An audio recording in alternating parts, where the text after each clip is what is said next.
Hello, Mora. Welcome on in. I hope you're having a fantastic existence, friend. I have no idea what we're about to dive into. There are literally no guides for this game, so we're probably going to be fumbling quite a bit. Well, there are three guides, but they are all in Russian. And I don't know about you guys, but I don't know how to read Russian, so I have no idea what I'm about to get up into it here. So, YOLO. YOLO.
I leaned over my creation for the hundredth time, ran my fingers over the joints, checking its strength.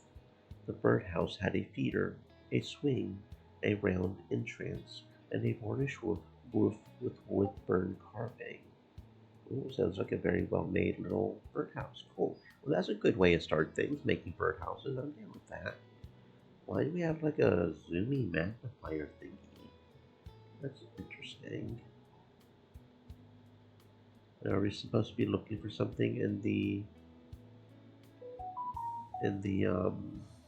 scene or something? I took a brush to go over the paint along the seams when then suddenly the phone rang.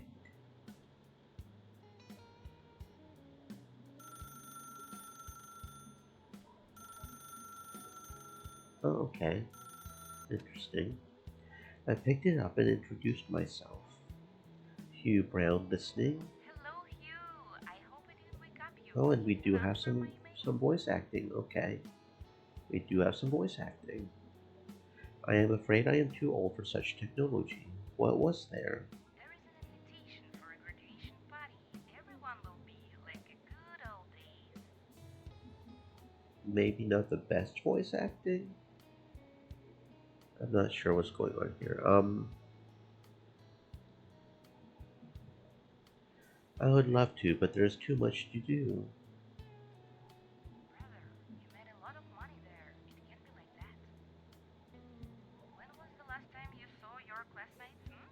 Never after you moved.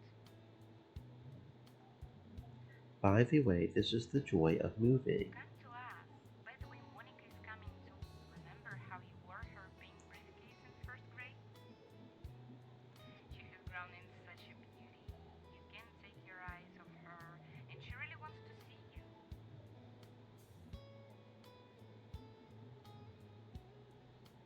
So that is what it is all about. Well, it can't be like that. Do you know that according to research, married people live 7% longer? I will send you an article from the magazine if you want. A knock on the door saved me from the details. I ceased the call. I went to the door and picked up the mailing list. Let's see. Okay, so it won't let me do that. Okay, but I can't seem to click on it. I took the newspaper, ran through the list of jobs and vacancies. There was something new on the back. Speed dating. How is it possible? Fate or just a funny coincidence? If my sister lived next door, I would know exactly whose tricks these are. How long do they live in marriage? 10% longer. They should better calculate what part of life is spent searching for that one, and how much nerves are lost in the process. On the other hand, the paint on the birdhouse will dry for at least a day. Maybe I should relax too. Oh, who needs to go out? Get the stupid thoughts out of my head and stay at home. We don't need to go out. It's okay. The next morning, I went out on the porch as usual to pick up the newspaper. To my surprise, I saw a picture of the very place where yesterday's dating session had taken place on the front page. Below was a vivid picture of an old lighthouse, and in large letters there was the title Crimson Thunderstorm. I hurriedly flipped the page to the next one and ran my eyes through the lines. A massacre. 5 victims, men and women, killed not found. 2 missing people. Their portraits and names. I could have been there. I could have been one of them, and my friends would have found out I am dead through the newspapers. The world has gone mad. The even surface of the morning coffee was abruptly disrupted by tiny ripples. My hands were shaking nervously, and I rushed to the shower to wash the terrible news out of my mind. Is that a gun? I just noticed. Do we have a gun just sitting right there? Oh, well, okay. Apparently we beat the game. That was easy. GG, guys. Okay, well, that has been 111 apparently. Okay. Okay. Um, yeah.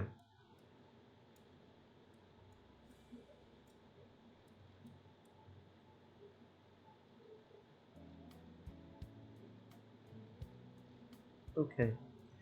Um, hmm.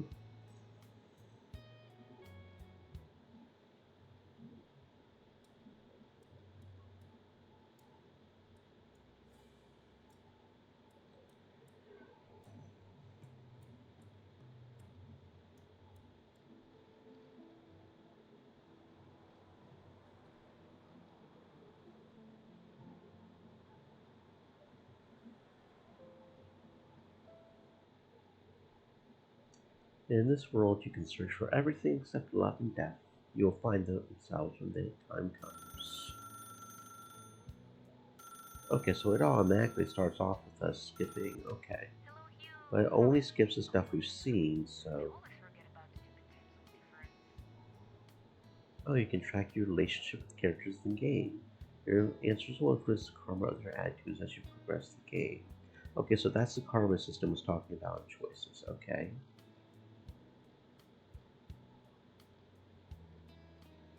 That line's different, My isn't it? mom called me yesterday, complained that you would not come to the birthday party. Hugh, we rarely see each other. I would like to, but I have a lot of work to work. Hugh, you can get stuck with a The business like lines are that. different. What's up with that? When was the last time you rested? So tell me, what did you do last weekend? I bet 20 bucks that another birdhouse was found. Come to us. By the way, Simona will be too. Do you remember my friend from the wedding? You seems to get along with her. It's a different character this time. It's a different character? The beginning of the game changes?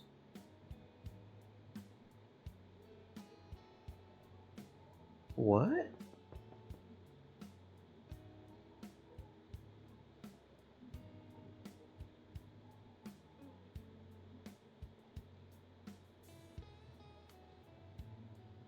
Okay, but either way, if we stay at home, we get the newspaper ending. Okay.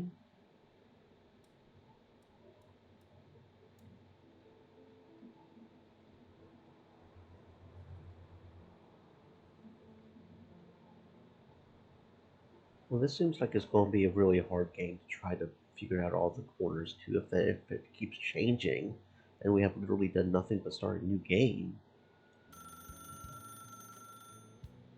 My mom told me yesterday, come clean, you wouldn't come to the birthday party. Cute. We rarely see each other.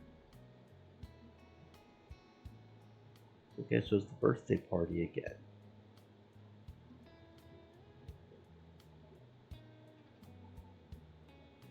I'd like to, but I have a lot of Come to work. us. By the way, Simona will be too. Do you remember my friend from the wedding? You seems to get along with her. It's Simona again. Don't know how many characters there could be, because there was the red suitcase. Thanks for the warning. Now definitely know. And if we do that, then that just puts us into the newspaper route. So wait, wait a second. The newspaper route was at the top this time. Oh, they are definitely switching things up. Nani? Come to us. By the way, Simona will be too. Do you remember my. Oh, oh, they. Okay. Break free and try to find a partner on speed dating. Okay, I don't know how I feel about this.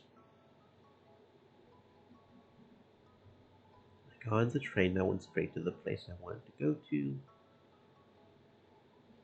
There was a long chain of male tents behind the window, rising gradually out of the high hills. There, among the impregnable cliffs and high ridges, a turbulent, icy river was emerging, a threat of all inexperienced rafters. I moved to the window on the other side. A thin spire of a lighthouse was towering on one of the coastal cliffs.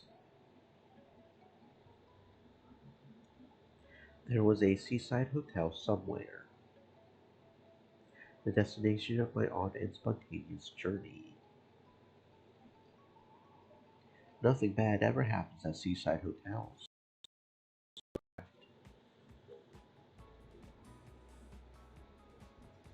The train arrived at the station right on time. It's nice that at least something in our world remains punctual. The driver honked his horn and I began my trip to the lowlands. The weather was normal for this time of year. The warm wind did not portend trouble, although the clouds on the horizon spoke of the opposite. The narrow river was crossed by an old stone bridge. The once beautiful structure was in a bad need of restoration. The stones were quite worn out, and centuries-old mud had settled between them. The local authorities seemed to have no intention to repair the bridge so that its archaic nature and look would attract tourists. Oh, okay, and we have an arrow there we can click on. A little bit of lag. Okay, so we can go on either side of the bridge.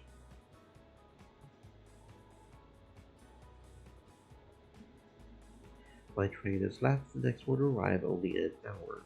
I think it's worth giving this event a chance. Okay, so let's do the train thing.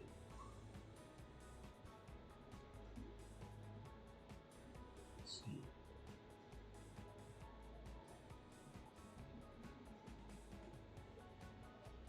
There were dozens of tourist cars with foreign license plates in the parking lot.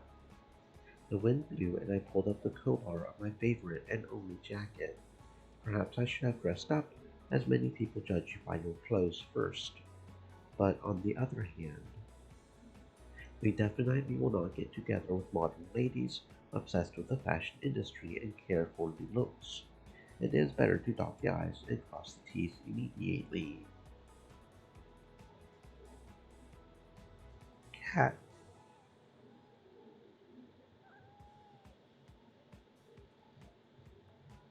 Oh, apparently there's an achievement for finding all the cats. Okay, we will definitely have to keep an eye out for key cats. The pavement ended, the treetops closed over my head, and the entirely foliage-covered path went slightly upward. I wonder why they could not do a good job of paving a decent road right away. Dig ditches for the drain, decorate the curves. I felt a burning desire to buy a broomstick and improve the local trails. Do they not really care that their park is in such disrepair?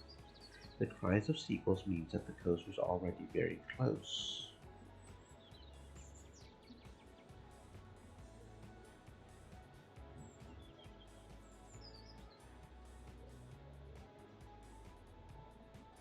As I climbed the hill, I pleasurably breathed in the humid sea air. There is a tall lighthouse looming in the distance, a proud and lonely symbol of a bygone era, a majestic monument to human mastery. Imagine the inspiration with which the architects were beholding their work, realizing that the lighthouse would survive the centuries, which means they left their mark on high story, that they had not lived their lives in vain. A large three-story modern-style restaurant spoiled the beautiful scenery. A huge sheep stood in the shade of the building in the parking lot, looking like its owner had to be a wealthy man. So my languid, lonely way was off, and I got so used to it.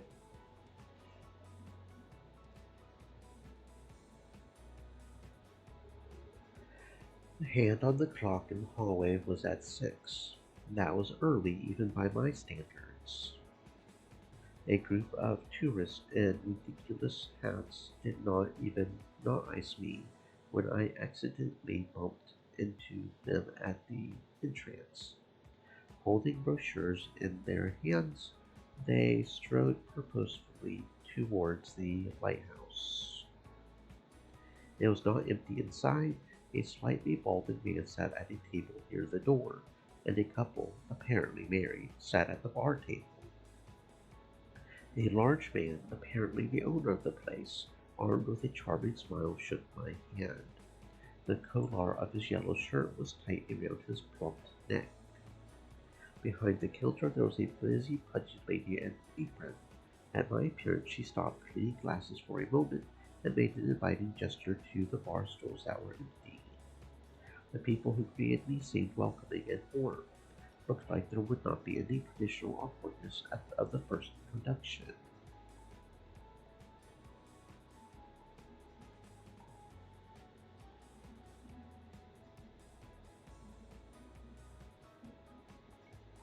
And I don't know why we keep having lag here.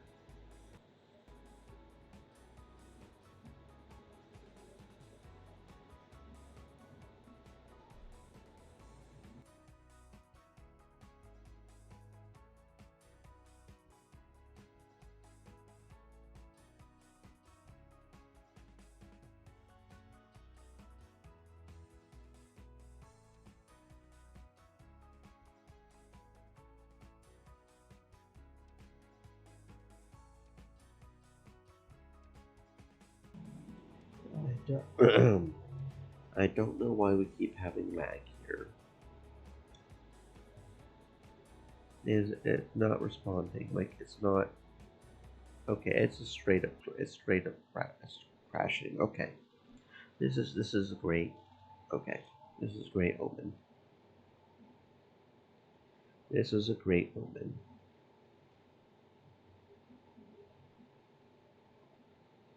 I am not seeing any graphics that would justify being lagged like that.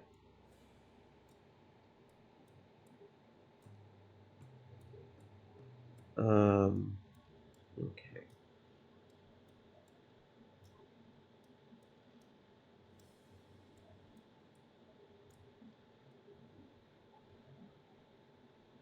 Come to us. By the way, Simona will be too. Do you remember my friend from the wedding? Okay, so yeah, they Used to get definitely along with her. change what options one, My 2, and mom 3 convinced are. me. Complained you would not come to the birthday party. Phew. We rarely see each other. I would like to, but I have a lot Come of to work. us. By the way, Simona will be too. Do you remember my friend from the wedding? I Used just to get wanted to be along with her. polite. Okay. I don't know how much those are going to have impact wise on this. Okay, so that's a whole cutscene that we can just. Okay. Um. Hmm.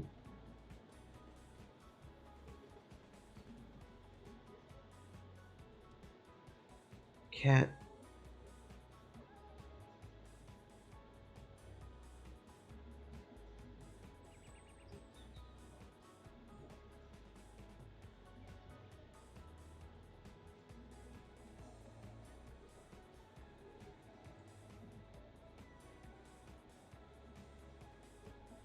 Okay. So we can talk to him or her. I don't know if we can talk to both. An ordinary wall clock. I can use it to know the time.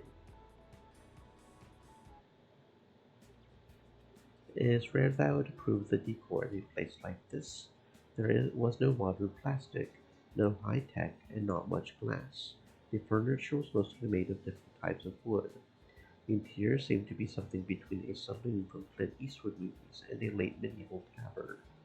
The only one who looked out of place was Henry himself, and his shiny shoes, with his huge hand around his bland new tablet. I was really too early. I got to figure out a way to make the time pass.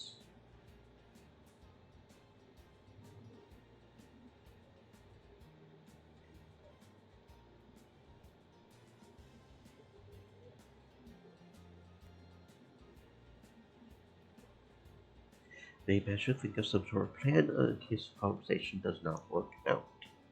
I don't know what kind of girls come here, though. Maybe they are all different. Then maybe I should think about myself, how to introduce myself and behave properly. There was a wide mirror in front of one of the walls where I could see the mess of my head. The wind had made a mess of my already bad hair. At least I not iced it. My grandfather used to call that hairstyle an explosion in a macaroni factory, or welcome to my cave. After fixing my hair, I examined my look from all angles and went back to waiting on the couch. So is time actually going forward while we do that? Like, I don't know.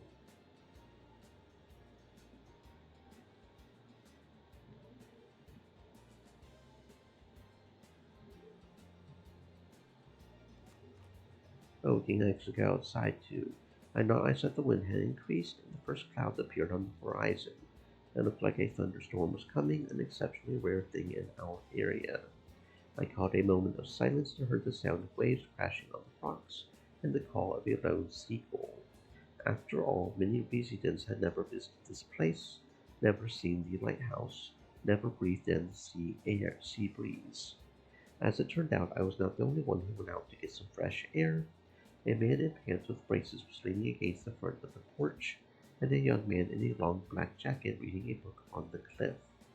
I quickly wiped the enthusiastic look off my face. Okay, so we've got a lot of things we can potentially do. I don't know if talking to people passes time. There's still a lot of things we don't know.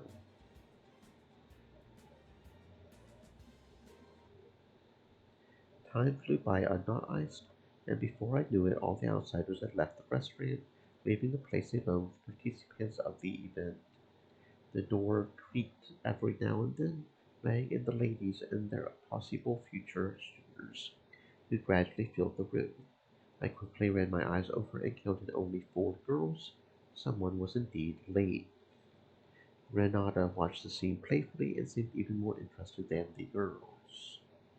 Henry waited until all the guys were back and stepped into the center of the room to loudly greet the crowd. Okay, so that is definitely Ladies indeed and passing the time. gentlemen, permit me, on this most auspicious of nights, introduce myself. Voila! In view, Henry Locke, a humble vaudevillian veteran, and it is with great pleasure that I extend my welcome to this establishment.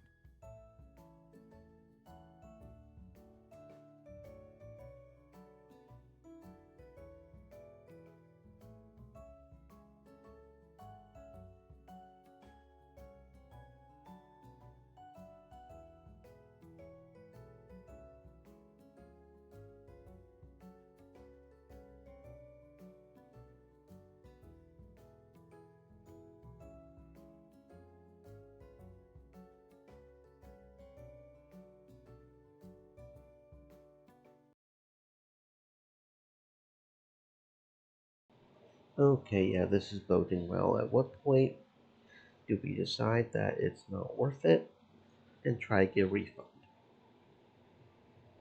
We're only 29 minutes in. I don't like the fact that it keeps crashing. This is not a good omen.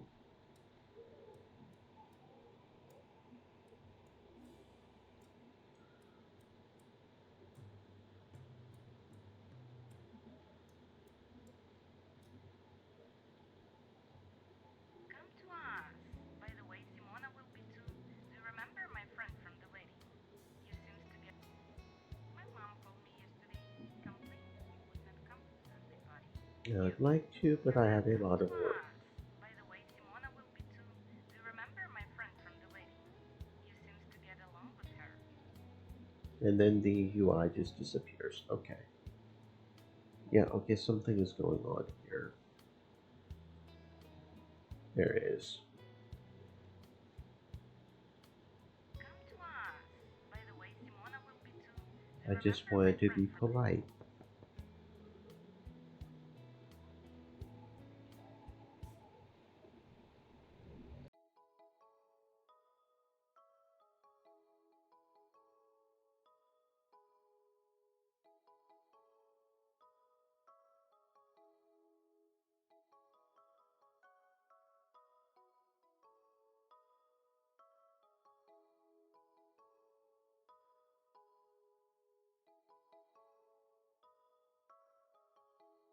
Yeah, you guys know that feeling when it feels like there's something in your nose and it just won't go away? Yeah, it's a great feeling.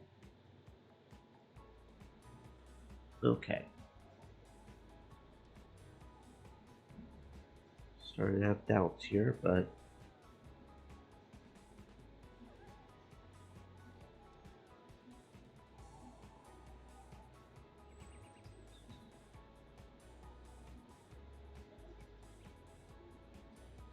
things just seems to start breaking down whenever we come here. So let's do a save here. This also seems like a potential spot for multiple different things to happen. No, this is the loading. I want to save.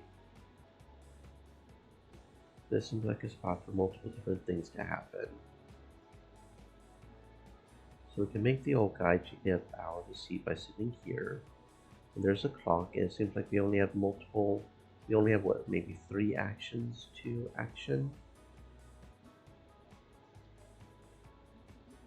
Okay, but the door is not available right now. That's interesting to note. Greetings. I don't believe we've had the pleasure of meeting before. A man of your fine appearance would certainly stand out in the surroundings. I bid you a warm welcome. My name is Henry Locke, so you may address me as simply Henry. We have but an hour left before we commence, and it is my estimation that someone may be tardy. Please make yourself comfortable. If there is anything you require, do not hesitate to seek my assistance. The living room is at your disposal, and it would be my honor to offer you a drink at the bar. Renata has an uncanny ability to concoct cocktails that inspire one to stay. Thank you for the nice welcome, friend. It is rare to find an owner who greets every guest personally, especially with such genuine enthusiasm, but everything has its limits. He probably has a lot to do, and I am just distracting him.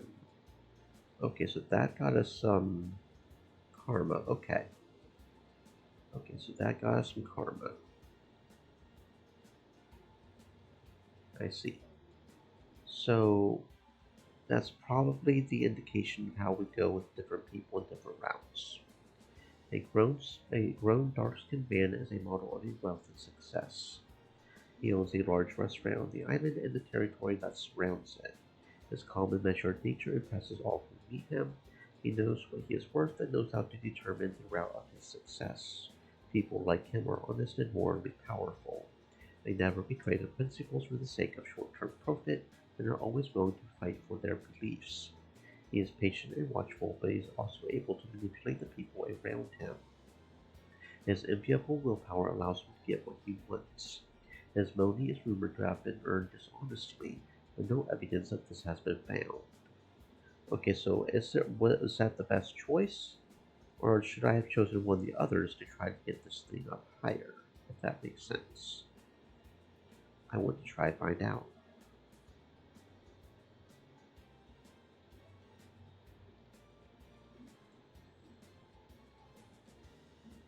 The living room is at your disposal, and it would be my honor to offer you a drink at the bar. Renata has an uncanny ability to concoct cocktails that inspire And the UI keeps understanding. disappearing, so that's good. Okay. Um, so let's introduce myself this time.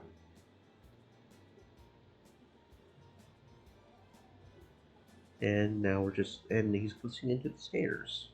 Is he glitching into this? What the fuck is going on right here? Okay, so that doesn't look like it upped his thing at all. Introducing myself to him. Unless it's just glitched. Okay, so introducing myself just seems to glitch now, like in general. Understood. Okay, that's, okay. The living room is at your disposal. Admire the furnishings and interiors. Okay. It says up there, Henry changes his attitude +2. And the UI keeps disappearing, so that's very nice. Okay, so that was the better option. Whether or not I'm missing any dialogue there, I mean, it feels almost like I am. But admiring the furniture is the better option there, because that gets us +2. And then that guy is gone, and now we can go outside. Okay. Come sit at the table, honey. Don't be standing there looking all stressed out in our spot. You're here for speed dating, right? I'm Renata. I'm helping out with the dating tonight. My seriousness vanished as soon as I saw her charming smile. Renata could have been a participant in the event, but like a true gentleman, of course, I did not say it out loud. In her point of view, I simply kept silent, like a dope, when I should have said something clever in response. Not icing my embarrassment, Renata decided to defuse the situation. Oh, you know what? There was a tourist here right before ya. So staring and gloomy, looking all serious and down, scratching his head and lost in thought or something. I said to him, "Hey, love, your glass looking kinda empty. How about me get you another one?" And he bolted me like a lemur. Why would I need another empty glass? See what weirdos roam the world. My whole life's still wondering. Of course, you want me to grab you a drink too, honey? Okay, a drink from the lady.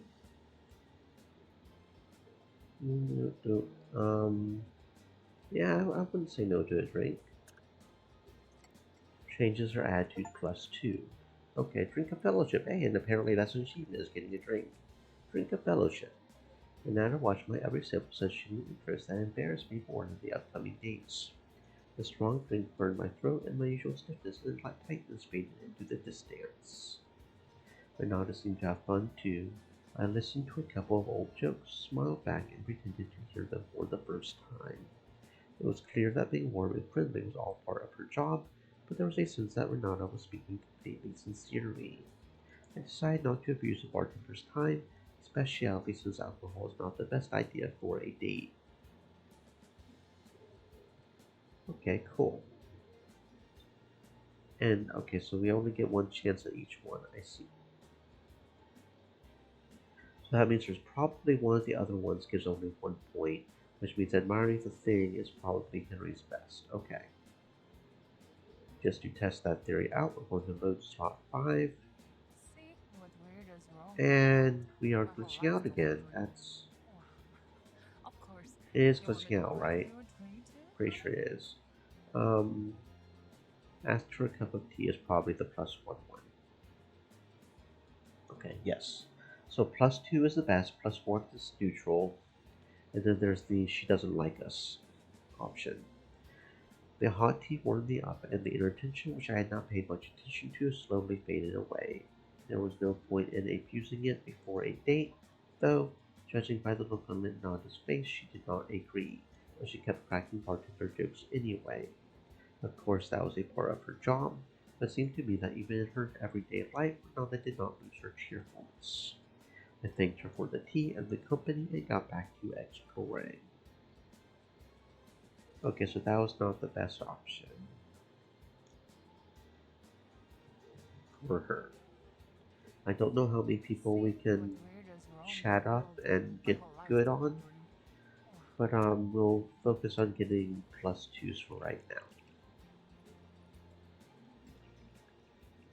So let's go outside and explore a little bit. Out here we can chase this boy. Judging by the impassive expression on his face and his tightly clenched jaw, the man was clearly not in the mood for dating. On the one hand, he gave the impression of a strong, confident man, but on the other hand, he looked like a disgruntled boy forced to go shopping with his mother. And here he was standing at the side of the building for 10 minutes, not understanding. What was he here for? Are you here for speed dating too? I hope you have a good reason because I can't figure out why I need one.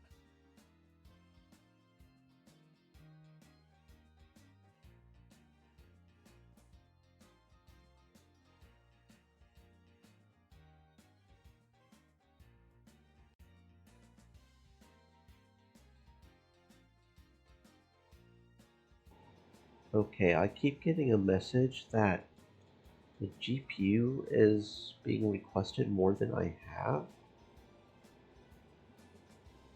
Like, what is going on here?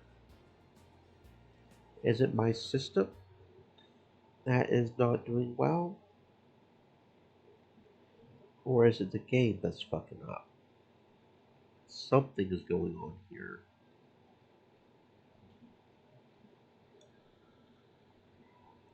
We're only 42 minutes in.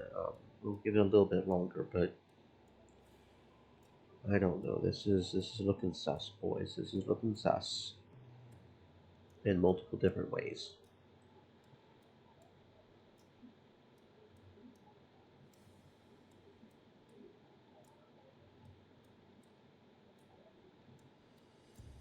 Um.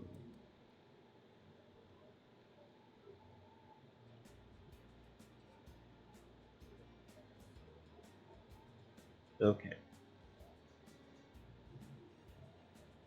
The living room is at your disposal, and it would be. What is this asynchronous loading thing? I don't know what that means. And it could be because it's trying to be at full screen when it's not full screen. It's not being full screen right now, so that could also have something to do with it. Borderless.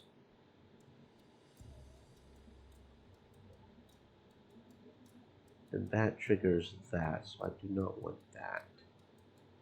We'll just do this. Maybe that will help.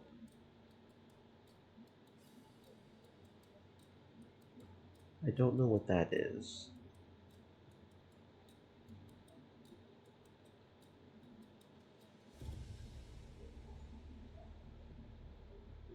Okay. Maybe that'll help. Maybe that'll help.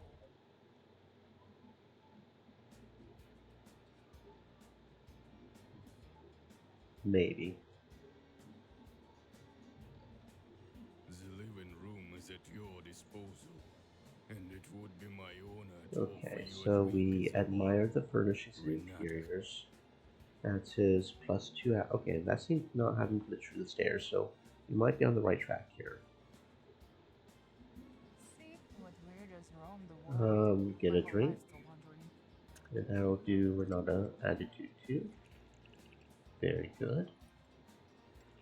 Oh, and it saved us having met Justin, even though it kind of glitched out. Okay, cool. So it doesn't continue save that data throughout? A man in a white shirt and a white hat, a man whose only thought was to find someone to drink with. But behind all this nonchalance, there was something deeper and more mysterious about him. His eyes are discerning, and he can see things in people that they themselves do not know. When you talk to him, you feel protected, but at the same time, he sees through all your flaws and bad points. He is self-confident and always decides everything for himself, not paying attention to other people's opinions. For him, life is a game and he is ready for any challenge, not counting the possible out. Okay, so wait, these lines right here. Is that where we fill out different parts of the dialogue? Because see, we've got characteristics there. I don't have characteristics here, I don't know. Okay, so let's go outside. Try that dialogue with Justin again. At least you're free to leave. But I've promised my colleagues that I'll stay here to the very end. I'm on vacation, and that's where it all leads. Can you imagine? They said to me, Justin, aren't you afraid to go on speed dates? So I bet with them for a bottle of whiskey. So why are you here? Don't tell me you seriously believe you can meet the one at an event like this. Unless you can find someone to hook up and have fun with. Might as well go to the desert for whiskey on the rocks. Agree with his position, straight answer the questions. And that was the best one. Okay, we're doing good. He took off his white hat and examined it critically from all sides as if it were guilty of something. The gloomy weather was in perfect harmony with his spirits. Now there was someone who could really benefit from a couple of drinks. He did really seem to be a hostage to the situation, but there was so much beauty in the place besides the dates themselves. Okay, so that was the best option there. We're doing pretty good on getting karma. I'm assuming +2 is the best option. I don't know how much it takes to max out. But +2 seems to get halfway up the bar, so we can go to the wharf, we can go around the building, we can come up the cliff. Don't know how many choices we have. On the edge of the woods, away from the main building, stood a small house with a sloping roof that looked like an ordinary tool shed. It would cost mere pennies to move the little shed closer to the restaurant, or better yet, rebuild it into a normal, comfortable shop. Unless the sewer outlet or the well is in the way. Can we go in the house?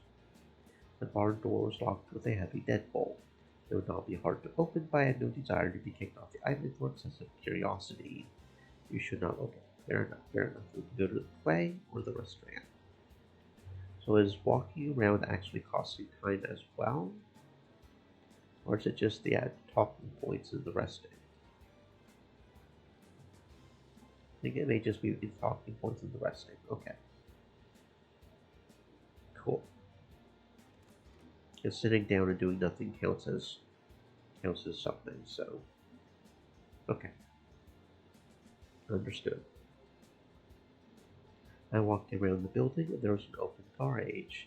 What carelessness. If I were a thief, I could not only steal such an expensive car, but also go through the shelves in search of the owner's expensive toys. Oh, here's another cat. You found another cat. Hello, cat.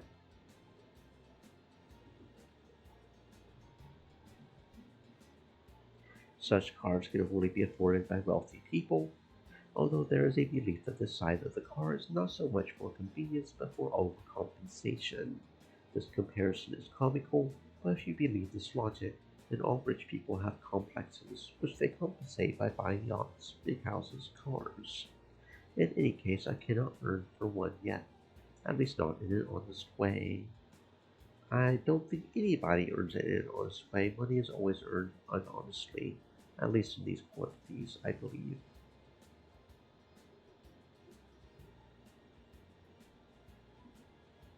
At the edge of the woods, away from the main building, there was a small house with a sloping roof that looked like an ordinary tool shed.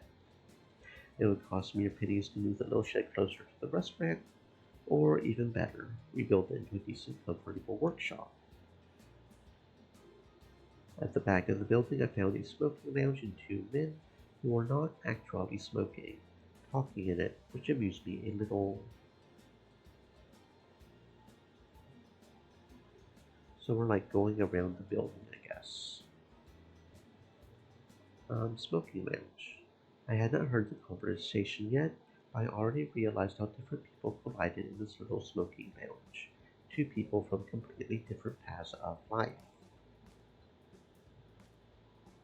The first of them, full-size headphones around his neck, a ridiculous teenage bracelet, and a light jacket that neither protects him from the cold nor from the wind, but it had a logo of a popular band on it, of course.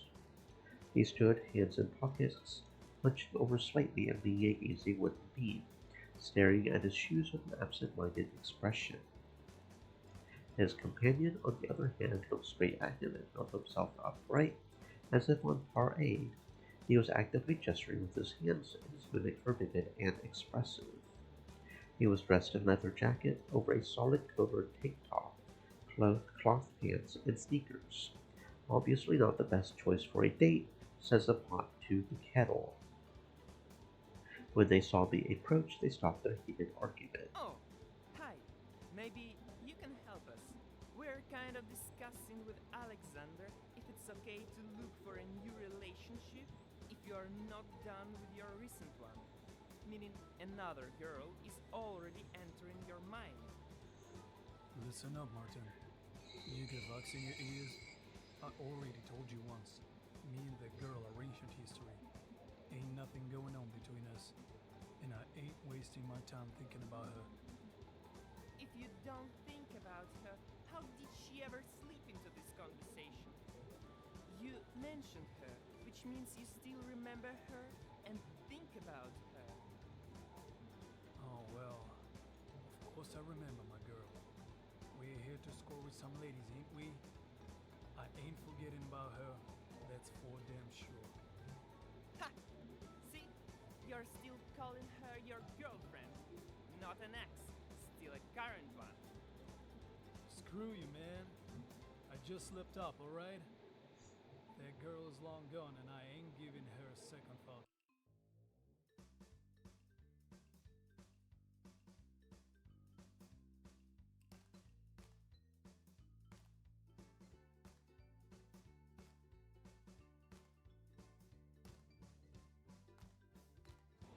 Okay, so it seems like these two are potentially at odds. We probably have to choose like one over the other or something. Blink. You cannot build a healthy relationship if you have not moved on from the past. You look like a little dog, chasing its tail, standing in a smoking lounge, even though you have quit smoking. Coming to a speed dating even though you just recently broke up. You better watch your back, buddy. You hear what he said? Showing up early just shows how you're weak. Can't let them see you sweat. Of course, coming early means to look desperate. And if a person isn't tired, or even better, if they're a little late, then they know their worth. What's your price tag, sweetheart? Turn around and let me take a look. Why the hell did you show up so early? Looking desperate? Your engine running on fumes? The console is powered by electricity. There is no battery. I came early to get a good look at my competitors, and also to see which girl would come first.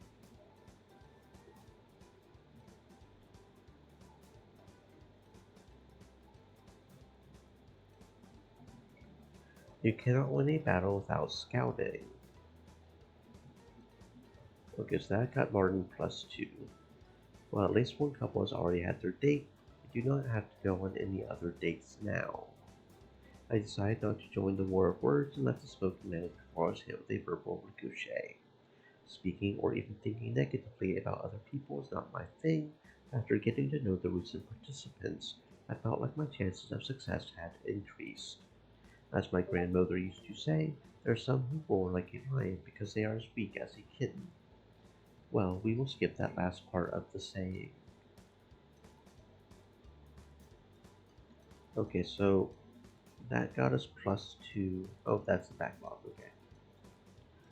So that got us +2 with Martin and nothing. Or do we? No, that's Justin. Alexander. And nothing with Alexander. A man in a stylish jacket and a scarlet t-shirt who not like anyone who finds himself on his way indifferent. He is always ready to argue not only with his tongue, but also with his fists. These people are usually called bullies, but that does not negate the fact that he is attractive and interesting to communicate with. On the contrary, his leadership style gives confidence to those around him, but he is not an idiot. He senses a moment when you can relax and have fun. Martin, a young man, instead of caring about his future and career, has chosen a fun and carefree life, staying day and night in the world of entertainment and computer games. However, behind all his lightheartedness hides an impressionable and empathetic young man who can listen to problems and unravel any situation. So, when he came on a date, he pursued the goal not to have fun, but to find the one, the most unique girl with whom to build a real relationship. He is sure that he will find her because he has a unique charm and a wonderful, irresistible sense of humor. Okay, so what are the best stats we can get out of this conversation right here? Screw you, man. I just slipped up, alright? This one does not seem to give anything. So it is 1 choice for Alexander, 1 for him. Is that how this works? New experiences are the best way to get rid of old ones. Okay, so yeah, one of these choices for Alexander, one of these is for him. So it's not a choice of choosing between the two, you get a choice for each one. Is what it is. Okay, so that got us +2 on everybody there. Okay. Nice. So we are successfully getting +2 on everybody so far. That's interesting. I don't know,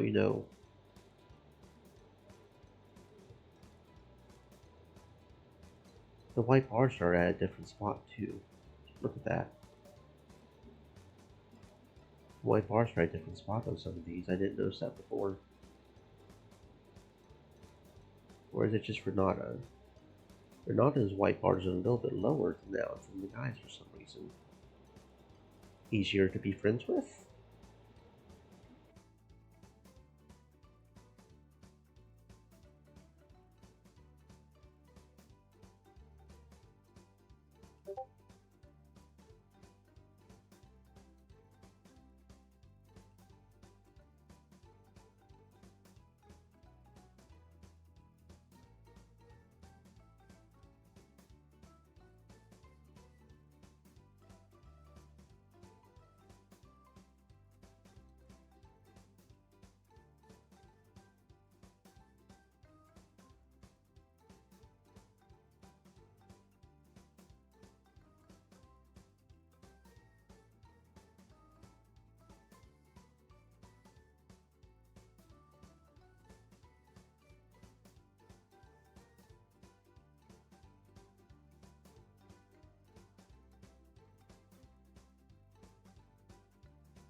Okay, anyway. Okay.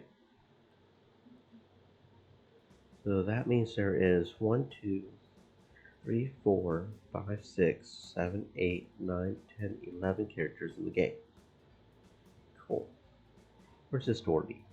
There is no entrance to the building. What do you mean there's no entrance to the building? There's an entrance right there. I guess we'll keep going around the building. Eventually we'll come back to the front, right? Okay. So we've been fully around the building now. Okay, and this is the one place again.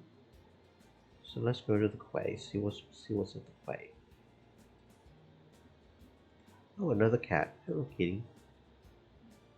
You are a good kitty. Yes, you are. We got someone fishing over here. Somebody knows what's up. Wooden fishing boat. Its worn hull is made of hardwood and endured the effects of natural conditions for many years. It was slightly sunken, indicating many hours spent fishing and enjoying nature. Now it was just a symbol of freedom and adventure, a little piece of nature that had once helped people enjoy the simple pleasures of life. Every element of this boat has been thought out to the smallest detail, perfectly combined in a single composition. Her slender hull is made of expensive materials, which only emphasize her status as an extremely fast and expensive yacht. Waves played on her snow white hull as if to enjoy the speed and freedom. Luxury yacht. I decided to come closer, and the fisherman immediately turned around at the flap of my heels on the log deck. To my surprise, under the hood was a young female face.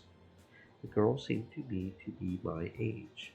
Her lips were slightly weathered, and the tip of her nose was slightly red, giving her an amused, slightly comical look.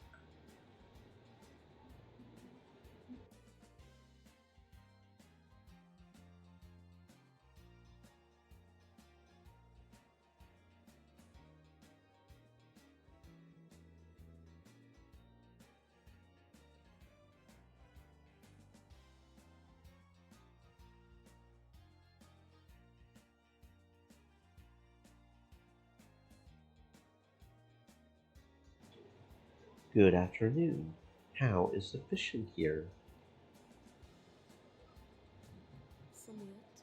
So far, Mm-mm. I've only caught a rainy nose, but the day has just begun, hasn't it? Her lips barely twitched as if she wanted to smile, but at the last moment she held back. I just now noticed her eyes. Heterochromia. They are adorable. One green, the other blue, a very rare yet seductive mutation. My name is Jenny. Nice to meet you. I am Hugh. The girl suddenly woke up and sharply jerked her rod. The empty hook flew out of the water and almost caught on my collar. I barely had time to duck. Oops, I'm really sorry.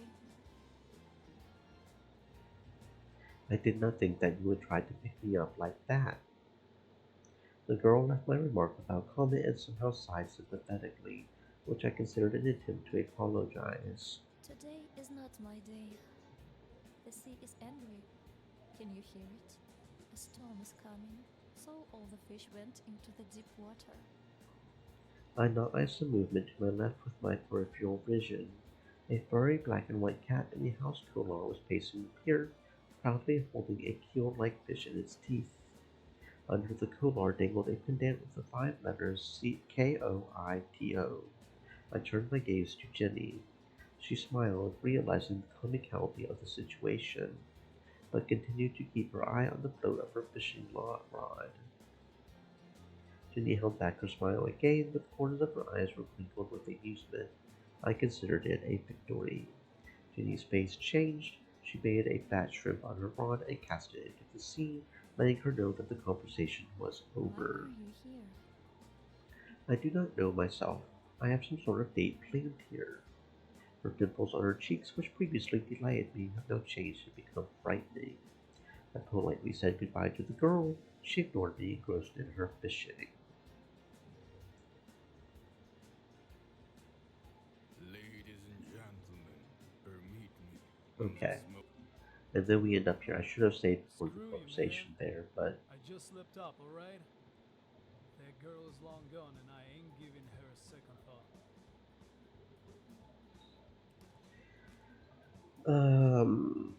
okay. Now let's go back around the house.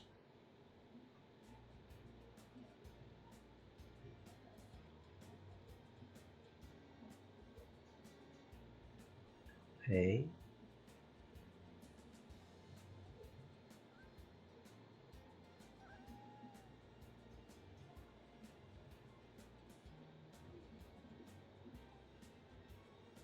Okay. Um, I am sorry, I did not mean to distract you. You can't disturb me. Meh, I'd rather catch a cold than something with scales and a tail. Whoops, I'm really sorry. Okay, so does that one just not have, did not know they fished here. Yeah, there are plenty more fish in the sea, but it looks like not for me.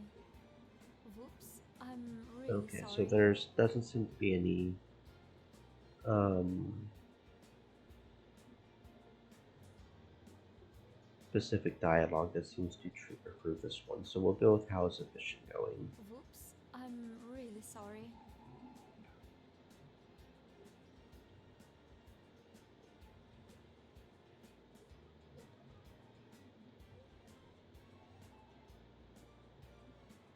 Okay, so that one didn't seem to do anything.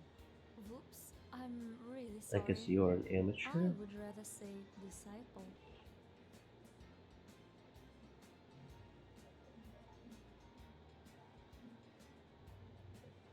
Oh, well then, thanks for your opinion. I would be grateful if you left me alone with my inability.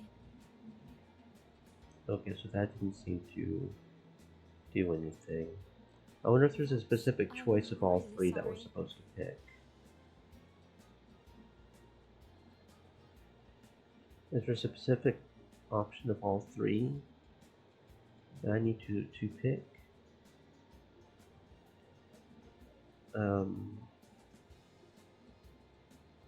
I don't You know. will discover no better location within the city to unwind and Okay, and rejuvenate. she's not even on here. A splendid Okay, bar, so she's not even actually on accommodations, here a right scent here. decor, and naturally, a delightful staff are here to serve you. So she's not even on the karma relationship. I should pay attention to that.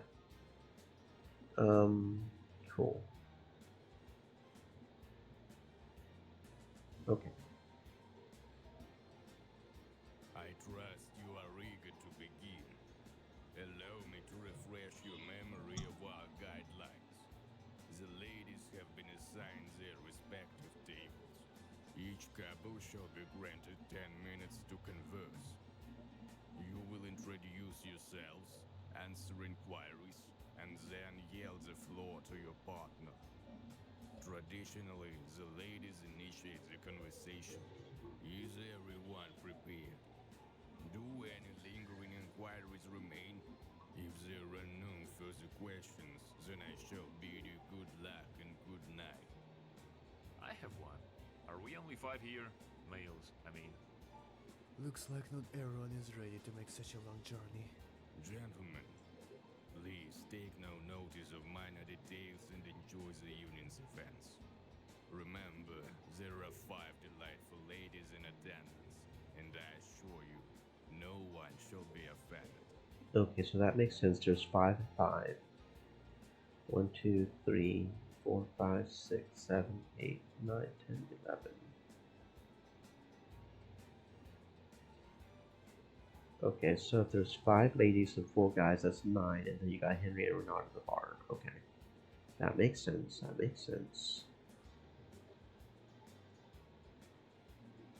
Robert.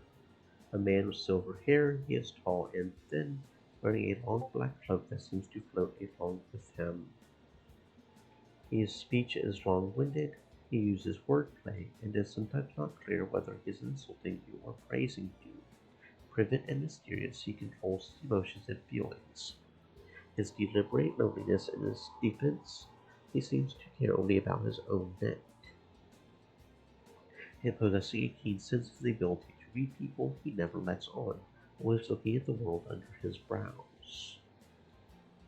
Ladies and gentlemen, if you could kindly take your seats at your designated tables, we can begin the next phase of our evening. Please make your way to your tables, and remember to use this time wisely to connect with your potential matches. I am not sure if there was an age limit on the event, because the first girl did not seem to be mature enough, just judging from the looks. She was sitting on the edge of her chair, with her legs tucked up, wrapped in a pink blouse and her ridiculous round-rimmed glasses pushed up into her face. I tried to push the chair back as slowly as possible. It seemed that any harsh movement might frighten her away. She only responded by crouching and crossed her arms over the chest. I noticed the fresh scratches on her hands. The conversation at the nearby tables began, and between us, on the other hand, there was an awkward silence.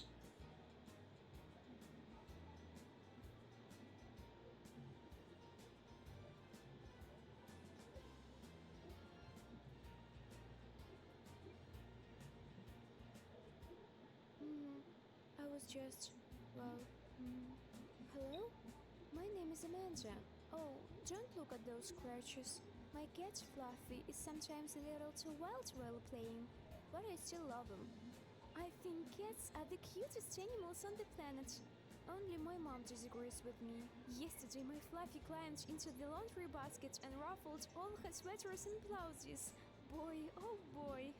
When he snuggled under my blanky wankies in the morning, I knew something was up.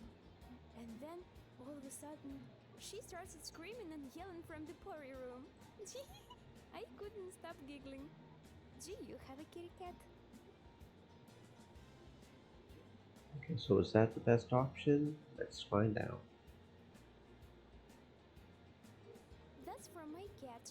Fluffy Half is a sometimes a little point. too wild while playing, but cats can never hurt as much as humans. So it was not the best option because that gave us a half a point. So When he snuggled under my blanky wankies in the morning, I knew something was up. And then, okay. all of a sudden, she started screaming and yelling from the potty room. So then say hello and introduce yourself. And I'm Amanda. And that gives us It's a whole nice to point. meet you. Okay. You? So the best option is to say hello. You have a cute name, I guess. It's the name of a character in an anime. Oh, but I forgot the full name. How come? When he snuggled under my And then it goes back to this one. Okay, understood. Something was up. And then, all of a sudden, So that one is definitely the best one, is to say hello, because that was a full point. I couldn't stop giggling. Do you have a kitty cat? Amanda. A young girl is a real princess on her own world. Her heart is filled with fairy tales of charming princes saving pearls and their long and happy lives. She is infantile and naive. She believes in love at first sight and wishes to find her prince on a speed dating. She wears a baby pink sweater which emphasizes her girlish tenderness and shyness. Her huge glasses hide her beautiful eyes, which protect her from the adult world and its coarseness. She often says silly things, but no one is embarrassed by that. After all, it only shows that she is childlike in her spirit. She is a shy girl and does not like coarseness. She likes cats.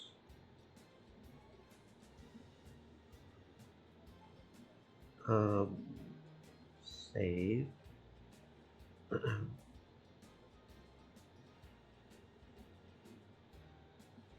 Sure, the only people who do not like cats are those who do not like a cat's taste. -1. Well, that was definitely not good. When he snuggled under my blanky wankies in the morning, I knew something was up. And then, I do like all of a cats, sudden, but she unfortunately I started am screaming and allergic to yelling from them. Okay, that gives us a half a point. Usually you get cats after a breakup or failed relationship and not before it has not even started. So that got us a half a point. When he snuggled under my blanky wankies in the Nope, I morning, like dogs I better. knew something was up. That was negative half a point. Interesting that that one is less of a negative. When he snuggled under my blanky wankies Okay, in the morning, I knew something was up. And then, all of a sudden, she started screaming and yelling from the potty room. Nope, I have a very warm relationship with my neighbor's cats. Do you have... Okay, so that was so that's the best one.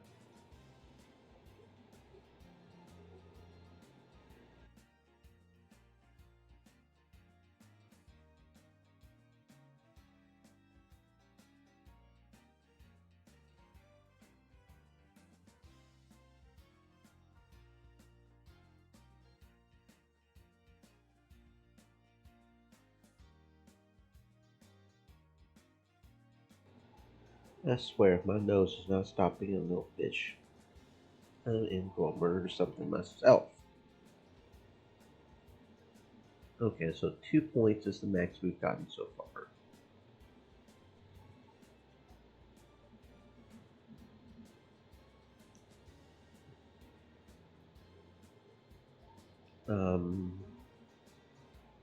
Do you have a favorite anime show? Oh, of course. Because I gave us These a are the plus most one.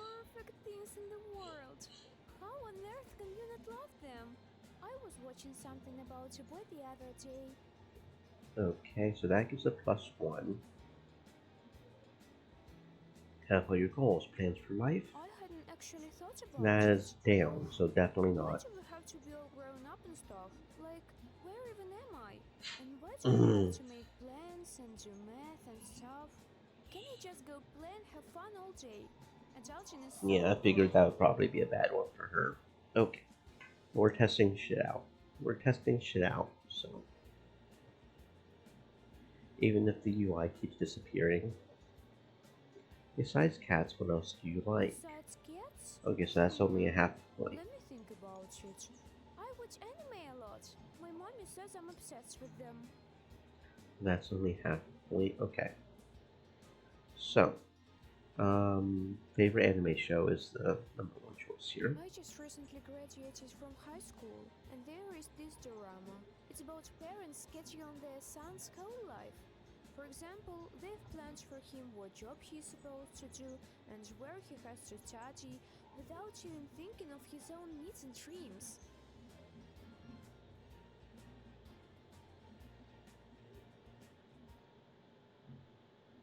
And he's kind. He respects his mom and dad and doesn't dare cross them.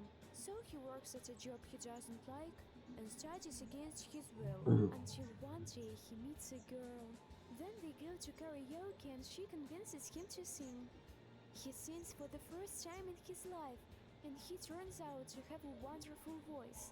He realizes it's something he truly loves. I think plans and goals are illusions. We convince ourselves that we control our own destiny, but a chance encounter, one tiny event can change everything.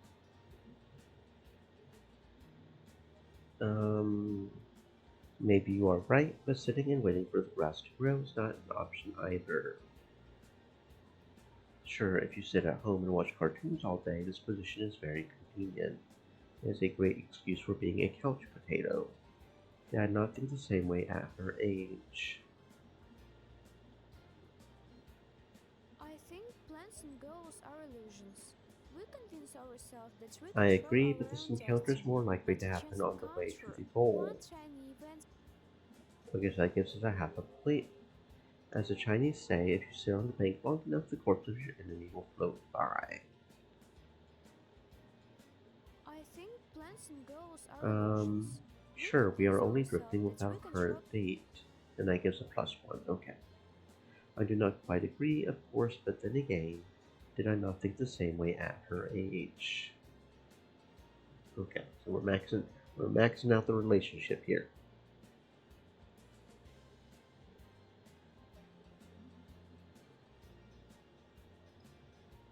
Okay. Bum.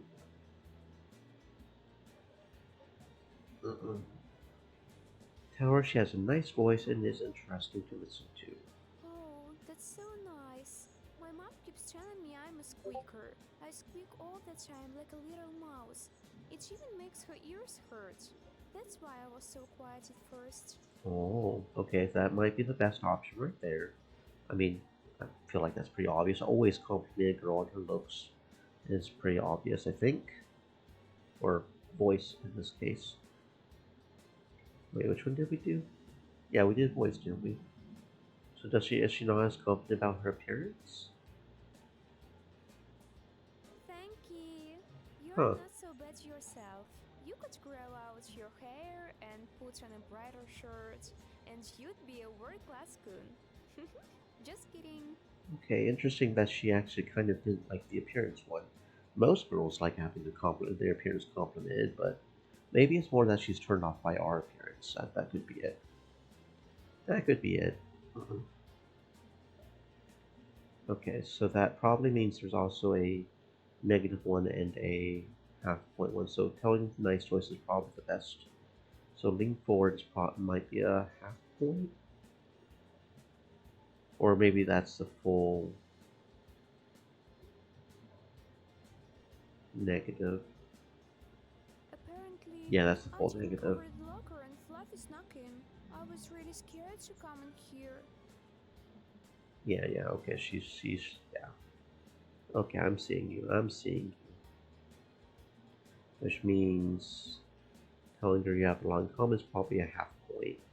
Sure, Okay. we're both human, and we each have a pair of legs and arms. I do have a tails and ears though, but I left them at home today.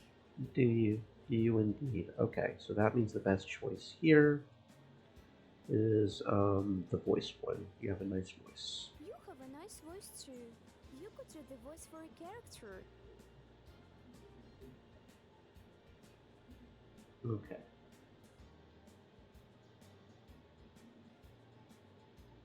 She really likes cats. Okay, so the characteristics are changing a little bit. She likes cats. She really likes cats. Okay. So we do unlock new stuff at the different. It's the characteristics is what we unlock. So I guess this means that we're not quite at this. So the first one must be the description. The second one must be the characteristic a little bit. Then we get more characteristics. Then we unlock the second one. Must be how it is. And since we are firmly above the second line, we got the extra characteristic there. And we're not actually. Maybe. I mean, we got characteristics there. And it's, I don't know. I was really scared to come in here. I almost ran away when I saw the other girls. I'm the tiniest one here. By the way, what brings you to speed dating? Okay. It's a day off. Why not try something new? Okay, that By the way, what brings you to speed dating? just saw an ad in the paper. I'm sure coincidences are not coincidental. Okay, so that was a +1 right there. That's probably the best one. By the way, what brings you to speed dating? Same as everyone else. Loneliness, the desire to meet a loved one. Hey That was a there. half a one.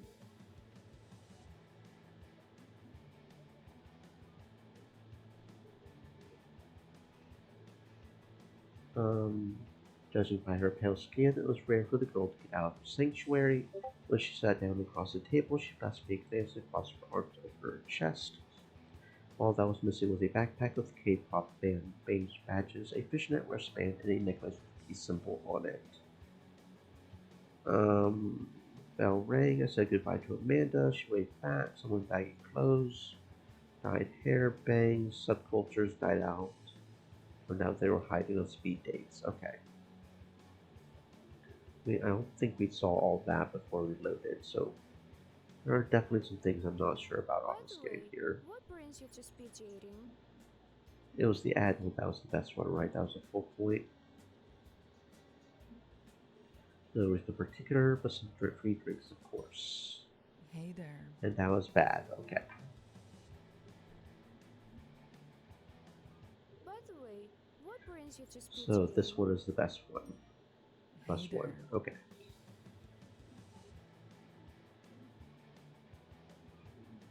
So I think we got the max points out of Amanda we can on that one, which is not quite full, but okay. Okay. Nice outfit. Don't think so. Now's a half a point. Okay. Dana, a girl with color-treated hair. She has bangs covering half of her face and a detached look to the floor. She comes from a subculture that I thought died out over a decade ago. She has a pale skin combined with clothes a couple sizes too big, a stoop, and gothic makeup. All this made it impossible to appreciate her looks and figure on her own merits. So should I just assume that a full Hey point is the there. best option? We should probably assume Full point is the best option. Um, Hi, weren't you the one-eyed one in Futurama? No. Okay, I thought maybe the pop culture reference would get us a point there.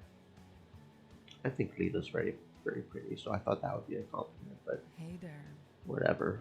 Hi, I'm Hugh. What is your name? Dana. There we go. That's a full point. Okay, so full point is probably the best options on this section. Why did it just skip that? Why did it just skip that? It should not have skipped that. That was not dialogue we've read before.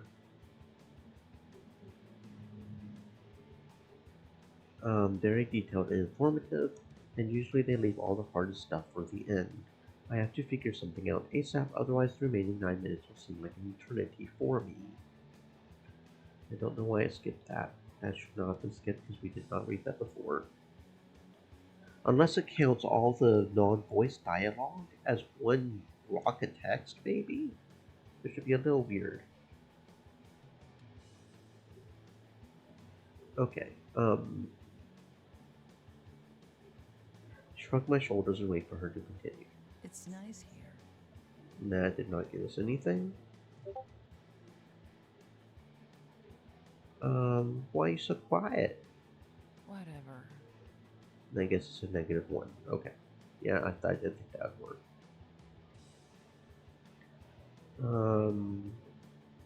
Tell her about my trip to the rock concert.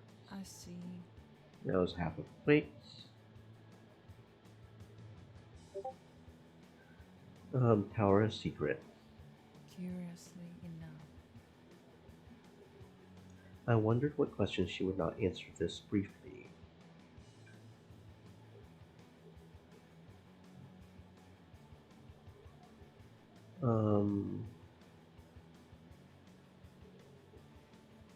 What is your favorite music group? Followed low. Okay, makes sense. I mean, you're kind of wearing her shirt. A moment later, she asked a question herself. How do you like people here? Nope. I'm going to assume a 1 point is the best option. We got 2 points from those 1 people, but doesn't seem like any of the options here have a 2 point.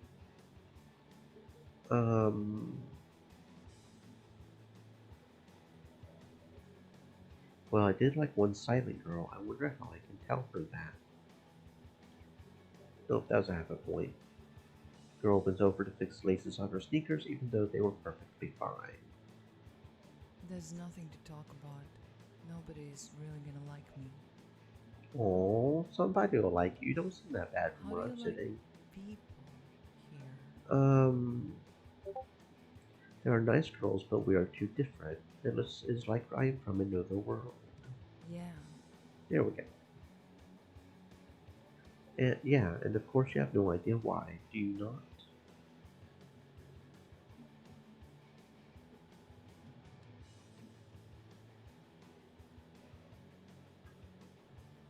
How can I approach her? I decide to look around as if ignoring her.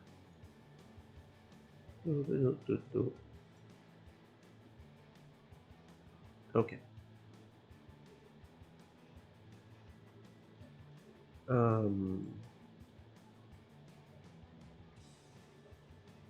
So we are in the same boat. The girl seemed to glance at me for the first time since the conversation began. Maybe it was because of the lights, or maybe I was just tired, but at that moment she seemed extremely attractive. Her clothes were slightly oversized, her slouching posture, and her gothic makeup did not let me Extreme appreciate her elements. looks or her silhouette. Maybe I am an optimist or a romantic, but I assumed that a slight change in Stay moist, style my friends, would make her a hydrate. worthy competitor to the other girls. And as my dad used to say, morning is the great equalizer. Brings all the ladies to their common denominator. The bell rang and the men switched tables. For a moment I caught a nostalgic feeling from some time in my school days. The next girl sat down upright, her hand folded on the table, looking at me attentively. No challenge, but rather with curiosity and interest. In a strict suit with a neat high hairdo and a white blouse, buttoned up all the buttons, She gave the impression of the ideal girl to be my parents. The girl who would modestly and patiently answer her father's inquiries, and who would take it upon herself to help her mother in the kitchen. Okay, so let's test something out here. If it counts the entire non-read out dialogue as a single block of dialogue to skip, right? Which would be weird, but get up and move your chair closer to her. Nope, that was definitely not the right option. My name is Agatha, and I work as a doctor. It seems that my previous acquaintance exhausted their collection of medical jokes. Oh, a doctor, so you're a smart lady. I do love a smart lady. But hold on, Agatha. We gotta figure out the full point for this one. So, in the same boat is not it. Chair closer is not it. You say what's on your mind. I mean, it's sincere. That is rare these days. There it is. Okay, there's the first one. If you have any humorous stories to share, I'm open to them. My work can always use a bit of levity. Yeah, I bet it can get pretty morbid sometimes. Okay.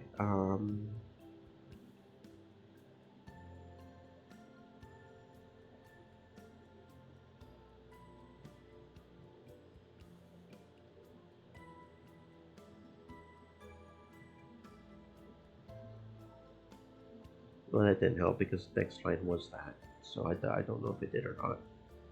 I guess I should have ended a little bit sooner. Anyway. Excuse me if I've been rambling about myself. If you don't mind sharing, what is your occupation? Unless you prefer not to discuss it, then we can change the subject. Okay, so we got Dana maxed out, I think, as far as we could. Not as much as Amanda did, though. I don't think any of the options really too, though. The girl in the formal suit with a tidy high hairdo and a white buttoned-up blouse. She answers questions modestly and with patience. If she says something, it is sincere. She is a modest and intelligent girl who will not talk and respond to vulgarity. Okay, let's try and max her out now, I guess.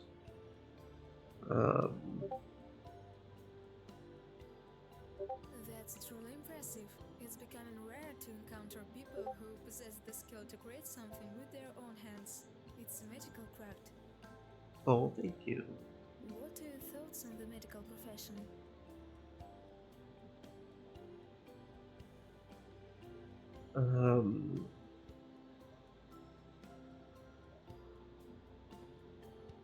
The most important profession in the world, on an equal scale with a teacher. An intriguing response. I appreciate your honesty. It's not uncommon for us to be asked to accomplish benefits. I am a modest individual with no noteworthy qualities. I'm not sure how to do anything else while the world continues to spin around me. My aspiration is to have enough time to help as many people as possible during my short life. I'm sorry, I've been drawing too much attention to myself again. She is like Maria Theresa herself. If she says it sincerely, I can go ahead and carve a pattern frame for her portrait right now.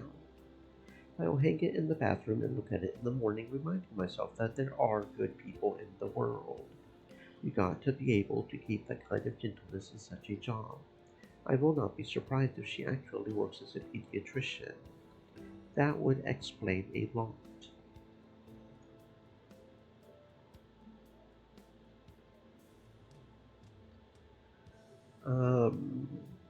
How do you feel about the event? I think it's That was a great half point. cultural event. The pace of life today is so dynamic and fast-paced. People don't really spare themselves, and there isn't any time left for personal things. Okay, try that again. What brought you here? Biology, I Oh, guess. okay. Humans are bisocial and herd-like creatures. You always need someone close. She seemed like the kind of I thought she might be the kind of person that likes to talk about herself. But apparently not. Tell her what brought you to speed dating. I also have There we bills go. that take all of my free time. I can't figure out where and how people manage to make friends. Everyone is in such a hurry to get home from work and from home to work. They don't give themselves any breathing room at all. Sometimes you just want to lie on the grass to have a calm and easy conversation without having to think about the time and daily life. Don't you ever have such desires?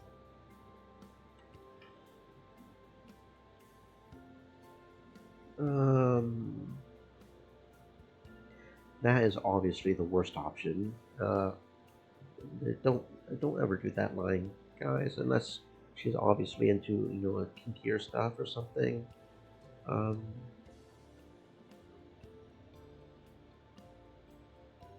I can also relax on the grass if only I had someone who could join me.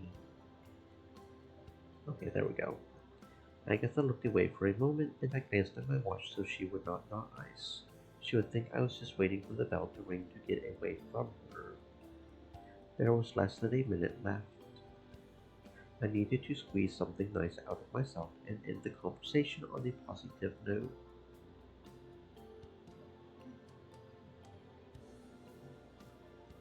Um, it is a pleasure to talk to an intelligent person. Thank you. Oh, that was only a half? Interesting. Agatha was about to answer, but the bell rang and it was necessary to change the pair again. Okay, so we'll just go ahead and load here, and then if it does skip, then we'll see. We'll see. Um,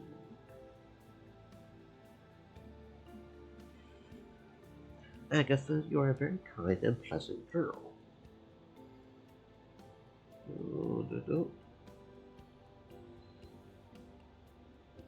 Mouse. Okay, there we go. Now's the plus one.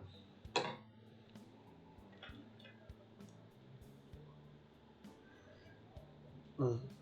I smiled goodbye. I have to part with her. That is the rules of speeding. So it skipped a little bit. So the skip thing is not very consistent apparently. That's nice. New girl gracefully sat on a chair with her leg up, deliberately moving away from the table. The edge of her dress, the color of a moonless night, barely reached the middle of her seductive hips. It took a tremendous amount of strength for me to turn my gaze away. The girl had her hands clasped around her knee and played with her slipper. For some reason, I imagined a weasel hypnotizing her victim with an intricate dance. Thinking about it, I almost knocked my chair over. If she noticed my awkwardness, she did not show it. She changed her posture and moved her chair closer to the table. As she did so, she casually tossed back her luxuriant mane of hair, revealing earrings and a velvet ribbon around her neck. When I sat across the table, she tapped her fingernails on the table and pulled up her wine glass. There was an ocean of femininity lingering in her big brown eyes, which made me forget that I needed to start a dialogue. Okay, so we got some sexy lady. Well, it brings a sexy lady like you to a speed dating event. You can have anybody you want, can't you?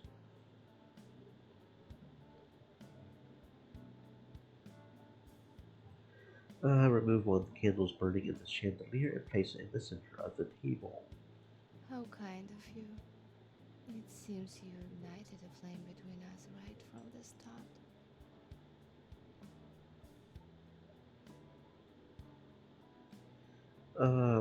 Wink at the bartender so she pours a glass for you as well. Oh, how courageous of you. But personally, I was hoping for something a bit more potent. Okay. Say hello and introduce yourself. Well, it's an intriguing beginning. I do hope you won't be expecting me to reciprocate. However, I do believe it's appropriate to introduce myself. Don't you agree?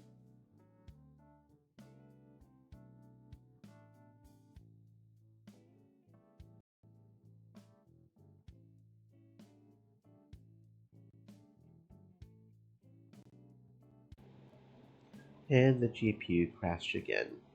I don't know if that's because I clicked off it real quick so I could blow my nose. If it's just I don't know.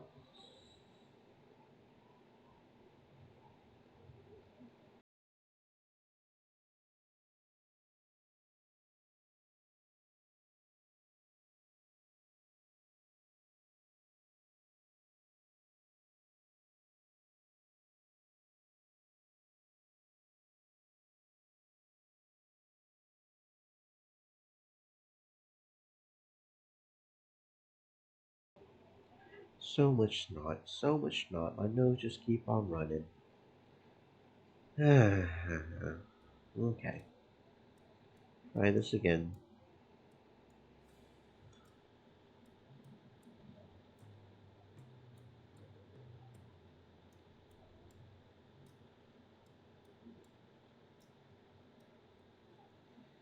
We didn't choose the right one anyway, so we needed to load it anyways.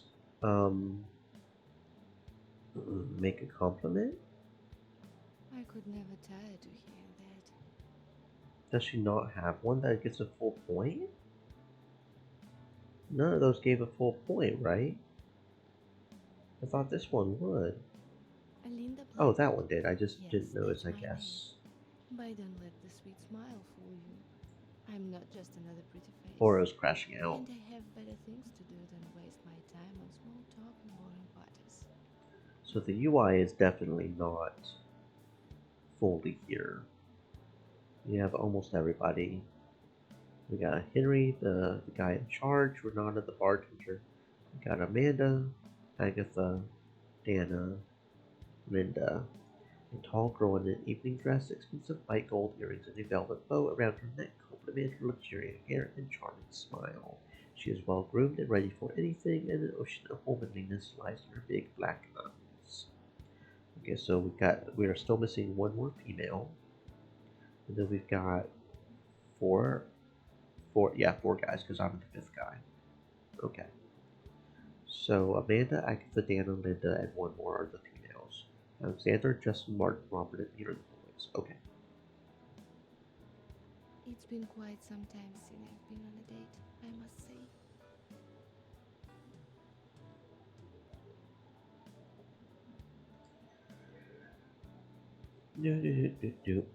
Okay.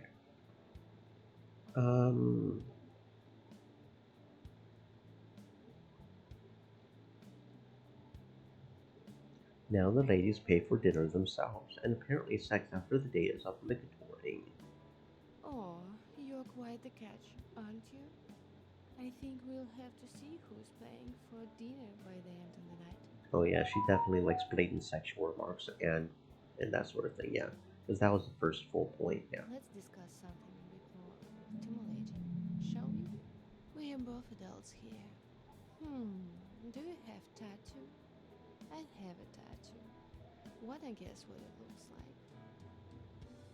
She's probably going with the Queen of Spades option there.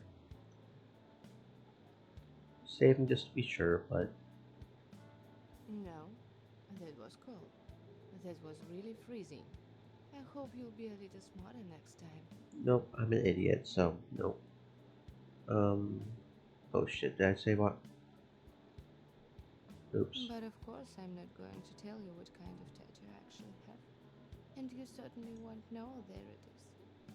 But this promises to be a very long night indeed, with countless possibilities. Okay, I didn't mean to save. I meant to load there. Oops. Screw you, man. I just slipped up. Oh, son of a bitch. That girl is long gone, and I ain't giving Okay. her a second thought. Can we remember what gives us a full point, guys? Oh, okay. Interesting that we get 2 points with the guys and the bartender, but only 1 point with the girls.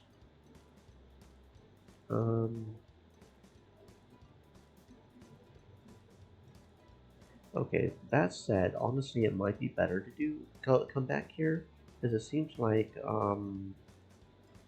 talking to the Fisher girl isn't actually anything, so actually it might be better to go up the cliff here anyways. I was kind of thinking about doing that anyways, but since I failed on the saving and loading properly. Going down a steep slope, I noticed a man standing on the edge of the cliff. There was an awful wind, and I wondered why he had chosen to be here. The fluttering pages made it uncomfortable, and he had to hold the book with both hands. He kept fixing his bangs, and I felt as if I might shelter him from the wind and give him at least a minute of quiet reading.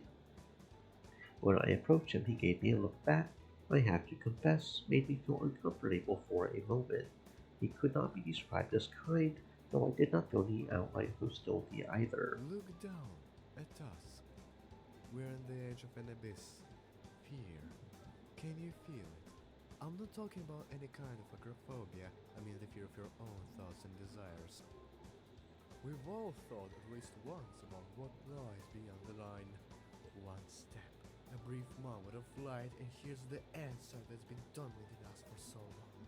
It's like an obsession, a mania. It grows every day. Okay, sorry about that, Noir. I'm Robert, for the record. What about the book? He noticed my stare. I understand your confusion. Life moves fast and there's so much to do. And if you don't jump over your head, you'll keep floundering in that social ditch where you came from. Okay, so you have enough time to really converse with pretty much everybody on the island except for one, as long as you don't sit down. So that's interesting. Save. Might as well save here.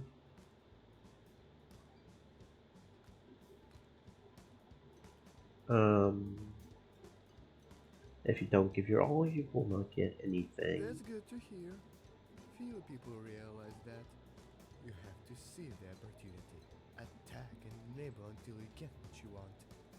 It's the same on dates. I mean, they've probably already imagined a bunch of obstacles, set traps, and spread nets. They naively think that they're the hunters. Hey, you want my advice for tonight? Try to change the status quo.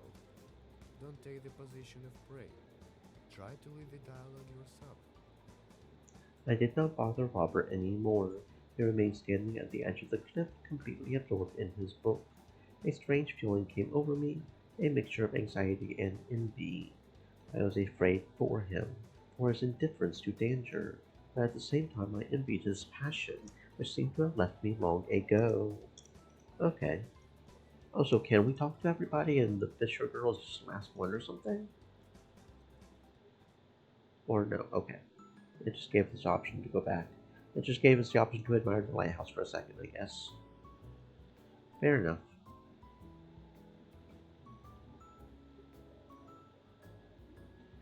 Okay,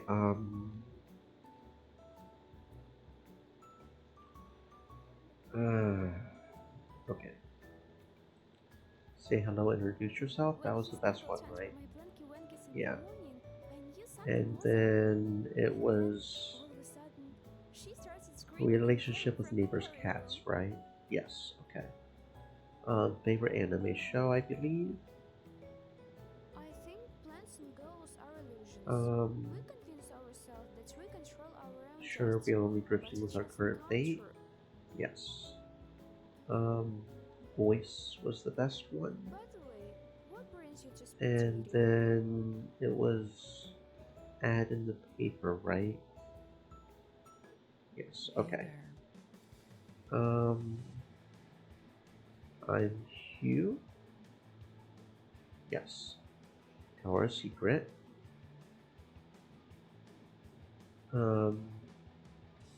Music group, I believe. How do you like people here? I believe it was that. I'm going to say just to be sure that I felt like this one was still weird, if I remember right. Yeah, okay. What's on your mind, right? Yeah, okay. Excuse me if I've been rambling about myself. If Um, you don't mind sharing, what is your occupation? Unless Tell you her about my prefer not to work. discuss, what are your thoughts on the medical profession? Most important in the world. Tell her what brought you to speed dating. Don't you ever have such desires? So can also relax on the grass. Um,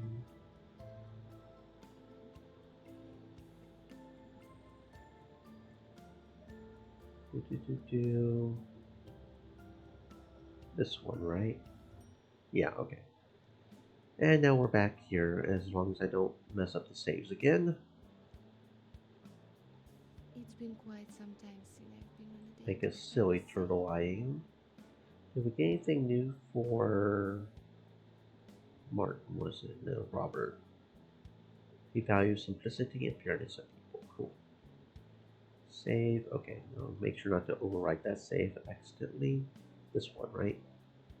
Yes. Do you Okay, no, this is the one we don't know the answer to. Wanna guess what it looks like? Is it a villain? Mm, No, that was a half point. but I like the way you think. Just got the idea there, could do it. That was not the right one. Do you have a Um, tattoo? you were I have a insanely tattoo. beautiful without Wanna guess tattoos. what it? Oh, No, here we that go was again. I didn't I think so. was just about to forget it. Load. Do you have a Um, tattoo? I have maybe a an tattoo. animal. Is it a Wanna guess panther? what it looks like? Wow, There we go. that's really close. So you think I look like wild, ravenous cat? Who's probably stalking her prey for tonight right now? I had no idea there this morning would take me. This is my first time on a group date after all. But enough about that. Let's focus on more intimate matters. Do you remember your first time, my love? And just skipped another dialogue there for absolutely no apparent reason. I had no. Oh no, it didn't. Okay, that's where she won't tell us about her tattoo. Okay. Um, save. Um,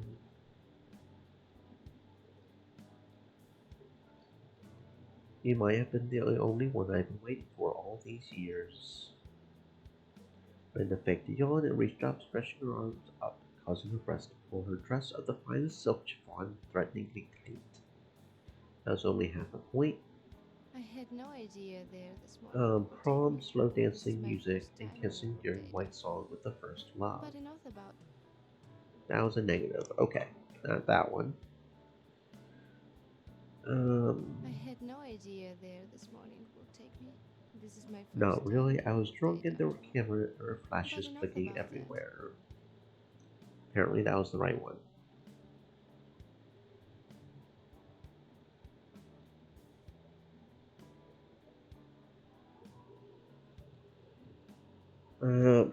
I tried with all my power to think of something as trivial as possible to distract me and keep my mind sober. Amanda lifted her glass with 3 fingers and took a tiny sip of wine.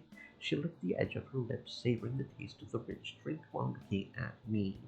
I noticed the perfect semi-oval mark on the glass, matching the outline of her dark red lipstick.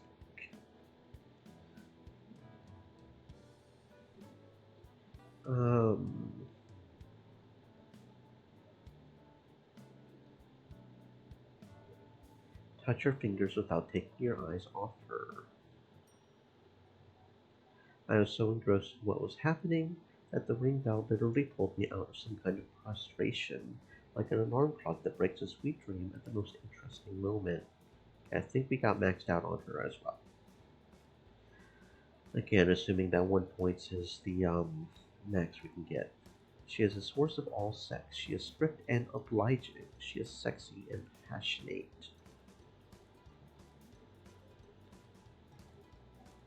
Collecting myself, I winked a goodbye and started waiting for the next girl.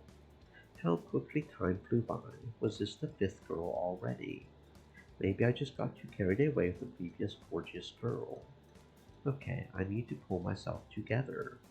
The girl in the cap, which is exactly what I would call her, appeared before me. It was the first thing that caught my eyes. Does anyone else really wear such a piece of clothing? Usually girls try to show off their hair. I have heard that a beautiful hairstyle is a sort of a sex drive for some men. Ponytails, ponytails for life. She has it all hidden right now. Was that really the way she wanted to appear on her dates? She looked very athletic and self-assured. Okay, well, I mean, that is definitely, okay, yeah. That is definitely a hairstyle. That is not hiding the hair, because you can definitely still see the hair, the ponytail in the back there. And honestly, that right there, the ponytail with the ball cap, looking athletic and capable, that's honestly one of the best hairstyles, like, ever, in my opinion. Da, da, da, da. But that could just be me and being into sporty, strong, competent girls. Say hello and introduce yourself. I'm Emilia. Nice to meet you. Well, you don't really look like someone who dates a lot. Sorry, that was tactless of me. It's okay. Um, you are the weirdest girl here, but feels like you are something special. So you start off the conversation with a controversial compliment, but I'm the weird one here, aren't I? How about introducing yourself to me for a start? Like, for example, my name is Emilia. My friends made me come here. They said it's time for me to socialize with someone other than Ooh, punching you're a me. boxer? You know how to punch? Maybe you should give a demonstration of how good you are at punching and punch me. I'm not saying that because I'm into that. No, no, no, no, I'm not weird like that. I just want to see how strong you are. Wow, she does not even deny that she did not come here to date. What strange accent does she have? But she is right, in fact. I, too, came here by chance.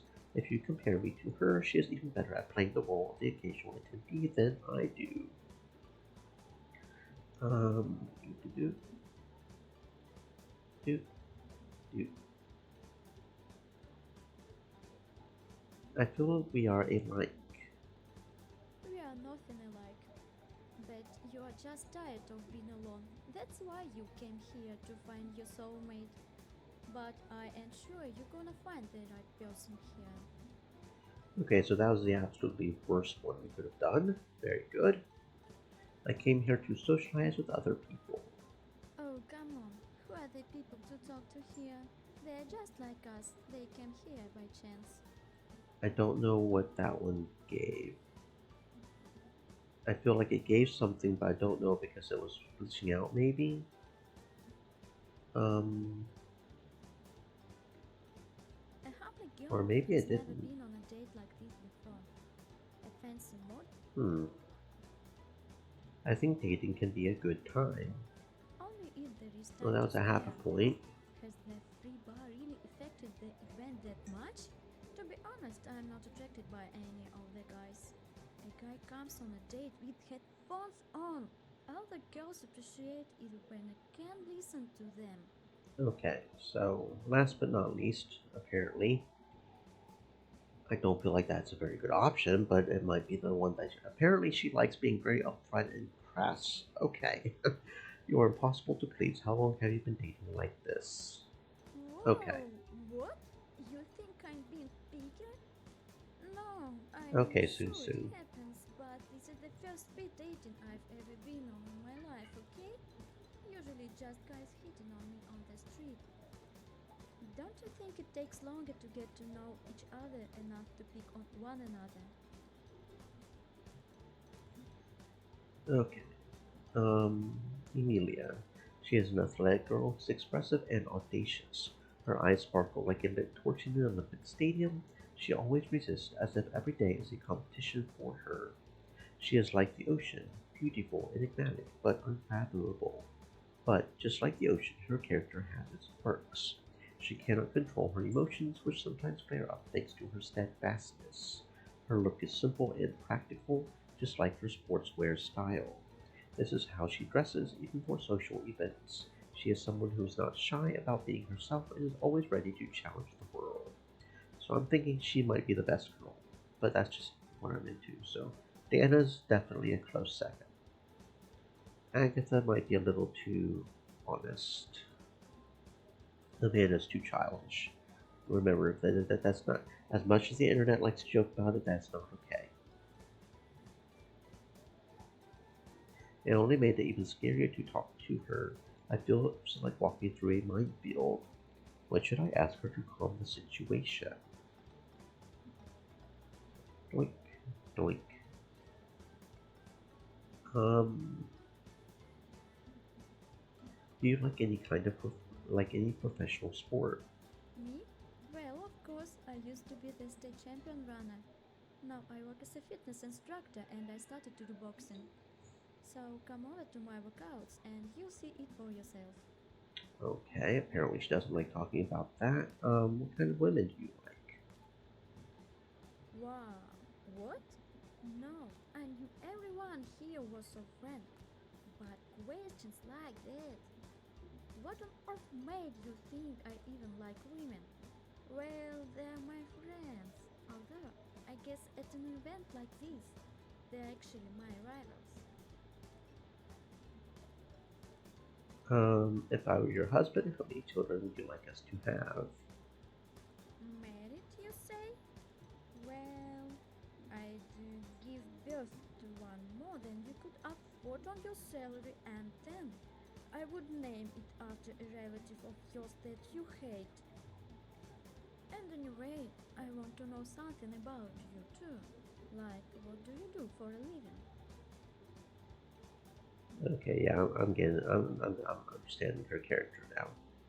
Um, I'm a serial killer. I'm looking for a victim right now. Oh, right. Do you have Okay, any yeah, I see what relatives kind of girl you around? are. I know a good place to bury them. Do you? I usually like to eat them, you know, not let meat go to waste, but we could bury them too, I guess. Oh, we are just running out of time. Thanks for meeting me. Yeah, I see what kind of girl you are now. I got you. That was cut and dried. We still had a little time, but she clearly let me know that the conversation was over. She turned half-sightedly and glanced at the other couples who were having lively conversations.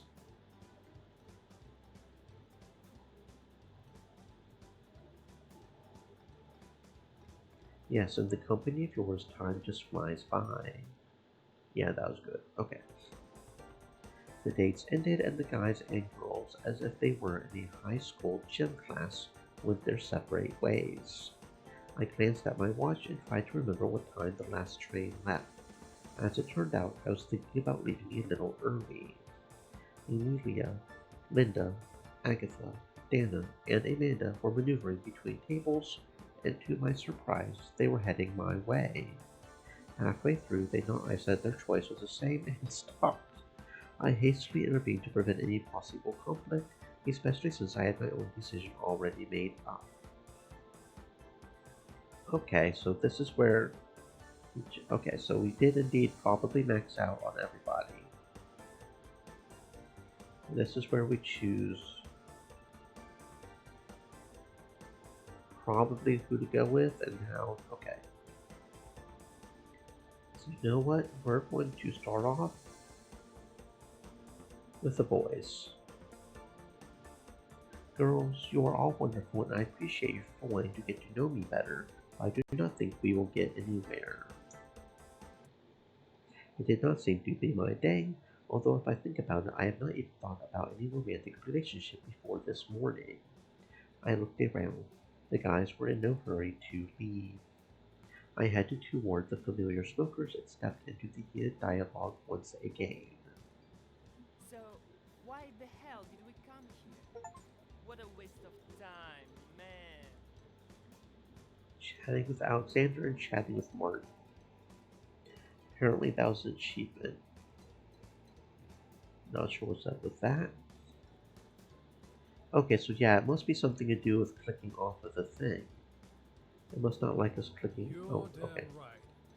I found something new I and don't know. interesting. Met some cool people and had a blast. Is that optimism? Or you just refuse the truth? We are losers, dude. Da-da-da-da. Okay, so save slot 8 is going to be that one.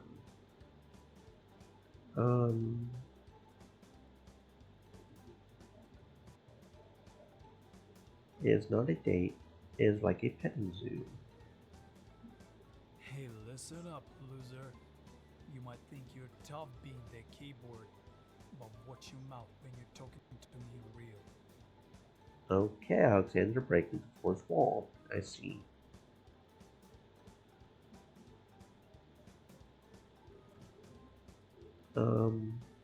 That's not a big deal, it's just a bad date. There will be a million more.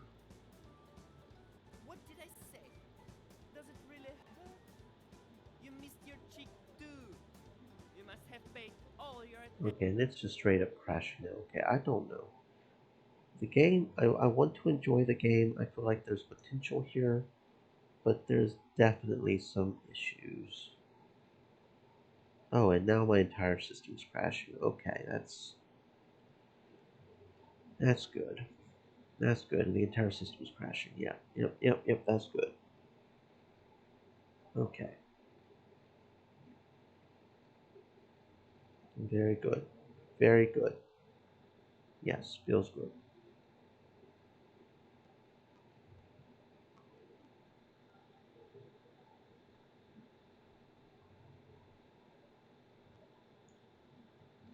Yep, feels good.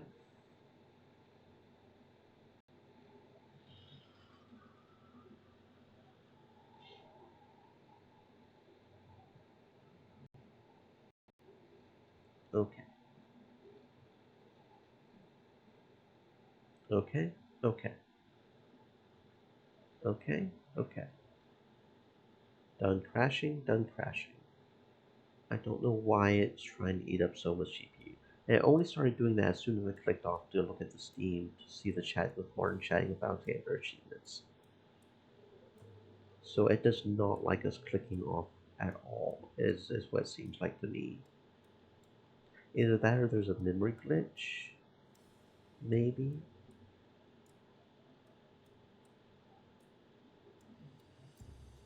I don't know. Okay, I wonder if there's a way to delete the... That's gonna be somewhat annoying. Okay,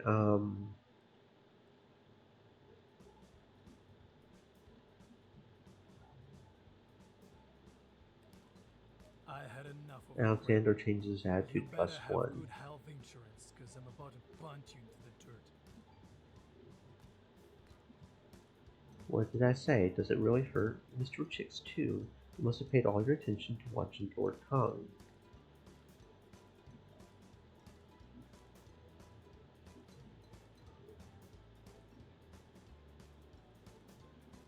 Um...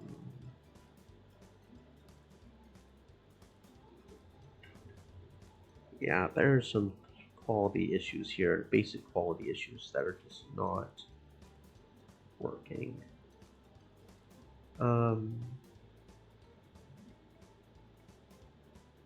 Considering the ladies out there, the losers are the ones who got picked. So that gives Martin another plus 1.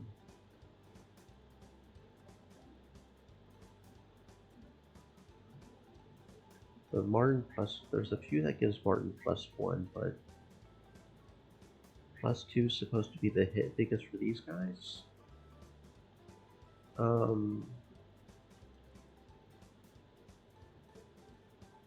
No, that was Alexander.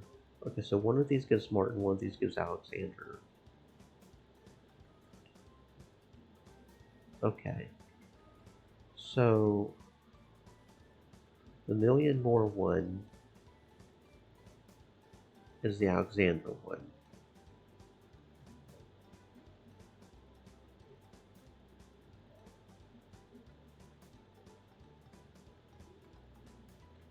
And then the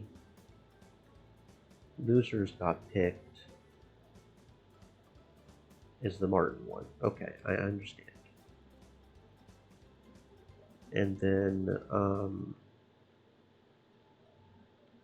Petting Zoo is neither. It doesn't give any either one for them. Okay.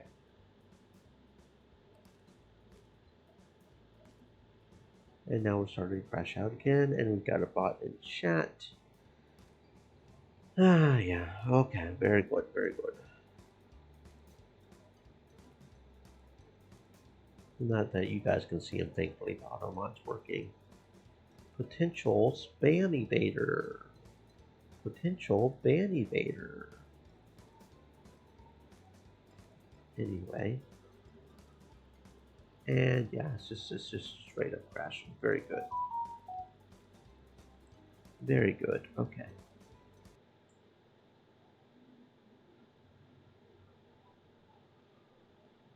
I want to love the game. I'm liking the aesthetics. I'm liking the general idea so far.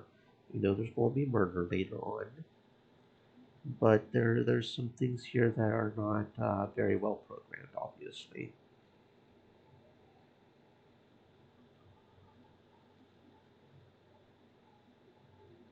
And now it's not even starting up.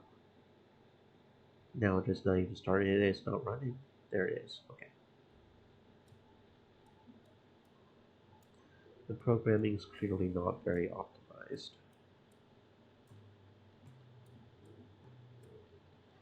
Okay.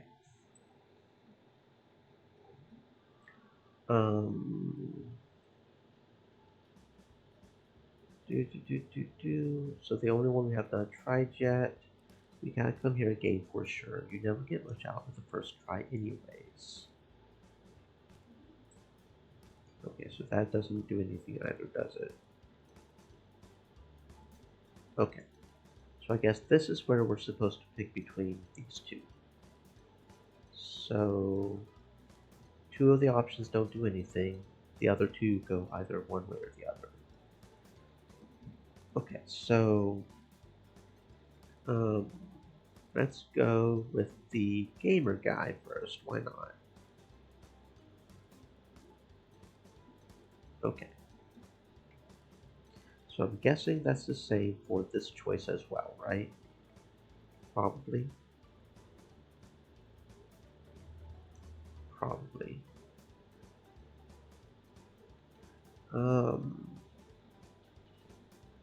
Hold on, guys. I will just turn on the cam era on my phone. I'd rather have stayed home. Okay, well that was bad for both of them. Neither of them liked that option.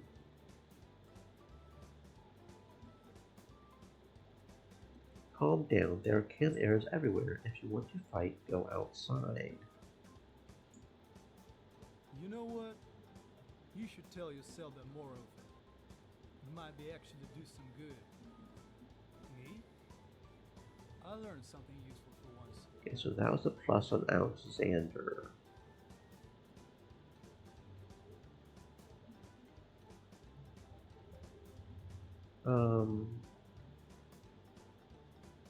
Calm down, guys. We are in a respectable place and we are not alone. Okay, so that was Martin.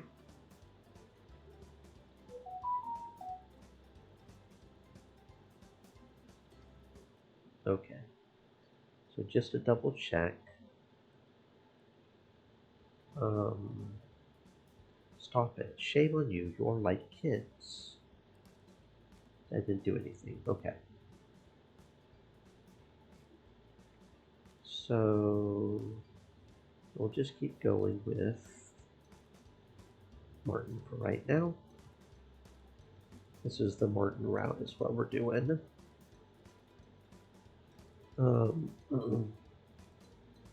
Today's defeat is tomorrow's victory.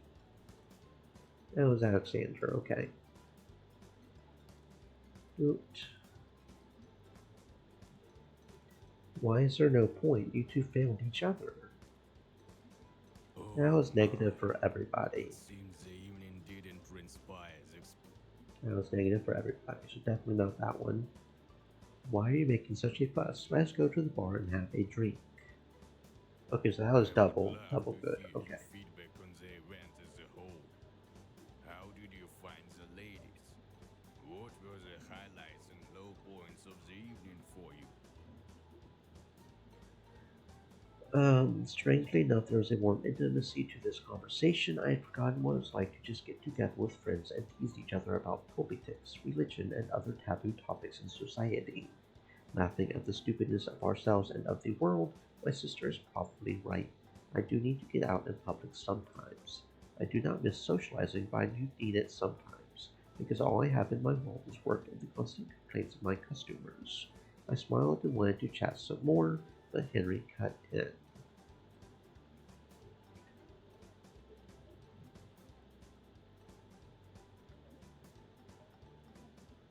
Okay.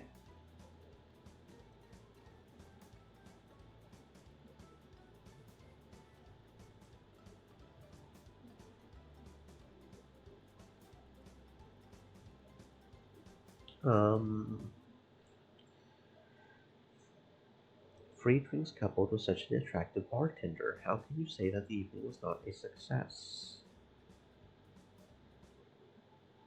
My evening was going as well as possible. I could not even imagine that I could love it.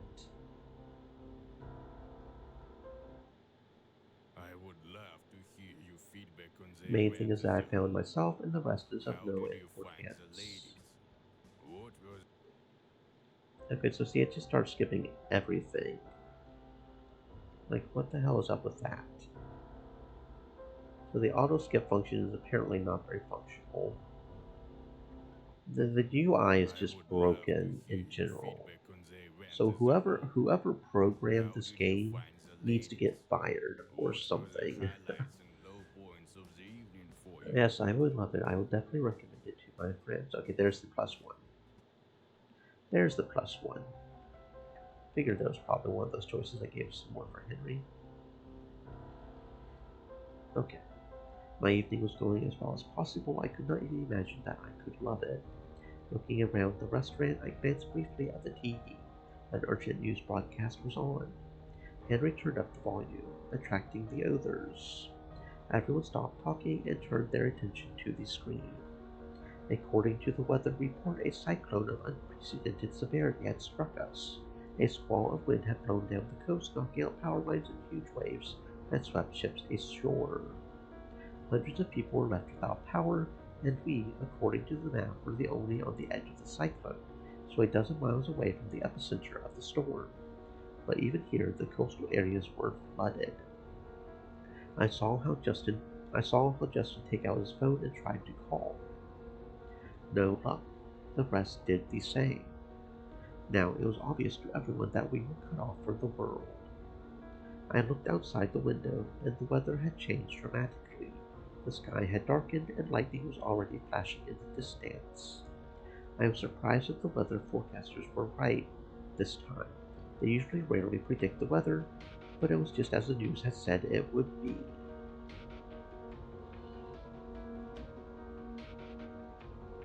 Oh shit, y'all. Jane Goodall. Jane Goodall, the legendary chimpanzee hoe. She done died. Yeah, Jane Goodall, one of the most iconic monkey people. She done died. She had to be old though, man. She'd been around for a minute, right? Huh. Okay. Rip to Goodall, though. Rip to Goodall. Maybe we should watch Planet of the Monkeys or something. Um, if I had left here early, I would have been hit by cruel nature, and the train might have been cancelled. It's a good thing I decided to stay a little longer. But what about the others? Did some of the girls manage to leave, or did the storm catch them too? In this weather, it is best to stay under a safe roof, so we have to take advantage of Henry's hospitality and wait out the storm here. Emilia was the first to return. I saw her throw her bike against the wall of the restaurant and run inside, shivering from the cold. I sadly realized that I was not going home tonight. I glanced around the bar, thinking that this had happened to me before, a long time ago, when my fellow students and I had sat out a storm in a local pub. I had been younger in those days, and rarely got drunk even after a long booze, so in the morning I had had to take my mates back to their lodgings. The streets looked as if they had been bombed, with rubbish everywhere and fallen trees lying here and there, but there was a silver lining. The police were clearly not in the mood of testing drivers for alcohol. My memories were interrupted by Renata's voice, who was clearly issuing commands. Clear the tables, lock the doors, lock the windows, close the doors tightly. She seemed to know what to expect from the impending storm. Soon other girls returned, drink from head to toe. Clearly they had not got off the island in time. The evening promised to drag on. Renata handed me some plates for the guests, and as I wrapped the girls in the warm fabric, I noticed that the quiet corner of the bar had suddenly become more lively. I wanted to slip away from the evening conversation and go upstairs to wait for morning, but Renata stopped me. Then, with the clink of glasses in her hand, she drew everyone's attention. Yo, sweethearts, may I have your attention, please? Henry spread his enormous hands in a reassuring gesture. There is absolutely no reason to be alarmed. We needn't worry, as far as we possess a self-contained power generators that will ensure we won't stay without electricity. The antenna is holding up well, and this abode can withstand any storm.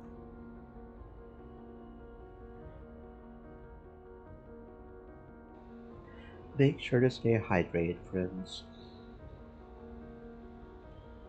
Your automobiles are safeguarded from the wind, so they will remain unscathed. There is ample place for all of us, and Renata will make sure we don't go hungry. Am I correct, Renata? Yeah? I now listen. I'ma go to the kitchen, and if anyone is allergic to any stuff, be kind to tell Aunt Renata now. Okay? Alright then. Hey Henry, you're the boss.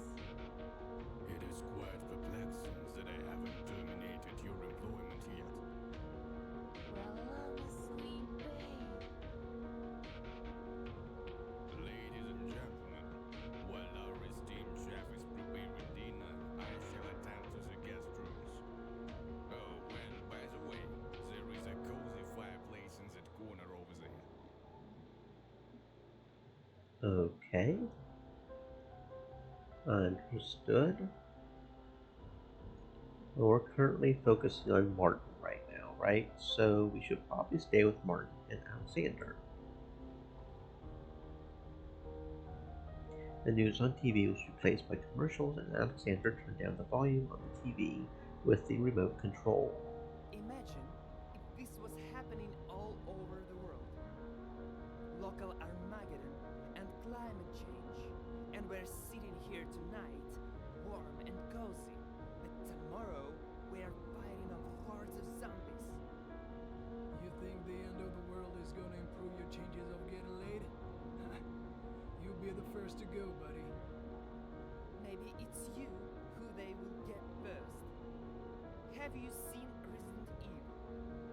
They eat knuckle draggers like you on the first day. Well, let me tell you, if Resident Evil is anything like that we're dealing with, then of course it's gonna go down like that.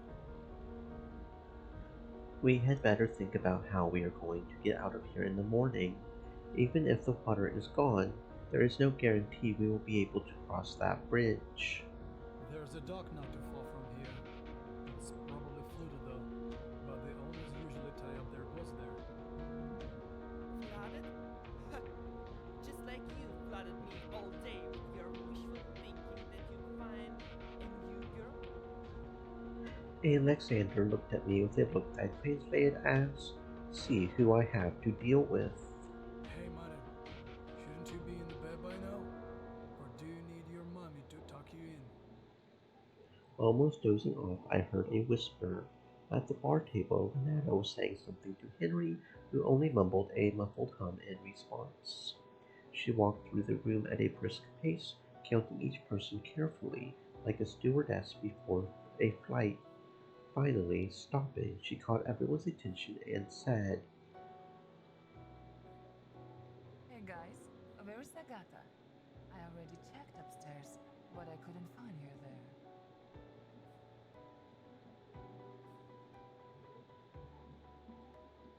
Her words intensely roused me from my slumber. I looked around and realized with alarm that she was right. One of us was really missing. Alexander was the first to react. He had been standing by the door, seemingly completely unconcerned, but now he joined the conversation at once. Ha! You got me there. Let's come for a second. It's 12, right? But when the dates were over, she was standing right there in the corner with the rest of us. I exactly remember it. Who saw her last? I mean, some of us had tried to leave by car earlier, but came back afterwards. Didn't she go with anyone of you? Let's think this through. She ain't in a building, but her car is still here. That means she must be outside somewhere, right? Oh, we got Sherlock Holmes here. The boys were right. In all the commotion, I did not even notice that one of the girls had not returned. At that moment, Henry slapped the door. She isn't on the porch. With this inclement weather, only a lunatic would venture outside. She could have gotten lost. And it's cold and scary out there. We gotta save her now. I've got flashlights in my car. I'll go look for her. Who'll join me? I'm with you on that one. The tracks might be gone, but I know this area like the back of my hand. Nowhere to hide around here. Ah, come on. She'll get here by herself. Find something else to worry about. She'll just get a little more wet than usual. I agree with the cab girl. Maybe she's just sleeping in her car. What could go wrong? What? Maybe she slipped and fell. Maybe she got pushed off a cliff. Damn, it's cold and rainy as hell out there. Any of y'all got an umbrella or raincoat? One moment. Let me see if I can find some raincoats. If memory serves me right, there should be 6 of them. 6? Perfect. We can bring along for more people then. I am in. I just wish I had some other boots. I do believe I can lay my hands on a few.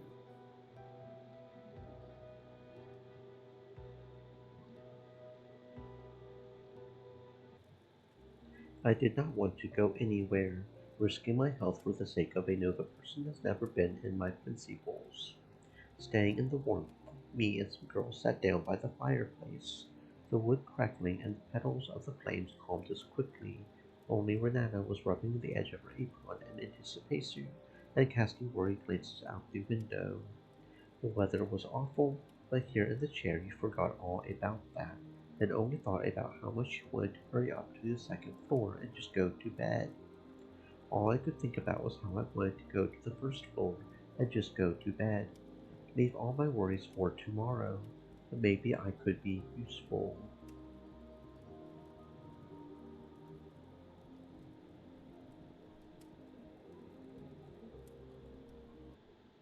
I felt ashamed that I was sitting idly by while others were fighting the elements for a noble cause, albeit a futile one. I decided at least to prepare a warm welcome for them on their return, so I went to the kitchen, where I found Renata washing the dishes. Visit the kitchen with Renata is apparently an achievement as well. Renata did the dishes.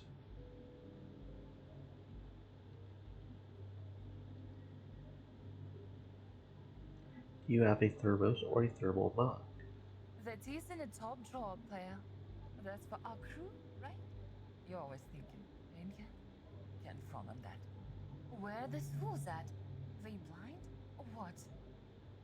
When I opened the door of the drawer, I saw a whole scattering of different teas, neatly packed in translucent jars. Grab the one in the middle with them big ass tea bags.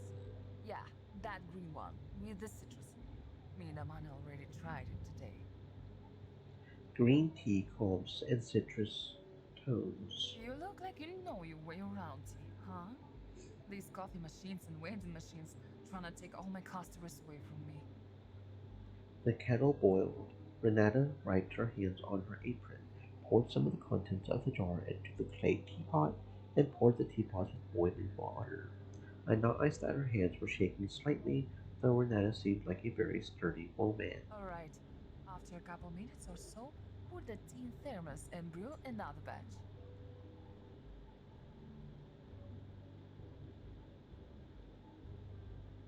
The same tea for the second use? No doubt. This that fancy Chinese tea, baby. And any loose leaf tea worth Stream its elements. weight gotta get brewed at least Set. twice. We gotta Stay keep moist, ourselves my fat friends. and Hydrate. hydrated. Know what I'm saying? Who knows how long we'll be stuck here? The monologue was interrupted by a rumble from the hallway. Someone must have stumbled into the room, opening the door with their foot so that it hit the wall with force. Renata and I left the tea brewing and went out to see who was causing the noise. The door swung wide open again, and Justin pounded in, letting in the cold air. He was very pale, and his knotty, trembling fingers struggled to unbutton the buttons on his raincoat. It was only by the look of fright on his face that I realized he was not shivering from the cold at all. I looked at Henry with a glance. He must have sensed something wrong, too, something that was easy to think about, but so hard to say out loud. The rest of us knew it, too. The terrible thought seemed to be transmitted telepathically between us, plunging the cozy living room into an oppressive darkness. The pause of silence stretched the moment into eternity. She was killed. His words went unanswered. We stood in silence until Emilia began a parade of banal reactions. If it's a joke, it's idiotic.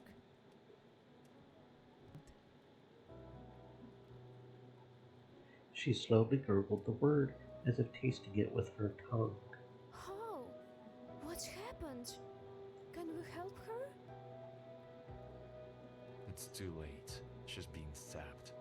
Multiple stab wounds. Most likely stab wound. Alas, it's true. This is terrible. First the storm, now. Oh, am I going to testify in some 130 police station again? Again?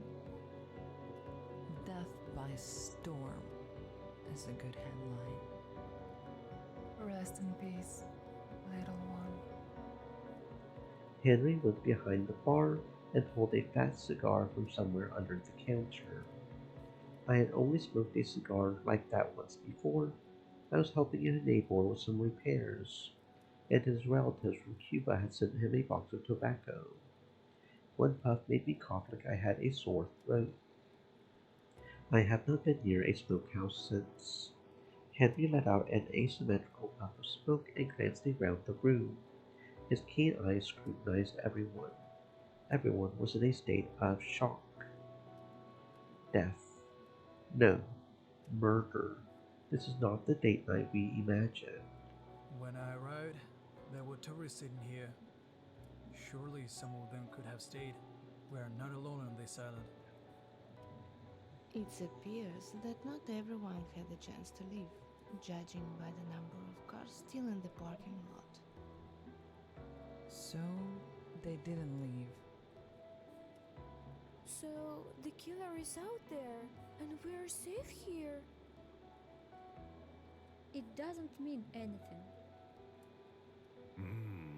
There really are a lot of tourists here, and locals often walk along the coast and look at the lighthouse. But it's murderous. Goosebumps ran up and down my skin. The word murder sounded so sharp and frightening that I was speechless for a moment. I never thought I would react this way. I had always thought that if something like this happened to me, I would be like a rock, calmly facing and cutting through the waves of madness and fear. Trying to hide my confusion, I looked around. Amanda gave a startled yelp and swallowed her saliva. Emilia, on the other hand, was exchanging thoughts with an icy calm, as if she were discussing something quite ordinary, oblivious to the fear in the other's eyes. Henry and Renata seemed to have paid no attention to the event at all. They continued to talk about it as casually as they talked about the weather or the orders of the restaurant's customers. Maybe it's a maniac or a serial killer. Emilia moved away from us, sitting blankly on the couch by the fireplace. Her gaze slowly slid around the room, watching at us. You mean that was the plan? To stay on the island too? What?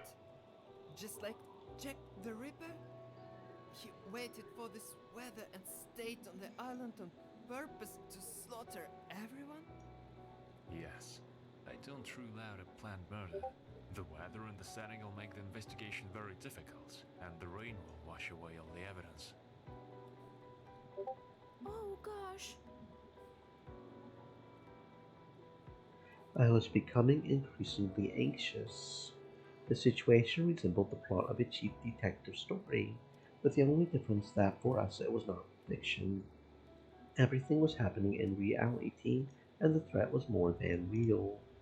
Suddenly, Emilia creaked up from the couch and walked to the center of the room. So, what do we do now? Is she in the dirt there? Dana pointed her hand in the direction of the wall behind which was the smoking room. Yeah, that girl is in the smoking room. Can we move the body? No way! I understand that is a scary situation, however. If she was killed, it's a crime scene, and we better stay away from it. Exactly. To the police, we'd all be suspects. There could be fingerprints, footprints, anything. But we certainly can't touch the body and take it anywhere. Buddy? It's a person. Her name is Agatha. I talked to her an hour ago. Amanda, I understand you. But we can't help her anymore and will only complicate the investigation. Henry kept his cool. It was obvious that such extreme situations were nothing new to him. The others began to disperse around the restaurant. I looked around. Someone was clearly missing. Robert would agree with me, but he still hasn't come back. So where is he?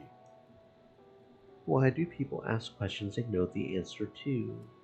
Renata came to the window as if she could see something in the gloom of night. Amanda looked awkwardly under the table as if Robert might just be playing hide and seek with us. Leah sat with her feet up on the couch and started looking in her bag. A second later, she pulled out her gum and stood up, heading straight out the door.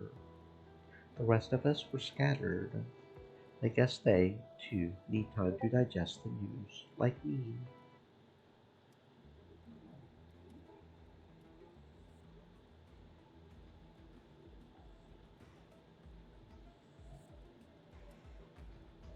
Martin tortured the TV remote control, switching all the available channels one by one.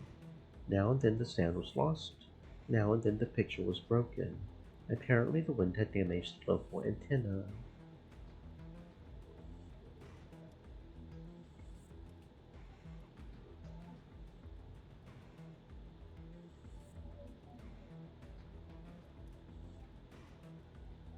Something destructive.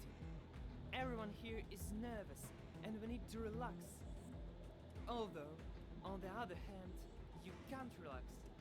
Okay, so that got a single point. I don't know if there's one that would give us 2 points or not.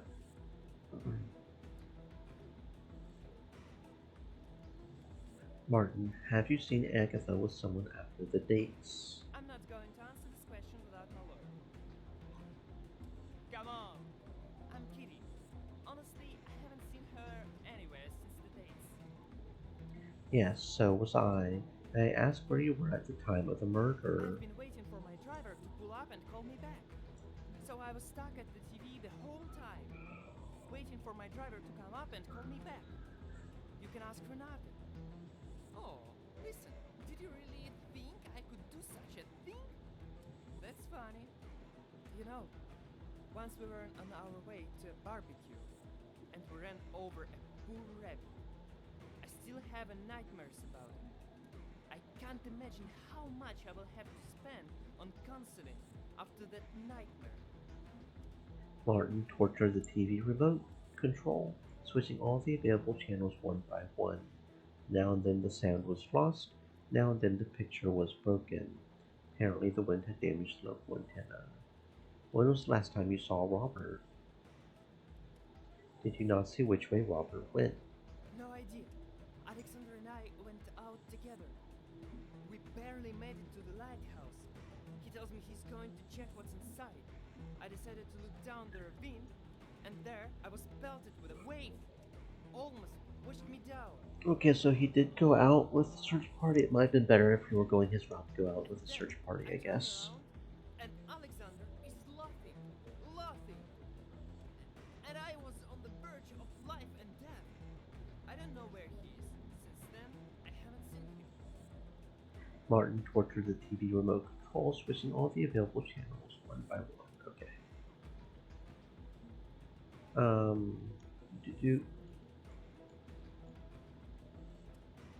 I won't necessarily worry about it, I guess, for right now, and hope that even if I mess up a little bit, it'll be okay.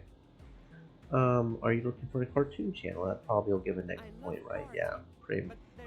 That's what I thought. So it might not be a. You're in a bar and do not drink. Yes. And that was a neutral option. Okay. So the best one is a +1. So the best one is this one. Something Okay. destructive. Everyone here is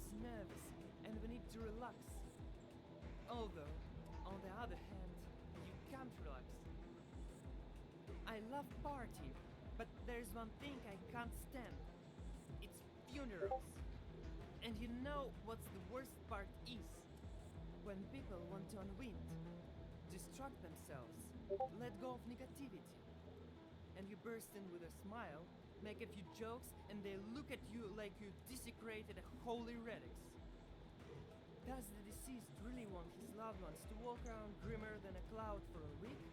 And here I'm sure everyone has some stupid joke round around in his head at this moment of mourning.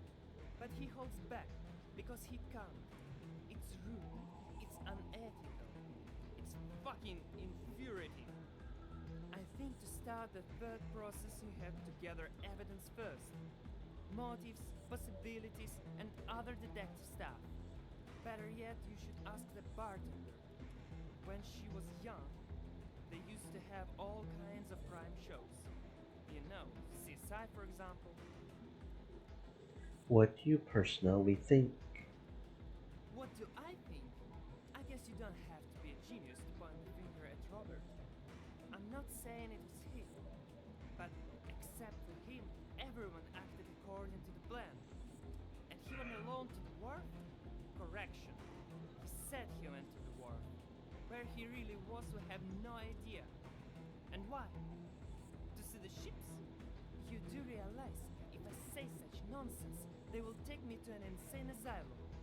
It's a very convenient image for dark affairs. If we played Mafia, I'd kill him on principle.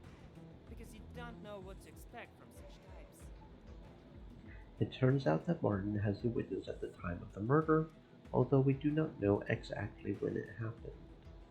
Martin tortured the TV remote control. Okay. So this is probably just like the earlier scene where we have a limited amount of people we can talk to. Yeah, because there's a clock there and everything. Okay. So we can go outside, we can go to the kitchen, we can go to the stairs. Probably should go to the kitchen and confirm his story, right? That he was wherever. Talk to the bartender. Can we even go outside? That seems like a silly thing to do. I mean, it's pouring cats and dogs outside, right? But maybe you'll find a cat out there. I went out to the backyard to look for Emilia, but it was hard to see anything in this weather. The peals of thunder split the sky, and it took my breath away. Where could she have gone in this weather? I didn't even realize Emilia went out here, honestly. So here's where, he is.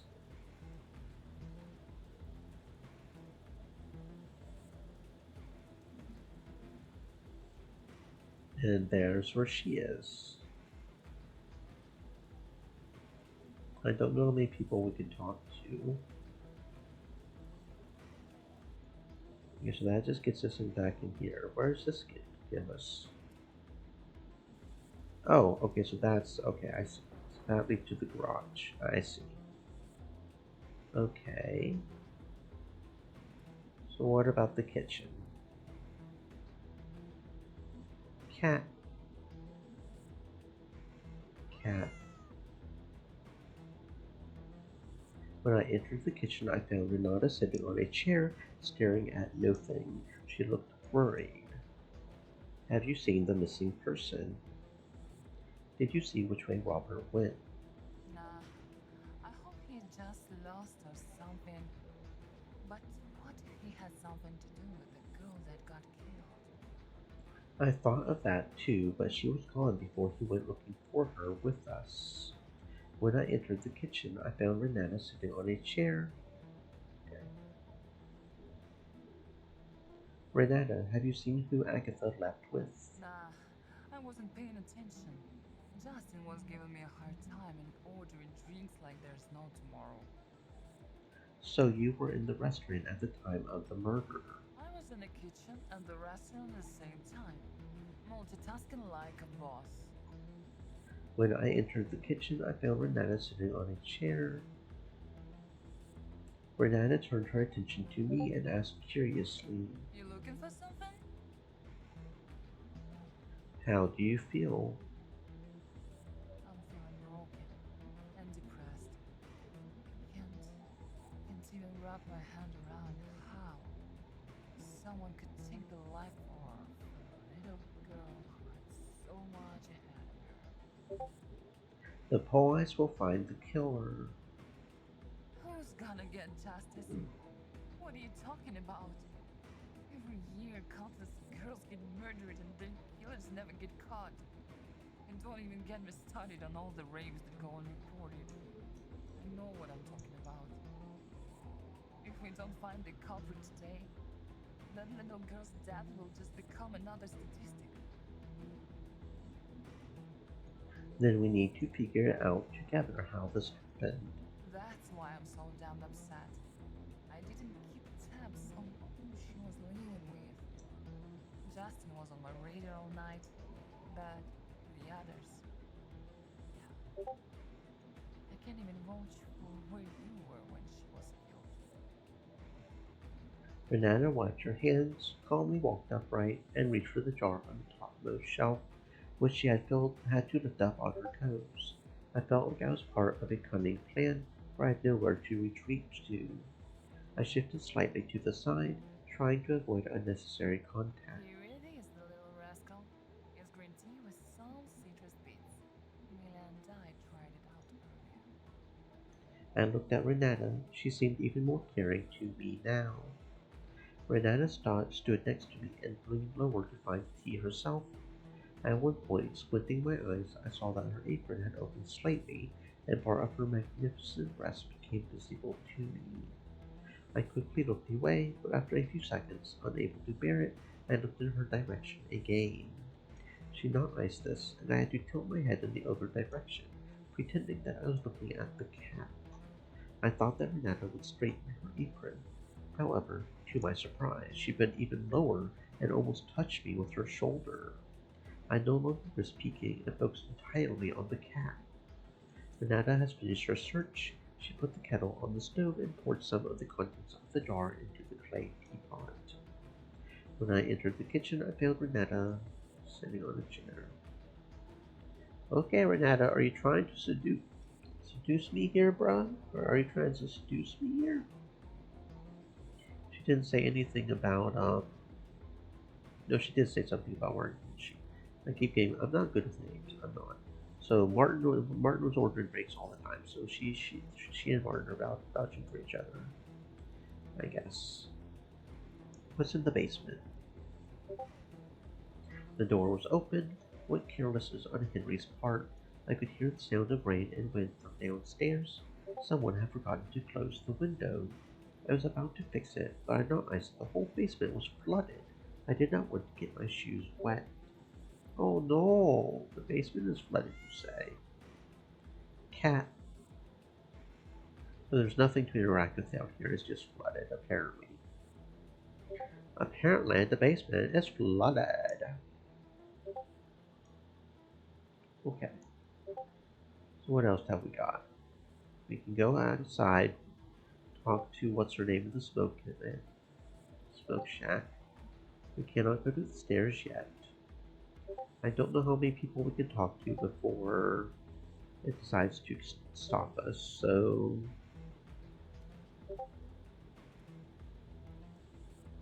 let us go this way. And talk with him. Earlier, I had seen Henry go out that door. Curiosity got the better of me, so I decided to follow him. The door led directly into the garage. When I had come here this afternoon, that Jeep was already parked there. Now the owner of the restaurant was working on the boot. When he saw me, he shut the boot lid instantly, as if he did not want me to see anything.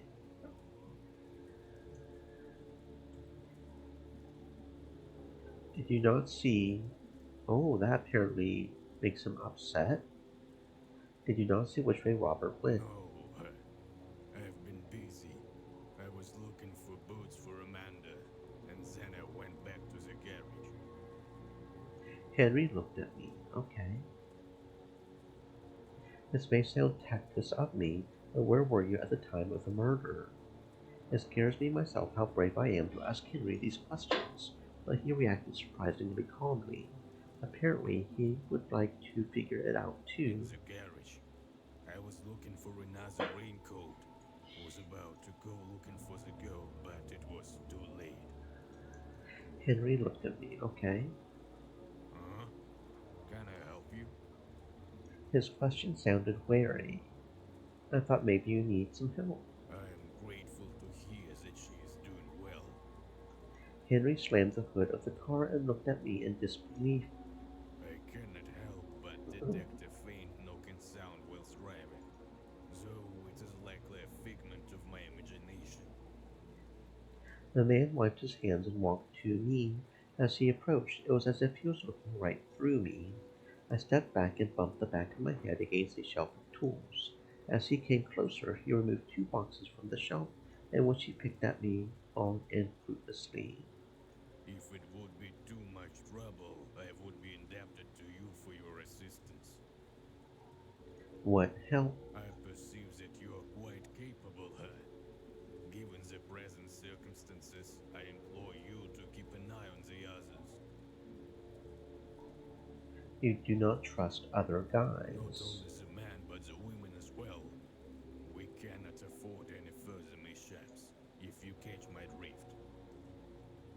Yes, I understand. Armed with a charming smile, he extended his huge hand to me. I held out my hand in return, and Henry shook it at me. How gracious of you. Already with a smile, said Henry, he is so fast at changing emotions. Creepy. Henry headed for the restaurant. After standing alone for a while, I followed. He didn't head for the restaurant, he's still here. Okay.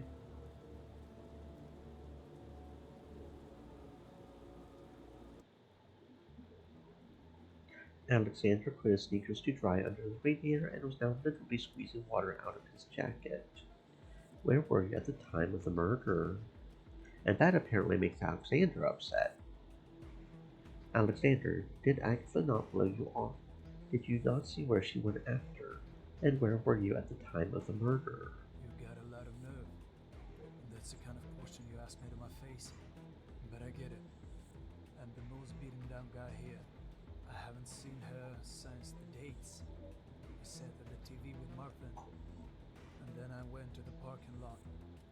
I was about to leave, but the road had already been washed out. Alexander put his sneakers to dry under the radiator and was now literally squeezing water. Okay. Did you see where Robert went? Martin and I went to the lighthouse. The wave was so big, it was breathtaking. I decided to check the lighthouse from the inside. I looked inside, but I didn't find the girl there. And when I came back, I saw this sissy shaking like a leaf. It was a bad idea to take him with us. Had to go back before he got stiff. Alexander put his sneakers to dry under the radiator and was now okay. Any thoughts about the murder? Who doesn't have him? Is there something specific you want to ask? Do you suspect someone? It's clear as day. They told us about the multiply stuff once, didn't they? No. I'm a big fan of boxing, especially the old school fights from back in the day. Have you ever heard about George Foreman? He'd hit his opponent and then watch him fall to the ground like a sack of potatoes. And there's nothing like a heavyweight brawl. Those guys hit like freight trains. But the lightweights, they're like machine guns, firing off rapid fire punches. The target is on the ropes, barely standing, and he still manages to throw a dozen more punches before the ref calls it. And that's what I call determination. I did not quite get your hint. Well, put your thinking crap on. Maybe you'll figure out it eventually. He is kind of weird. What does boxing and murder have to do with it? Alexander put his sneakers to dry under the radiator. Okay. Cool.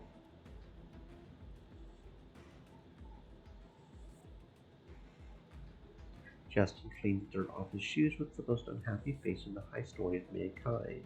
The matter seemed futile, for his pants were also badly soiled. I could no longer watch him torture his shoes, although I am well aware that he is fighting stress in this way.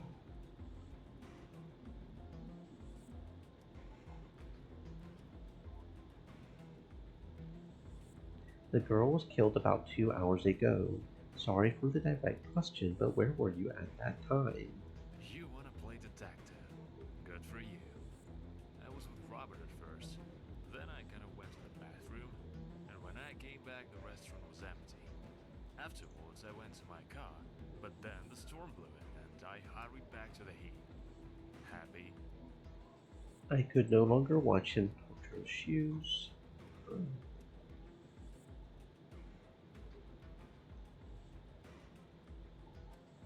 And now it's freezing up again. Very good. Okay, fantastic. Thank you for freezing up on me. Yeah, the programming for the game is not very well programmed.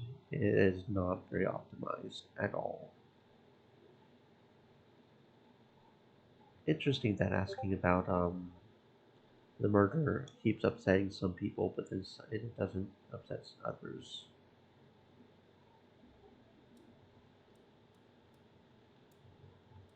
Okay.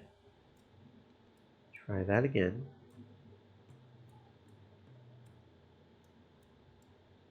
If it allows me, it's not going to freeze up already, right? Come to us. Why By the did way, Simona will be too. the You fuck? remember my friend Come on First now. Lady? She seems to get Didn't along. even. The fuck? Okay.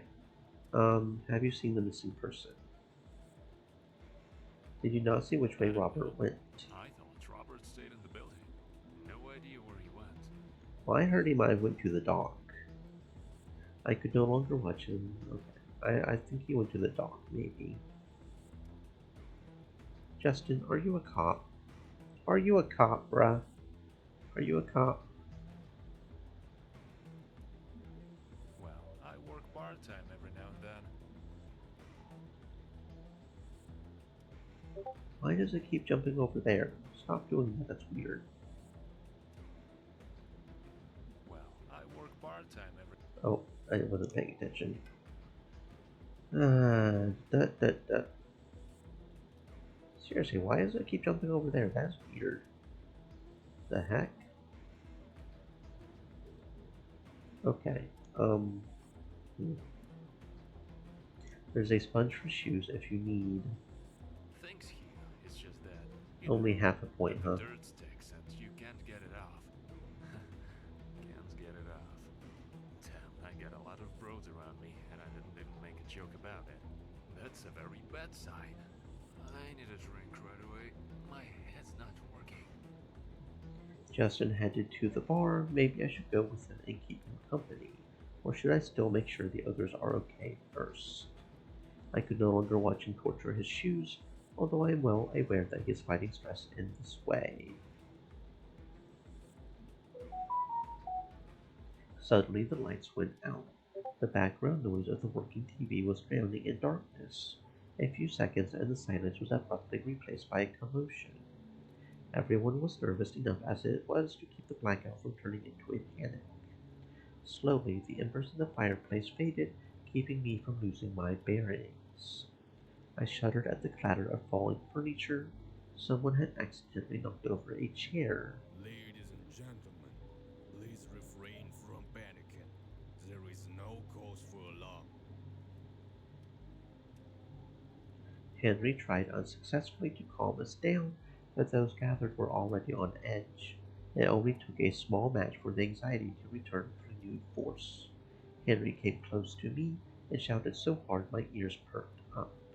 I extend my gratitude for your attention. It's plausible that the storm may have caused damage to the street cable, or a fuse may have been blown. Fortunately, we possess a backup generator located in the basement. The basement's flooded, bro. The basement's flooded, bro. The basement's flooded. Do you have candles here? Maybe it was the murderer who turned all the lights.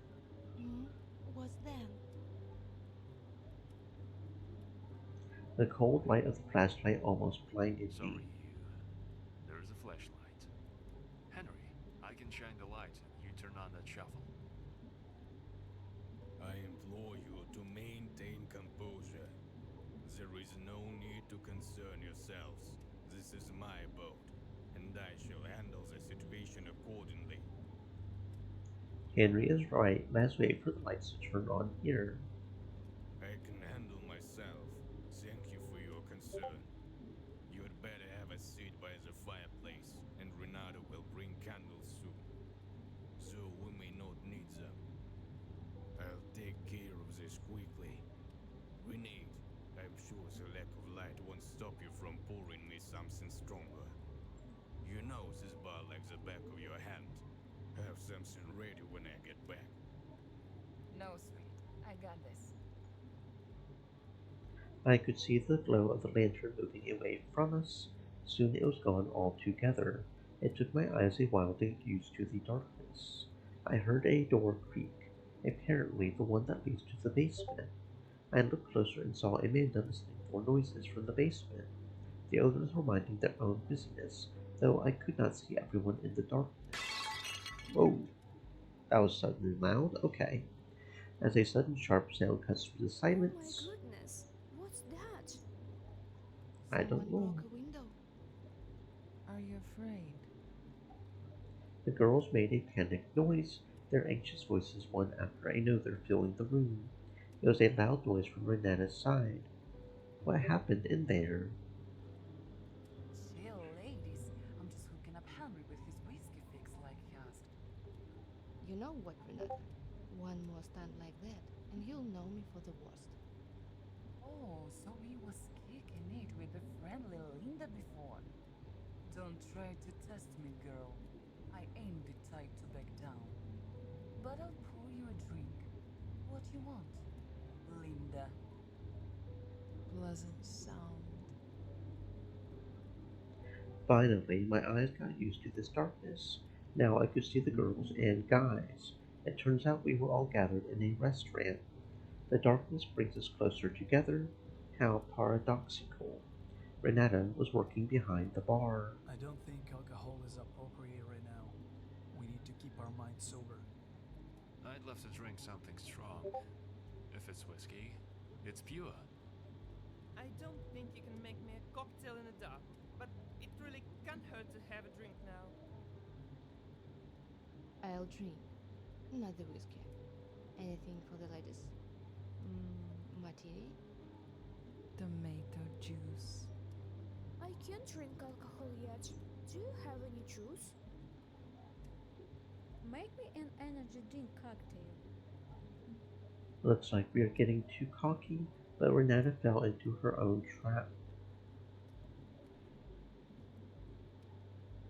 I know my bar like the back of my hand, but if I stumble across another bottle in this dark, don't blame me.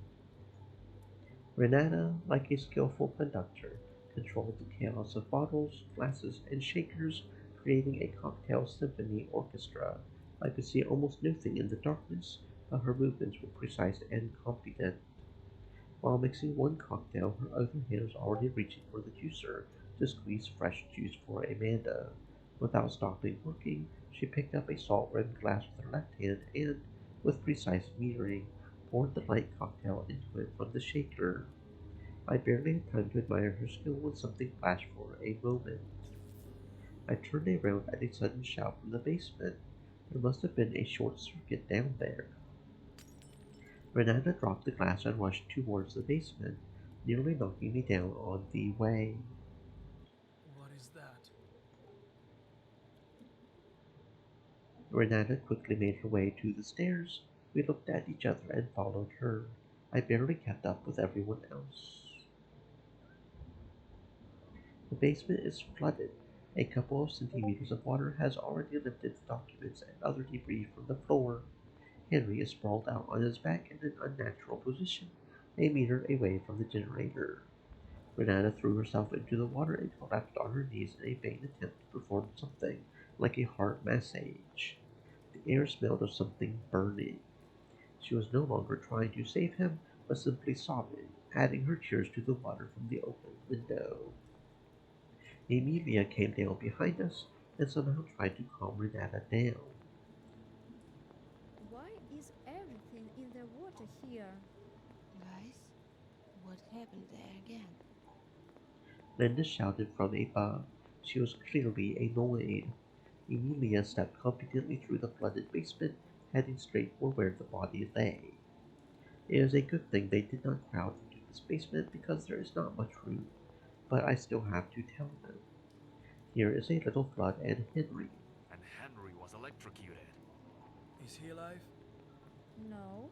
What? How could this happen? I don't know, but there is a wire in the water. Where? Emilia picked up the wire in heavy insulation. Judging by the fasteners and the fact that the other wires remained intact, someone had disconnected it on purpose and then ripped it out of the wall. Soon the rest of us came down. Are you saying someone put him there on purpose? It couldn't have fallen here by itself. Okay, I'm going to fix this. I'll turn on the lights and Henry, we have to do something. We can't leave him like this. I agree. Guys, will you please take Henry upstairs? Emilia, are you sure you know what you're doing? Yes, it's such a primitive system. Looks like she does not need any help. I do not know whether to admire her bravery or criticize her recklessness. After pulling the cable out of the water, Emilia wiped the wires clean with a dry cloth to remove any excess moisture and avoid a short circuit. All I had to do was pull the ill-fated switch. After what had happened, I would have reassured myself 3 times, but Emilia pulled the handle as if nothing had happened. The lights flashed, and the sound of the rain outside the window was joined by the sound of the generator. Emilia hurried upstairs, shaking the water off her soaked feet as she went. I stayed a few moments longer, looking at the lifeless body from a distance. Breathing out, I headed upstairs. Judging by the noise, there was already a lot of discussion going on.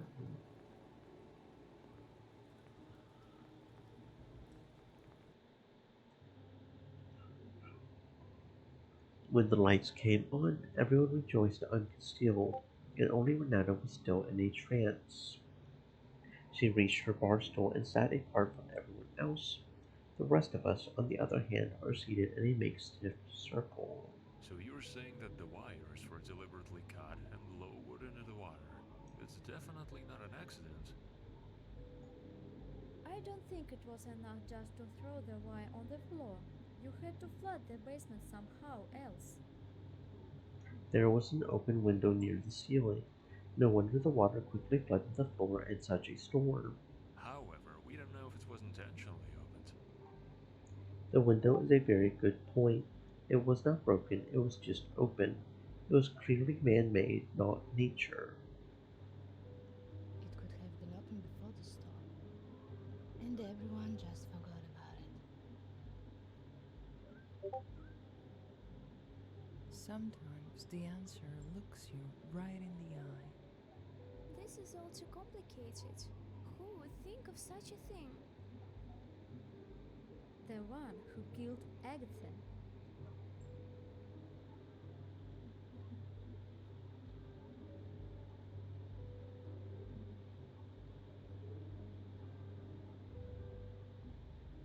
Play a lot of video games, such things will come to your mind. A gaming addict might. Games cause abnormalities in people that affect their psyche. They have further difficulty distinguishing between reality and fantasy. Come on now, fellas, let's not be too quick to judge. We need to figure out. How about taking turns?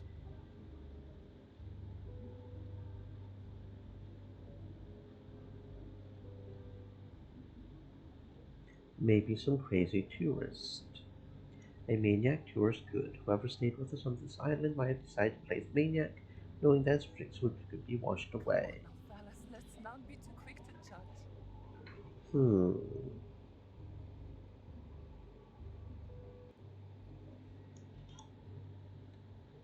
For the military, it would be easy. A military man could have. They take a special survival course at the army. We don't know what is going on in his head after everything that might have happened to him there. Come on now, fellas, I don't let's know not which be too quick one. to judge. Don't know what that is affecting. It doesn't seem to be affecting anything.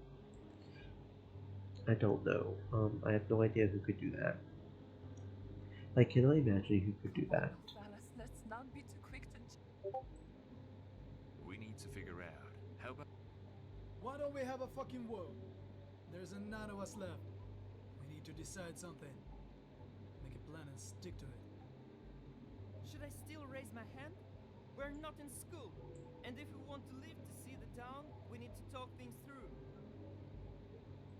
Diana stroked the silently crying Renata on her back, and the guys didn't seem to pay any attention to her.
Sorry about that. Anyways, Someone deliberately put the wire in the water. It just couldn't have slipped out of the slot by itself. That's impossible. Who could have done this? Henry went to the basement alone to get the raincoats, didn't he? Someone could broke it into the basement afterwards, when we were wandering in the dark outside. And then, when we left to search, could someone have gotten into the basement? everyone turned to the girls. They were in the restaurant when the search for the missing man took place. It is a strange coincidence. First the guy goes missing and then this wire trap. How should I know? Am I supposed to keep track of everyone here? No, I didn't see. How complicated everything is. A fireplace, a TV, but you couldn't put in a basic security camera? Renata wiped her tears and engaged in dialogue with a lowered voice. From whom, honey? Sometimes we don't even have enough change in the register. I would also like to understand from whom. Maybe it was one of the tourists after all. Maybe he snuck into the basement through a window. That's why he wasn't seen. Why is she trying so hard to blame the camper? I did not notice anything unusual about him. What is suspicious is that Emilia knew how to disarm the trap. While on second thought this death is not good for either of us, it was as if Renata had read my mind and continued. Poor Henry. He ain't never done nothing wrong. Who did this to him? That's what they say. If you don't know what the reason is, then it's about money. For what? Well, had a guess? Debt, competition, credit. Wealth and honesty are usually mutually exclusive. Emilia clearly wanted to give him a slap.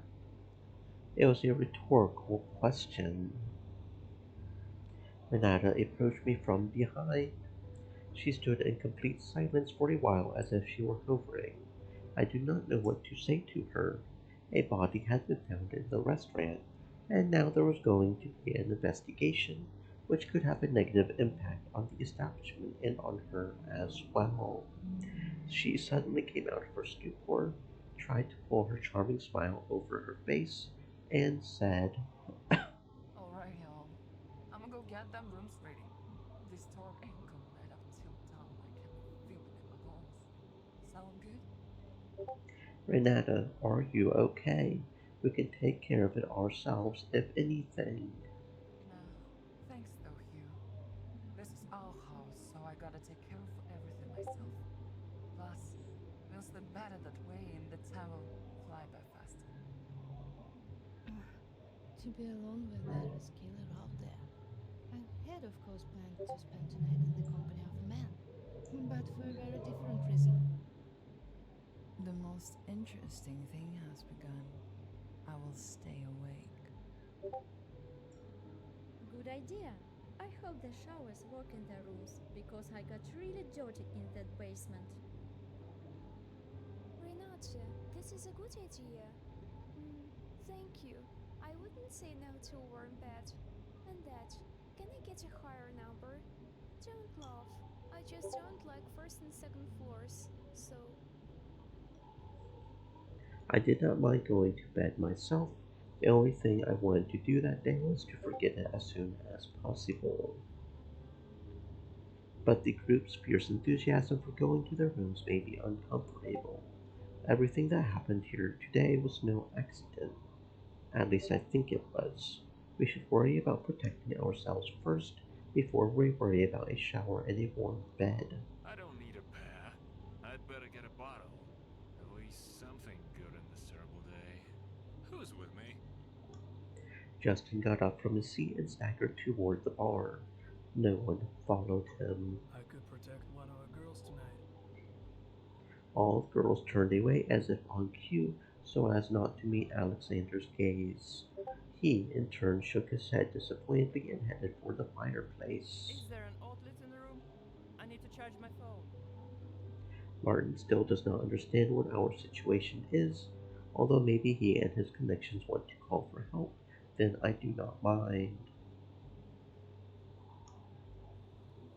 Suddenly the TV went out, several light bulbs on the ceiling flashed menacingly. Lights in our room slightly dimmed. Normally in horror movies this is when lightning strikes and thunder is heard outside the window. In our case this did not happen, but it was creepy enough without it. And the show goes on. Looks like we get relaxed too early. I guess there's no fuel in the generator, which means we'll all be left in the dark again. What? In the dark again? We've got to do something. It just needs to be refilled, doesn't it? Refill? I thought it wasn't battery. Of course you can, honey. Ain't nobody thought it would come to this though. Damn it, Renata! Does anything in this house even work? A candle was lit in the darkness. Renata held it up to illuminate the room. Then she passed the lighter and another candle to Emilia, who began arranging the lit candles on the tables. In the movie Saw, no one thought it would come to this either. So, where's the fuel? Tell me it's not here. Is this true? Somehow too many coincidences on a level playing field. That's right. But it's not our fault. You've got to be kidding me! How much of this gasoline is enough for us? The light bulbs abruptly turned off and only a pair of dim candles remained to illuminate the room. The noise of the basement generator gradually faded and melted into silence. Apparently, not for long. Well, well, well. Ain't no need to freak out just yet. I think it's time to panic. I feel kind of bad. Now all that was left in the restaurant room was the red, pulsing and flickering light of the fireplace flame. Amanda was shifting nervously from foot to foot. We all had obvious reason to be excited and worried, but he was already very nervous. Will they at least the candles in this cursed house? Several figures, barely discernible in the darkness, moved toward the fireplace, and Renata raised a candle above her head. Justin turned on the flashlight and pointed it under her feet. Like a moths, they all crowded around him, not wanting to remain in a pitch darkness. I hope the fuel for the generator isn't stuck there, or I wouldn't want to go there for nothing. Turns out this generator fuels in the cabin by the dock. Henry didn't want to keep it here. It must be for safety reasons, right? Okay, I see. And who will go there?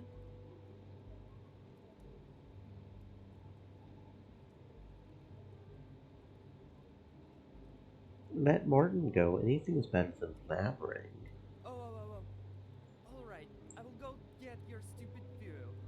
At least I will have a break from you for a while. And the weather is getting better. I'm gonna take some pictures on my phone. I have a feeling whoever goes is probably going to die, right? That's Okay, probably the I gimmick see. here. And who will go there? So since we're kind of trying to stick next to Martin, we don't want Martin to die, right? Alexandra, will you go?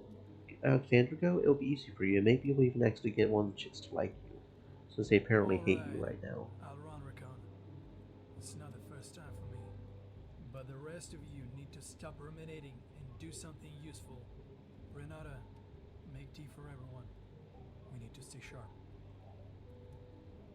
I looked at Martin, who stood up determinedly from his chair and headed for the exit.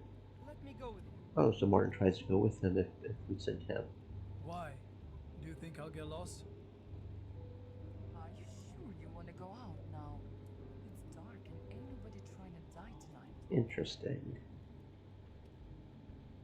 Interesting. So he and Alexander and Martin kind of have I a. see.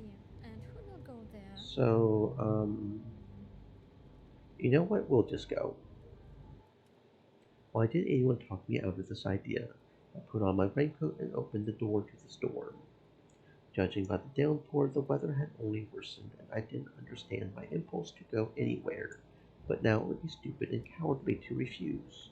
Could it be my conscience and my desire to be a hero? In fact, we could easily spend this night without light. I walked carefully down the path that led to the cottage near the pier. In my chest, an irritating feeling of anxiety was growing, and my thoughts were treacherously confused. Anxiety mixed with the fear of the unknown. When I got to the cabin, I turned around sharply at the rustle behind me. It sounded like the wind had picked a dry branch off a tree. I needed to take my mind off my thoughts and stop getting so wound up. I was about to start suspecting the air. I opened the door and stepped inside. I crossed the threshold. There was a smell of old age in the air, as if time had stopped here. Unknown rustles and flickering shadows outside the window created an atmosphere of mystery. My fingers found the switch, and the light flashed, spreading to the corners of the room. The outlines of furniture and old tools became clear. The dust rose into the air. Looking around, I noticed a steel barrel in the corner of the house. They usually keep combustible mixtures in it. Apparently, this is what I came here for. I hope there's something left in there. I tried to move it. No luck. It was either stuck to the floor or completely full. I unscrewed the cap on the neck, and I smelled a pleasant gasoline scent. There were empty canisters next to it, which is where I intended to pour the fuel with the hose. With a bit of a struggle, I managed to get the hose down the throat. I grabbed the canister. My hand smelled the gasoline. It took me a few seconds to get dirty. While I was refueling, I heard some noise behind me again, or behind the walls. Finally, I poured the fuel into a large canister and set it aside. I was about to find a rag to wipe my hands with when I heard the noise again. Now I was sure it was coming from outside. I decided to go outside and see what the noise was, so I went to the door. Then I tried again, but even with the force I put into it, it would not open. I saw something fly in through the ajar window and fall to the floor, shattering. I turned my head and saw the flames blazing brightly. In quick bursts, the flames were engulfing everything around them. The smoke from the fire filled the whole house. My heart clenched. Instantly, it was hard to breathe. All-consuming fire, the pain of hell. And with that pain, I was all alone. Something has to be done. Oh shit, we're burning, we on fire. Gasoline canister is heavy. I could try to take it through the door. I slammed the canister against the door once more, and the canister slipped out of my hands. It fell straight into the flames. I reached sharply for it, but the fire was burning my palms. The hero died, burned alive. The end. Well, damn. There is no escape. We got burned. We die. We die. Okay, I see. I wonder if there's a way to get Hello out. there. I wonder if there's a way to get out.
Okay, I see.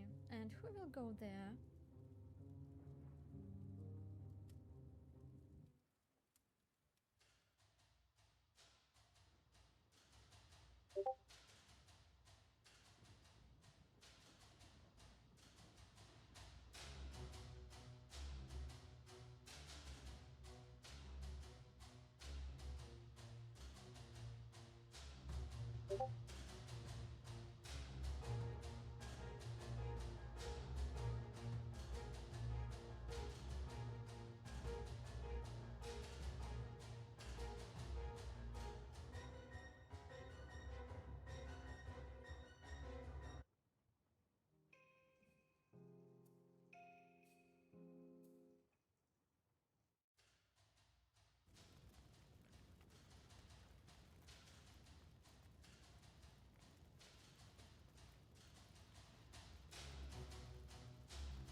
Okay, I see. And who will go there?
Okay, so there is a way to get out. You have to get the key from the box, and you have to get the key from the door, and then you can unlock it. Okay, I see.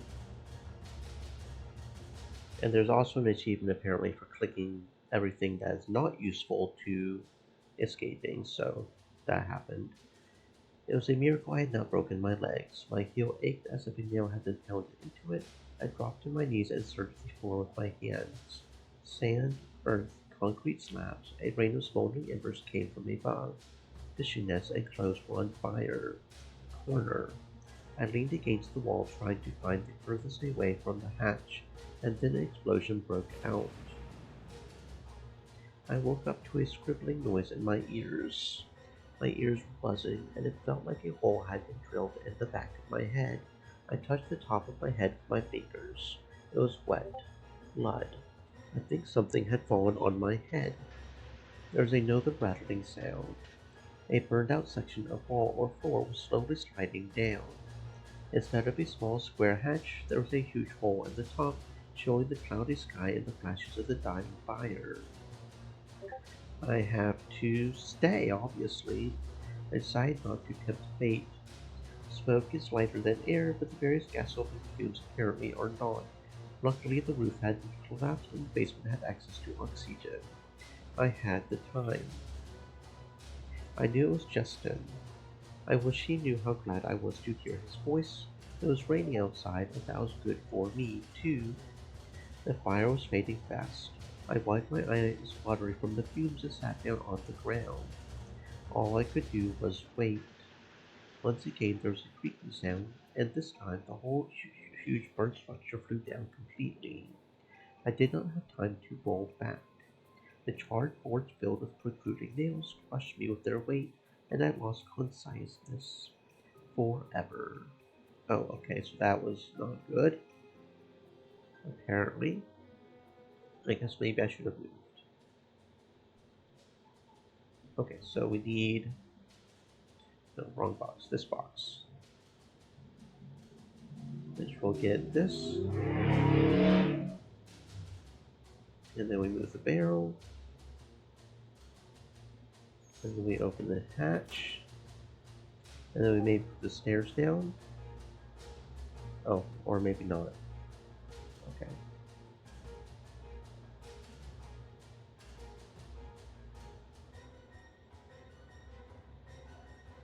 I thought maybe we could put the ladder down, but no.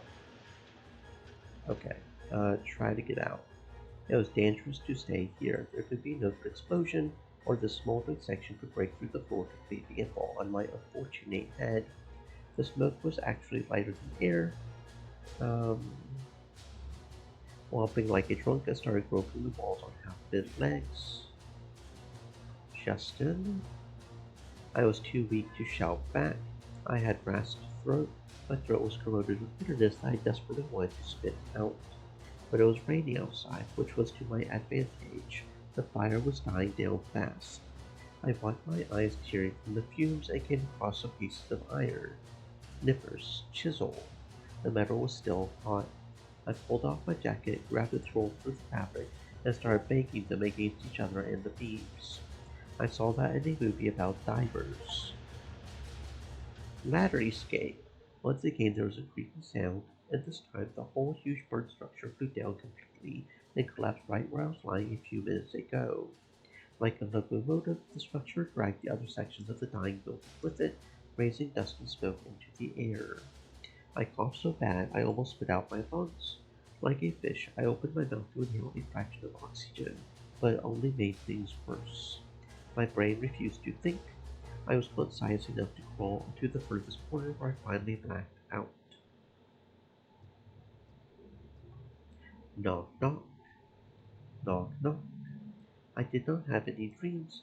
I did not even realize when I woke up, or if I had slept at all. My head felt like it had been molded from cast iron. I tried to get up and almost shrieked in pain.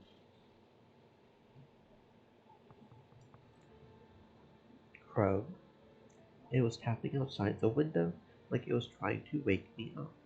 The events of the past flashed through my mind in a kaleidoscope. I struggled to get my eyes open and squinted against the bright light. White walls and an unfamiliar park could be seen outside the window. I was taken to her clinic. In the corner, on the ceiling, a quiet air conditioner was freshening the air. My left arm was bandaged from shoulder to wrist, and an IV line was running to my right one.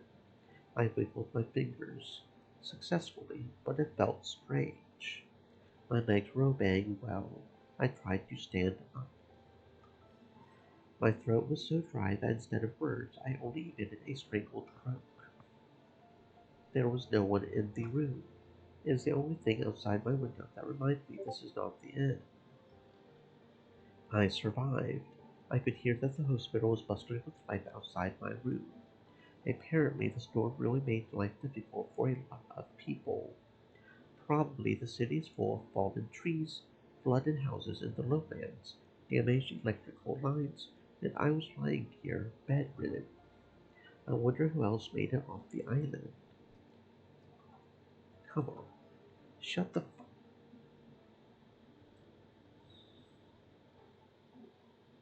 Oh, apparently that's just the end. Okay. Cool, we survived, guys. We made it. Awesome.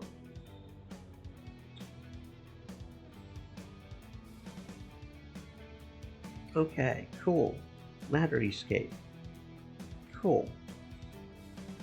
So I wonder if the chatting only achievements are the ones for maxing out relationship. And that we don't actually need all the points to get that achievement, we just need to get most of them maybe? That could be it. There are 65 achievements, so there's a lot to this game apparently. I don't know. But we got an ending, so we got a few endings by this point, I guess.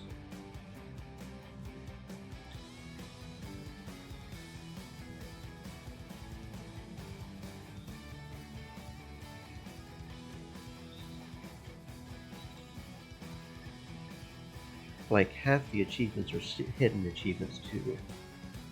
So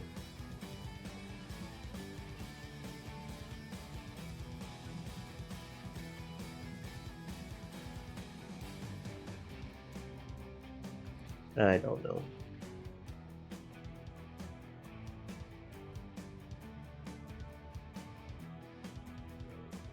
And credits aren't very long, I don't think.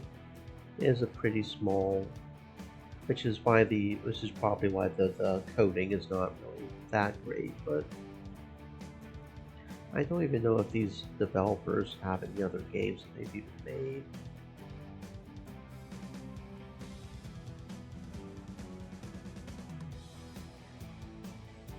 Yeah, it looks like they might have one other game.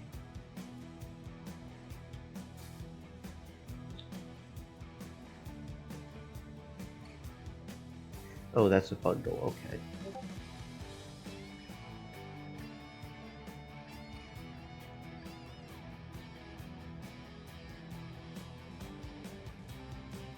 Yeah, okay, so they've got two other games. 111, something called Holy Shift, and Chrono Bullet. Oh, Chrono Bullet's coming soon, so they only have one other game right now. But they're in the middle of making another one, I guess.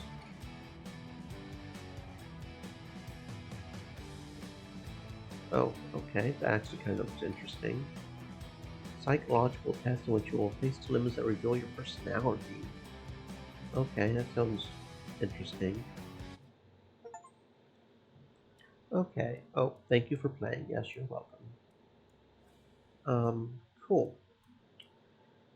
Okay. I see.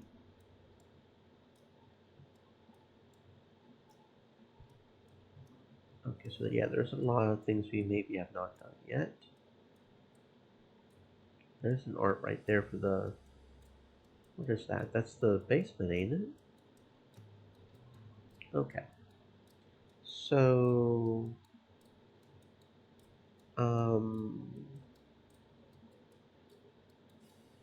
we want to do this one, right? Okay. We'll come back here. Okay, I see. And who will go there? And we'll make Justin go do it because we don't want to have Martin go do it. Unless, of course, that is maxing out Martin's relationship, which I don't know. I don't know if it is or not. But we'll let Justin get sacrificed. Justin can die. God forbid he saw any more government property there. And looked at Martin, who stood up determinedly. Okay, so Martin's determined to go no matter who goes. Let me go with you. That's a little sus, bro. Are you? Did you say the same thing when we left? Think I'll get lost? Martin? Are you? You want to go out now? It's dark and ain't nobody trying to die tonight. Yeah, we're fine. We'll be quick. In and out. Please, come back soon. Interesting that Martin is always trying to go. Justin and Martin put on their raincoats, and in a few seconds they left the restaurant. I felt kind of embarrassed that I had directed them there. In fact, Renata was right. We could have easily spent the night without lights. The guys slammed the door on the other side, and soon we lost sight of them in the shadows of the night.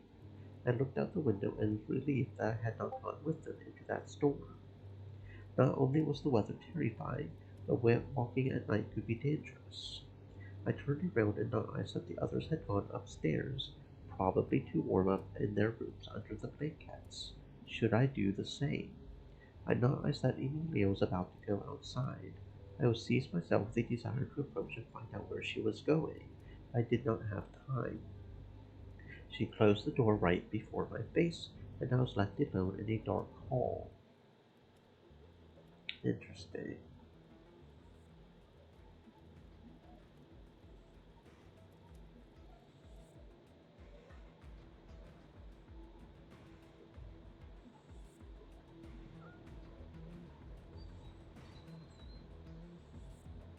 The window was open from the inside. One of us did it.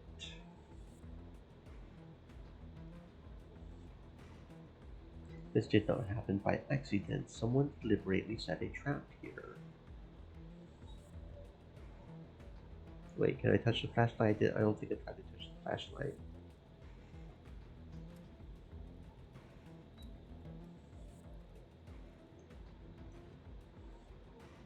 No, I can't touch the flashlight. Okay.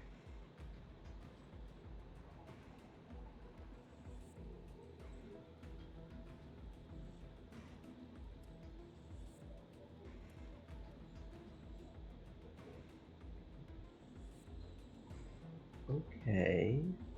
Got an office and a 1. Okay, so we can explore a little bit here. This room is closed. I wonder what's behind this door. I'll open it. Okay, I guess we can't open it. I got to Linda's room. I knocked on the door. A few seconds later, I heard her voice. Yes? Who came to see me at this hour? This is Hugh. Yui. I wasn't expecting visitors. But since you're here, come on in. The door opened and I went into the room. The dim candlelight illuminated what was, in my minimalist view, a luxurious apartment. I stared at the enormous bunk that occupied nearly half the room. I turned to Linda and she winked at me. Okay.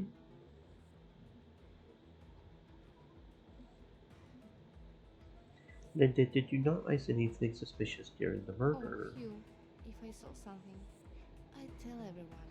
I'm not the kind of person who would sit back and say something.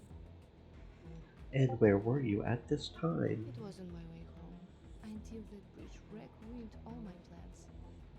By now, I'd be taking a bath and getting ready for bed. I turned to Linda and she winked at me. When was the last time you saw Robert? I don't know. I told you right away, but we don't have to look for it. And you're getting all heroic. He's probably lost. Maybe he'll be back soon. I turned to Linda and she winked at me. Judging by its size, the room must have been rented to swingers, not a regular couple. Linda locked the door and smiled like a conspirator. So you're not going anywhere. Only a fool will escape from you. Linda smiled and kicked off her shoes in an imposing motion. I began to hurriedly close the windows, thinking that when I turned around, she would be wearing a lot less clothes. When I turned around, she was sitting in a luxurious armchair with a glass of wine. I've never slept in a place like this. Does that confuse you? No, I like to try new things. Linda looked at me straight in the eyes. At the same time, she ran her fingers over her luxurious breasts. The neckline of her dress became even more attractive.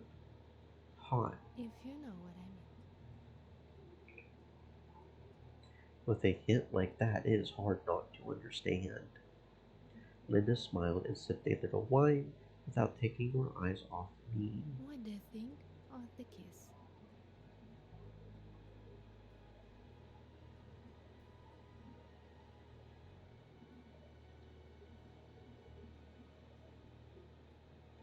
It is an accompanying bonus. You certainly have a lot of nerve. And I like it. Okay, that was not the right one. What do you think of the kiss? I think this will be a great start. Beginning for what?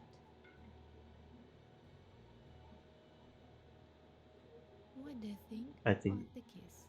a kiss is a very delicate thing. You have to be gentle at the same time, but remain masculine at the same time.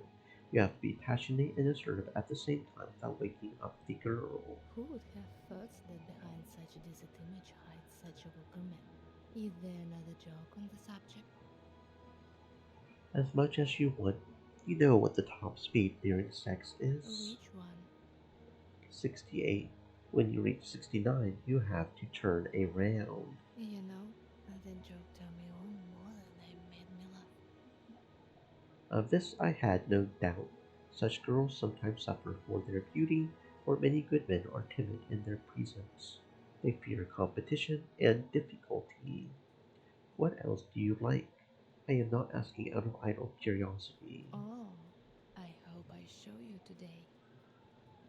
Are you not supposed to resist and prevaricate in every way? Well, to comply with all the cliches. What exactly do you want?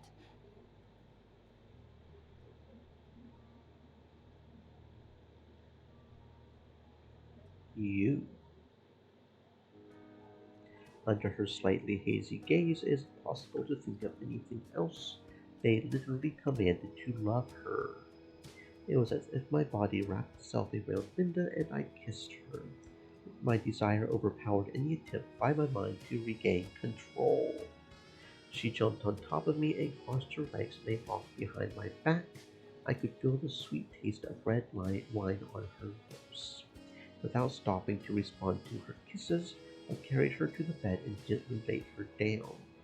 Afterward, I intended to put out the candle, but Linda pulled me to her with a demanding gesture and whispered. Her sweet voice boned me to the limit. You know, I can be noisy sometimes. Linda bit her lower lip, so tenderly, but at the same time passionately. I could hardly restrain myself from tearing off all her clothes. She probably would not mind if only she did not wear this expensive evening dress. Black hair scattered like a velvet fan across the blanket. She tilted her head to the side. I understood her hint, and I remained lying on top of her. As she undressed, her whole body was bending enchantingly, as if she were dancing a slow striptease to music only she could hear. I was hypnotized and only came to my senses when her hands grasped my belt. You. She uttered with an enthusiastic intonation, appreciating the dignity sticking out from my pants.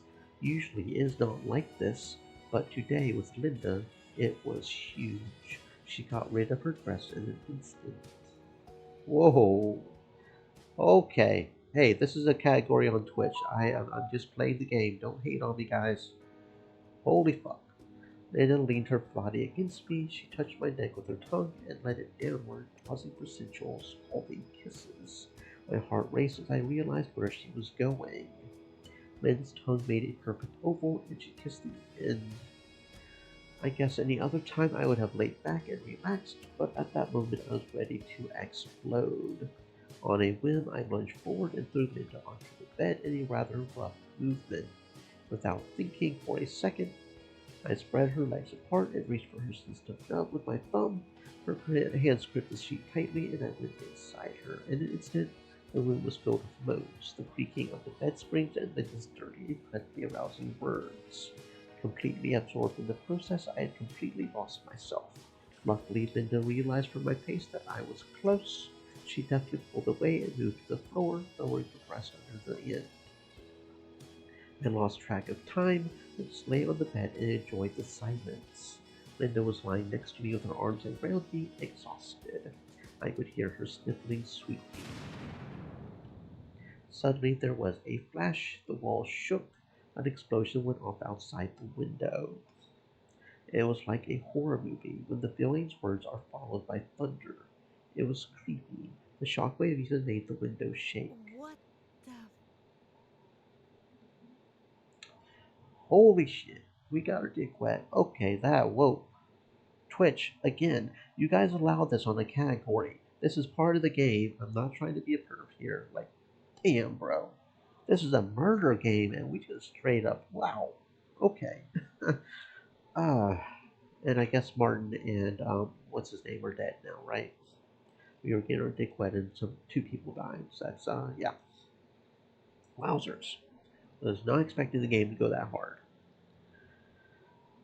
Among other things getting hard. I am wondering what happened.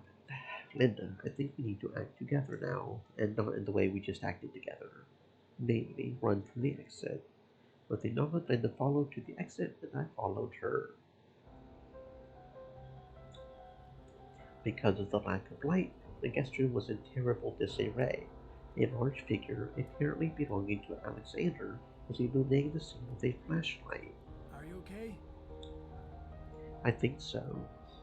What was that? The explosion. And it looks like it happened at the pier. What about the other? I'll go and check. Who's with me?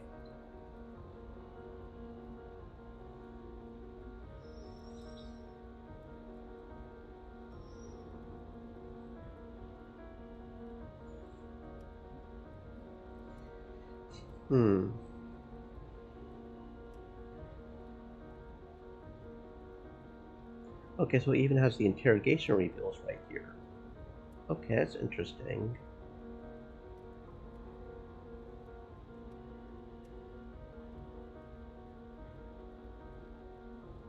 And then it was, Justin.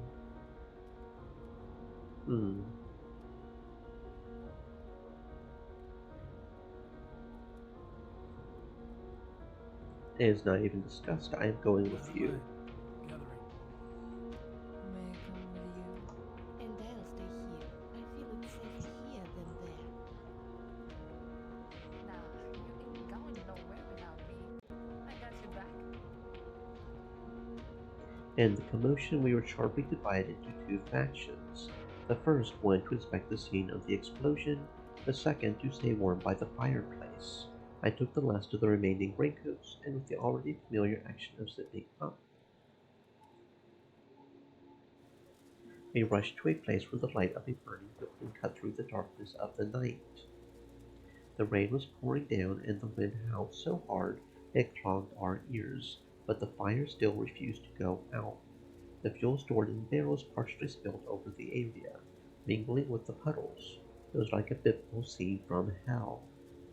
Streams of flame were spreading around the perimeter of the former building, trying to expand to encompass a larger area. Alexander called out to me and pointed with his finger into the fire. There, in the light of the flames, under the rubble was a charred body in decayed clothes. You think this is Justin? I think so. Or rather, what's left of it. Smoking is bad. Renata? So this is your fuel warehouse? Renata stood as if petrified, but gradually her breathing became more even and her expression less tense. At last she, calming down a little, said with difficulty, This ain't our spot. Fishermen stash their gear here and keep gas for their boats. Henry hooks them up. I see. When sending a man in a store for gasoline, it's yours. But as soon as there are embers left of it, you don't own it. Stop it. She's not responsible. Gasoline doesn't just ignite on its own, you know? A facility like this should have proper safety measures in place, like fire suppression system and ventilation to prevent fires and explosions. It wasn't safe here. and we are sure it is. I did not have time to finish my sentence. One of the supporting beams tilted and fell, breaking down the last of the surviving walls and causing a shower of sparks. We moved away from the burning house. But I only see Justin. Where did Martin go? Where did the second one go? We must find him. Maybe he was thrown by the explosion. Let's do a quick sweep of the area, but stellar and stick together. We don't know how much explosive material is stored here, so watch your step and avoid the fires. We scattered around the building, but of course we found no trace or hint of the cause of the fire. In the puddles we came across muddy, gasoline stains and blasted planks. I stopped a dozen meters away from the building to catch my breath from the fumes that had entered my lungs. In a puddle half a meter from me, I not-eyed Martin. He was lying face up and obviously unconscious. I rushed to him and called out to the others. Renata checked his pulse, and he was alive, but badly disfigured. We hastily constructed something like a stretcher out of sticks and raincoats. Alexander's experience in these situations was as good as it gets. The rain was gradually dealing with the fire. Given the offer to wait until everything is burned out to examine the body of the deceased, as well as to shed light on how it happened. But Alexander rightly remarked that there was almost nothing left of the corpse, and that we would not be able to determine how the explosion happened anyway. I was already soaking wet and covered in soup.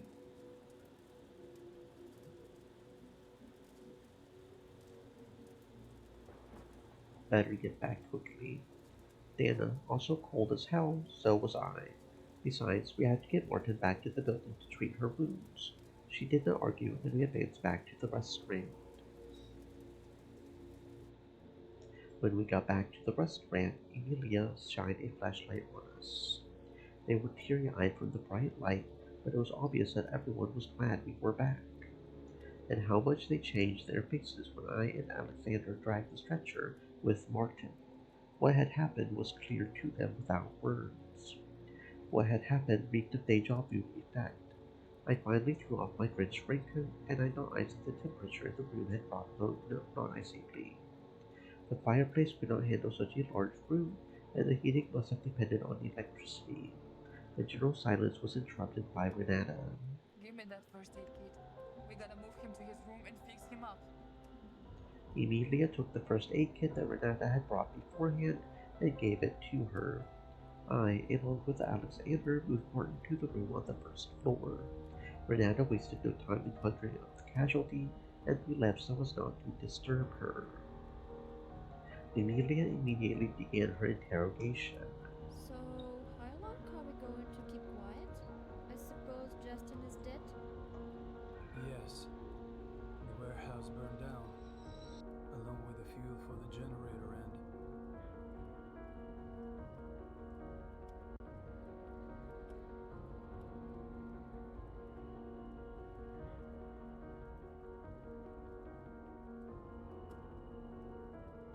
After a short pause, Alexander added,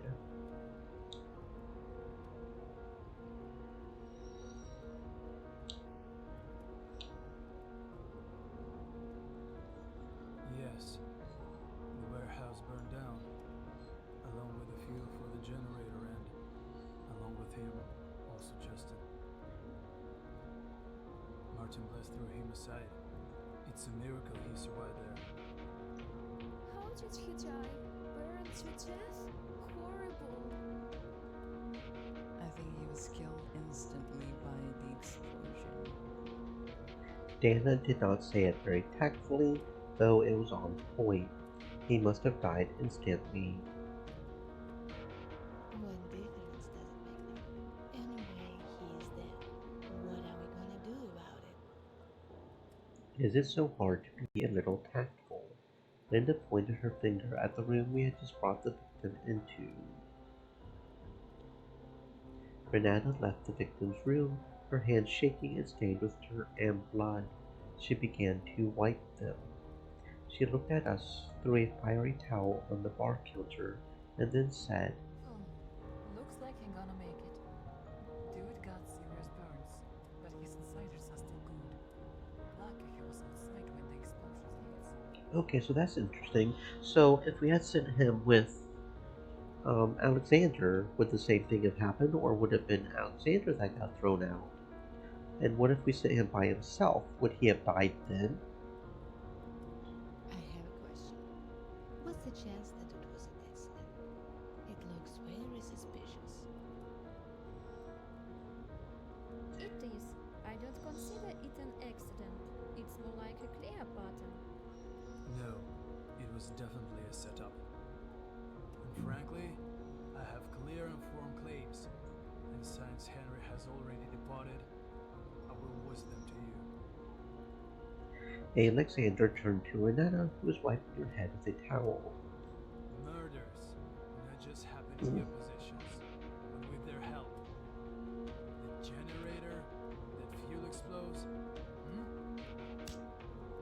Before we knew it, Renata flew up to Alexander and slapped him with a resounding slap. I killed Henry too? Don't you get it? You're stupid or something. I quickly got between them. Emilia held Alexander back for good measure. Do not swear. You think I'm a telepathic murderer or something, do ya? Like I can do it from the kitchen. Perhaps you have planned everything in advance. What you trying to pull, fool? Suddenly, Renata pushed me away and began frantically gathering up the scattered towels around the restaurant. We could only hear her cursing to herself in Spanish or Portuguese. I had always confused those languages. Alexander, would you like to apologize? Stop it already. It's scary enough as it is. Alexander, ignoring the others, wandered off to the fireplace, sat down on the couch, and stretched out his arms to the fire. Maybe we're all dead. Dana said it frighteningly. I remembered a couple of movies with a storyline where all the weirdness was explained by a purgatory, in which all the heroes were cyclically tormented after death. Apparently that is what she meant, but I do not believe in that kind of plot or purgatory. We won't live to see morning in this atmosphere. Let's try to figure it all out. That's exactly what I want. This is where you were at the time of the explosion? We turned our eyes to Amanda and Emilia. Why are you looking at me like that? Where have you been? And I am, in bed. There. Amanda extended her finger up, pointing to the upper floors. Just sleeping? Amanda nodded vigorously. Her hands trembled violently as she tried to adjust her glasses, which had slid down slightly. Alexander smirked. He clearly did not believe her justification. Then he shifted his gaze to Emilia. Okay, where have you been? Hey, I don't have to report at all. I was in the shower. See, my hair is still wet. And they were too. Yes, I see, but I haven't been outside. And how can we be sure of that? No one has answered this question. Suspecting everyone is good, but it does not help. But now, we know for sure that it's not safe to walk alone. We have to stick together.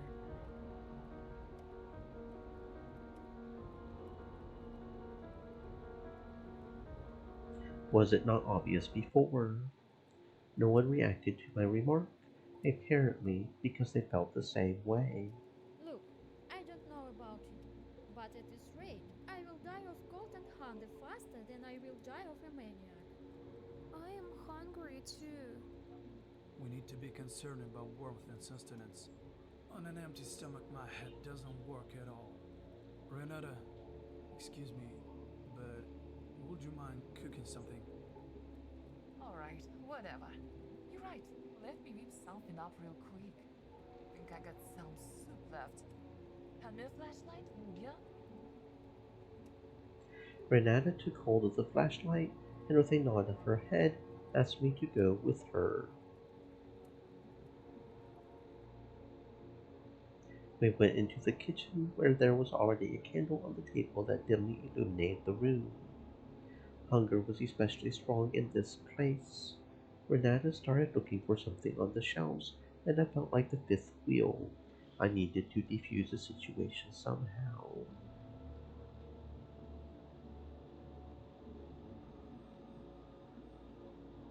Forgive them for these attacks, they are just very scared. I don't know what came over me. Guess it all just hit me at once, and this accusation just set me off. I'm pissed. You get me? Me. I ain't killed nobody. But I ain't gonna lie, sometimes I wanna take somebody's out. What woman ain't had that through, right? Damn. What we got here? Pass me a light.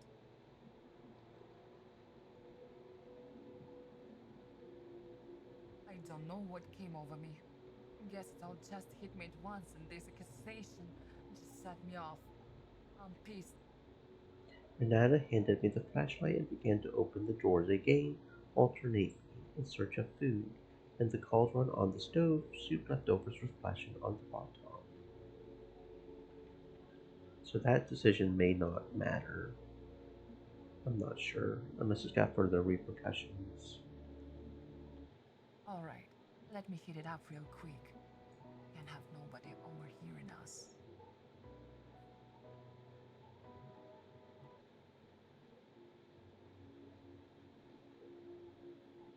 Oh snap. One more bowl left. Can't let it go to waste. Alright. You, grab everyone plates and let's put these tables together. Chop chop.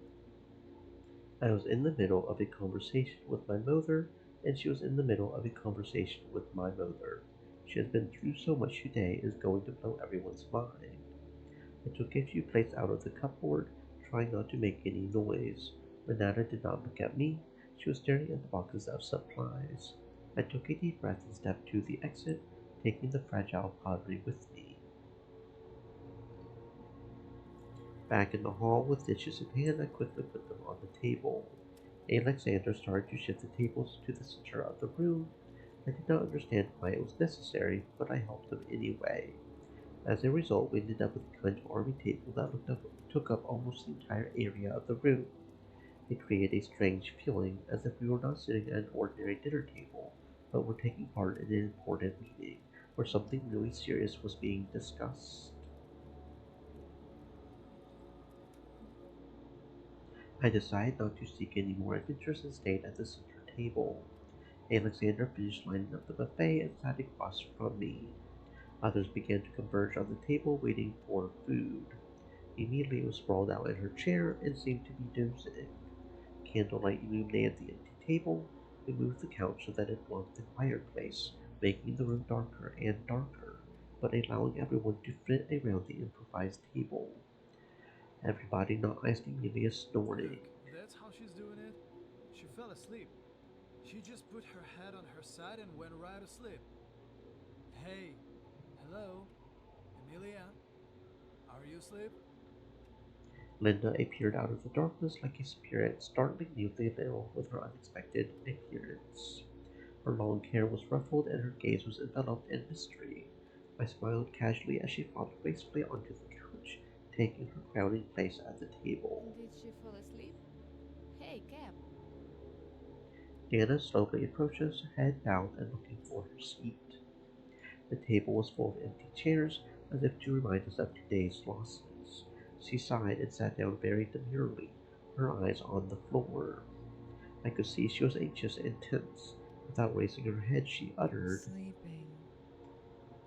Emilia no longer reacted in any way, but just peacefully snoozed, curled up in his chair. I thought Amanda would go to sleep first, not Emilia. So, my consciousness is clear. My mother says so. So, in your mom's opinion, we're sinners? You can fall asleep with sins too. Believe me. Conscience is a mental process. Emilia is cold-blooded. Actually, the trick is that if you want to fall asleep, you have to try not to fall asleep. When my mother told me bedtime stories, I always tried to listen to them to the end, but failed. That is how I lay in bed and struggled with health, struggled with sleep, but the harder I struggled, the faster I fell asleep. When I was a kid, I used to pretend to be asleep when my old man came home from his double shift. He just wanted to talk, to see how my day went. And I didn't know how to act around him. So I lay there, still as a corpse, while he stood over me. Now I'd give anything to have one more talk with him. Carl Gustav Jung tried to tell us about our unconscious. Why does everyone attach importance to dreams? Less emotion, and you'll be able to sleep like her. It's a strong psyche. As it turned out, our conversations woke Emilia up, or maybe she was not asleep at all. She sat comfortably in her chair, looked around at everyone, and said, As I see, we are all settling in well here. But what about Renata? We should help her in the kitchen. At least bring the groceries to the tables. Don't worry. We'll handle it. You should get some rest. I will help. Ingredients getting settled nicely. But okay, we'll help now. Oh, I wanna help too. They decided not to sit idly by either and helped move a couple of plates of snacks. The candles dimly illuminated the table, revealing our impromptu dinner. There were cuts of meat, cheeses, and beer nuts. There were packets of chips mixed in with the sweets. I did not see any real food as I know it, which was understandable since it was more of a bar than a restaurant or a diner. I acknowledged Alexander uncorking a bottle of wine and pouring it into glasses. A few sips will not do me any good.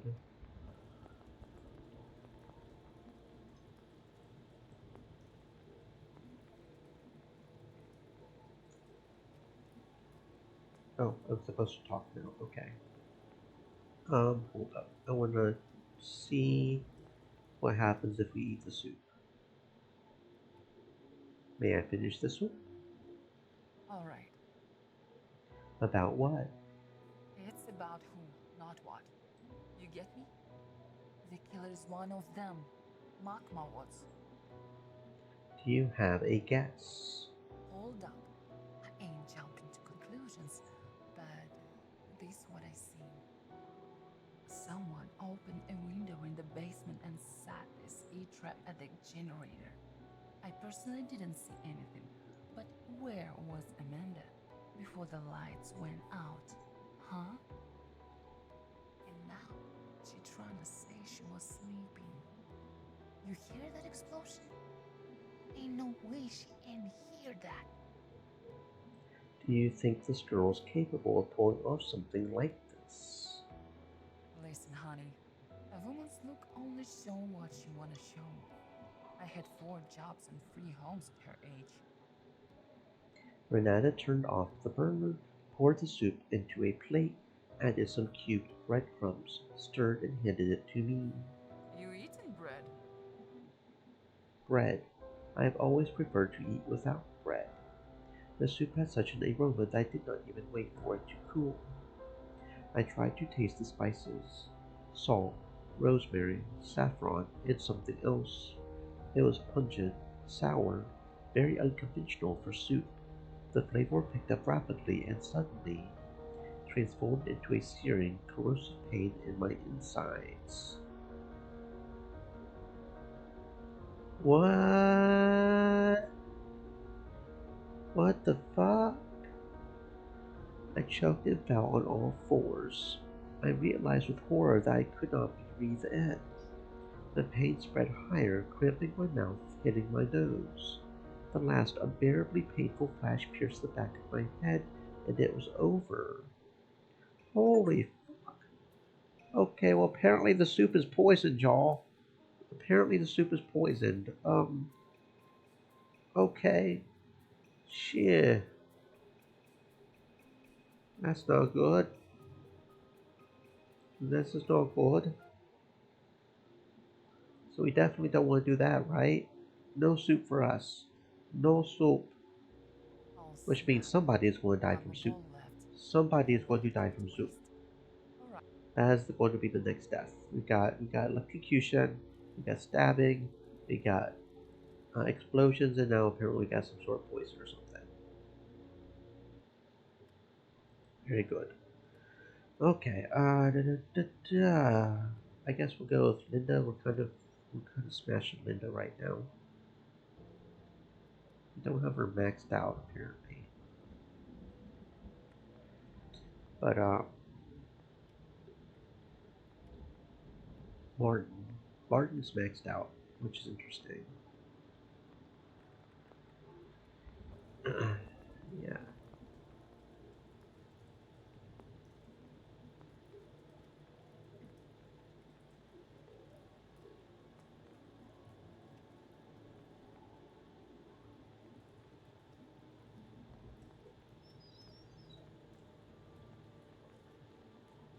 Okay, Linda. I tried to take my place too. There is no truth in B. Thank you, Renata. It's like I'm back in the school cafeteria. What? I thought you are a schoolgirl. No, I already passed all the exams. I'll tell you what, anything beats an MRE. This food will definitely hurt my finger. Are you sure there wasn't anything else in there? Let's eat while we still can. What about a whole meal, though? He looked at Renata questioningly. She shook her head with a sad face and answered. Damn.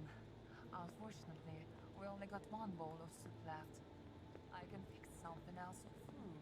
You want some? Well, the soup is apparently poison, so I don't want the soup.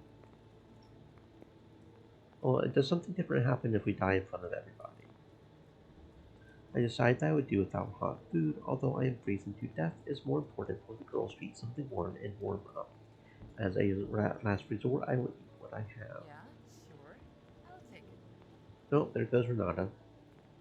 Renata left for the kitchen, and we continued to share food from the table. Guys, pass me please the cookies and that candy over there. Amanda pointed her finger at what she wanted. They lay next to Dana, and she took them and handed them to Amanda. While Amanda opened the package of cookies, the others pounced on the slices, showing a vicious appetite. Alexander, using slices of cheese, sausage, and bread, made himself a semblance of a sandwich, which he washed down with wine. One could see the experience of eating such a meal. It's delicious. Everything would be good for you. You don't care about your stomach at all. And what about your shape? What's this? Amanda answered without chewing. You are hopeless. Can I have coffee? A self-service establishment. Go make your own. Oh, that's right. I don't like to eat sweets without tea. Can I? That sounded pretty funny, considering she said it with her mouth full of candy. Yes, I wouldn't mind that either. Need to warm up. Would you do it? Renata got off from her chair and headed silently into the kitchen. After slipping some wine, I grabbed a plate of cheese slices. I did not like wine, but in combination with cheese, I liked it. In 5 minutes, Renata returned to us, carrying a small teapot on a tray and, separately, several mugs of coffee. Now we can have some sweets and a drink to cheer us up. I have a feeling it is going to be a long night yet. Dana was acting quieter than usual. She was slowly eating her soup, which gave off a strange aroma. Oh, there goes Dana. Dana's dead. Rip Dana. But I could not tell what the strange additive was. Emilia continued her barbs to the others. Amanda, on the other hand, sat with her legs tucked against her chest and held the hot cup with both hands. So what are we going to do? Just go to bed? I personally Said. am very tired. Stay moist, Really my hard to friends, get some hydrate. sleep. We gotta take care of Martin. He's still 8 during taboo. I can watch over him at night. I wanted to get involved somehow too, but what could I do? I could stay up all night. You gonna guard us? No sooner had I answered Emilia than suddenly Dana started coughing, trying to swallow another spoonful of soup. What's the matter? Did you get a hair? What are you doing? But Dana choked beyond belief. She clutched at her throat, her watery eyes begging for help, but she could say no Are you thing. joking? What's up? She dead. Dana pushed off the table and fell on all fours. I realized with horror that she could not breathe. The girl was in great pain. Her legs shook and blood mixed with stomach juice spurted from out of her open mouth. It is a scary sight. In a second, the girl collapsed dead. Everything stopped. There was silence. Dana lay face down in a pool of her own blood, and there was nothing we could do to help her. Amanda stepped closer to the lifeless body and abruptly turned away. She was twisted with gagging and covered her mouth with the palm of her hand. Did she choke and die? Silly girl, don't be stupid. The soup was poison. It's obvious. Amelia is rude, but she is right. Someone deliberately poisoned the soup. Dana was killed. Renata offered me this poison, but I refused. It turns out that I myself handed her this plate and thus signed the death sentence. Although how was I to know? I could have been lying in her place. Who made this poison? I mean, that soup is basic as hell. Everybody been slurping it up all day. I bet they're all dead too. What did you put in it? Huh? Answer me! This is unlikely. The poison worked very quickly, which means the soup was poisoned later. After all, the customers were fine, right? Everyone looked at Renata. Her hands were shaking, and in her eyes read incomprehension. Either she was in shock, or it was time to give her an Oscar for that kind of acting. Ain't nobody had nothing to say about the soup today. I did everything I was supposed to. Like always. I don't get it.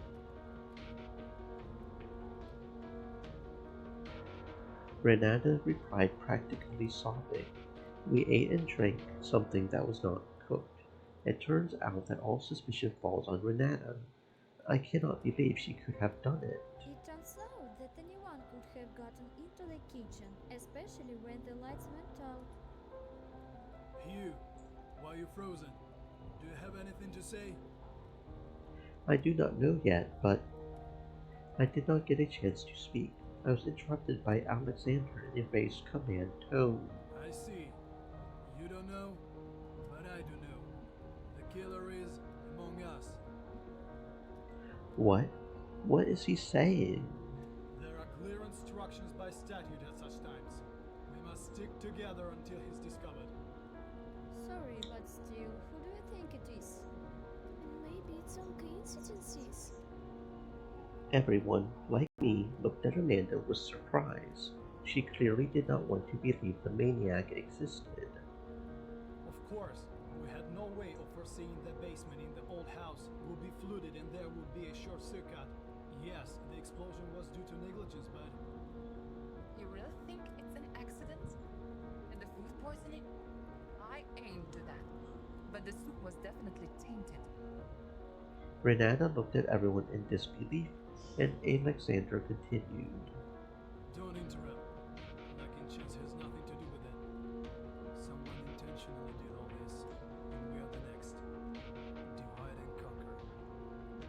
The killer wants to divide and destroy us one by one, but he won't succeed while I'm with you. Alexander looked at his watch. Okay, we'll leave until morning. And tomorrow, it will be over, and we'll find the bastard. Robert is still missing. He could have pulled this off, right? We need to find him. I think he's already dead. It's such a storm outside. If he could come back, he'd have been sitting here a long time ago. What about Martin? When did you rule him out as a possible murderer? You blew yourself up by accident? Or something? Alexander slapped his hand on the table so that the plates rattled. No and no again. They were both blown up. He survived by a miracle. One of you is a killer. I can feel it. Here's the contract. Enough of these games. Stay here. I give you an order. Can we try to turn on the generator again? No, I don't allow it. We can't be separated anymore. We will all stay in the building by the fireplace in full view of each other. Is that clear? And who you think you are trying to give me orders? I ain't staying here with you, personally. Because I'm the ranking officer. If you want to survive, then listen to me. What you doing here? Trying to impose martial law or something? Alexander's hand slammed powerfully into the wall. There was a thud. For a moment I thought even the wall trembled, penetrating every stone. Silence and obey orders. It's for your own good.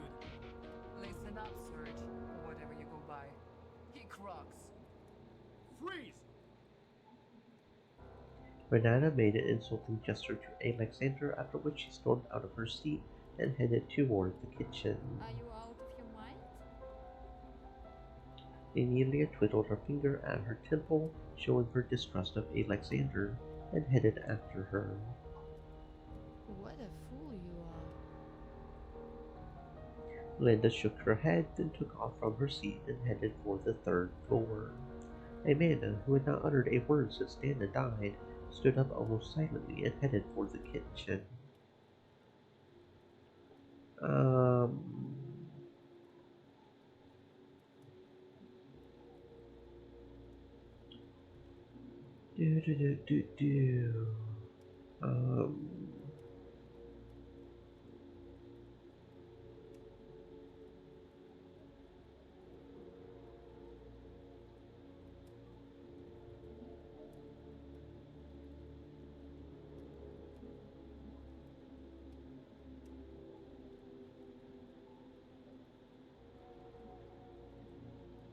Linda went to the third floor, but that's not an option. I think we've maxed her out anyways. No, yeah, that's Linda.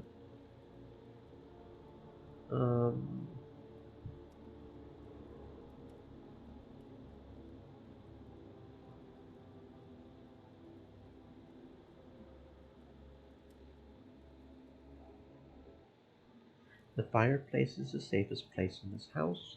It is warm and relatively bright. The only problem is Alexander, who is clearly in a bad mood.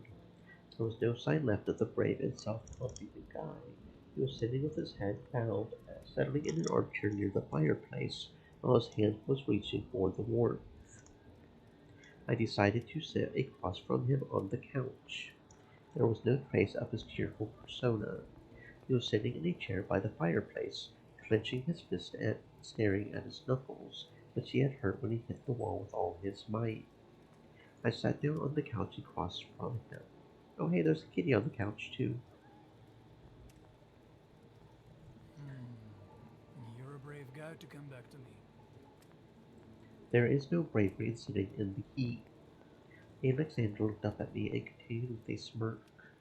You're trying to get at me, aren't you? I don't want to run around the house and collect them for nothing. If they don't want to survive, don't. Please, let them all die. He was very annoyed. I've been around, you know. Things I wish I could forget, but I can't. I understand you. You don't understand shit. I thought that when I got back to civilian life, I'll have a family, wife, kids. Turns out it's different here. It's not character or strength they value in a man. It's what I ain't got.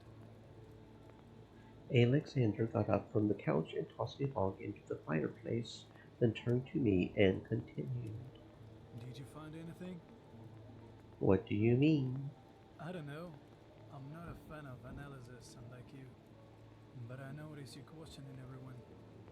So, what did you find out? I do not know. I only have circumstantial evidence. Come on, tell us. We have a long time to sit here before morning. The killer is no good with a knife. His blows were not fatal, so he had to stab the victim many times. I agree. If I wanted to kill, I would have hit either the neck or the stomach. But here, it was trying to hit the heart. It's not that easy to do through the chest. The light trap could be only made from inside. There was no way to get into the basement from the street without breaking a window. So he was already in the building and got in while we were discussing the first death. Oh shit.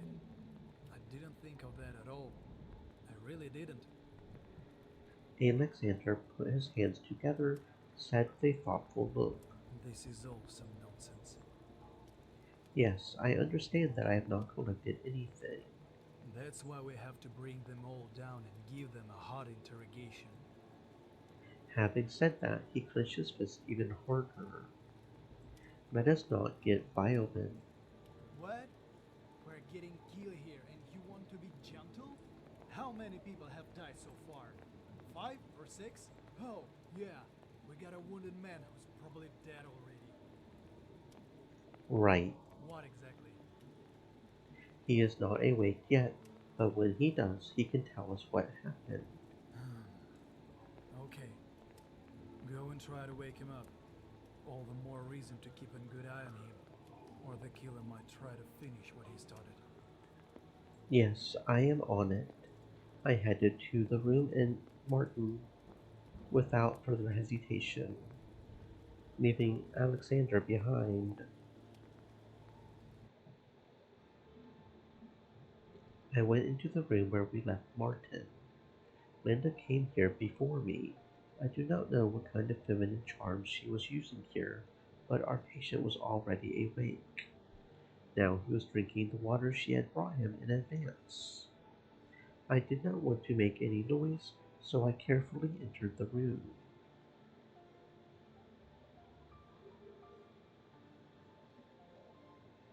Linda was sitting next to him. She looked away, but she could not help but notice. You could read on her face that she was going to cry a little more. When I walked into the room, she turned in my direction. Oh, Hugh. It's you. You came to check up on me, too?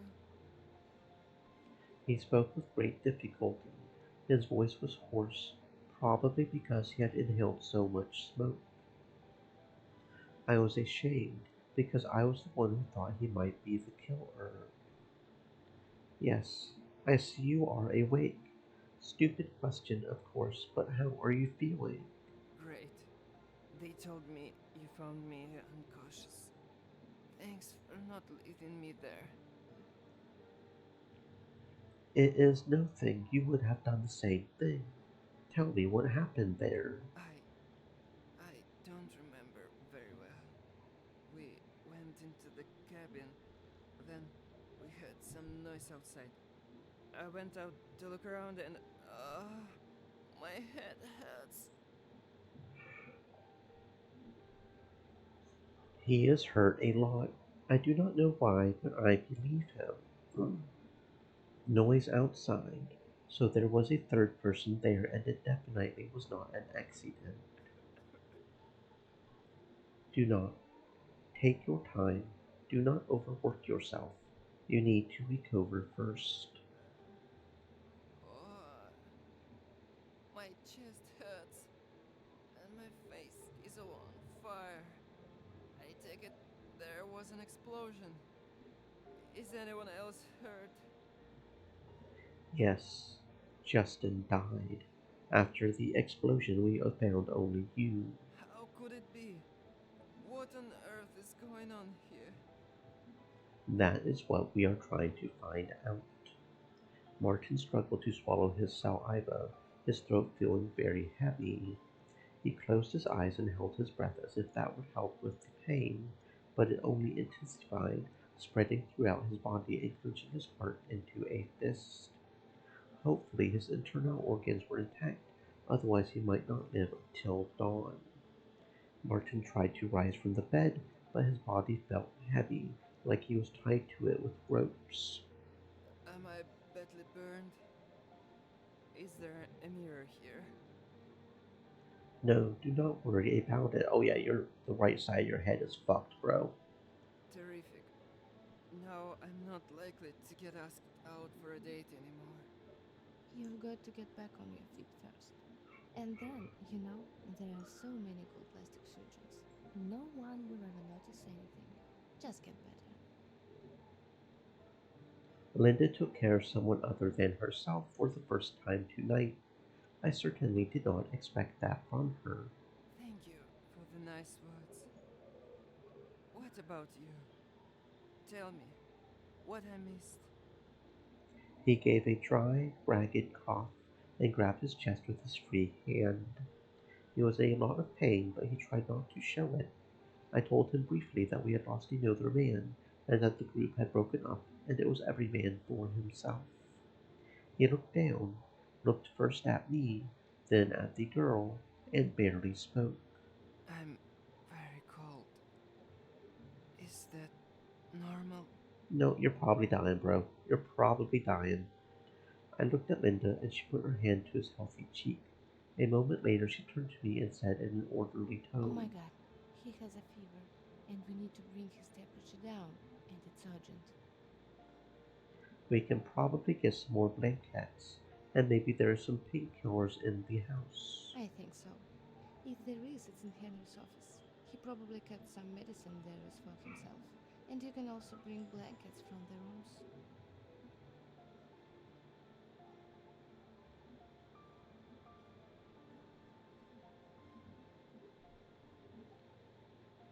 "Okay, go. I will stay with him. I will look after him. I do not know what medicine is needed anyway." She sighed heavily, showing me how helpless I was. She rose from her seat and headed for the exit, slowly and confidently, as if she knew what to do next. I followed her with Martin as she stared out, watching her go. Her steps were light, but I could see the heaviness in her heart. She left me alone with Martin. I felt a slight tension in the air. I wanted to make conversation somehow.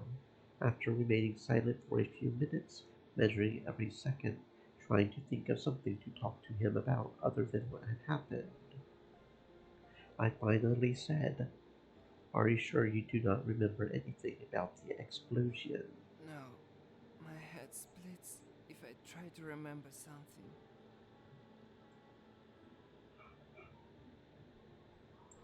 "Okay, do not torture yourself. Let us get you some painkillers and you can rest." Just as he covered his eyes, I heard someone shriek.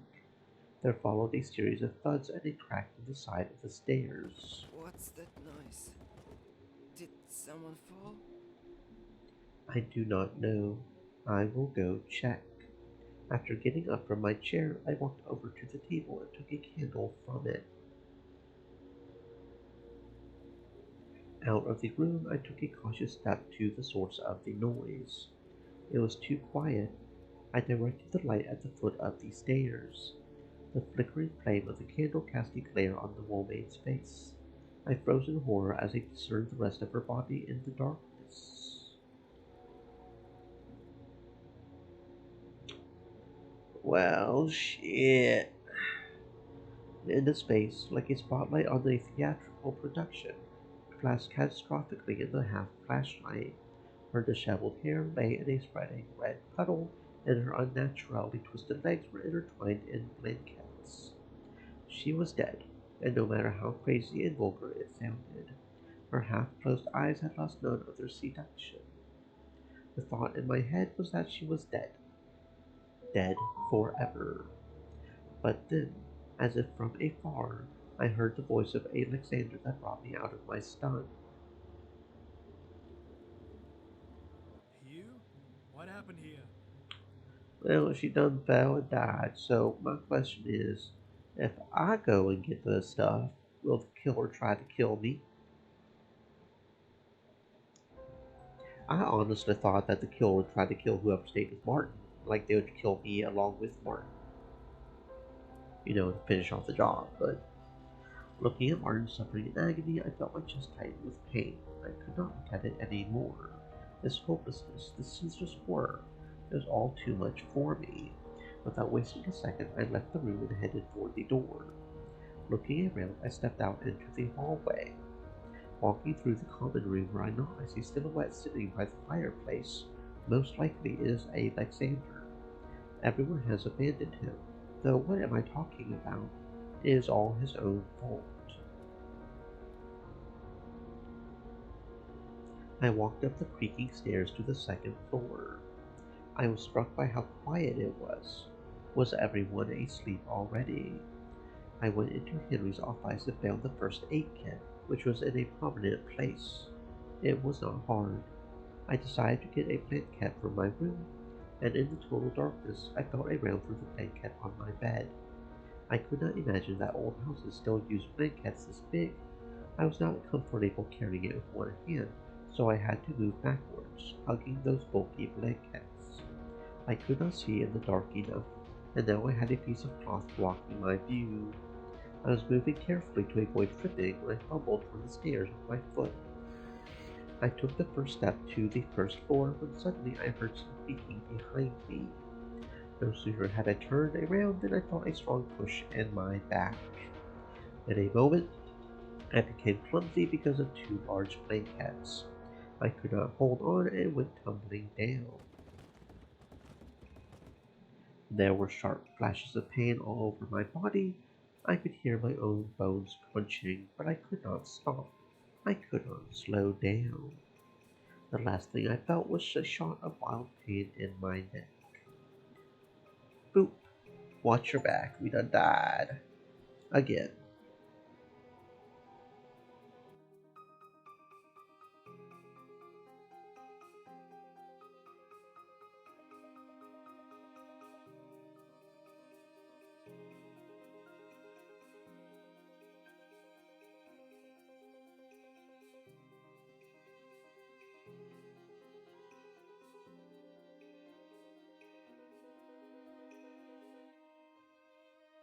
Okay. We done died.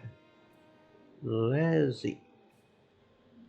Load here. And we will stay with him so we do not die. Fast forward to where she dies.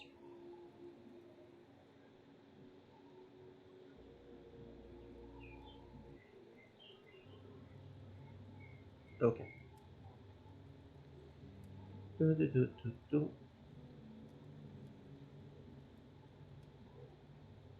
Alexander almost blinded me with his flashlight and then redirected the light to the girl lying at my feet. I do not know. She is dead. He squatted down and put his hand on the girl's neck. No pulse. He said it so calmly, so it sobered me up. I need to calm down too. What happened to her? Did she fall down the stairs? Maybe she just got tangled up in the blankets and lost her balance. What's the noise? I looked up and Amanda was standing there with a candle in her hand. Soon, behind her, Emilia appeared. What did you drop there? A second later, she noticed the girl's body lying at my feet. Emilia's pretty face showed deep confusion, and then she took on a focused look. What have you done? Did she fall? Alexander walked away from the body. I stayed at the girl's feet, and Amanda and Emilia stood at the top of the stairs. I stayed at the girl's feet, and Amanda and Emilia froze upstairs. No need to get genius to come to the obvious conclusion. They were involved. Emilia swiftly descended the stairs and jumped over the corpse, then put her fingers to the artery in the girl's neck. Amanda followed almost silently down the stairs and hid behind Emilia. Is she dead too? What do you think? Look at her. It was enough to look at the almost right-angled neck. Apparently, in the fall, she was unable to regroup and became entangled in the blankets, which only aggravated the fall. I turned around in fright and saw the outline of Alexander standing by the fireplace with a pistol at his side. The muzzle of the gun, pointed at the ceiling, was now looking in our direction. What the hell is that? Oh no! Don't test my patience, Emilia. Better shut up. Emilia raised both hands to show that she was unarmed and not going to do anything. I immediately followed her example. Amanda, on the other hand, yanked herself behind Emilia's back. Did I get your attention? Now I'm going to ask you to stand against that wall over there. Quickly. Alexander pointed the barrel at the wall under the stairs. He was clearly serious. I slowly began to move to the wall. What? To get up or not to get up, it's up to you. He stepped forward, pointing the gun in Emilia's face. Amanda immediately jumped away from her and moved to the wall Alexander had pointed at. Emilia obeyed with glaring eyes. I hurriedly took a seat next to the girls. I could hear Amanda's ragged breathing, giving off the most intense stress. Emilia, on the other hand, stood as if she were ready. I even thought she whispered to me, "Get ready." Raise your hands and keep them where I can see them. Keep your mouth shut to no one. Do exactly as I say. If you don't listen, you'll get shot. Any sudden movement, you get shot. No unnecessary questions or warnings. Understood? We simultaneously nodded and raised our hands higher. I want to hear clearly. Right. Yes, clear. I see. Alexander approached and pointed a flashlight right in my face. You, come to me. I was dumbfounded and did not immediately understand who I was talking about. Somehow, childishly, I pointed the finger at myself. Yes, you. I approached Alexander, and he lowered the muzzle of his gun, apparently excluding me from the list of the guilty. Take my flashlight. I was a little taken aback and stood there in a stupor until he put a flashlight right in my hands. Take it and shine it on them so we can see them. I pointed the light at the girls. They stood motionless as ordered. Amanda had tears streaming down her cheeks, and Emilia was grimacing. "So what? You do not suspect me any more?" I have no idea, but you certainly couldn't have thrown the girl down the stairs because you were at the bottom. One of them did. Which is really a very fair assumption, honestly. What about Renata? Where is she? Is she still in the kitchen? Renata just drove her car to the bridge. I saw it myself. Oh, okay. The bridge is destroyed. Why did you not stop her? Let her see for herself. We have a bigger problem here. Yeah, because it's pretty much narrowed down to either one of these two or a third person we don't know is here or not. Or just accidents, but no, it's not accidents. Alexander said this with concern in his voice, and again pointed the gun at the girls who were still standing there. One of you is a killer. Or both. Yeah. It's kind of obvious at this point that the number of people here are rapidly dwindling. Alexander strode along the wall in an officer's standard and stepped in front of The Emilia. one who's innocent must think of the following. We're being killed. One by one. We won't leave till morning. If we don't figure out who's doing it now. Alexander stepped toward Amanda and pointed the gun at her. Amanda yelled, squirmed, and dropped her hands to her coat-arm. Imagine a poisoned man in agony, crawling like a worm, breaking his nails and choking on his own saliva. How pain and fiery flesh shuts off your mind as your neck breaks with a crunch. Alexander looked at Emilia. She did not respond in any way to his teasing. So, where have you been? In my room, and then I heard a noise.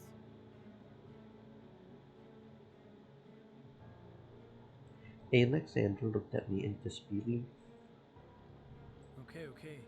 Let's not jump to conclusions. We'll figure out soon enough. There's no hurry. Alexander came close to Emilia. That's what I can't get out of my head. There was such a noise outside when the pier blew up. And you were just taking a shower and didn't hear anything. What are you implying? Are you accusing me of murder? I think this. Whichever one of you did it, she's obviously not who she said she is. If it's you, I can see why you came on a quick date in your gym clothes and brought that weird briefcase. There's my change of clothes there, asshole. How about we all look together on what you have in your briefcase then? Emilia held her breath for a second and answered no thing. Hugh, do you think we should look through her things?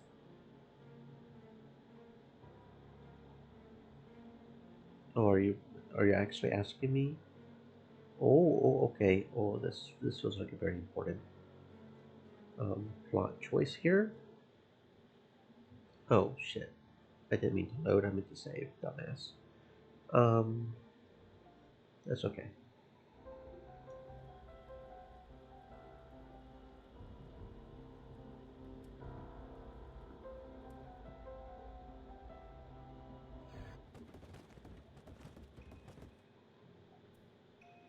Wait,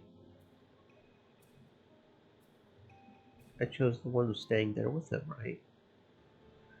I don't like how the choices keep flip-flopping around. That feels weird. I don't think I've ever seen a game that does that, like, period.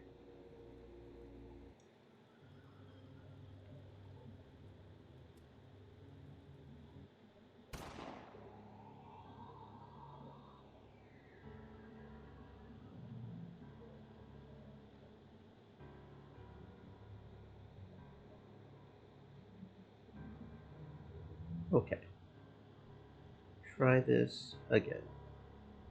Save over this one, and honestly, it's usually the most innocent person that's suspect, right? Amanda, you can try to act all childish and innocent all you want, but you're actually a cruel, cold-hearted killer, right? It's always the most innocent person, right? We suspect Amanda. I understand the need to be careful not to accuse an innocent person. His expression changed as if it reflected all his seriousness and insistence. I understand the need to be careful not to accuse an innocent. However, it seems to me that my judgment is correct. We must solve this mystery together, determine whether or not she is guilty of these murders, whatever happens. Or trust my theory, according to which the killer is the most inconspicuous, the one that cannot handle a knife, for she is small and inept and therefore had to take many blows. The one who disappeared during the commotion and set a trap in the basement that one of us fell into. The one who could have put poison in the soup at any time, but refused to eat it herself, even though she kind of froze hard.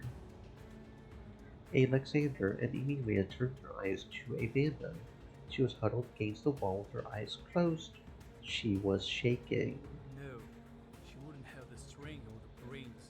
What are you talking about? Amanda did not move, awaiting her fate, but Emilia lowered her arms and moved slightly away from the wall. Alexander did not react to this, which was taken as permission to begin a dialogue. I suppose you think one of us pushed Linda down the stairs? Yes, that's what I think. Didn't you notice that her feet got tangled up in the blanket? Don't you think she could have just fallen by herself? No. We know she didn't because when we went to go get her ourselves, we felt someone push us, so we know that's not what's up. Alexander looked at the girl's corpse, put the gun down, approached, and felt something around her Can you legs. see?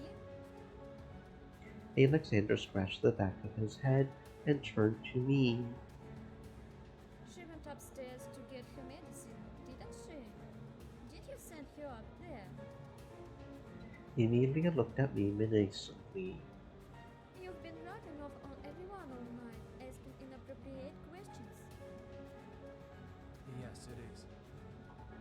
And this whole theory of yours, built on evidence from the trail in the smoking room, doesn't mean anything.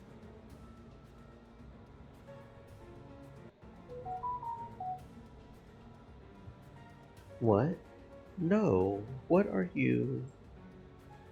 It seems my yelling only made things worse. Alexander pointed a gun at me. Put the flashlight down, Hugh, and step aside. I did not do anything. I just wanted to catch the killer. We got him. You just tried to blame it on Amanda. But Amanda, who had been silent until then, stepped out of the shadows and almost cried. It's him! I saw everything! I saw from my window how he went to the wharf just before the explosion. Okay, so yeah, Amanda's definitely lying here. What do you I mean? know you did it, and you're going to pay for it. Really? Alexander, do you really believe this nonsense? Alexander kept his eyes on me, moving his gaze back and forth between me and the girls. We all saw you last visit the kitchen before the poisoning. This is complete nonsense. I do not have to answer to any of you. I wanted to help and you guys are crazy. Come again? Alexander besieged me. He was clearly ready to shoot. I put the flashlight on the table and stepped toward him with my hands up. I had to calm him down.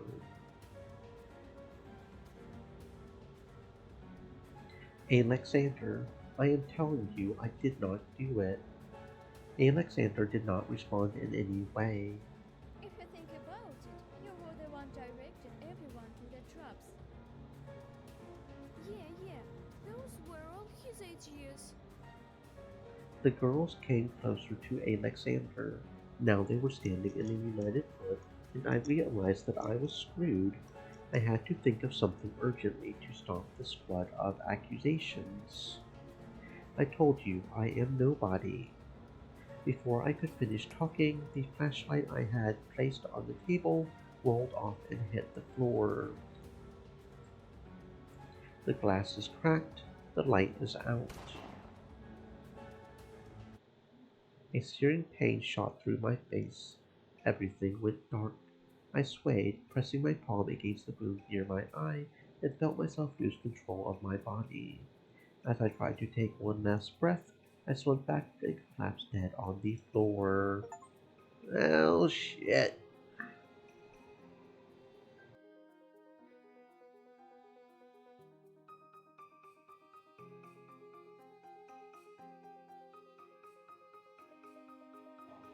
Okay, I want to try something real quick just as a matter of principle.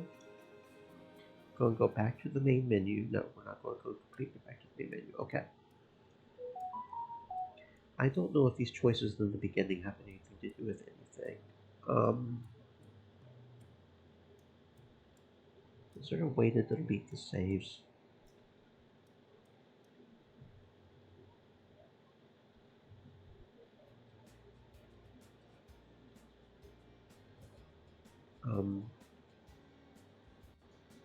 The fuck?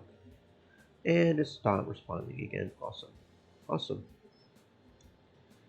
Okay, yeah, so it is not properly coded at all. That's definitely the biggest problem with the game that I'm noticing. I'm liking the game so far. It's a great game overall, but as with smaller indie type studios, there's issues. I mean, I can respect the heck out of people who actually make games like this and do stuff like this. So I can work with it. Okay, no, there doesn't appear to be a way to delete a save file, which would be easier on my poor little brain trying to remember where I save things.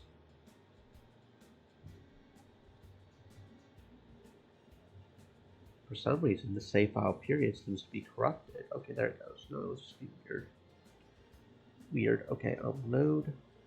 So, which one was it that we had gotten to? Okay. Up until potentially slot 8, I think it was. These slots are nothing. Slot 8 is the biggest one, I think. Yeah, that was right. Okay. Slot 8's the biggest one. Other than talking to the Fisher girl, we did everything we possibly could. I think we got the max points. So slot 8's the main one to remember. Okay. So we're going to go to the boys again.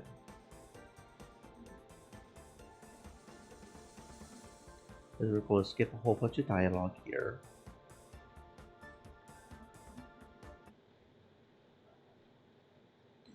Okay, and then it was the million more option for... No, that was Alexander. Crap. Wrong one.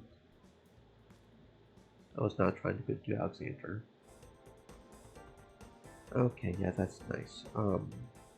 Yeah, see, something about the aspect ratio is also just not... There's something just a little off with the coding. It doesn't... Okay. There is something just a little off with the coding here.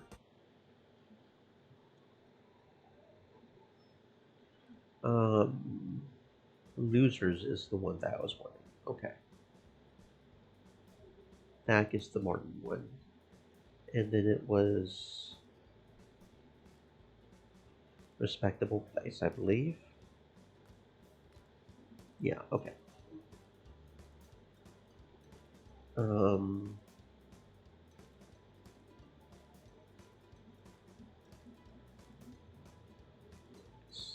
Okay, and then it was go to the bar and have a drink, I believe, for both of them. +1, yeah. I would love to hear your feedback on the event as a whole. Okay. How did you find the ladies? Now, I don't What were think the highlights and low points of the evening for you? it was this one, but it doesn't really matter for Henry so much. But yeah, for Henry, that's the right choice. Recommending it to friends. Okay.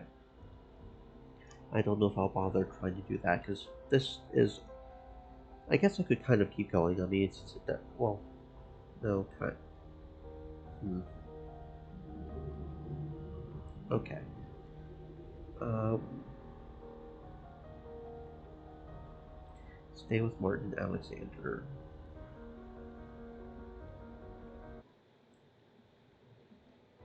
I don't know which choice would be his. Maybe the bartender, but I don't think any of those choices were his specifically, so we might still be on his max route as well, actually. Thinking about it. Other than maybe going with the bartender. Okay, so we're going to go on the search for the others, because apparently Martin goes outside, and we're trying to max Martin's route right now. I am with you. I walked here and had time to memorize the area as well. Great. That makes 5 of us. Okay, so we're trying to max Martin's route. And it might be that no matter what we do, Martin's route more or less ends with his face getting blown off. I don't know. We'll see. Raindrops were dropping on my polyester raincoat, and I could barely hear Justin's directions. The plan was simple. We were to split up to cover more territory, but we would not go too far, so we would not get lost and still make it back in time. It was evident that Justin had some experience in leading. However, why he never thought to explain the plan in more than silence remained a mystery to me. Hugh, I'll go to the parking lot. I have to get the flashlights out of the car. Justin walked to the edge of the woods, which now seemed even more impenetrable, but was still the shortest way to the parking. He glanced around to make sure the others hadn't lost their way. Martin and Alexander, deciding to act together, headed for the lighthouse. It was drier and the visibility was better. Amanda, who had been so eager to participate at the search, did not come out. Did she change her mind? Through the lighted window, I saw a silhouette that resembled Emilia, watching my hesitation intently. The cold was chilling me to the bone. Time to decide where to look for the missing girl. The smoker zone, the ravine, the lighthouse, the parking, or maybe she is at the beach. If not, perhaps it would be better to join the others and warm up by the fireplace.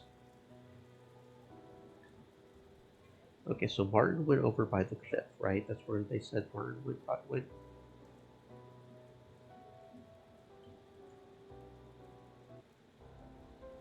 I will check out the goal as she could have slipped and rolled down. Alright then. Be careful and don't be out for too long. I have to remind you that cell phones are useless, so don't go too far away. Roger. Tightening my hood, I went to the cliff.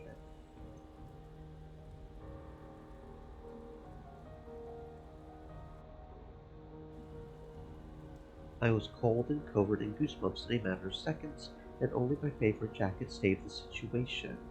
My boots had soaked up water and were making nasty smacky sounds with every step I took. The wind grew stronger as I was approaching the gully. I could even hear the dreadful sound of waves crashing on the rocks. What a nightmare to be at sea in such weather, and no one would have warned you of an approaching storm. I stopped for a moment and strained my vision. There was something ahead. Lightning flashed, and in its glow I saw a green bangle. It was caught in a bush on the ledge and fluttered in the wind like a pirate flag. I walked carefully down the cliff, trying with all my strength not to slip. It was definitely hers. I looked around the ground, and of course I could not find even a hint of footprints. My hands were shaking, but not from the cold. My mind drew a frighteningly accurate picture in an instant. Agatha slipped and rolled on the wet grass down the cliff. As she got closer to the abyss, she tried to grab onto some branches of nearby bushes, but she could not get a grip. I had to take one more step forward in order to look down. There it was, the absurdity we dislike so very much when we criticize movies. I knew what I was going to see at the bottom of the gully, but for some reason I could not force myself to step forward and look down. No idea how long I stood there like a statue, with Agatha's green bagel in my hand. At some point, something did push me forward. Streams of water flowing from all sides quickly filled the hollows, and huge puddles widened at the bottom of the gully. I leaned over the cliff, but I could not see anything. I looked more closely and realized there was no one there. No one had fallen there, so I must have been afraid for nothing. Suddenly there was something pressing hard against my back, and in the next moment the free fall feeling overtook me.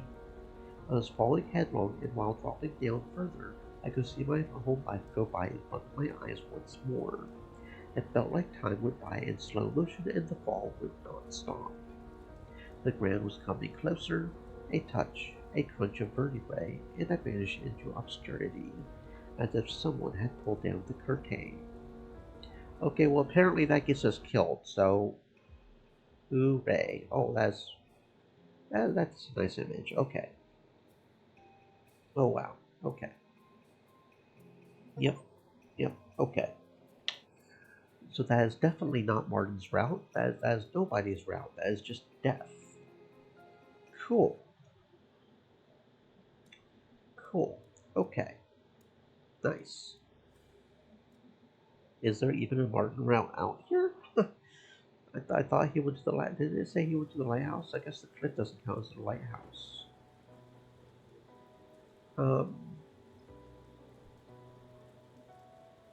It doesn't say because we reloaded. I genuinely don't know right now. I walked to the pier, trying not to slip on the wet grass. I wondered where the others went. They were gone in a matter of seconds. Naturally, I am not surprised, because in this weather it is hard to see even my own fingers on an outstretched hand. After getting pretty cold, to my delight, I saw a small house and decided to get warm inside and see if our missing girl was there as well. The dim light bulb illuminated a cluttered warehouse full of locksmith's tools. Pincers, saws, and hammers were piled on the workbench in an ugly pile that made my fists clench involuntarily. Gasoline cans were in the corner. There were bars covering the windows, which was strange considering there was no lock on the door. I decided to stick around for a while. Maybe Agatha would see the light of the lamp. Actually, I just wanted to take a break and dry off a little. After a while, the door hinges creaked again. I turned around and a soaking wet Robert walked into the barn. Ignoring my questioning stare, he walked over to the shelves and started going through the local junk. Okay, Robert's the one that goes missing. Well, we might not be on the right path that I was trying to go for, but maybe we can figure out what happened to Robert. Or we'll, just die, one of the two. Robert, what are you doing here? Huh? I'm looking for something warm and soft. I need to dry off. Here it is. Robert pulled out a piece of tarpaulin and wrapped himself in it like a big cat. I mean, why did you go outside? It's not like you would. We're still on his max path too, right? Because the boys only apparently included those two. I'm assuming the bartender is only the bartender. So really, as far as Justin and Robert go, unless they are with Renata at the bar, we're also still on their max path right now. So really, we could sort of switch over to Robert right now if I wanted to, and if that's the case. I love this kind of weather, though I prefer to be separated from it by a window. I thought the storm might have sunk all the boats. Flip them over, break them up. bring them ashore. It made me want to see it. Do you realize how weird that sounds? And what is up with your boats? Oh, they're not mine. They probably belong to Henry. At least it's registered to the company. So is the house and everything around it. Probably. You know these businessmen, they earned everything honestly, but for some reason they register everything in the name of relatives and friends. Or in the name of firms. Robert, I get your point. What about the boats? Boats? Well, they're alright. Probably. The water has risen a lot, and they're floundering in the waves a dozen yards from the shore. I see you have discovered a prophetic gift. Clairvoyance is the magical ability to receive information about events that are destined to happen. I don't think I possess it. I had a dream once, however. There was thick smoke, not a soul around, and geysers of flame bursting from the ground. In the morning, when I woke up, my palms were covered in ash. Okay, so we'll keep slot 6 right now. Kind of low-key trying to keep that for the Martin one. So we'll go ahead and make this one slot 5.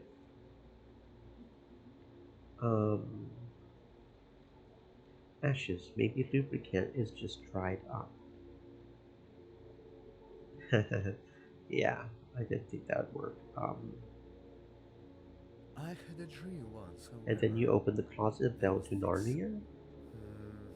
No, there is nothing to do here. I think we should go back. Okay, so that wasn't it either. I had a dream once, however. Interesting. I hope you did not tell these stories on a Not date. a soul.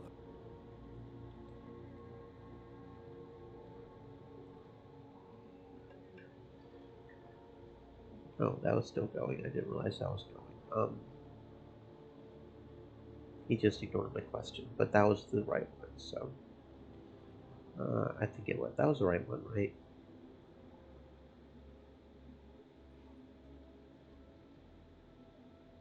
And it's trying to freeze up again. Fantastic. It really does not like us loading too much. I've noticed that that's one. I think the two biggest areas of the glitches are either loading too frequently back to back, or trying to change the size, like it's not realizing the size is the size it should be, if that makes sense.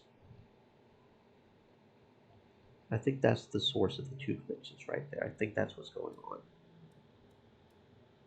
Because on the sizes on the video, we can choose a size here, but we can also use the method of stretching it to whatever size we want. That may be messing it up. I don't know if I didn't resize after I did that, did I? After I accidentally did that. So let's try that. Maybe that'll help a little bit. Okay. Try that again. I had a dream once, however. There was thick smoke. It's having this weird thing where it's and automatically geysers of moving flame itself, which bursting is from the weird. ground. In the Okay, anyway. No. Okay, yeah, that was the right one. That was the right one. I just wanted to make sure. So we're kind of on his route right now. I want to look around here more. You can go. Waves as big as 2 people rumbled against the sandy shore, along with which the so-called waistline had already formed. Discarded seaweed, debris, planks ripped from the pier, and several overturned boats lay along the shoreline. Robert's phrase about the boats being all right turned out to be a plain exaggeration. The long pier periodically disappeared under the water, and the piles protruding above its level peeked out from beneath the waves like piles of cliffs. The small fishing boats and motorboats could have been washed ashore, but the mooring ropes were holding firmly. So the boats rattled and scraped against each other. Sometimes, when the water receded before the next wave hit, the sunken boats could be seen under the blue strata.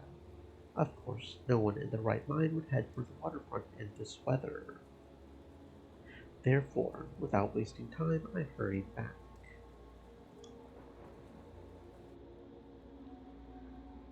Okay. Since I don't know. I returned to the restaurant and found myself in the long-awaited warmth. Everyone fell silent when the door behind me slammed shut. They stared at me intently until Henry finally said, What took you so long? Wait, are you alone? "Yes, is Robert back yet?" No. We thought you two were missing too, but since you're back on the Robert's Okay, so missing. Robert still goes missing. We met at the warehouse at the wharf. Robert decided to look it over. He was all wet and got some kind of makeup off the shelves, wrapped it around him, and went back to your place. I never saw him again. And you let him go alone? Are you serious? The wind could blow him away. What have you been doing? Okay, so what if um, we go with him? I agree with you. Let's go back.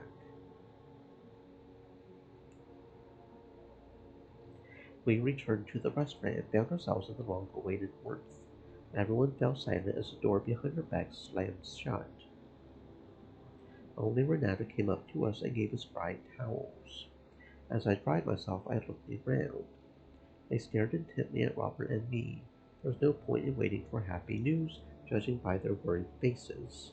Finally, Henry said, What took you so long? Nature was admired. I got to the marina. Until the storm subsides and the water recedes from the shore, you can forget about boats. Where is Agatha? We were beginning to think that you were missing too. But since you're back, only Justin's missing. This is bad. The weather is Justin not goes getting any missing. better. So if we stick to Robert, Justin goes missing. That's interesting. Oh, we're definitely not on Justin's route anymore. I guess we can keep going with Robert's route. I get it. Okay. What the heck is going on here, guy?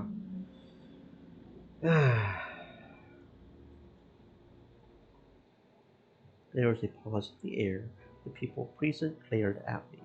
Every single one of them seemed to be thinking something in their heads, but they did not dare say it until Renata uttered, Henry, we gotta split the beans and tell them everything. I agree. I don't even know where to start. We found Agatha. She's dead. Oh, what? Are you kidding me? This is no joke. She was murdered. I slowly looked around at everyone in the room. No, this was not a joke.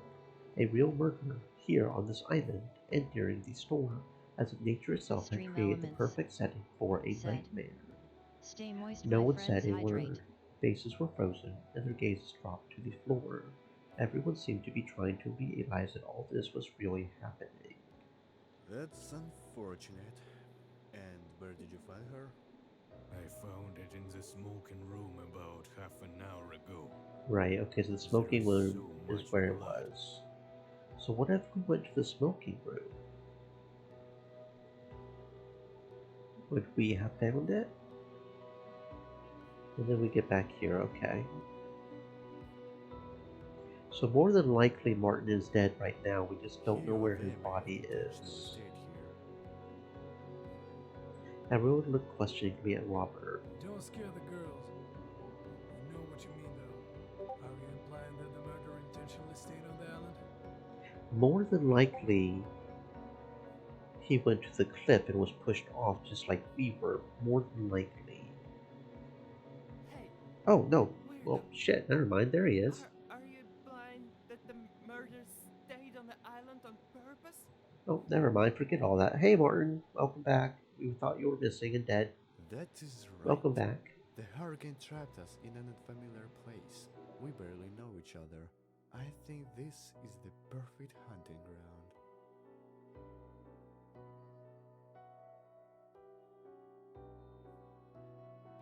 Okay, wasn't expecting that, but welcome back, friend.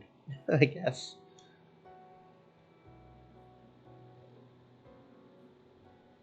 And nobody's going to say anything about him suddenly being back? Okay. Renata came up and hugged Amanda, who was frightened. Yes, it made me uncomfortable myself to realize that someone had killed Agatha. On top of that, she was killed in a dozens of meters from us. I looked around. It was obvious that the killer is more likely one of us than someone wandering in the dark outside. Even a crazy man would not commit atrocities in such a hurricane. Of course. To law enforcement, we are all likely murderers. The body should be left untouched by us. Justin, how can a policeman examine a corpse? By the way, it turns out he never came back.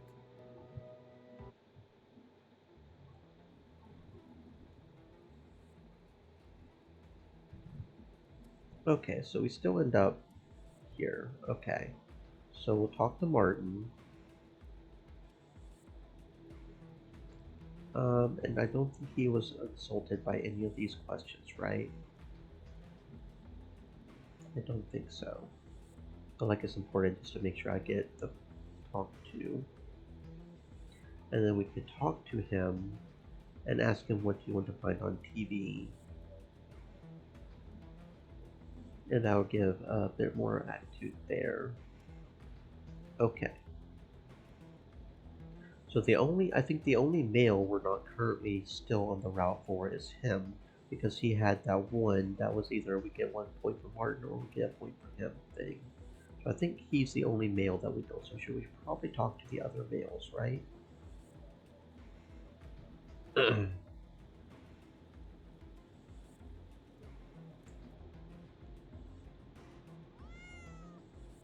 Where's that suit? Hey, you should check that suit. Hey, you should check that suit. You should check the soaps. Alright, don't get anything to the soup, is you? Soup. Honestly, I'm kind of wanting soup now. I do love a tasty soup. Okay, so he's sitting here now.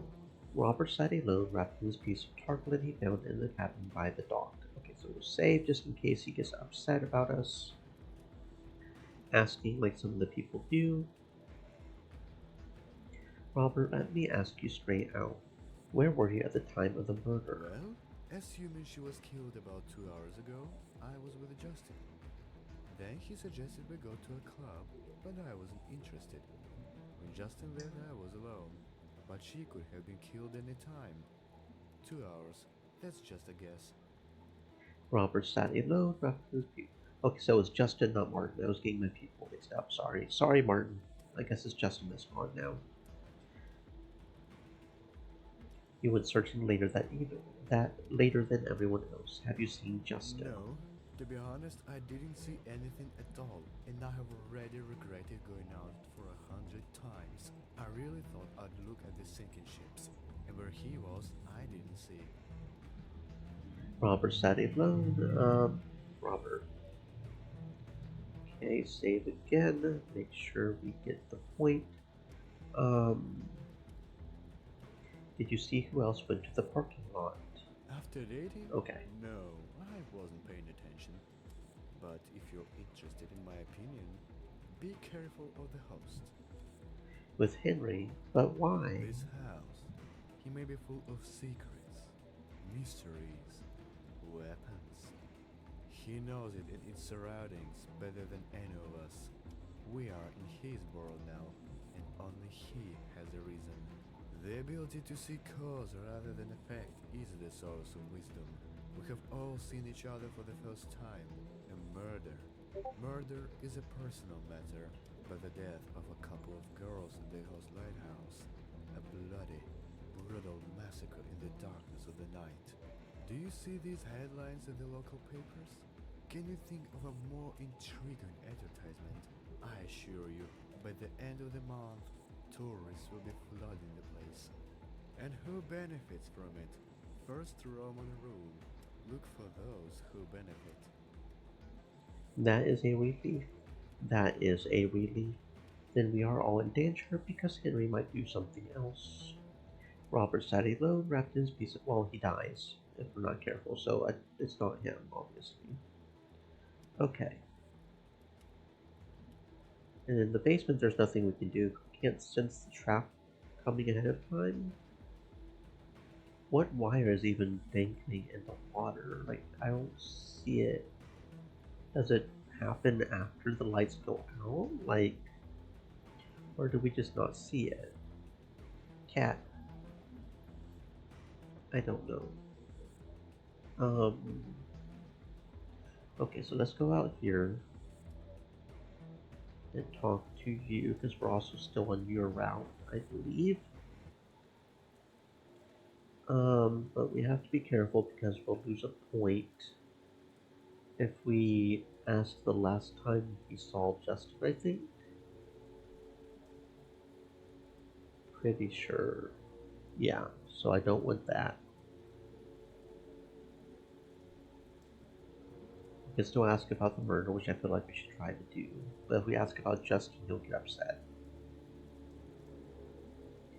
I thought maybe he needed some help. Pretty sure that was the +1 for him. Yeah. So Henry's still maxed out. Very good. Okay. So yeah, we are still on route right now for Justin's gone missing, is probably dead. So we're still on route for Martin, Robert, and Henry. I believe.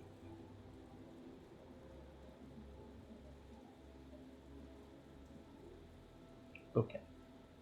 So we can still do one more question thing right now.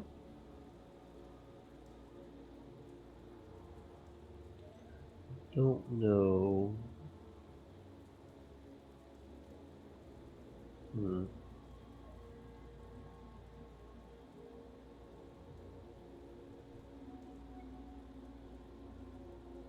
Well, I didn't notice this last time. We can examine the body. I didn't notice that last time. Oh. I looked around in the bushes and did not find anything. There was just dirt and old cigarette butts that did not make it to the trash can at the time. There are footprints here. It looks like they belong to a man with a small foot. Maybe the killer left them. Oh. Looking for clothes. Okay, there are multiple clues right here. She was stabbed in the back. The knife was left in her. The kitchen knife that was probably missing from the kitchen. Agatha was taken by surprise. Her hands were clean. She was killed instantly, but the killer kept striking.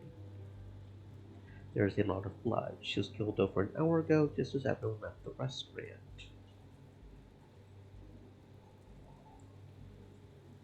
Didn't realize we could actually look at the body. Didn't realize that was a thing. Okay, so we can talk to you. Don't know if there's really anything else we can do. Oh, can we go to the lighthouse? Hold up. Can we discover... Ooh. Okay. We can go behind the lighthouse. Okay. The purpose of this being to discover the other guy's body, right?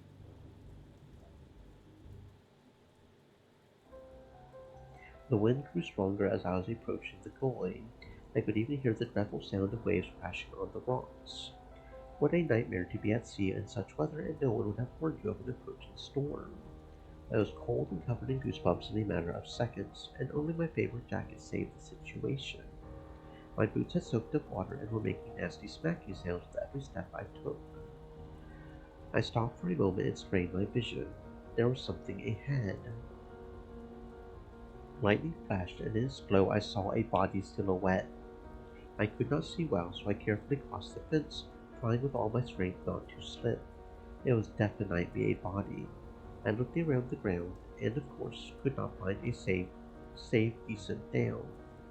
My hands were shaking, but not from the cold. My mind drew a frighteningly accurate picture in an instant.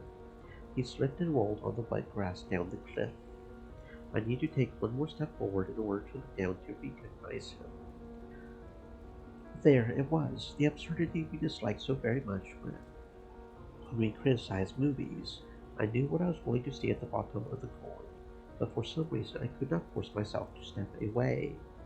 No idea how long I stood there like a statue, while holding myself on the edge. At some point, something did push me forward. Okay, so we get pushed forward again. Okay, so that's just another way to die, apparently. Cool. Fantastic. So that is apparently just another way to die. Gotcha.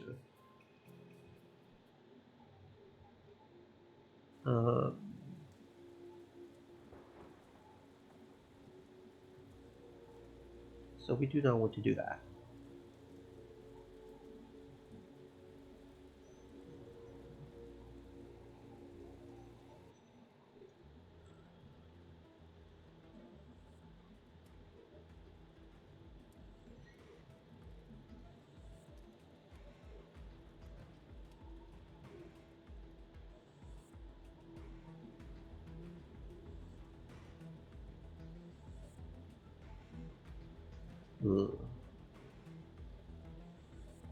Okay.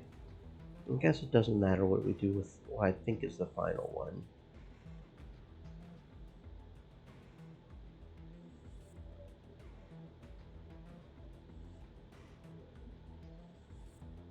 I guess, yeah, she doesn't like that either. You looking for something? I would like to have a drink. I feel you, girl. Same here. But I shouldn't even be thinking about that. What is your most expensive drink here? My treat. Thanks, you. But I haven't had anything stronger than coffee in years. Although, sometimes I do feel like I need something to take the edge off. I do not see anything wrong with it. You can afford to relax I used once. to think that way too, until I went through some stuff.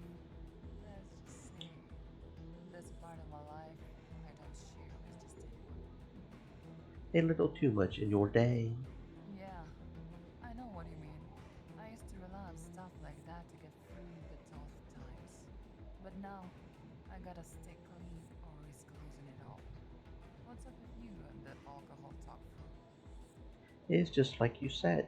Sometimes you want to relieve stress. This is one of those You can times. make them go away with some strong tea. You want me to pour you some? I will not say no. Tears on the shelf over there. Grab it for me, will ya? I looked around and realized where Renata was pointing me. When I opened the door of the drawer, I saw a scattering of different teas, neatly arranged in translucent jars. Which one? I'll grab it for you real quick. I turned around halfway. Just tell me what color it is. Don't forget that one. When I entered the kitchen, okay. Doop-a-doop. Okay, so we're still have another one we could do apparently.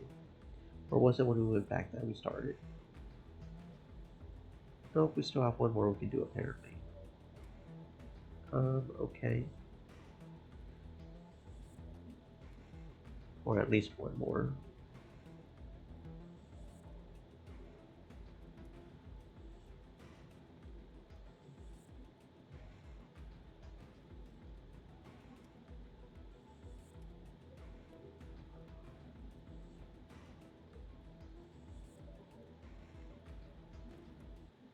Okay.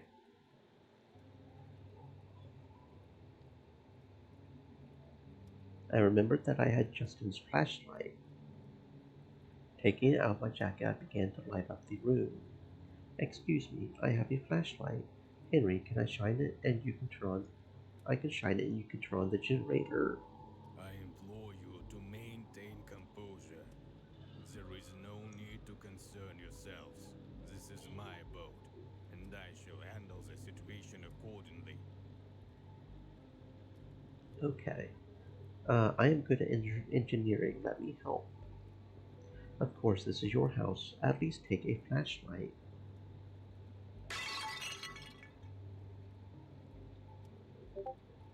So what, he still goes down and still gets killed? So that might be to the end. So it looks like there is no way to save him. Or do you think a drunk person is better at navigating in the dark? I do not think you... Okay. So is just guaranteed that he dies? Like in that situation, is there no way that I didn't realize I still had the flashlight, but um, I don't think it's worth drinking now. Another I other don't know what overlooked that item, eh? affects. I don't know what that affects. And he was electrocuted. Okay, so it seems like he dies, and that's just the max of him. Period. As far as I can tell, we tried to save him, we tried to help him, but unless there's another item we get before that, somehow, like when we're exploring, maybe. I don't know. Um, I don't know what's up with this one right here either.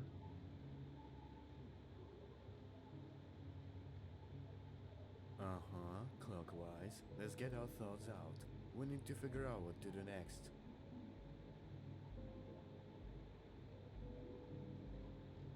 I thought maybe if we went down to the basement ourselves, maybe we would be electrocuted. That would be another death.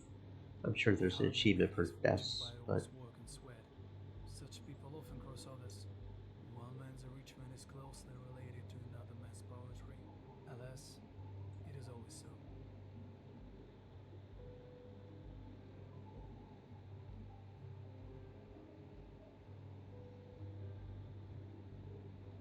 And I'll probably stay by the fireplace, warm my bones. Robert said it without moving. Here is someone who certainly does not care about others. It is him.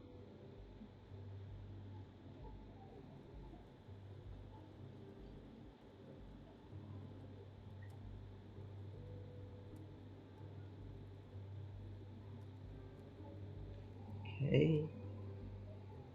And then so this Okay, happens I every see. time. And who will go there? Okay. So does Martin always go? That's going to be the question. And it gets replaced with Robert. So if Robert goes, does that mean he died? Does Yeah, so there's a few questions we have here. Few ways I can see this going. So we know more than likely Robert going will end up the same as if the other guy who I already know the way. I'm going to get some fresh air. It's getting stuffy in here. is more than likely the same as the other. Alexander's problem is I don't know if there's a way for Martin not to get fucked up there.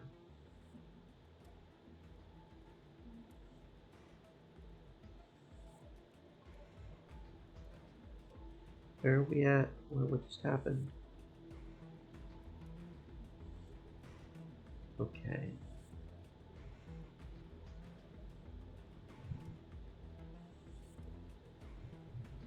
So I could go outside. And he got messed up, right? Did that already happen?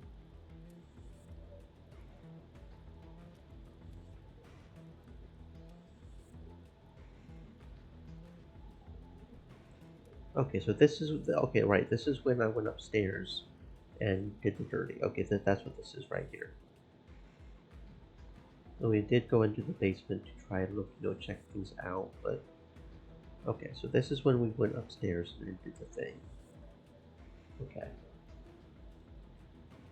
So our options right now are just go outside. Anything in the kitchen? The cold and darkness outside the window kept me awake. It was only by the fireplace I felt safe. Looking at the embers, I had an interesting idea. What if I could heat up some food and invite the others to the fireplace table? I grabbed the candle from the table and strode to the kitchen. Holding the candle in front of me like a sword, I knocked on the door. Perhaps Renata had left the room, and in the darkness I had not noticed.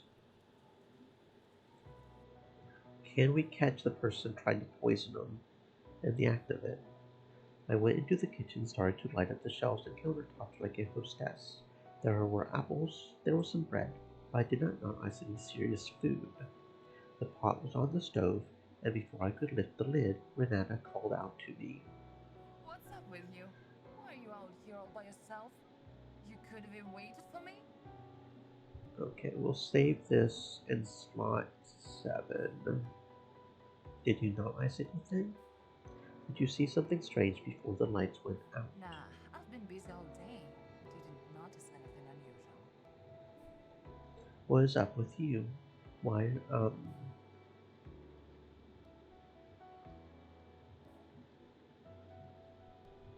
The door wasn't locked, so I decided to look around. Didn't nobody teach you to knock before entering? Alright. Check this out. What's up with you? Why are you... I am sorry, I knocked, but no one answered. You hungry, huh? I just got back from the garage, and you show up. Renata put the cardboard box on the table. She took a knife from the wall and opened the top with a slight movement of the blade. The box contained chips. Apparently, Henry was buying them from the restaurant as a snack. I looked at Renata as if she were frozen, staring at the knife in her hand. Do you not have any normal food? Renata came out of her store, smiled at me, and replied, Ain't no food here, but we got plenty of booze. If you wanna get lit, go to the bar. No, I would like to keep my mind clear. Yep, we could all use some clarity up in here. What's What? up with you? Why are you out here all by yourself? You could have waited for me? Okay. So apparently we can't really do anything here. And that does not advance the time forward, which is interesting. Can we go outside?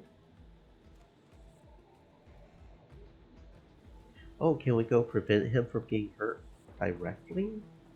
More than likely, if we go there, that'll just get us killed again.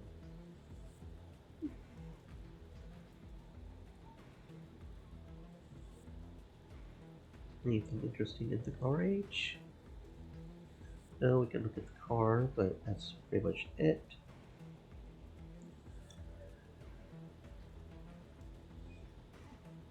She's back out here. We can examine the body again if we really wanted to.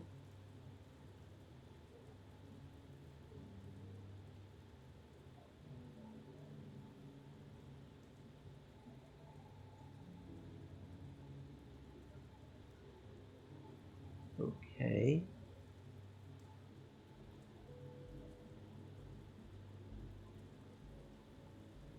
So it's not an option to go get the gasoline too, which is interesting. Okay. We've tried the office. We know what happens if we go in there. What happens if we go here? Okay, that just gets us back here. Okay, so what is this option? Oh, cat. Okay, so we've got room 4, 5, and window. I'm guessing this just gets us back to the first area. So where are the other doors then? Like,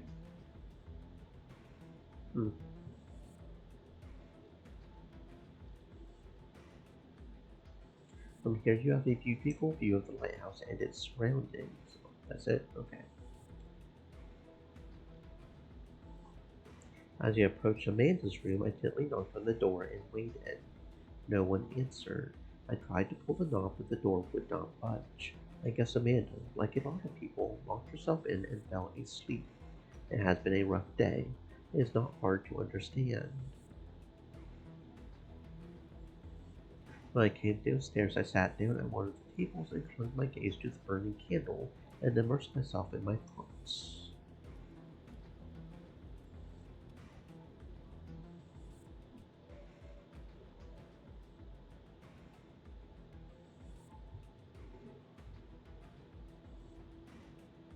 As I approached Dana's room, I knocked on the door. A few seconds later, I heard a quiet voice.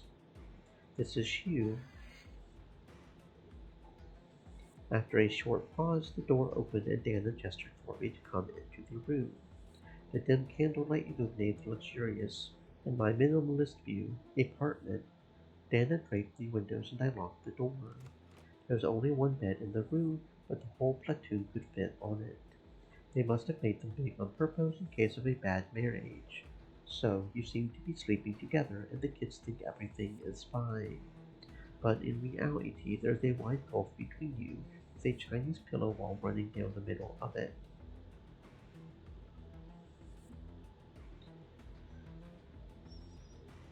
I guess it doesn't really matter because we're not on her route or something, right? Did you go into Renata's kitchen today? No, Did you see who came in? I saw Who? Renata. Anyone else besides Renata? I have no idea.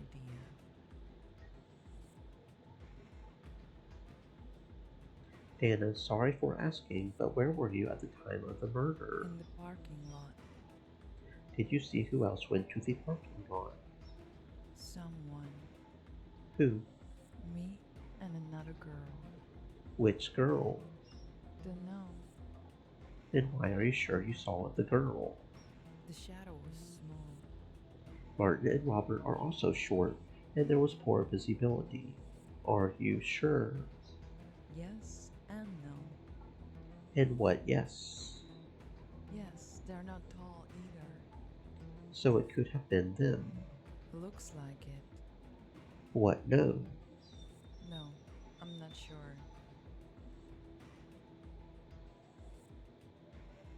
Did you not see which way Justin went? No,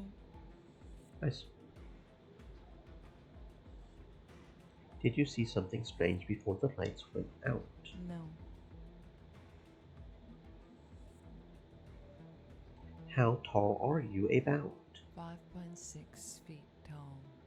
And your foot size? Size 8. And the size of the breasts? C cut.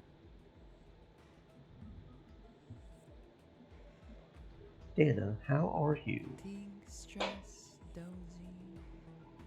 Lie down. I know you cannot sleep after what happened, but stress takes a lot of energy. You better get some rest. And you? Dana looked at me sweetly. Was that question a call to action, or was she just wondering what I was going to do? I will lie next to you if you do not mind. I took off my shoes and lay down next to her, and then I took off my shoes and lay down next to her. I took off my shoes and lay down next to her. It was only now that I realized how exhausted I was.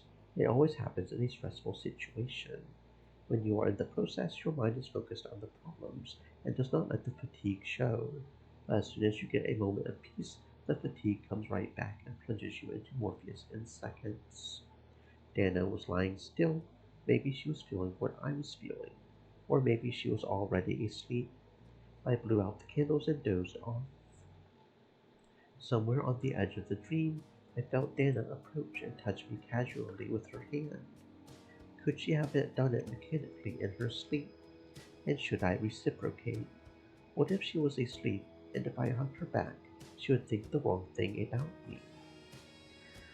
While I was thinking, Dana rose a little and took off her sweater, leaving only her bra. Oh shit, we're about to get sexy time again. We barely know each other. I continued to pretend to be asleep, and only my heartbeat gave away my thoughts. Dana pulled herself closer to me, and I felt her breath on my cheek. I turned around very slowly. We were only inches apart, and the shorter the distance, the more passionate and deep her breath became. Her skin was surprisingly soft and pleasant. I ran my fingers down her cheek, and Dana stirred at my touch. Fighting the urge was unbearable, so I decided to kiss her. If this was a dream, it was the most wonderful dream ever.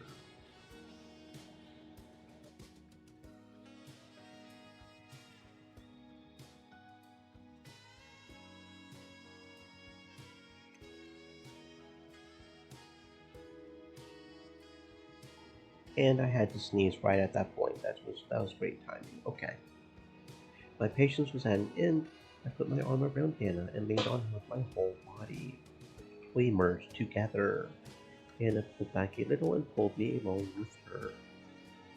I found myself on top, and my palm automatically grabbed her tummy and felt the piercing in the navel area. For a moment I went crazy with my impudence, but Dana apparently did not mind. We felt unbearably hot. Dana broke the kiss and in one motion pulled off her jacket and threw it into the darkness. I followed her example and quickly took off my jacket and t-shirt. I felt her deft fingers take hold of my belt. It was as if she read my thoughts. The last couple of minutes my jeans began to cause serious discomfort. 2 moves and the belt was finished. At the same moment, lightning struck outside the window. I leaned on her with my whole body, but she really wanted it. She was breathing heavily, her eyes were fully closed, and her arms were pulling my shirt down. Once I got rid of the top, I went for her tight pants. She rushed me, as if she was afraid it was all a dream, and it might go away at any moment. She loosened my belt and slid her hand down my pants, palming something very hard. Dana got rid of her bra. I was stunned, but I bit her lip. Her legs spread apart invitingly. She pulled my cock to her vagina. I could feel with my end how wet she was. After running the end along her labia a few times, I entered her abruptly. I had gotten so used to her quiet taciturnity that her scream just stunned me. I froze, but she pulled me to her, crossing her legs behind my back, demanding that I keep going. I felt her bosom clench in anticipation of her orgasm. Painted nails dug into my back, leaving red furrows. I growled and sped up. Dana pulled the pillow to me and sank her teeth into the pillowcase. As if sensing I was almost there, Dana relaxed her hips, allowing me to leave her heated body. She put her hands on my head, grabbed me, and forcefully guided me down. I submitted. The bed creaked in protest, but I did not care. I kissed every inch of her skin, working my way down, feeling her body shake. She wrapped her legs around my neck, not letting me get out of her grip. I kissed her, licked her, and continued until she rolled her face back, letting out a long, yet incredibly tender moan. She loosened her grip, releasing me. I lifted myself up and kissed her on the lips, her palm encircling my quivering forehead. Without breaking away from the long, passionate kiss, she helped me finish on her belly. Dana was happy. She licked her lips, and I completely lost any strength, lay down next to her. I wanted to hug her and say something nice, but suddenly there was an explosion in the street, so strong that even the windows trembled. Wow. Okay, Twitch. Again, Twitch, you allowed this as a category. Okay? I am just playing the game. Twitch, you allowed this as a category. God damn. We froze sharply with fright and listened. She looked me in the eye as if to hint that we should know what had happened. Getting out of bed, I went to the window, but I could not see anything from there. I looked at Dana. She jumped up from the sofa and began to dress frantically, as if her parents would come soon, just like I did. Was that an explosion? I hope we better evacuate here right away. Let's find out how the others are doing and what happened. Hopefully there will not be any casualties. Good. Quickly dressed, Dana and I ran to the exit. Damn, bruh. Okay, so if we can do that to all the ladies, does that mean the innocent child one? Because that might feel a little weird if I'm being honest. That might be pushing things way too far. I mean, I know she's like she's old enough, but I don't know. You guys know what I mean?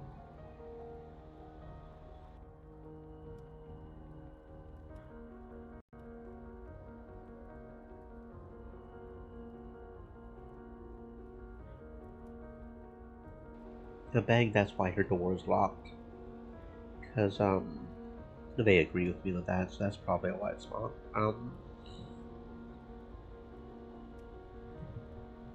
Okay, we'll go with you.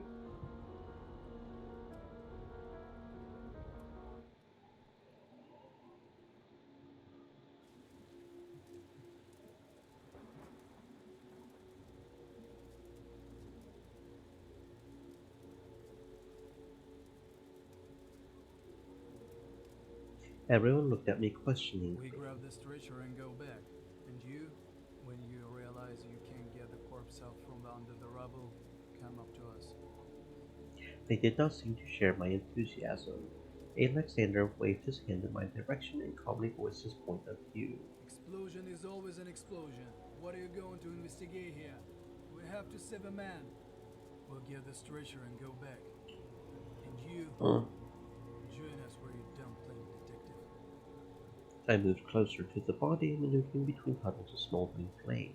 As Alexander said, there was practically nothing left of him.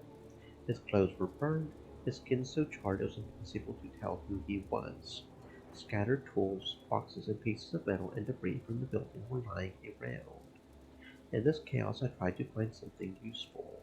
My attention was drawn to an empty whiskey bottle lying behind one of the collapsed walls. The unopened evidence of the wooden cork was lying derelict in the dirt. Someone had dropped it. I looked around, but found nothing else suspicious. It was time to go back. I did not tell the others what I had found, for they were well ahead of me. I caught up with the stretcher bearers, who had only just crossed the slope and were now on the rocky path.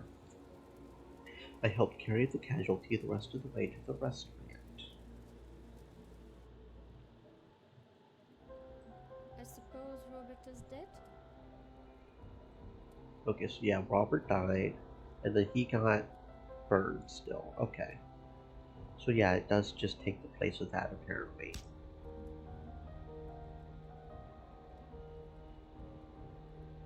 But this time, Robert died.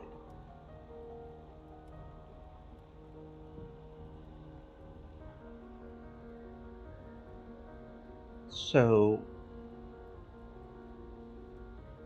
that also means I more or less maxed out Justin's, right? Because I feel we got all of his. I think we also already maxed out Justin. If Justin always. No, not always dies there, because we can send Alexander and Martin by himself. Okay, so let's load this one. Okay, I see. And who will go there? And let's make Martin go by himself and see what happens. If Martin's going to get seriously hurt and borderline, I mean, we're not sure he dies yet. But okay, so Robert decides to volunteer to go with him. The two of us can do it faster. Okay, so if Robert is the volunteer, does that mean that Robert will get severely scarred and Martin dies? Is that going to switch around who gets hurt and who dies? Huh. That could be interesting.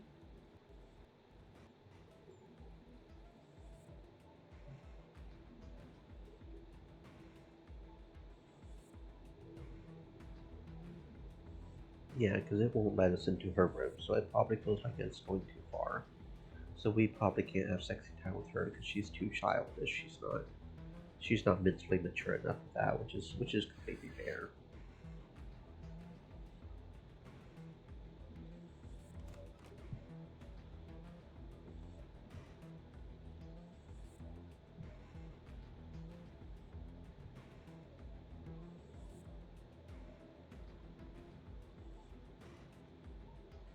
The door is locked. I still won't sleep. I was definitely not in the mood for women right now. I was slumped in my chair, and all the fatigue that had accumulated over the last couple of hours of incessant stress came over me at once. In an instant, I was half asleep, though the chair seemed wildly uncomfortable. I was too exhausted to pay any attention to it.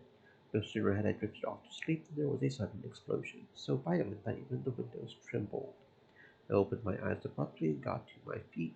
Then I saw Dana sitting on the bed. Her face reflected almost no emotion. Are you okay? Yes. I think we should go to the exit and see how the others are doing. What exploded anyway? Dana got out of bed without saying anything, and we went downstairs in complete silence. I'll go and check. Okay. With me? So just out of curiosity, what happens if we stay here? If we don't go? The door closed and there was silence in the room.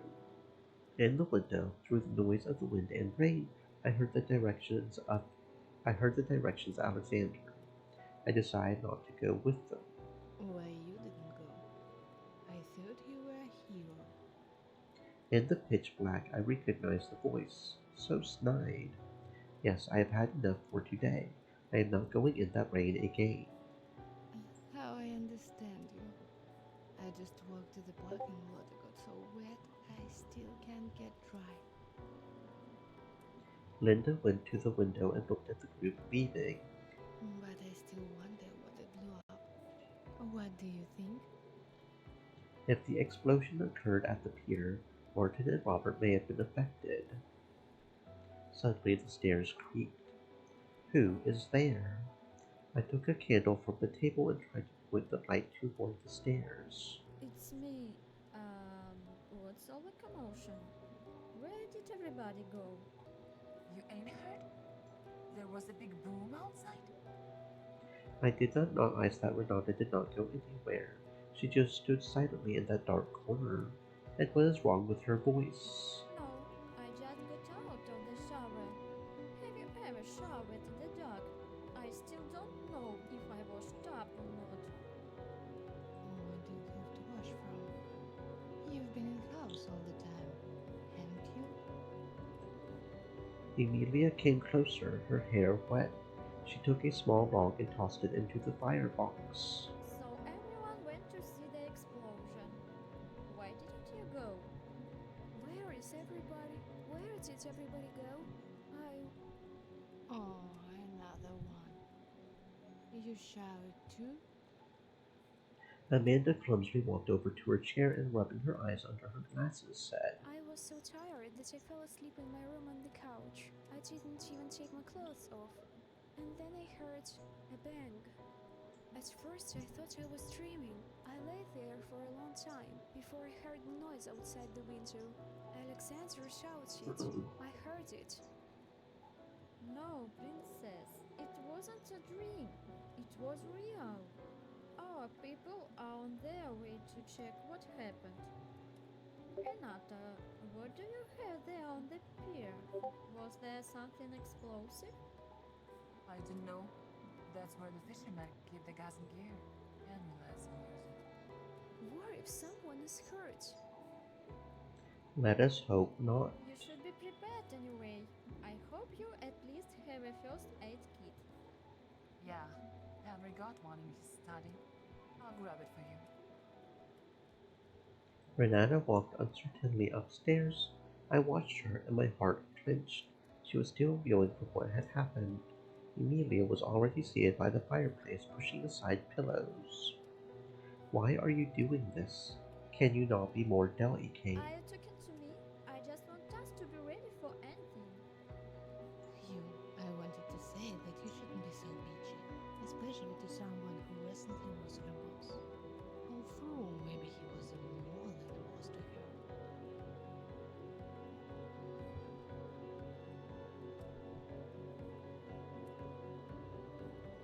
Renata is good. You don't have to push her around. Okay, never mind. That was the end of the conversation. And again we plunge into an oppressive, languishing silence, broken only by the rare crackling of logs in the fireplace.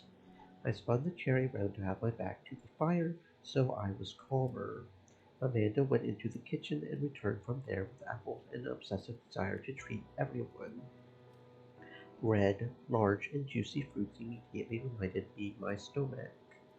I did not refuse, since I had hardly eaten anything today. When the group returned to the restaurant, Emilia immediately lit them up with flashlights. Dana went in first and held the door open for Alexander, who cracked in the stretcher that had Robert on it. What had happened was clear without Robert. Okay. On again, there was one less of us. Maybe even two at once. There was a deja vu effect from what had happened. Renata interrupted the silence. I suppose Martin is dead? Okay, so Martin just straight up dies. Okay. Interesting. Interesting. So the only way to more or less keep Robert alive up to this point is to make sure to go out with him. Follow him back. and make Martin go. But then he also survives as Alexander goes, right?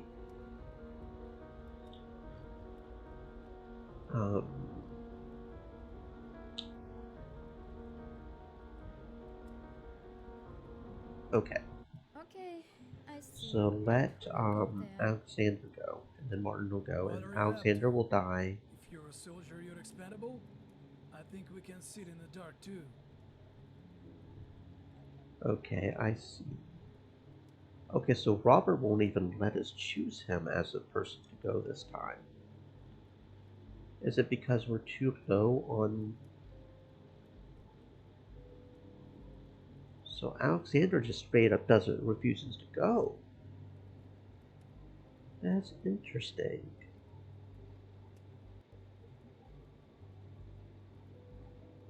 So is the only way to keep Martin alive in this scenario to not even have Robert with us? Or would he have, or no, Alexander said he would go when we didn't have Robert with us, right? So is it just because we have Robert with us? Okay, if that's the case,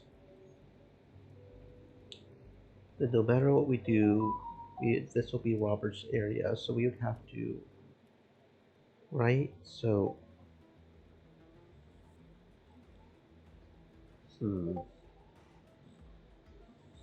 interesting. Interesting. Yes? Who else is here in the middle of the night?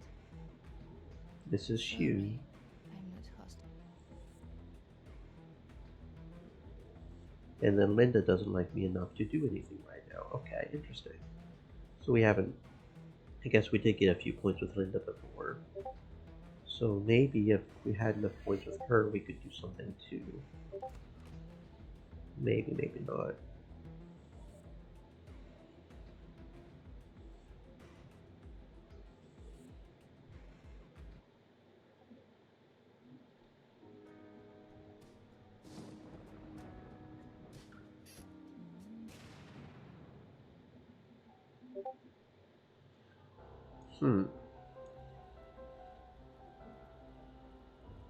I'll go and check.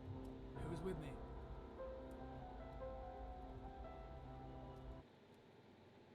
Interesting.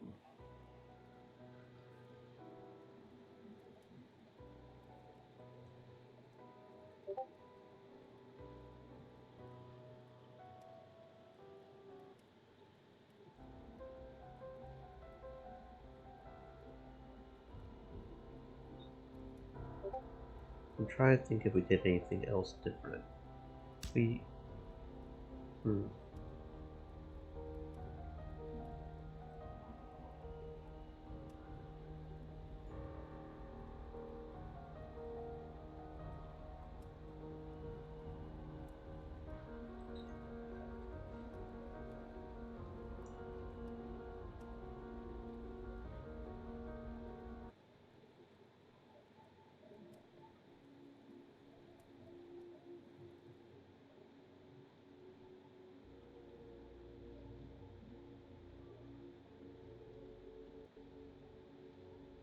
Renata handed me the flashlight and began to open the doors again.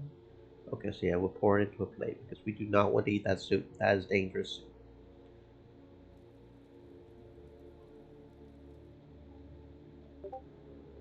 We do not want that soup. So is she always the one who eats the soup? Or can we change who eats the soup depending on where we sit?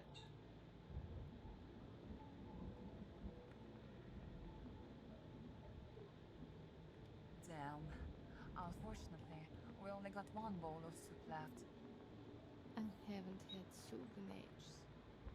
It does. It changes based on where we sit and who we sit with. It defaults to maybe her, but then if we choose Linda, okay, so it's Linda that's dying this time. Take it away. I don't need that. We're not. Soon Renata will return and place a field hot soup in front of Linda. What is this? So Linda's dying this time. So it does change depending on who we sit next to. Huh. Okay, so then who's going to die falling down the Justin stairs? is still missing. He could have pulled this off, right? We need to find him. What about Robert? When did you rule him out as a possible murderer?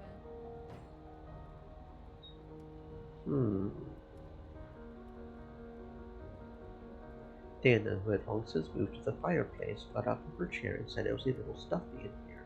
Then she too followed the stairs upstairs. Apparently the plan not to split up was not to her liking. We'll stay by the fireplace again, I think. Because that's how we get to go check on him, I think. I don't know if we check on him, we do the others. At the time of the explosion at the pier, I was the one of the first to go down. During the commotion, I thought not everyone was there. There were no victims of the explosion, Amanda and Emilia. Yes, I noticed that too.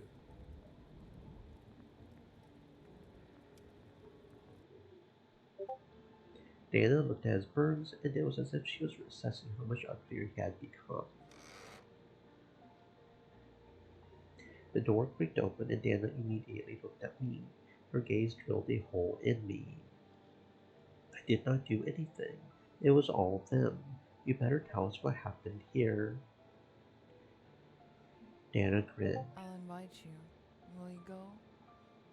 He has a fever. His forehead is burning. Okay, so it's We Dana have to that do dies. something about it. Second floor, Interesting. Henry's office. There might be something there. Okay, go. I'll stay with him. Because if we go, we die. We will get killed. Whoever goes dies. Dana was lying on the floor with her arms unnaturally twisted like a papier-mâché doll. A scary doll from the old horror movie about the bride of Chucky. Legs were tangled in the blankets. The black and purple landscape was disfigured by a thin stream of blood flowing from the corners of her lips. Dana was dead. Dead forever. But then, as if from afar, I heard the voice of Alexander. I came to my senses.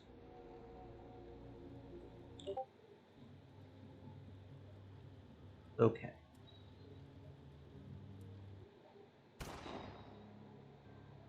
So then we have the gun again.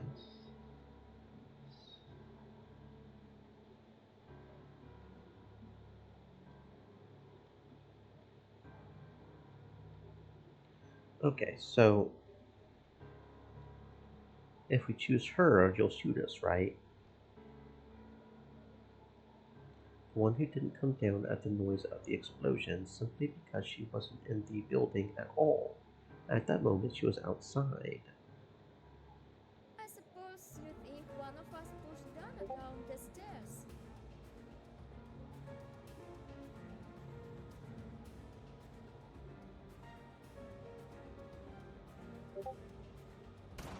Okay, so yeah, we end up dead here. I didn't know if it changed because they also changed with him a little bit.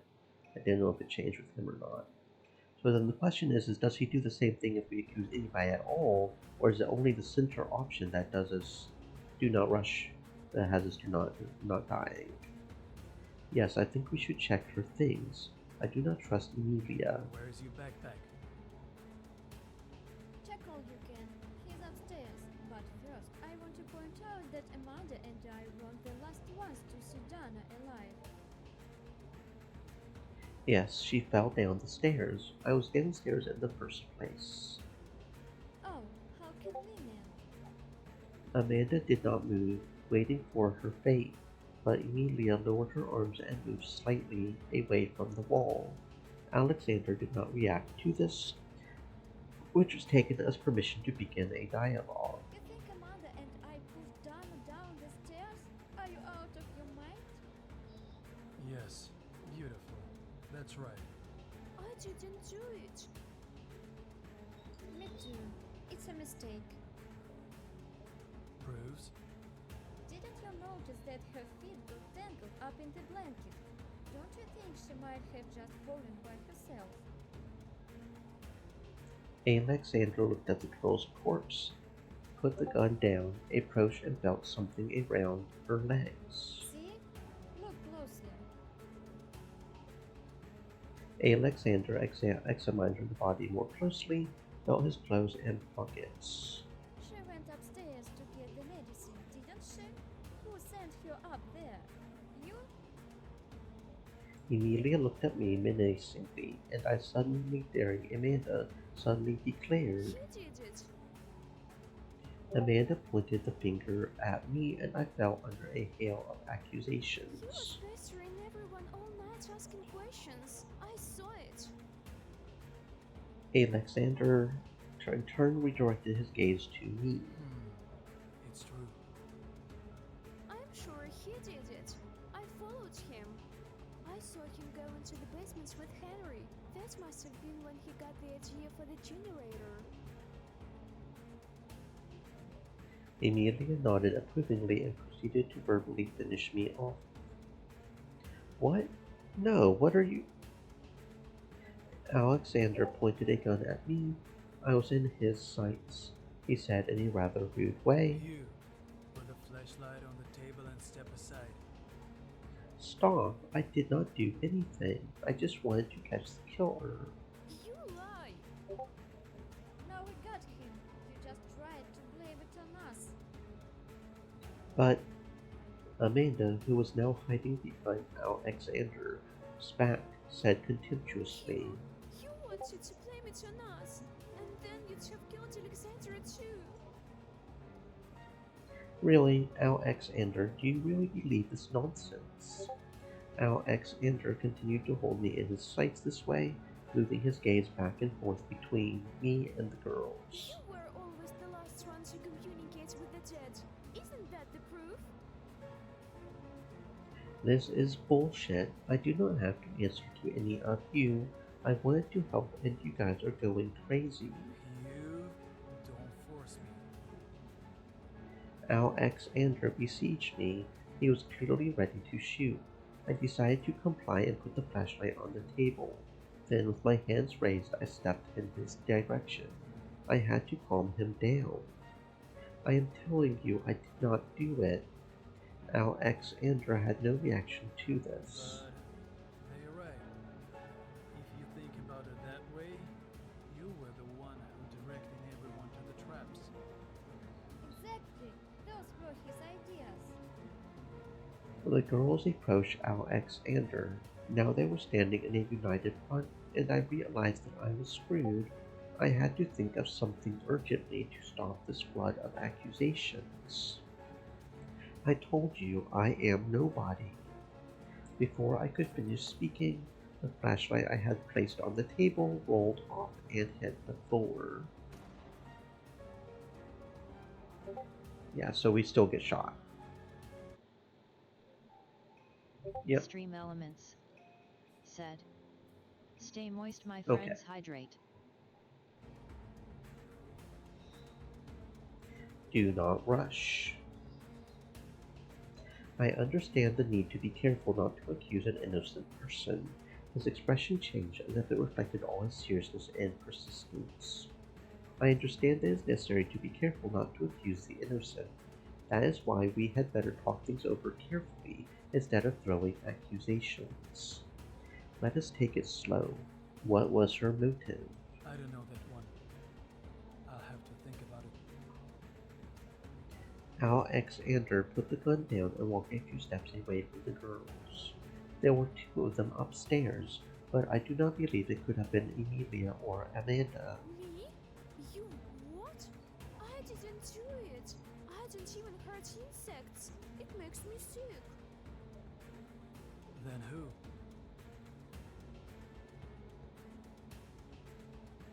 I don't know. Maybe she fell by herself? Yourself, of course. And on the knife themselves? And poisoned accidentally, probably? No, I seriously didn't do anything. There were only two of you upstairs when she fell. So it's either you. Alexander redirected the gun at Emilia. She recoiled and shook her arms up. Or you. Emilia shook her head, showing that he was wrong. Amanda, on the other hand, continued to stand in the corner, awaiting her fate. I was in my room when the noise came from the stairs. I ran right out and saw her back near the stairs. I came out to the noise too. Alexander approached the girl's corpse and felt something around her legs. Amanda wouldn't have had the strength to push her. What? Are you completely stupid? Anybody could have done it here. She had her back to me with the blankets on. Alexander looked more closely at Emilia. Her argument, coupled with the insult, clearly did not convince him. And how do you know how it stood? Are you out of your mind? It's obvious she wanted to come down. Watch your mouth. I have a gun. Come down. Amanda definitely did it. Emilia nodded menacingly in her direction, and Amanda suddenly became bold, stepped forward and pointed her finger. She's been putting us against each other all night. Everyone turned toward Emilia, who came under a hail of accusations. I saw that. Alexander in turn redirected his gaze to me. Don't let you out of your sight. I redirected the flashlight only to Emilia, and Alexander went up the stairs. The silence was broken only by the creaking of the wooden floorboards sagging under his weight. Stop shining the light on me. I had nothing to do with it.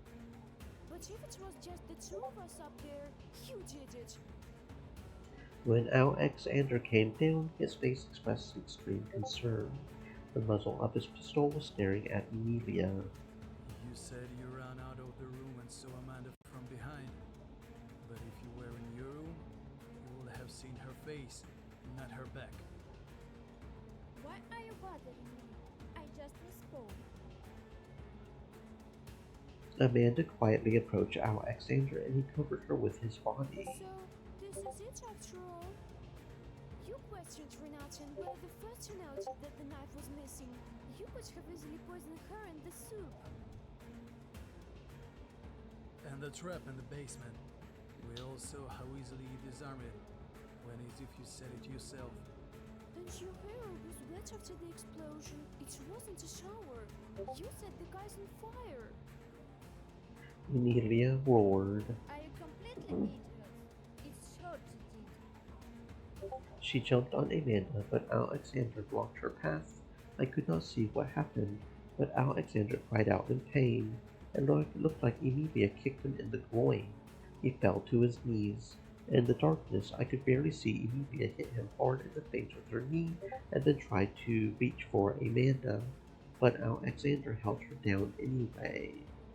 Then she grabbed her gun with both hands and pulled it toward her. I could not help but point the flashlight in their direction. The flashlight's light is like a water pistol in a situation like this. I took 2 steps to shorten the distance, but Emilia had already taken control of the gun. I was on her way. A gunshot rang out. Okay, so that's just a fucking end, period. No matter which one of the 3 choices, we end up getting shot in the face. So that's just a dead end, period. That's just a final end. Okay, so... Okay.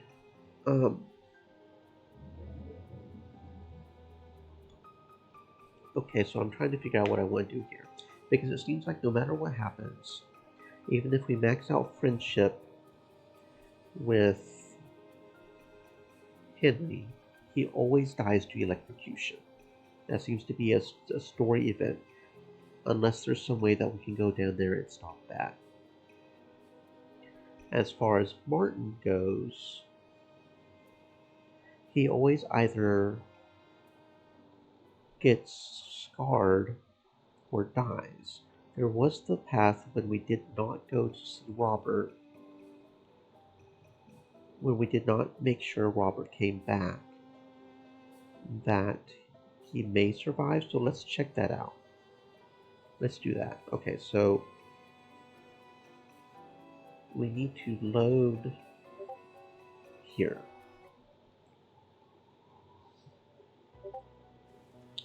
Okay. So let's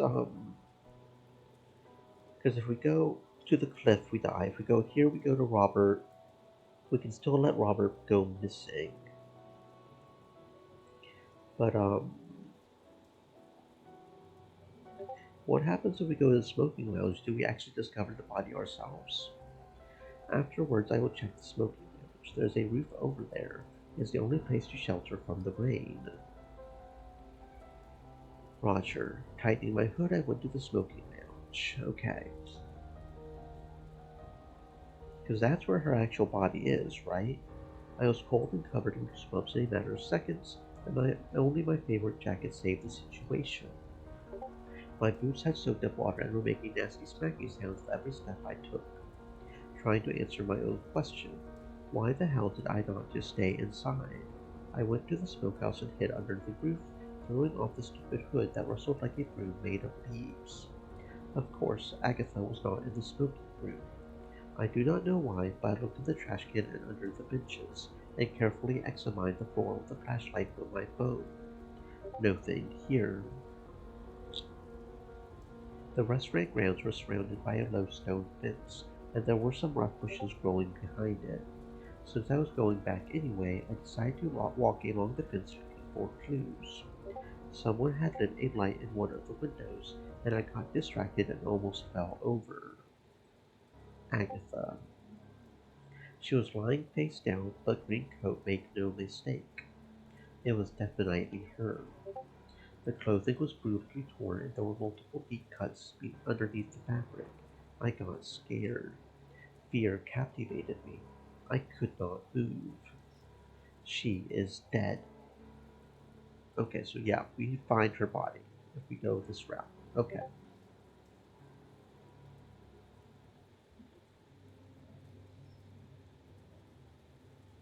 Okay, so if we investigate the body right now, it's the same dialogue as if we investigated it the other time. I see. I went back. I slammed the massive door behind me and drew everyone's attention to my ugly appearance. Seeing how I was trembling, all wet and cold, Renata carefully handed me a towel. I told her in detail how I had stumbled upon the body, the smoking zone, the pool of blood. This picture was still before my eyes. At first she was incredulous, but when she saw the fear in my eyes, she refrained from jumping to conclusions. Renata gave me a cup of hot tea and asked me to calm down. We need to wait for the other searchers so we could discuss our next steps. I nodded and sat down on a stool by the bar. While I waited, Henry was outside, probably to examine the girl's body himself. When he returned, he spoke briefly to Renata.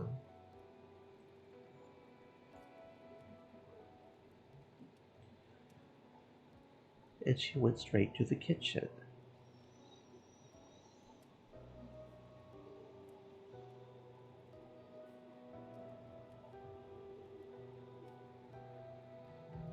When I calmed down a little, I moved to the fireplace, trying to warm up and collect my thoughts. The others eyed me warily.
Anyway, I wondered how best to tell the others what had happened.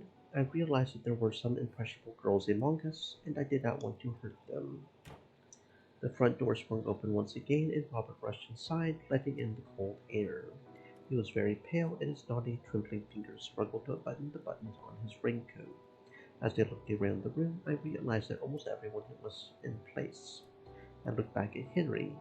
He too seemed to realize that the time had come. It is easy to think about, but so hard to say out loud. It was like a telepathic thought passed between us, plunging the cozy living room into an oppressive gloom. The pause of silence stretched the moment into eternity. What a weather. Okay, so Robert still comes back if we discover the body. So does somebody go missing, or... Amanda brought him a towel and Robert started wiping his hair. Henry coughed resolutely and stepped out into the center of the hall, drawing everyone's attention. They need to be told everything. I agree. I do not even know where to start. We found Agatha. She was murdered. What? Where did this happen?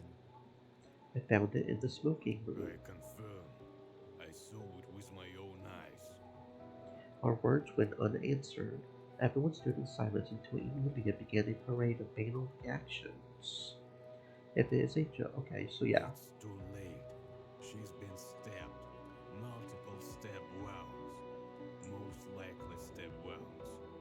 Alice, she's...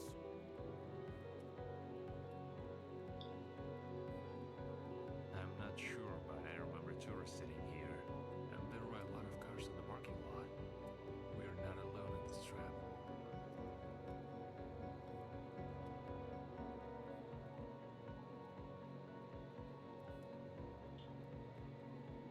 No need to panic.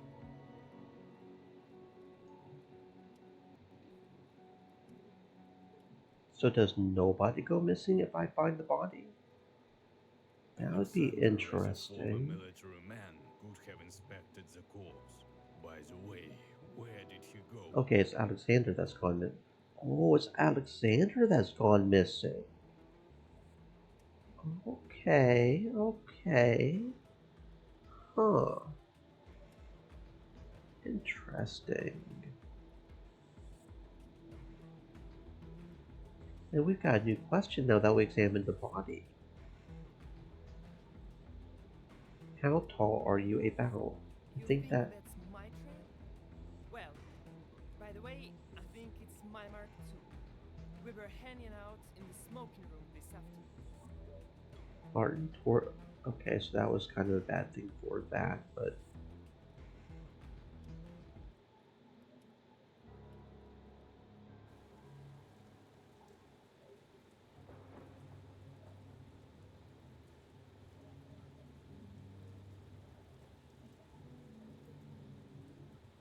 Okay.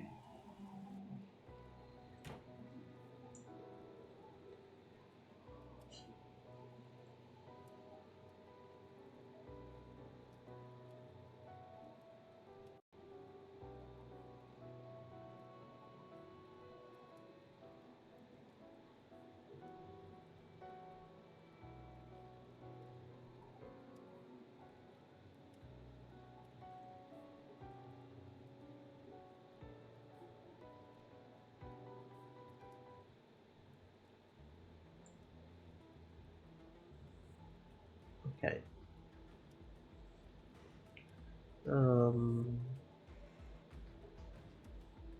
Save.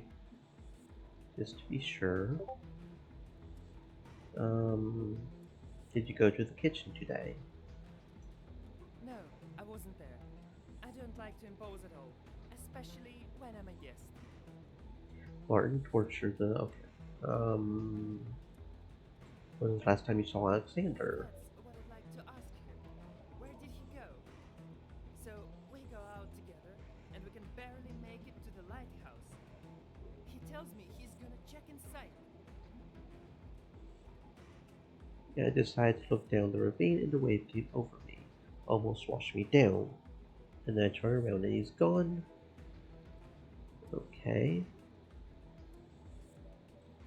Asking about how it makes him upset.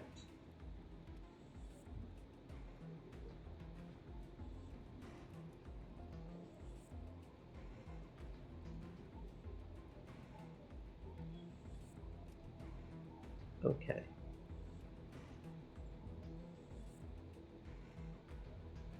Okay. So now we've also got him with his shoes. Save.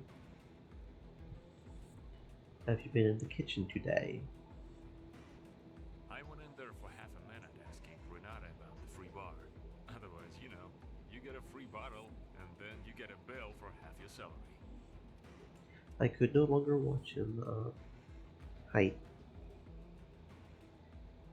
I didn't play basketball, but you can tell my footprints easily. That's why you asked that question, right? It's a very small footprint. Have you seen We Alexander? split up, and I think he wanted to check the lighthouse. Okay. Okay, and that one was a -1 attitude. So ask him about the murder is -1 attitude. Everything else is fine, but the murder is -1 attitude.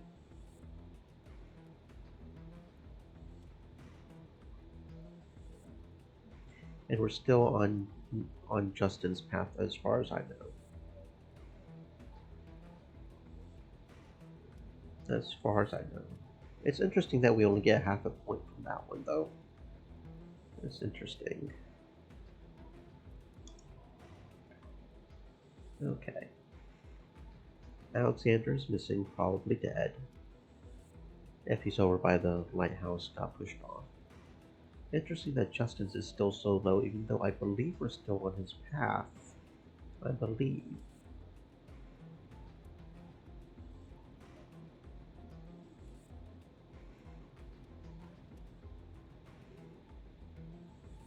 Um...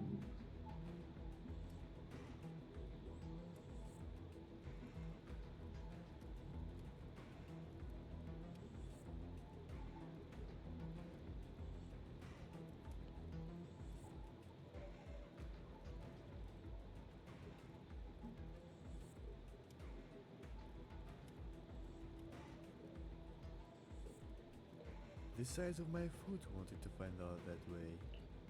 I'm not tall and I'm the right size. And I noticed the footprints too. It's a pity the trail got washed out.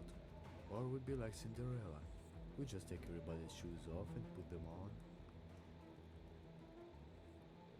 Let me tell you, Shu, that footprint could belong to a lot of people. It's not certain that the killer left it. Martin was also in the smoking room. Robert sat apart. Okay. So he didn't like the fact that we asked that.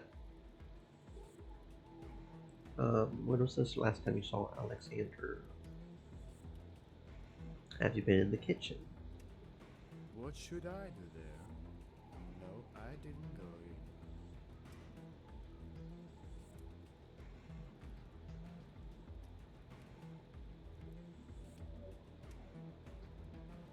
Got a few people a little paranoid about their height, I guess, huh? Okay.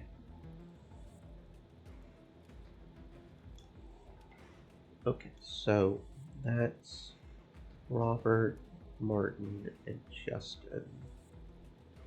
Okay, so yeah, because we're mainly focusing on the guys, at least for right now.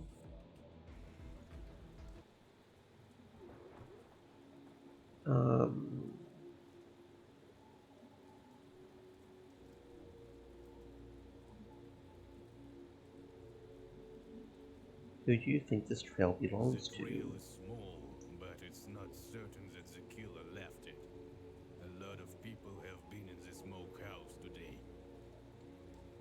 When was the last time you saw Alexander? And that was a -1, right? Okay. It's a knife from the kitchen. Of course, this is my place, but I'm not interested in knives. Believe me, if I want to kill someone, I won't use them. I got the hiccups after his answer. What was he implying? That he's experienced in this sort of thing?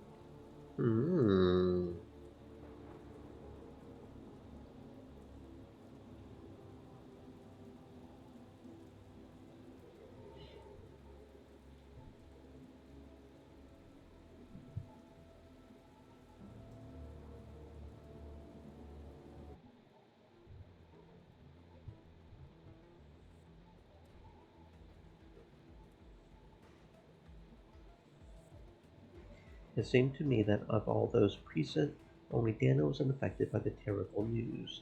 She was sitting in the same place, looking anywhere she could without seeing the others.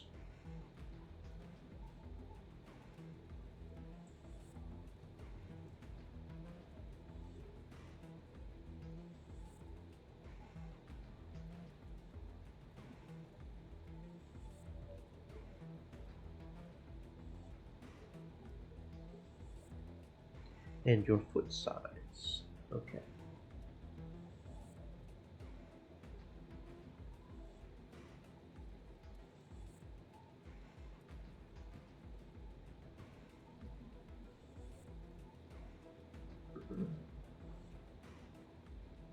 Yes, I'm fine. Are you sure? If anything, Renata has warm tea. Well, know it. Dana looked up at me for a moment and then immediately went back to pulling a note of string. The process must have calmed her down. It seemed to me that of all those present, only Dana was unaffected by the terrible news. She was sitting in the same place, looking anywhere she could without seeing the others. Okay.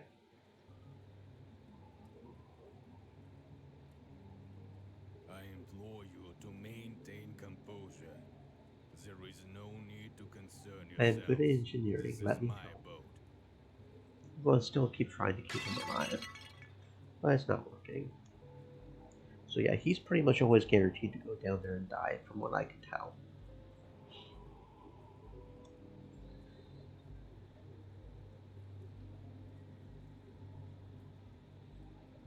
Unless we don't help him with whatever he's doing outside, and that takes up so much time he doesn't come inside. I don't know.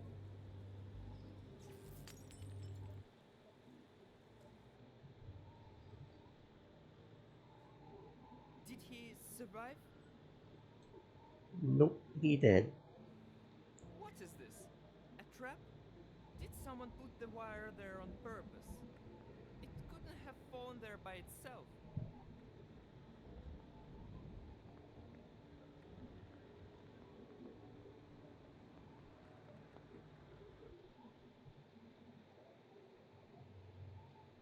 So you're saying that the wires were deliberately cut and lowered into the water.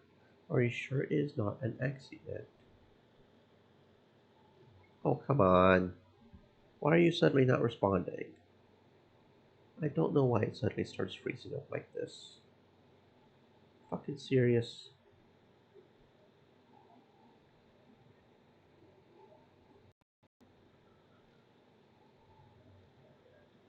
Bruh.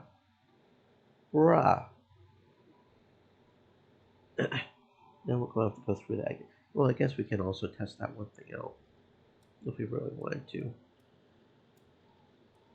Since it apparently just decided to freeze up on us again. Bastard. No, I guess we can't actually, can we? What's up with you? Why are you out here all by yourself? You could have waited for me? Wait, did I choose the wrong globe? It looks different on that one screen, and I hate it whenever they do that. Okay. I was just passing by. Curious indeed. There are far more intriguing locations to explore within these premises than my motor's garage. The man wiped his hands and walked to me. As he approached, it was as if he was looking right through me. I slipped back on inertia and stumbled into the Pray toolbox. tell, why do you seem so uneasy? Armed with a charming smile, he extended his huge hand to me. I did not respond in any way. If you could please take a step back, it would be most appreciated. You are hindering my progress. I turned around and realized I was closing the approach to the doors behind me. As soon as I stepped back, he pulled out a couple of shelves and started rummaging through them. It seems my search has been in vain once more.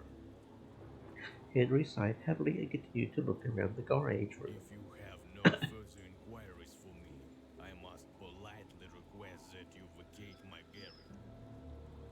His voice was calm and almost devoid of emotion, but even so it gave me goosebumps.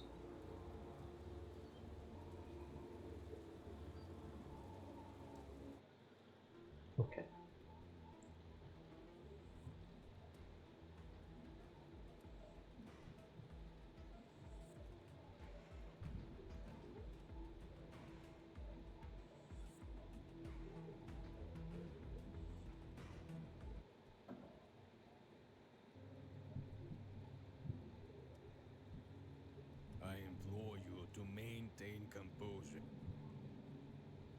Oh, Henry nodded faintly, accepting my help.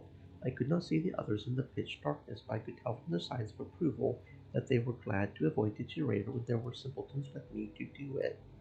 Henry turned the flashlight on and off several times, and then we walked very slowly to the door under the stairs that led to the basement. It was open.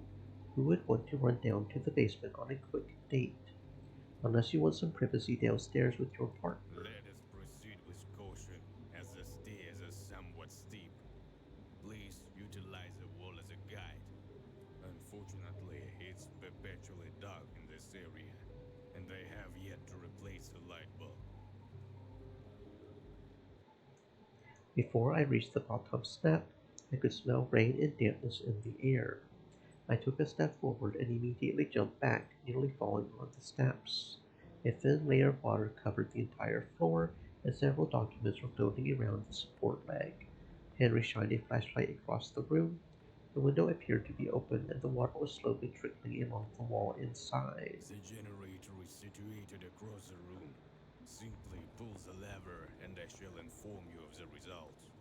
I am certain it is primed, though perhaps not entirely. You pull the knob and I shall ascertain whether the lights have been restored. Sounds easy. I took a step forward and heard water splashing under my feet. Great, now I am wet too. The basement was a few centimeters flooded, probably the result of the storm and the open window. There were some barrels and crates around. If the food was in them, the ones below would definitely go bad. The generator looked new. Henry was not stingy about safety and comfort. I put my hand on the heavy, shiny lever. Somewhere behind me I heard Henry's voice say, "Son, wait, there is water in here." My brain instantly realized what was happening, but my hand had already started the generator. The electric shock stopped my heart in an instant, and the scorched earth caused a painful shock that knocked me unconscious. Forever.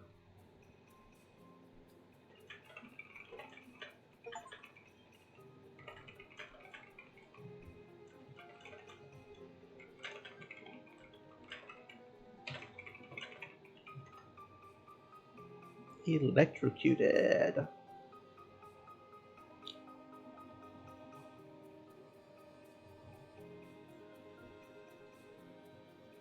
Okay, well, that was indeed a death.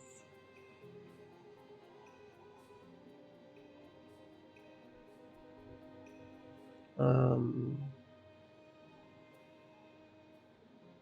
hmm.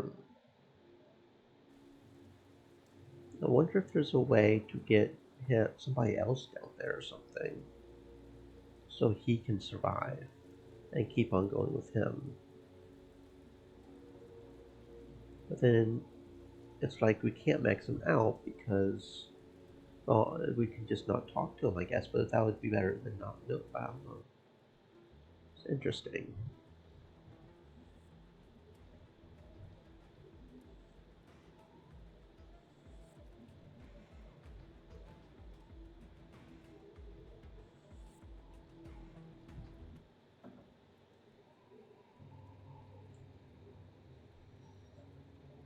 I implore you to maintain composure. There is no need to concern yourself.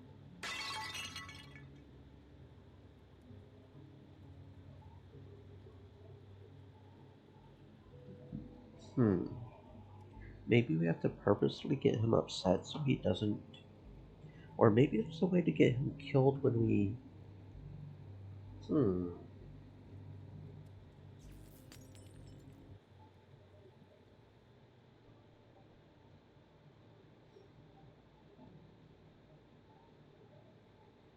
And if the last scenario always ended with somebody shooting us with Alexander, either Alexander shoots us and we play one of the two girls, or if we go down the middle, the fight over the gun gets us shot. Then is this going to end in some other similar manner?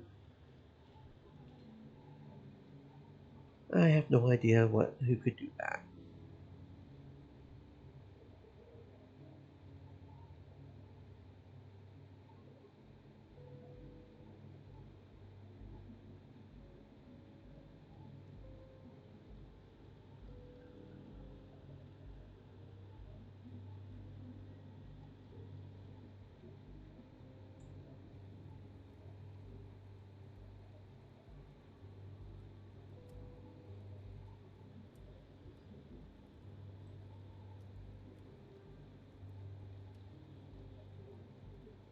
Okay, I see. And who will go there? Okay, now this is the one. Now we gotta figure out what happens here.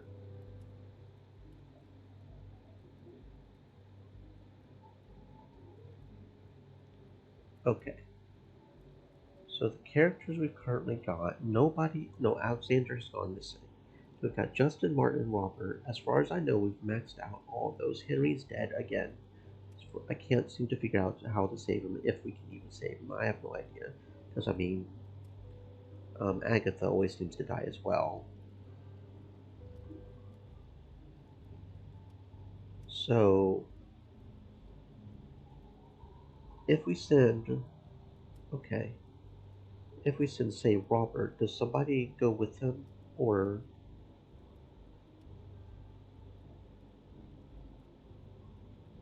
okay, it looked like Martin goes with him. So does that mean Martin dies? In which case this would be Justin's route, right? So sitting near the barn, looking at the soldered cognate with the gleam in his eye.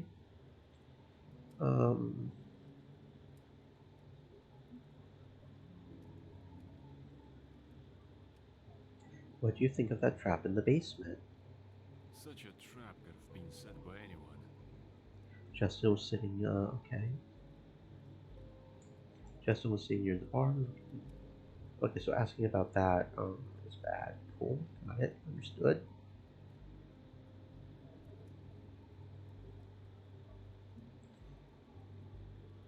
I do not think this is a good time for alcohol. At this rate, there might not be another one.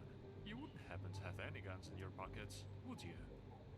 No, do you not, as a police officer, have a personnel weapon? Where did I get such wealth? Gave it up on my suspension along with my badge. Justin defiantly lifted the edge of his shirt under which the police badge used to be affixed. What were you suspended for? That's nothing new. We, you know, are brought up on fairy tales and cartoons. Their princesses are loyal, and nothing's more important to man than honor, conscience, and a word given. And everyone wants to be these brave heroes. But somehow, when we grow up, we become more like hook-nosed henchmen. You know, the kind of sneaky scumbags who suck up to the main villain and make intrigues for the hero. I am not quite sure where you were going with this. My point is, life is a hard and nasty thing, obliging you to constantly overstep your principles. And you either stay a hero without a badge, or you sell your conscience.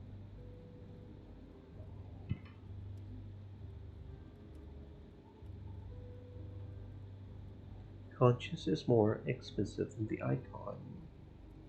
That's what I thought. Yeah, it's no big deal.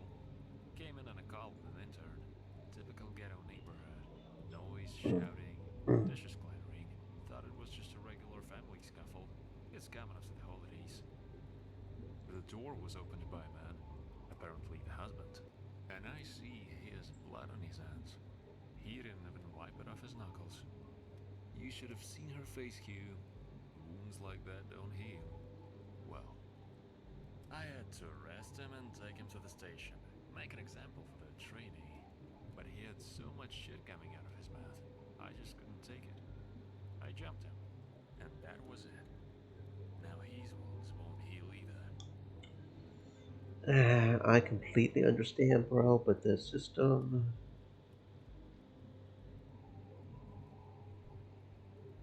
The system doesn't like it.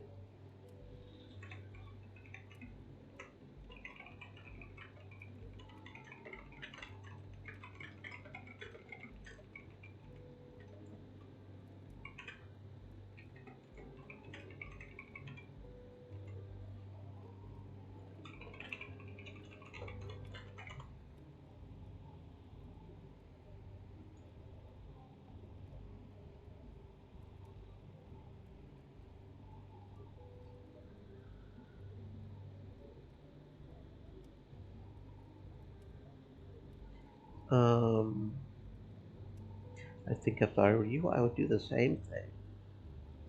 Everyone tells me so. Didn't get a plus on him. I had to arrest him and take him to the station. Need a drink. Splash to me too. There we go. How about a toast? Cheers.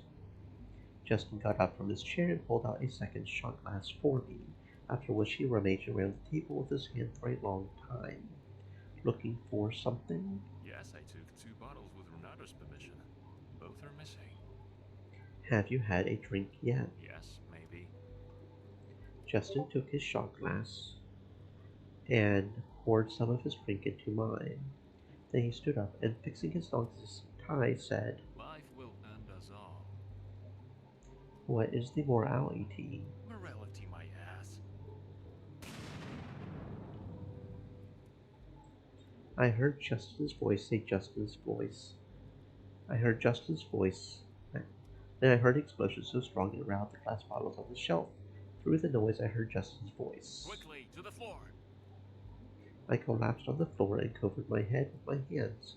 My stomach clenched. I expected the first explosion to be followed by several more, but all was quiet. When I got to my feet, I took a brief glance out of the window and thought that the rain had played into our hands this day. At least there would not be a fire. What was that blast? We will have to find out. I hope there are no casualties. Together we moved to the exit. Is everyone okay? Okay, so the Nagus is back here. I don't know about you, but I'm gonna check it out. I'm going with you.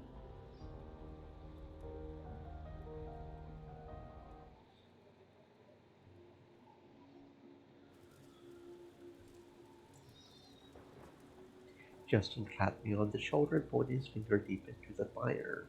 There, in the light of the flames, a charred body in decayed clothes was visible under the rubble. Obviously, yes. Or rather, what's left of him. Renata, is this your fuel warehouse? Sure, not ours. When you send a man in a storm for gasoline, it's yours. But as soon as there are embers left of him, you disown it.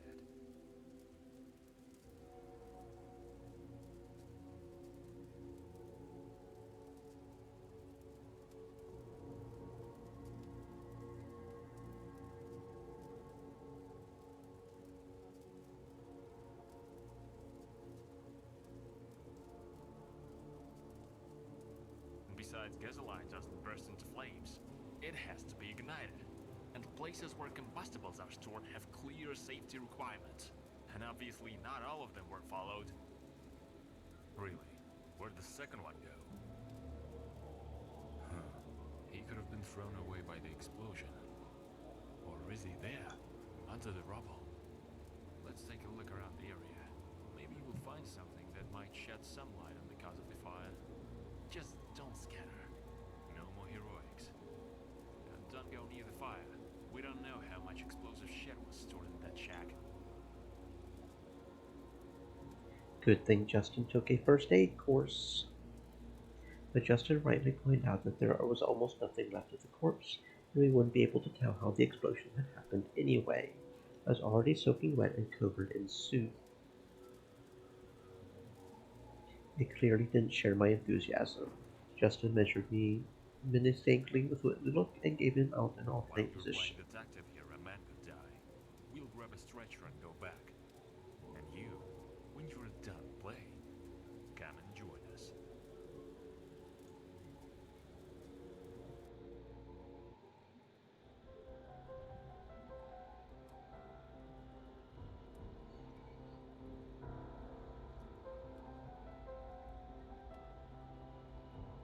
No, this is definitely malice.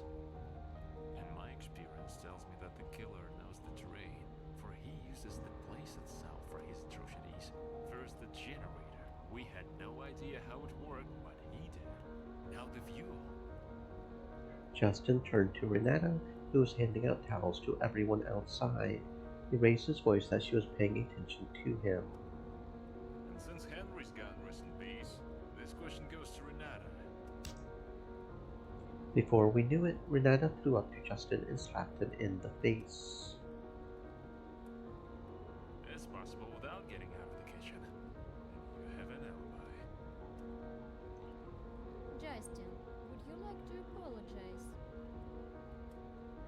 Justin, ignoring the others, walked over to the bar grabbed some kind of bottle, and staggered toward the fireplace.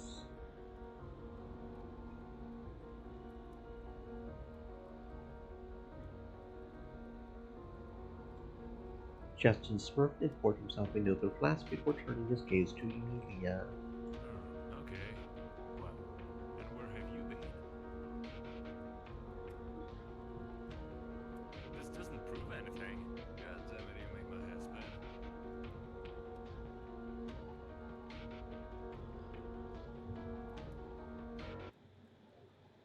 We need to decide something with heat and munchies. My stomach is already sticking to my spine. Renata, excuse me, but could you cook something?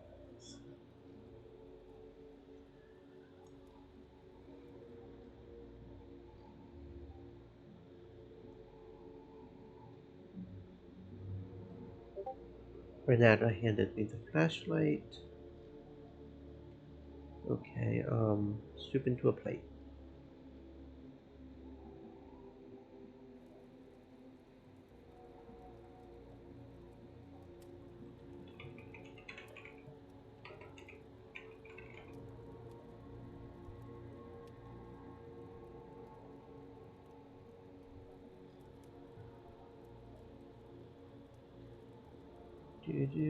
Doot.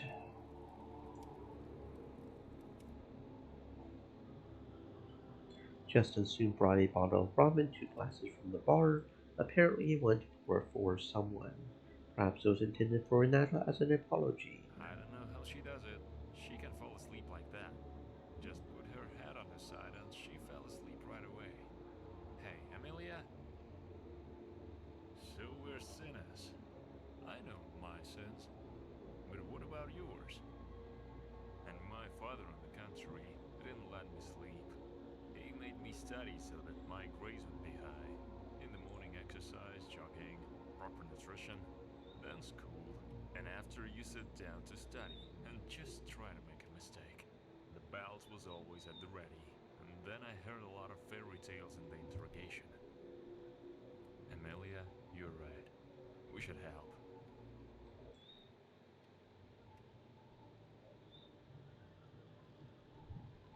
Anything is better than donuts. Damn. Unfortunately, we only got one bowl of soup left. I can fix it.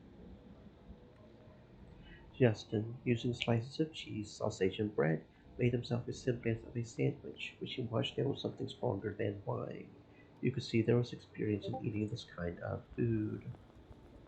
Yeah, I'd like that too. I'm frozen to the bone. Will you do it? So who dies this time? She does? Okay. So where'd this soup come from? Who made it? I mean, that soup is basic as hell. Everybody been slurping it up all day. Well, of course, and now they're lying dead somewhere too. Quiet. The poison went off almost immediately, and the visitors all left on their own feet. It was probably spiked later.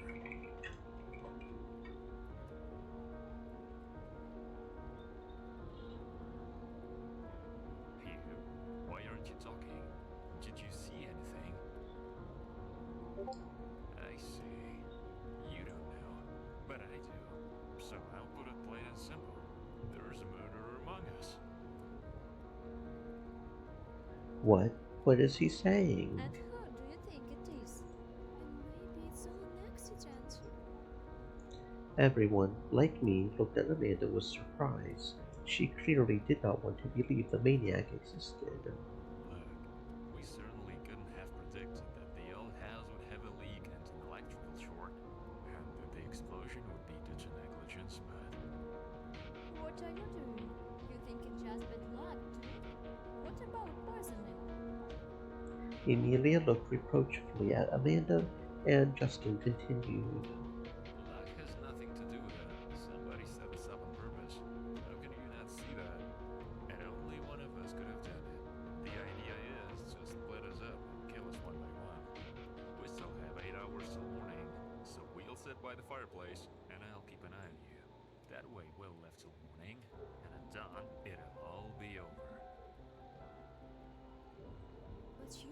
What about Alexander? We still don't know where he is. Maybe he did it. Nonsense. He's probably already dead. There's no way he could have gotten into the building and gone undetected. What about Martin? No one is considering the possibility that he's a murderer.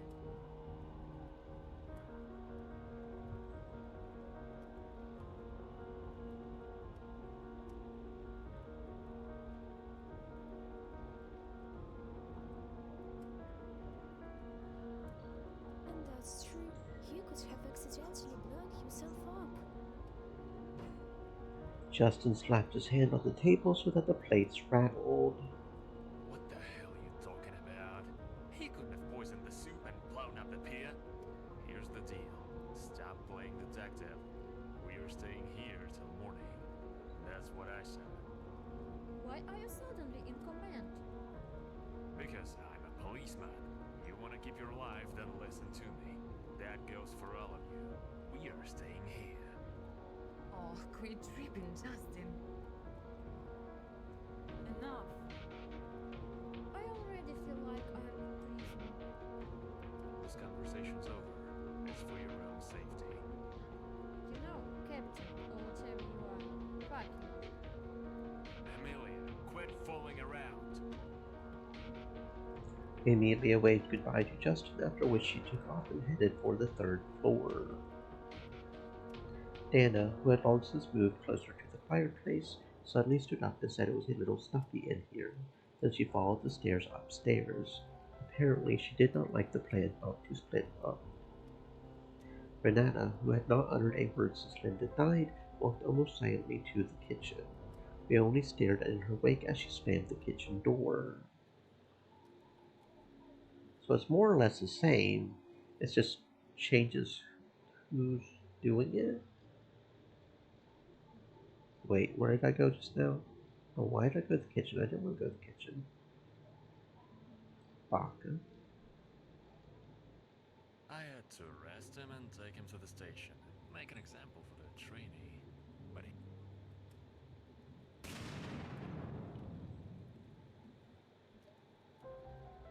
I don't know about you, but I'm gonna check it out.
Damn. Unfortunately, Just we for a only got matter one of bowl of soup left. I can make curiosity. something else with fruit. You want some?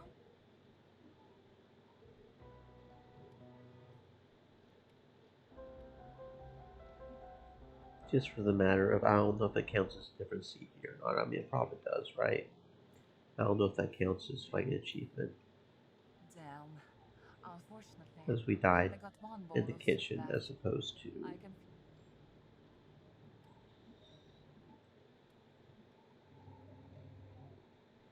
Not that we're even guaranteed to get all of them, but...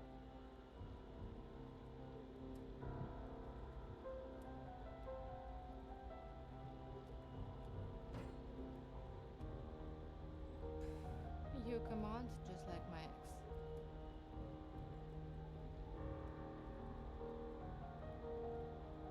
Linda twiddled her finger at her temple, showing distrust of Justin, and headed after her. I don't like the fact that someone else died just then.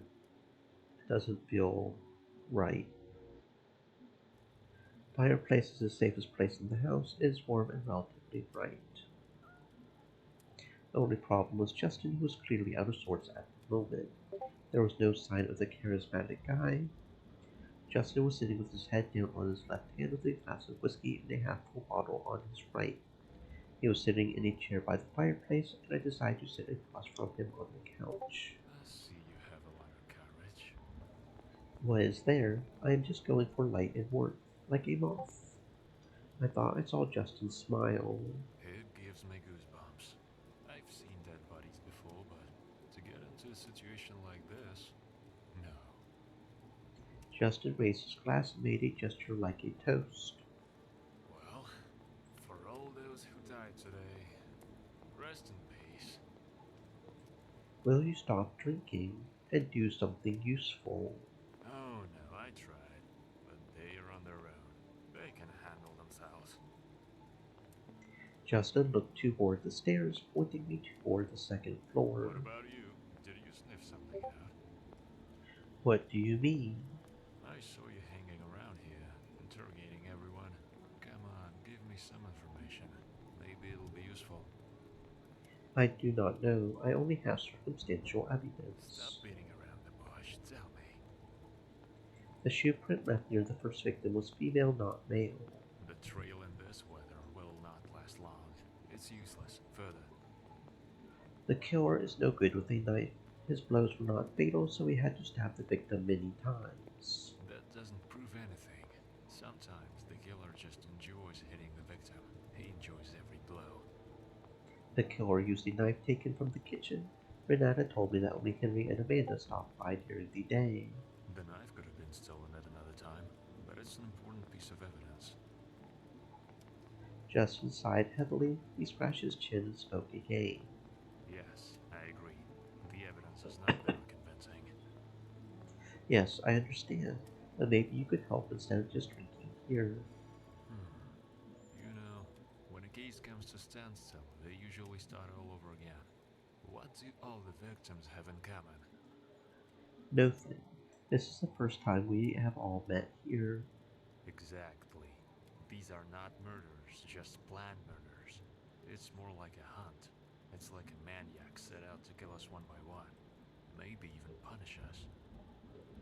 And how does that help us? No way. But I would start by questioning the survivor. You're talking about Martin, but he has not woken up yet. And whether he will wake up. All the more reason to keep an eye on him now, to make sure nothing happens to him while he's defenseless. Can you handle it? I can do this. Do it then. Justin moved closer to the fireplace to toss a piece of wood into the fire. Then he turned in my direction. He had a meaningful look on his face. He waved his hand and hinted for me to leave him. I did not argue with him and headed into the room to Martin.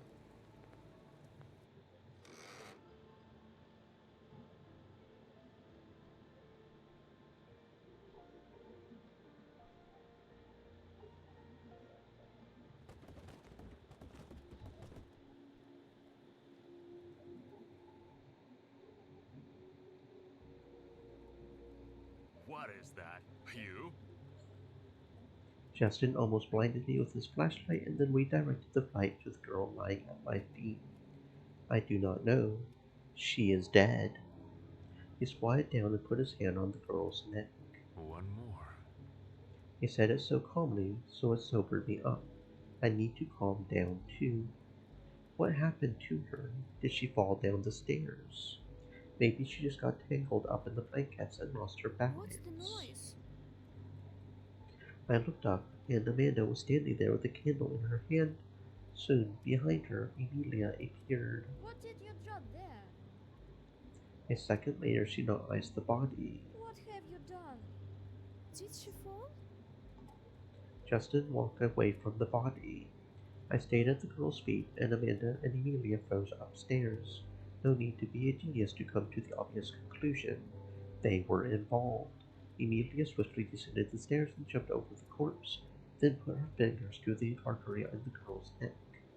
Amanda followed almost silently down the stairs and hid behind Emilia. Is she dead too? What do you think? Look at her. Okay. It was enough to look at the almost right-angled neck. Apparently, in the fall, she failed to regroup and became entangled in the blankets, which only aggravated the fall. Turned around in flight and saw the outline of Justin standing by the fireplace with a gun in his hand. The muzzle of the gun, pointed at the ceiling, was now looking in our direction. What the hell is that? Oops! This is my service weapon. I didn't think it has come to that. Okay, so does all three of these Extreme options elements. lead to our death Said. again? Stay moist, my friends, hydrate. Did you not say the gun was taken from you? You're so naive. Emilia raised both hands to show that she was unarmed and not going to do anything. I immediately followed her example. Amanda, on the other hand, ducked behind Emilia's back. Did I get your attention? Now I want you to stand against the wall over there.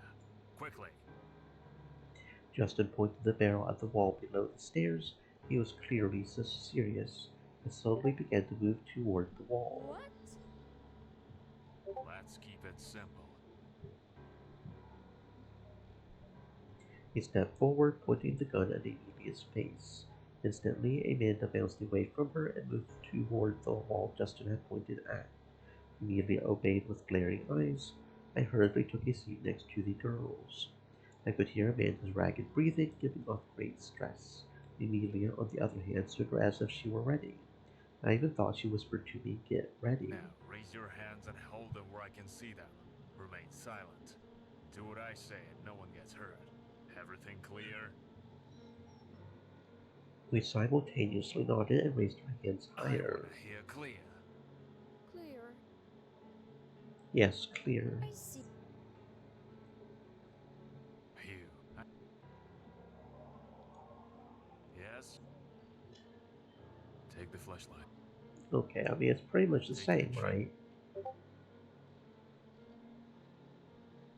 For now. Gun waiting. Letter sequence. Yeah, it's literally the same thing. It's a little different, but So, the one who is innocent must think of the following. Only thanks to... Imagine a poison... Okay, In my room. alright. That's what I can get out of my... What are you... I think this. Which... Joe, there's my... How about we... You? okay, so save here. Suspect Amanda.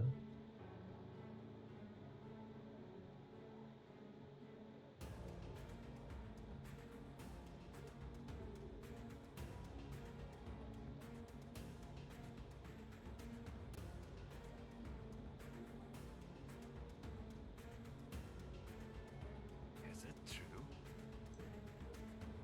Do you think that... Answer.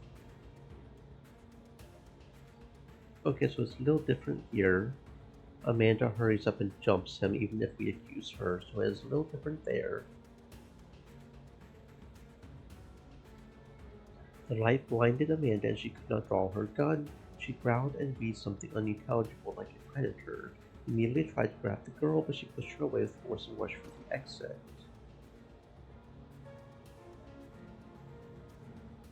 Okay, it's different. It is different. Okay.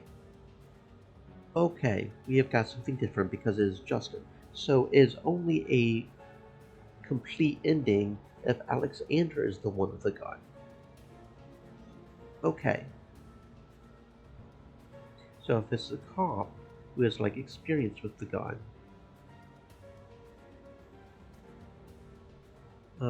walked up to Amanda, huddled like a mouse in the corner. Did you do it? Amanda had kicked him. Okay. Justin hit her in the back between the shoulder blades, and she collapsed dead in the doorway. The room fell silent as if the time had frozen in anticipation of what would happen next. The only sounds were heavy breathing and echoing heartbeat. The sight before me was shocking. Amanda lying on the ground, gasping for breath, blood pooling around her in a macabre scene. Justin rose slowly from the floor, tucking his gun behind his back as he made his way towards the fireplace. His eyes betrayed the emotions he was trying to conceal. He did not want things to end like this, but events had spiraled out of control. Okay, we never had Alexander at max either because we were mainly focusing on Martin and the other guys. If we had Alexander at max, would this have also played out like this? If we did not have him at max, would it turn out like the scenes with Alexander? I stood there, frozen like a statue, uncertain of what to do next. Emilia broke the silence, her disdainful gaze fixed on the lifeless body. She mumbled something, but her words were muffled and difficult to understand. I tried to hear what she had said, but I could not. Emilia was no longer the lively and upbeat girl she used to be. She adjusted her cap and walked towards the fireplace. As I followed her, I noticed Justin sitting on the floor beside the fireplace, with a head hung low and gaze fixed on the ground. I sat down across from him on the couch and shook my head. There were no words exchanged between us, but we all understood what had transpired. All of the evidence pointed to Amanda as the murderer. It was physically and emotionally draining for me to come to terms with what had happened. I could feel my strength waning. When I looked into the flickering flames of the fireplace, my eyes grew heavy and eventually closed against my will. Despite the horror that had just taken place in the room, I drifted off to sleep. I woke up to the sound of someone kicking in the front door. I jumped up and did not realize what had happened. It turned out to be the rescue workers. Turns out Henry was able to call for help after all. Oh, so he's not dead? Huh. The rescuers found our group sitting by the fireplace, 10 feet away from the body of Donna. Our crumpled explanations were taken at face value. The helicopter took Martin to the hospital, and the Coast Guard came after us. All eyes were trying to get through the cordon of medical personnel and collect statements when we arrived at the hospital. I was silent and stared out the window while doctors took tests and tried to determine my condition. Okay, so we just straight up survived. I wanted to delete yesterday from my memory, but the interrogation room, like a rotten, swampy quagmire, pulled me back. I feel suspicious glances on the other side of the mirror. One investigator replaced by another. The new one brought with it a massive file folder. Printed letters on one of the lines folded into a familiar name. Amanda Chloe Rose. The investigator opened the file, laying out on the table expert reports, newspaper clippings, psychiatric reports, and multiple photographs of the murdered. I saw familiar faces among the victims. The interrogation looked more and more like brutal torture, but the investigator was no longer paying attention to me, immersed in a murderous, intricate tangle. He lit a cigarette and began to tell me the story in detail. I tried not to listen, but it was not me. He apparently needed some kind of verbal summary of his years of hunting. Burn cabin inspection report. Subject of inspection: burned cabin by the berth. Found. The fire inspectorate determined that the fire was caused by flammable substances, gasoline, and alcohol stored in the cabin. This led to an explosion of a gas cylinder that was inside. One person was killed in the explosion. His body was identified by DNA and teeth as Robert. Arson and accidents are being considered. Conclusion. At the moment, the circumstances of what has happened are being clarified. Given the possible fact of arson, the investigating authorities are conducting additional research to determine the causes and circumstances of the incident.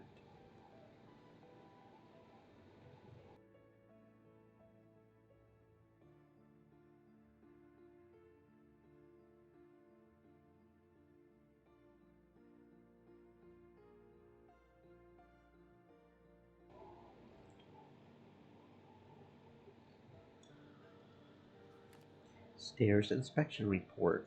Subject of inspection stairwell. Found the stairwell has been checked. As a result, a corpse of a woman has been found by the foot of the staircase. Supposedly, the data shows that the woman has fallen from the stairs and fractured the skull. The woman's body was wrapped in a fabric which can claim that her legs got trapped while falling. The survivor claimed that the woman has been pushed down the stairs. However, this testimony cannot be proved. In terms of the fulfilled examination, it was stated that the cause of death was a severe blow to the head on the floor. According to the results of stairwell and its surroundings inspection, no evidence of violence of causes that can indicate an intentional action have been found. The accident is considered to be an unintentional falling from the stairs. Survivor interrogation report. Island incident scene. Around midnight, police received an emergency call on the island. Due to the storm and dangerous weather conditions, the Coast Guard did not go to the alarm site until the next morning. Upon arrival on the island, they found a group of victims asleep in the building by the fireplace. The victims said that a maniac had acted on the island that night and that many people had been killed and there were several missing. Among the group of victims was a wounded person who was immediately treated. Also, an initial inspection of the crime scene was made, which showed that the victims were not the killers. From their testimony, a search was begun for a woman who may have been involved in the murders. Conclusion: the wounded man was taken to the hospital for further treatment. An investigation is underway to determine the circumstances and identity of the maniac, as well as to find the missing ones. It's a secret document. A secret document? This document. So what area I never went to or found? I don't recognize the room. Huh. Back court inspection report. Subject of inspection, smoking zone in the back court of the restaurant. Found.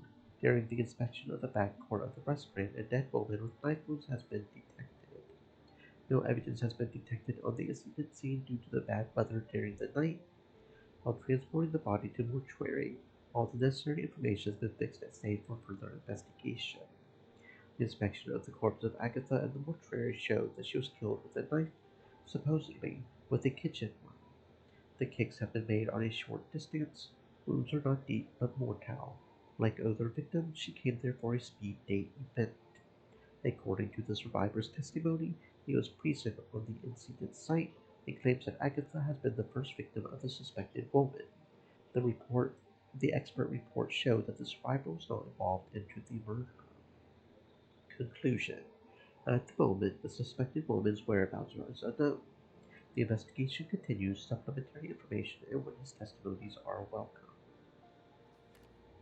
Observation Platform Inspection Report. Subject of inspection: observation platform by the cliff. Found: the platform was inspected carefully, but no traces or evidence were found. The structure of the observation deck is slightly damaged by the wind and storm, but can be repaired. There is no evidence to indicate that anyone could have stayed here overnight to wait out the storm. Conclusion: this is a place where nothing happened last night.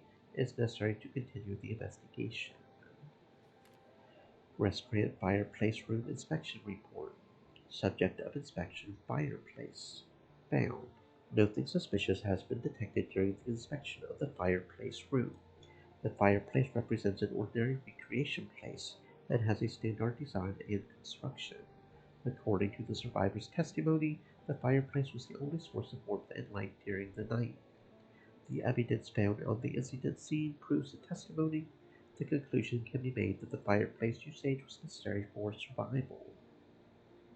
Conclusion: accordingly, the fireplace room is considered to be an important subject of further investigation.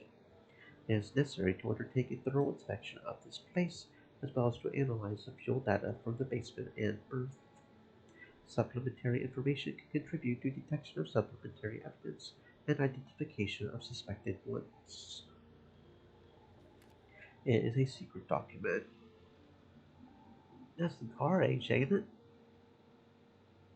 Why is the car age a secret document? Was there something in the car or something? Restaurant Kitchen's Room Inspection Report. Subject of inspection kitchen room. Found. Nothing illegal has been detected. The evidence in form of a knife supposedly used for the murder of the first victim is not present in the kitchen. The survivor claimed that the knife has been taken by the suspected woman before the beginning of speed dates. However, there is no other witness to it. The soup that caused the death of another victim had been cooked in the kitchen. However, the expertise showed that the soup was poisoned later, most probably while being poured into the plate. The soup rests have been sent to the chemical analysis. Conclusion: the results of the inspection show the absence of illegal action in the kitchen. For further investigation, it is necessary to analyze the soup rest in order to identify the poison that caused poisoning of the victim. Basement inspection report. Subject of inspection: basement in the restaurant building. Found. The basement of the restaurant building was flooded with rainwater. During the inspection of the room, it was concluded that the window in the room was operable and opened during the rain, causing water to enter. The inspection of the first floor, the body of a man belonging to Henry was found. According to the survivor's testimony, it became known that the deceased died of electric shock while trying to repair the electrical wiring in the building. Pathologist confirms the cause of death. Conclusion: to date, it has not been determined how the water got into the basement or why such a high current was running through the switchboard. The investigation is ongoing. According to the current findings, this death should be treated as an accident. And the parking lot is a secret document too. That's interesting. Get out of here. Case number 255, diagnosis manic schizophrenia. Official version at the age of... What is this? Shit, I did not have time to finish reading. I was kicked out of the office. My phone was ringing off the hook with calls. I did not want to answer, but I had no choice. Otherwise, they would show up on my doorstep the next morning. The sisters talked, full of excitement and worry, flowed in the background while I looked out the window. There was a monument to the dead being erected at the lighthouse outside the city limits, and our survivors were stenciled in black on the headlines. The local TV station and minibus parked by the window, and I wish I had been on the first list. Survive. Okay, cool. We survived.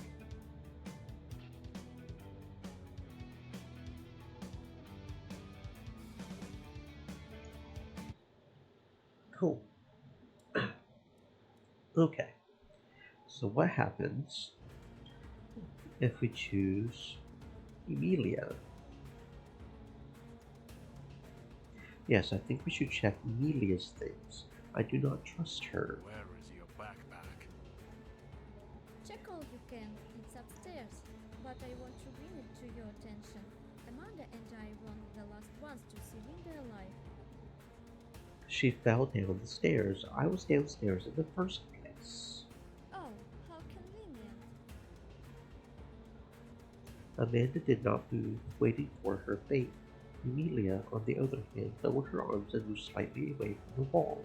Justin did not react to this, which was taken as permission to begin a dialogue. I think Amanda and I pushed Linda down the stairs? Are you out of your mind? Yes, that's right. I didn't do that! Me too. It's a mistake. Prove it. Didn't you notice that her feet got tangled up in the blanket? Don't you think she might have just fallen by herself?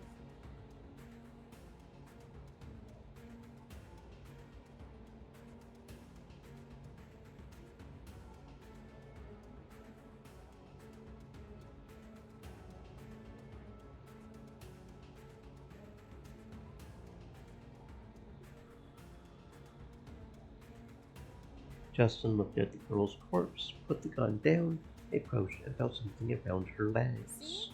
Look closely. Justin examined the body more closely, probing his clothes and pockets. She went upstairs to get the medicine, didn't she? Who sent her up there? You? Emilia looked at me menacingly, and a suddenly daring Amanda suddenly declared, He did it. Amanda pointed the finger at me, and I fell under a veil of He was accusations. pestering everyone all night asking questions. I saw it. Justin in turn redirected his gaze to me. It's true. I'm sure he did it. I followed him. Emilia nodded approvingly and proceeded to verbally finish me off. What? No. What are you? Justin had a gun pointed at me. I was in his sights. He said in a rather rude way. You put the flashlight on the table and step aside. Stop, I did not do anything. I just wanted to catch the killer. Why? Yeah, we got him. But Amanda, who was now hiding behind Alexander's back, said contemptuously. You wanted to blame it on us, and then you would have killed Justin too. Really? Justin, do you really believe this nonsense? Justin continued to keep his eyes on me like that, moving his gaze back and forth between me and the girls. Also, you are always the last one to communicate with the victims. This is complete nonsense. I do not have to answer to any of you. I wanted to help, and you guys are going crazy. Hey, you. Don't force me. Justin besieged me. He was clearly ready to shoot. I decided to comply and put the flashlight on the table. Then, with my hands raised, I stepped to him. I had to calm him down. I am telling you, I did not do it. Justin did not respond in any way. Thea, right? If you think about it that way, you were the one directing everyone in the traps. Exactly. Those were his ideas. The girls approached Justin. They were now standing in unison, and I knew I was screwed. I had to think of something to stop this flood of accusations. I told you I am nobody. Before I could speak, the flashlight I had placed on the table rolled off and hit the floor. The glass cracked, the lights went out, and a shot rang out after. Okay, so we still end up dying if we accuse her. That's interesting. So we still end up dying if we accuse her, but not her. That's interesting.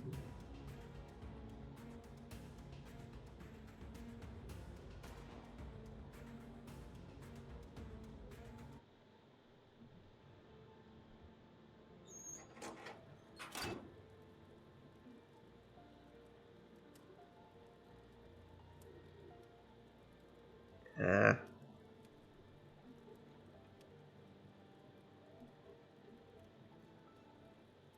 Okay, so what if we do not rush?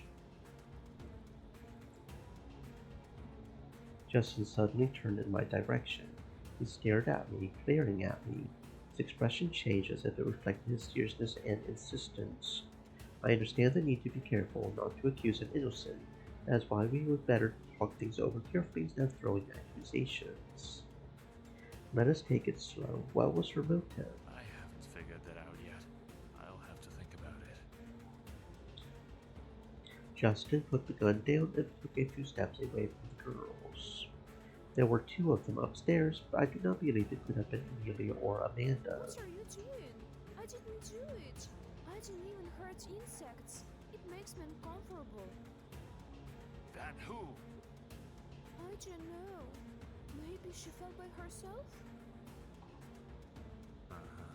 You're funny if you expect me to believe that kind of nonsense. No, I'm serious. Look, she's all wrapped up in a blanket. Her... Once she fell, only you two were upstairs, so it was either you. Justin redirected his gun at Amanda, who recoiled and shook her hands in the air. You. Emilia shook her head, showing in every way that he was wrong. Amanda, on the other hand, continued to stand in the corner, awaiting her fate. I was in my room when the noise came from the stairs. I ran right out and saw her back near the stairs. I came out to the noise too. Justin approached the girl's corpse and felt something around her legs. Amanda's too weak. She wouldn't be strong enough to push her. What? Are you an idiot? Anyone could have done it here. She had her back to me with the blankets on. Justin looked more closely at Emilia. How do you know how she stood? Are you out of your mind from drinking? It's obvious she wanted to come down. Respectfully, my dear, I have a gun. Then aim her, not me. Amanda definitely did it. Emilia nodded menacingly in her direction, and Amanda suddenly became bold, stepped forward, and pointed her finger. Putting us against each other all night. Everyone turned to Emilia, who was caught in a hail of accusations. I saw that. Justin in turn redirected his gaze to Don't let me. her out of your sight. Yell if anything happens. I redirected the flashlight only to Emilia, and Justin climbed the stairs at the top of the stairs. The silence was broken only by the resounding thud of his heels on the wooden floorboards. Stop shining the light on me. I had nothing to do with it. But if it was just the two of us up there, you did it. When Justin came down, his face expressed extreme concern. The muzzle of his gun was staring at Emilia. So you said you ran out of the room and saw Amanda from behind. Isn't that right? But if you were originally in her room, you would have seen her face, not her back. Hey, Moira, why are you picking on me? I just misspoke. Amanda quietly approached Justin, and he naively covered her with himself. So, this is it after all? You questioned Renata and were the first to notice that the knife was missing. You could have easily poisoned her in the soup. And the trap in the basement. We all saw how easily you dissolved it, as if you'd said it yourself.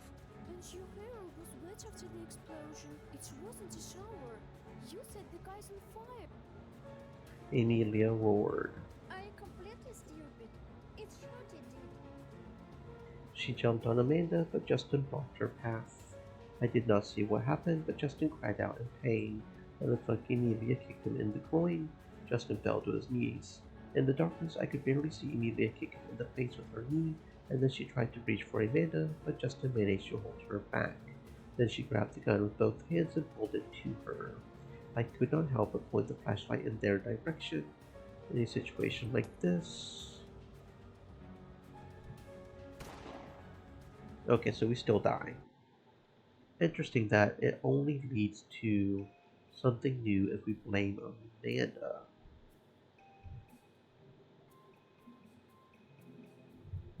And it's always those two at the end. It's always those two at the end. I see. So far. Go there. Okay, so we did Robert, and Robert ended up being the one dying. So would it change a whole lot if we had Martin go? I mean, it would just be Martin dying and Robert getting disfigured at that point, right? I mean, that's the only difference there, right?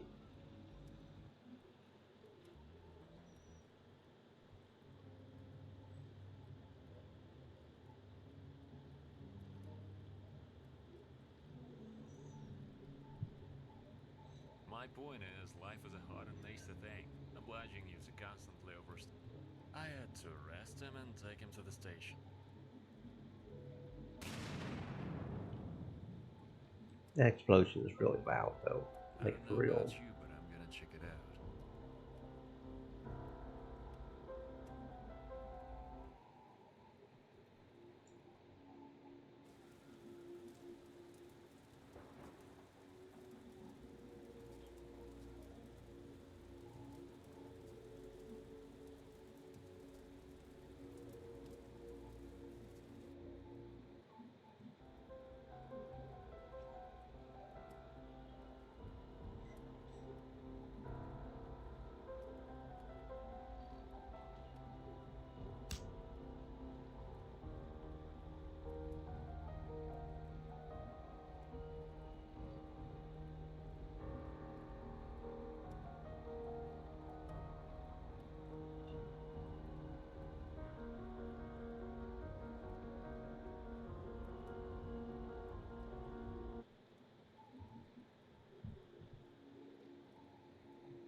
So what I'm thinking is right now it's a 50-50 chance that the one people die. So I think a lot of these deaths are pretty much scripted, which means that how we feel about them doesn't matter. I'm missing a lot of achievements though, so it feels weird.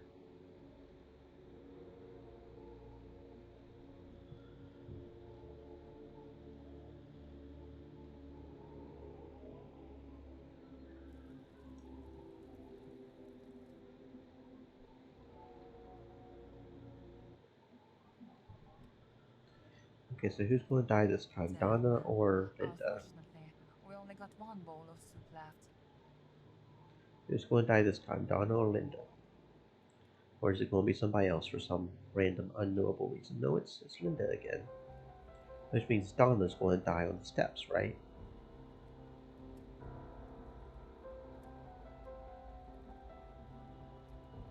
What about Robert?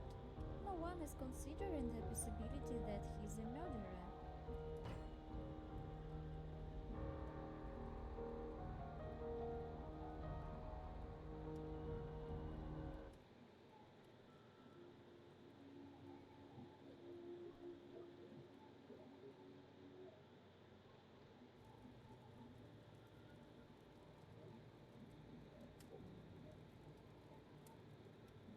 Okay, so we don't mention the thing we found in the shed. In that case, okay. So yeah, it's Robert's got the burns. Go and I'll stay with him, which will cause you to die.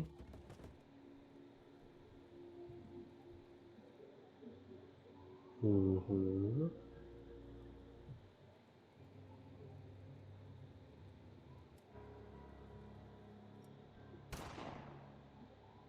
And then we're at this situation again.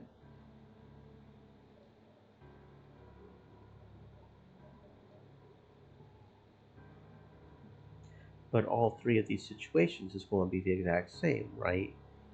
Whether who got killed or who got disfigured doesn't change anything, right? Check all you can. It's upstairs, but I want to bring it to your attention. Amanda and I weren't the last ones to see Donna alive.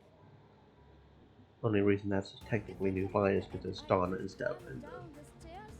Are you Donna out instead of of your mind? Linda.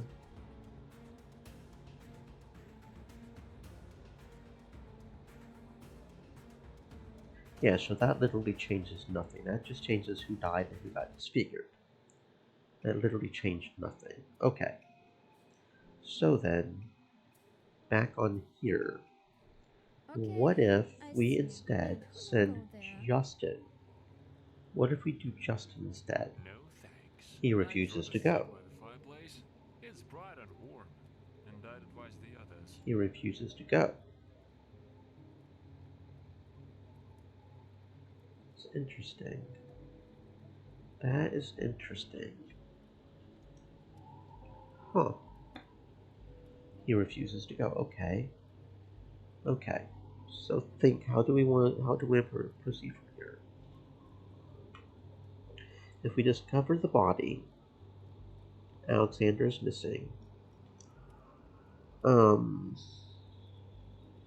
keep trying to max out the boys, but it feels like no matter what I do with the boys, no matter which line I go down, I can make one of the boys go missing.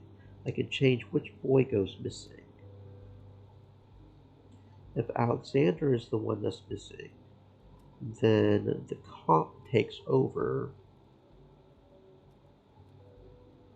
for that event, but it doesn't seem like there's a way to make Martin or Robert take over the event, and the one guy always dies by electrocution.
Okay, so Alexander seems to be the default for it, for the shooting event, right? So Alexander seems to be the default for the trigger event. And Justin comes in as the guy who does it if Alexander goes missing. If Justin is missing, it's still Alexander. We have had Justin missing, right? Pretty sure we have. He's the first one that went missing when we first ran through.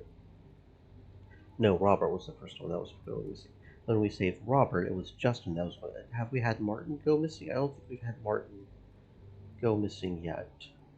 But I feel like, considering the fact that it's Alexander, if it's Justin and Robert, Alexander's probably the base default for this event. And he always shoots.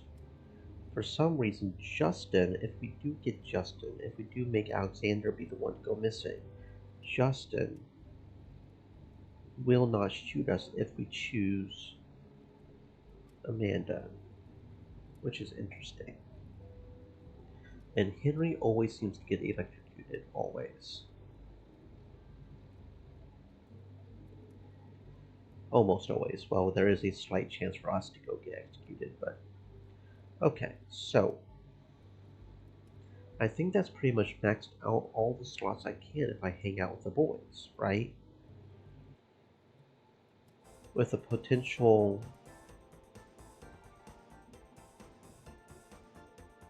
I'm not sure. Okay, so let's go visit the bar. Let's go visit the bar and see what happens here. Let's focus on Renata. It did not seem to be my day. The guys who did not have a date apparently were not too upset, so they got into a lively dialogue among themselves. I did not want to be part of it, so I headed to Renata. The bartender smiled and winked at me. Good evening. Yes, you've been here in my bar over and over. Where were we then? Love? Sex? Relationships? No worries, I'm just kidding. I'm sorry, you look so sour.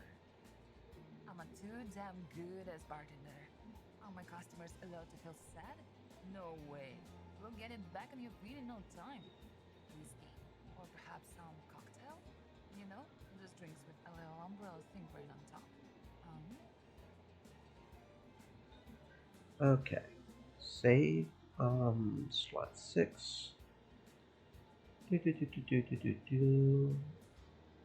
Let me ask you something. Do you go on dates yourself? On speed dates? That was only half a point. Of course not. If we were here as a rival, ain't no shoddy coming here, be sure. And it would kick me right out. That was only half a point, so that's not the right one. If you don't mind, I'd like to have a nice cocktail. A piece of cake. Okay. My pleasure. Yeah, and have no idea what kind of smarters customers come here. They only choose what they already tried elsewhere. Let me get you a drink, and here's a joke for you, honey. A gorilla walks into a bar, throws in a 20-bucks bill, and says, "Sup, let me have a martini, brother." The bartender goes nuts seeing the gorilla has money for a drink. Starts to pour the drink. Thinks, this gorilla ain't smart. Ain't gonna give it no change. Ain't gonna notice nothing anyways. The gorilla drinks and drinks. Clock's ticking. The bartender says, yo, gorillas don't often show up in this neighborhood, you know? No shit, maybe because I changed 20 bucks for a damn martini.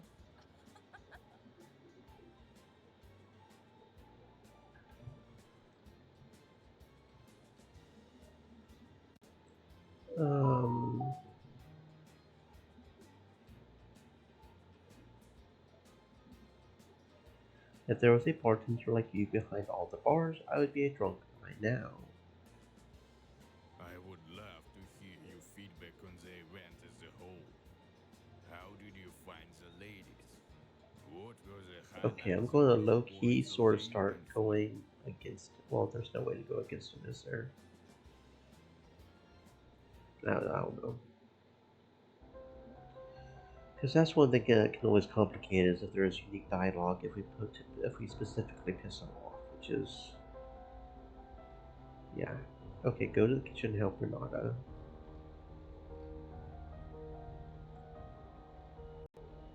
Renata, in a cute apron, was wielding a kitchen knife at some unfathomable speed. In a matter of moments, the vegetables were transformed into neat piles of cubes and circles.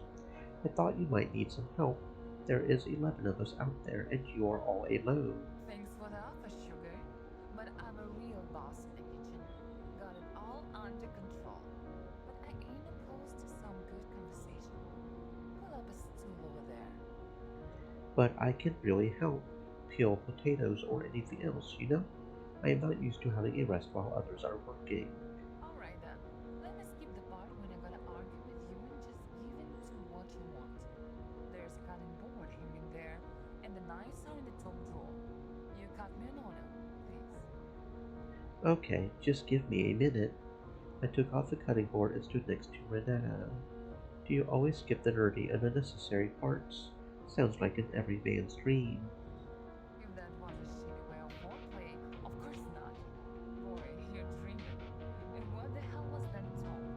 I look that old. No, you do not. Not at all. Just being polite. I did not. Just kidding. Yeah, go ahead and work with your hands, or the pleb's gonna go hungry. Snip, snip. May I ask you a question? Why did you become a bartender? I love chemistry at school.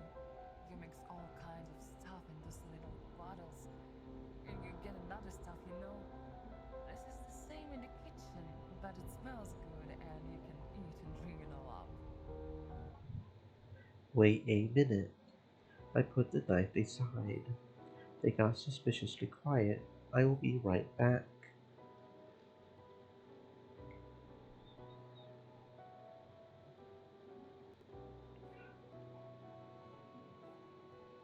Listen, where is Agatha?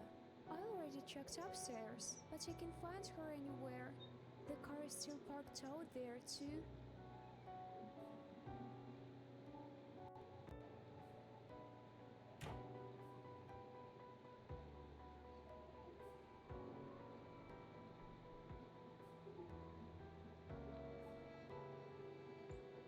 Find something else to worry about, she'll just get a little more wet than usual. Oh, it's just straight up not responding. Okay. I couldn't tell if that was something we hadn't read or if it was just crashing again. Because fuck the game, right? Because it loves to crash for no apparent reason. Yeah. Awesome. Awesome. Yeah, it was not programmed very well at all. Like, it was running just fine all of a sudden. And it just. Yeah.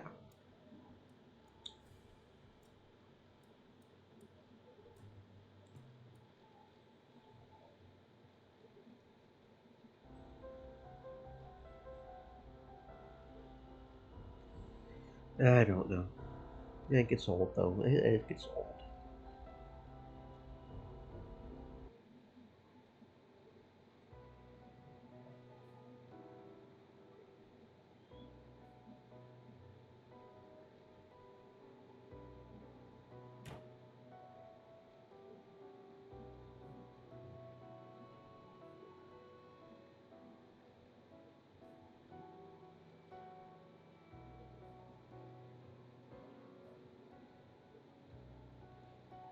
Where did Renata say she was going? Because we're focusing on Renata right now, right? Renata. Come on, scroll the fuck down. Thank you. I think Renata is going outside, isn't she? I'm not sure. Have we even seen Renata outside? Don't know if we have. If we go there, I don't think she went out with it. She's in the kitchen, isn't she?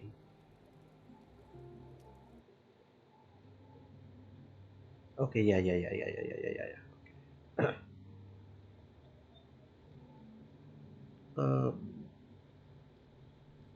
What was the answer for this one? I don't think I got it right last time. Oh yeah, it was thermos, because she thinks we're doing it for the thing. Alright. After a couple minutes or so, put the tea in thermos and brew enough. But then we got this one wrong, is the one we got. Fine, should I add? No, maybe just let him brew more for strength. Check it, homie. I once stayed with some landlords who made tea like this. It ain't. Okay, so she likes it. I didn't know if, because it's, water. yeah. The longer it sits, the. Okay. Alright. After a couple minutes. Should I add or so, sugar or put the sweets? True story. There we go. I measure everything myself, baby. Putting sugar in tea is sacrilege, worse than watering it down. But hey, a little sweetness can't hurt nobody. Tea is like a whole vibe. Okay. She's dead.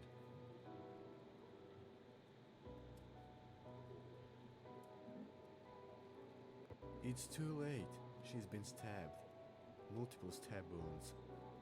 Most likely stab wounds. She can be helped.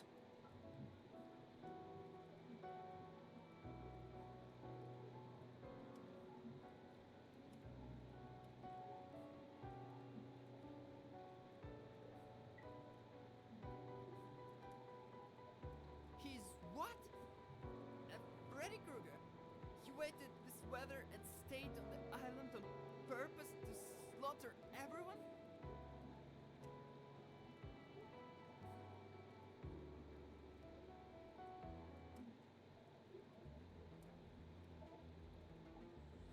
Okay. Where is Renata? Is she even... Kitchen. Yeah, kitchen. Okay.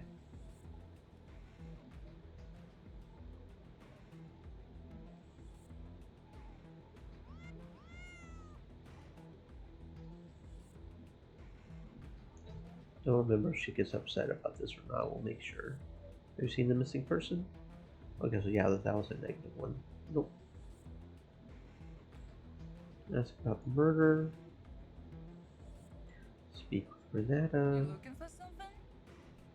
I would like to have a drink, please. Thankful.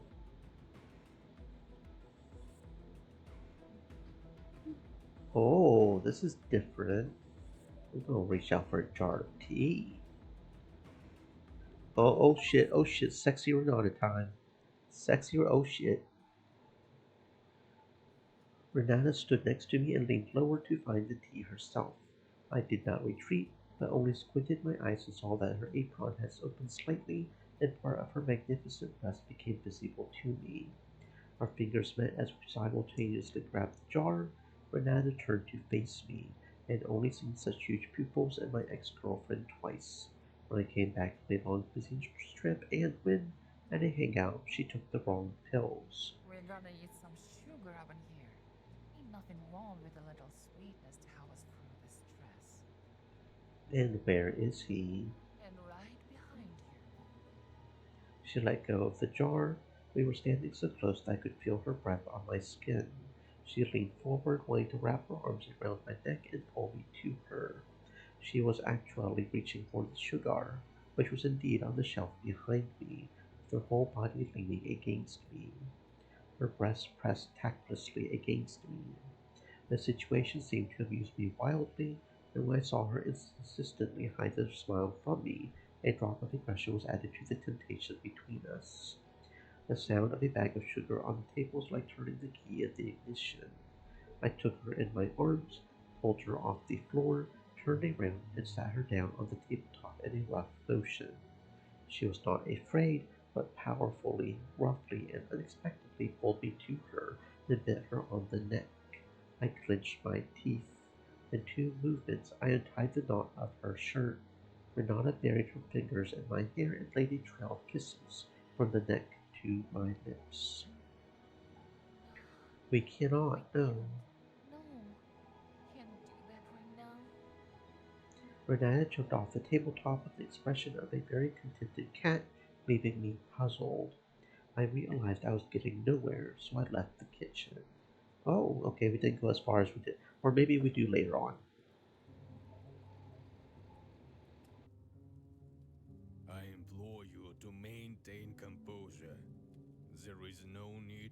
concern yourselves.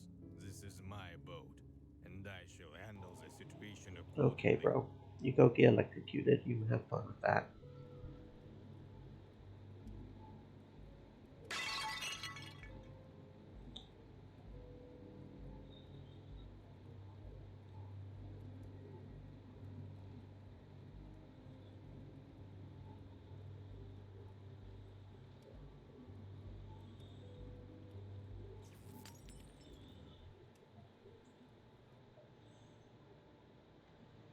Renata threw herself into the water, and I barely had time to hold her back. Stop. Maybe there's still current here. Do you smell that? It smells like something foul. Something inside Renata broke. I felt her go limp and hang on to me. She was crying, and I could do nothing but hold her in my arms and whisper silly, unnecessary words.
Okay, I see. And who will go there?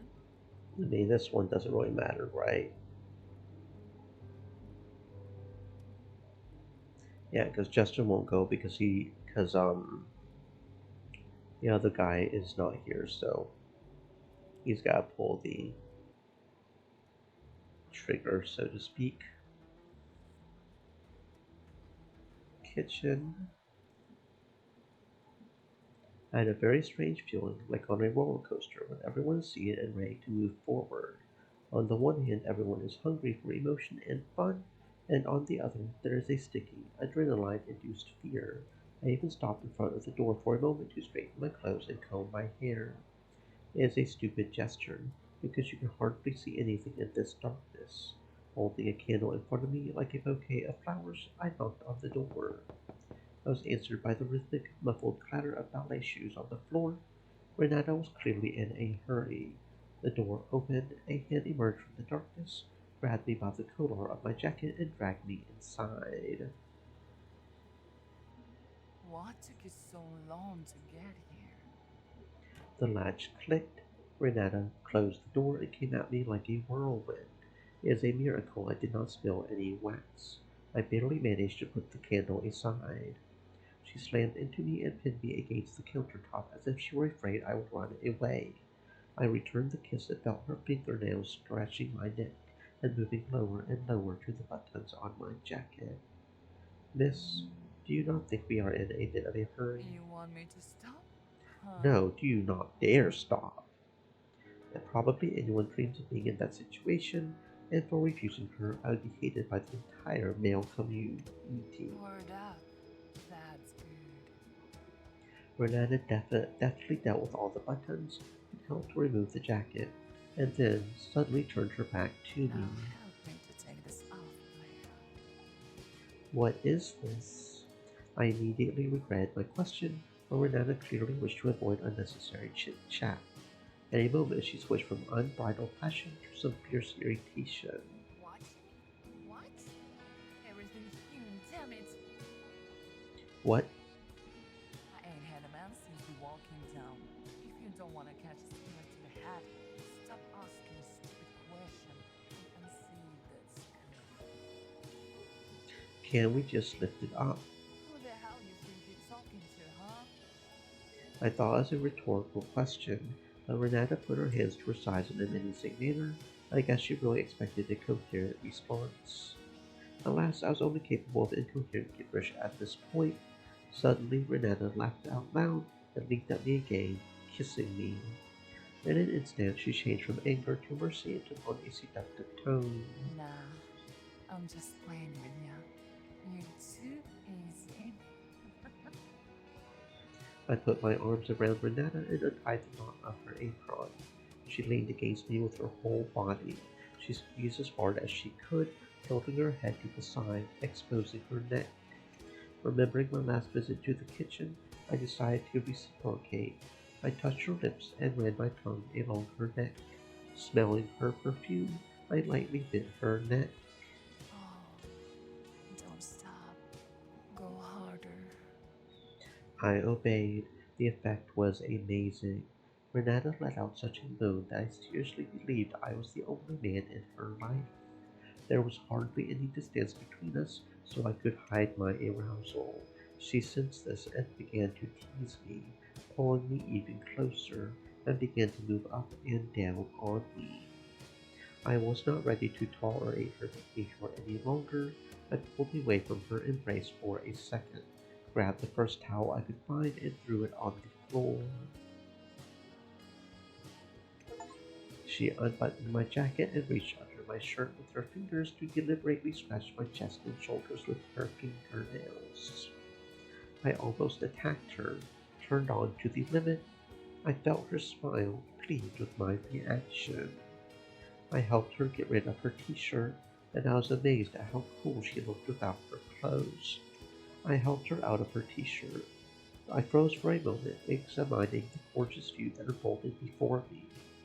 Her already lush breasts, in contrast to her small shoulders and narrow waist, seemed much more appetizing. Renata noticed my brief confusion. What you say?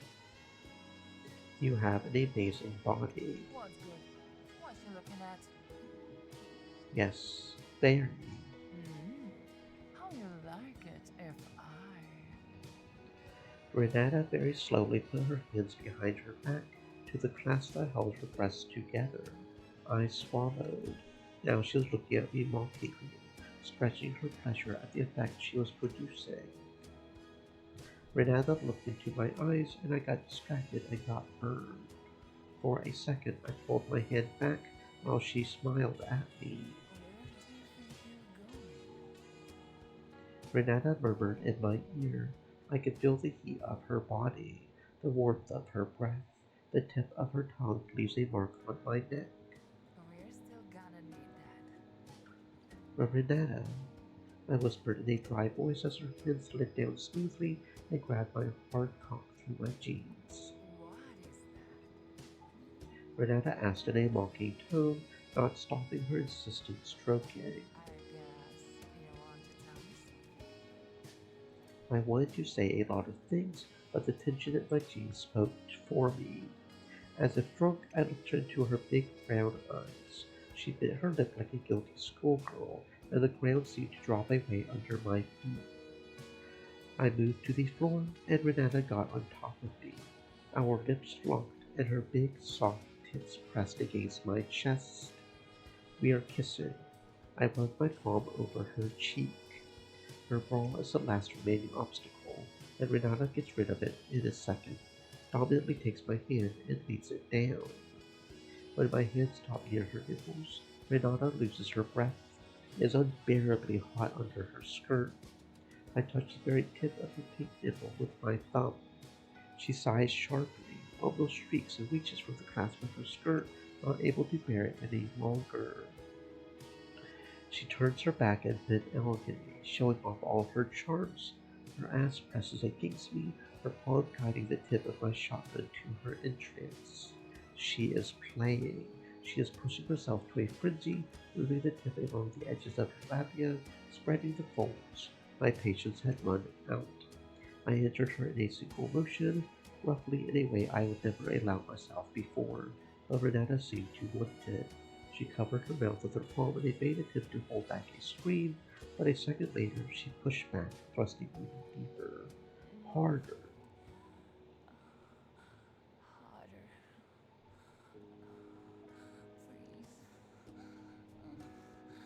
Harder. Maybe it was too much. but at that moment I could not think rationally anymore. Pushing Renata to the table, I grabbed her head with both hands and pulled her onto me. I did not care if anyone heard us or not. I slapped her ass, Stream causing elements. her to shriek, and I Set. stopped for a Stay moment. moist, my Renata friends. immediately Hydrate. started wriggling on my cock, her body begging to be fed again. The moaning sounds were woven into her intermittent breathing. Intoxicated by the process, I could barely bring myself to pull out at the moment of orgasm. We reached orgasm simultaneously. I could barely stand on my feet, and Renata was holding onto the table with both hands so she would not fall to the floor. Silence. Renata picked up her clothes from the floor and began to pack. She put the candle on the table, lighting up the kitchen again.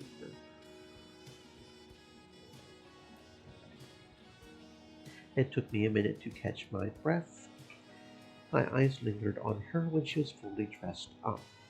Suddenly there was an explosion. We looked at each other.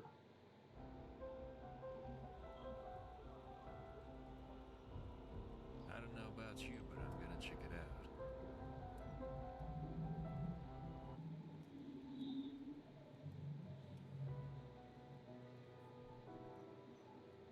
Justin yelled.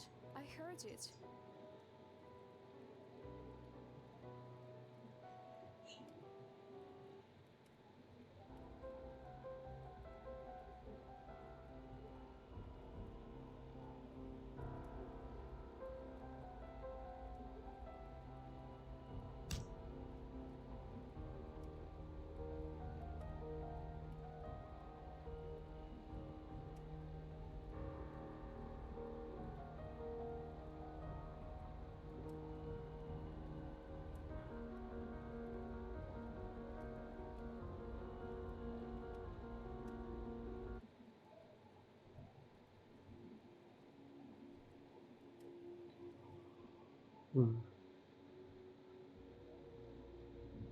If they keep blaming you, I will side with you. Renata handed me the flashlight and began to open doors again, alternately, in search of food.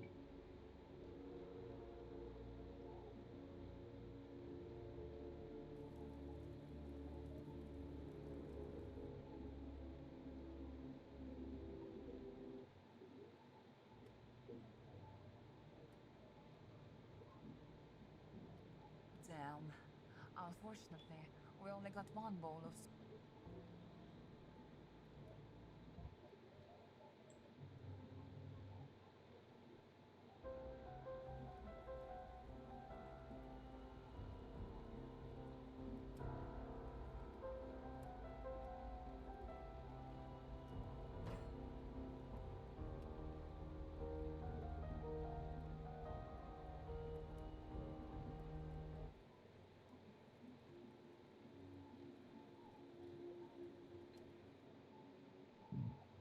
Amanda leaned against the closet. She nodded her head in Renata's direction, hinting that she was not all right.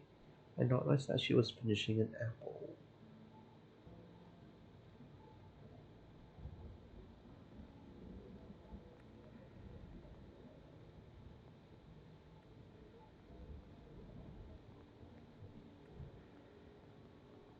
Renata turned off the faucet and turned in my direction. Nah. You can't tell me what to do. I ain't bowing down to him. Who he think he is trying to boss me around like that?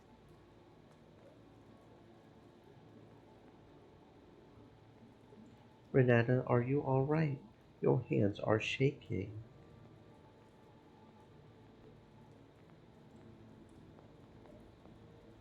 Nah. You can't tell me what to do. No, I also I think ain't that he bowing went down to too him. far. He ain't just overreacting. He don't even see us as human beings.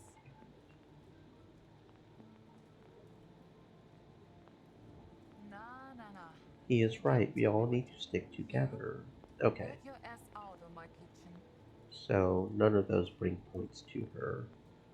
So in that case, we'll Nah. just go ahead and agree You with can't her. tell me what to do. Or we'll check I on her ain't and bowing. make sure she's My okay. head's spinning. Everything around me feeling surreal as hell. Sit down, rest, calm down. Renata stopped wiping her plate. She looked at me in a way that even in the darkness I could discern as her gaze burned with rage. What?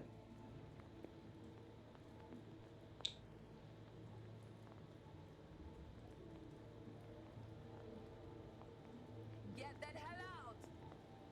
Wait, let us discuss. We gotta talk. Look, I ain't feeling these orders and commands you keep throwing around. I prefer it when people show some respect. Say please, thank you, and excuse me. That's how you act when you're dealing with regular folks. Especially when you're a guest up in the spot. Okay, so that one ends up doing that, so maybe that's not the best No. option. You can't tell me what to do. I ain't I also going think to. he went too far. Let's agree with her. Maybe that would be the better option. Two trains go head to head, and I try to reason with them. I do not think he meant to order you around. He is doing it for our benefit. Okay, so that ends up getting to this section no matter what we do, I guess. What's in it for us, though? She threw the plate at the wall. It shattered. Amanda recoiled from the closet and immediately ran away from Renata to my back. She hid behind me but kept looking out so she would not miss anything. Somebody out here killing us off one by one, and I can do nothing about it. I keep seeing things, like somebody watching. I hear voices outside. That's enough. I can't stay here. Renata took off her apron and I opened the doors of her locker. She put on her jacket, muttering to herself all the time. She quickly left the room after changing her clothes. But where was she going? There is no way off the island. The door slammed, but I could not leave her like that. I followed her. Renata went to the garage, which was an extension to this building. She kept wailing that we were all going to die, and she did not want to die in a place like this. She did not seem to not nice me. Renata opened the door and jumped on the opened the car door and jumped on the driver's seat. And even though the car was Henry's, she pulled a second set of keys from under the windshield visor, like in the movies. The diesel engine rumbled. Renata, don't! There is a storm out there, and the bridge is ruined anyway. Phew, what are you standing there for? Stop her!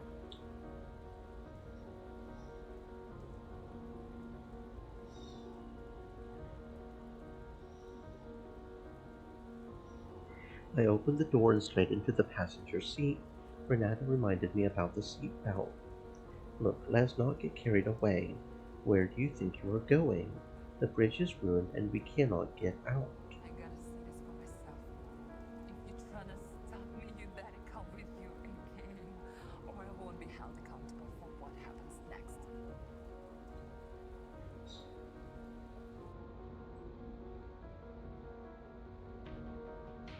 I decided I would not touch her now. Nothing bad would happen if she drove around the island. In the meantime, I would make sure she did not do anything stupid. But when Renata started to accelerate, I immediately regretted my decision and huddled in my seat and decided to follow her advice and buckle up. The rain was beating down on the windshield and the wipers were not clearing the view, but Renata did not mind. She knew this road for sure, but the speed was too high. I knew we would be disappointed by a flooded bridge, but I did not realize that Renata had gone completely crazy. It was not until she did not slow down when she saw the raging river and the remains of the bridge that I knew I had to do something. Pull over. There is no road there. Renata hesitated for a split second, but then came to her senses and hit the brake pedal. Please stop. What are you doing? I knew something was wrong when Renata repeatedly pressed down on the failing brake pedal. Fucking knew this was going to happen. Fucking knew it. Soon as they said that she drove off, I knew this shit was going to happen. I tried to grab the steering wheel, but at that speed, the car skidded right into the river and we immediately flipped over. The impact made my ears pop. I fainted for a second. When I woke up, I found that we were submerged in a violent torrent. The car was flooding. I looked at Renata, who seemed to have hit her head during a sudden breaking collapse and was now unconscious. The water kept coming in. We have to get out, but how?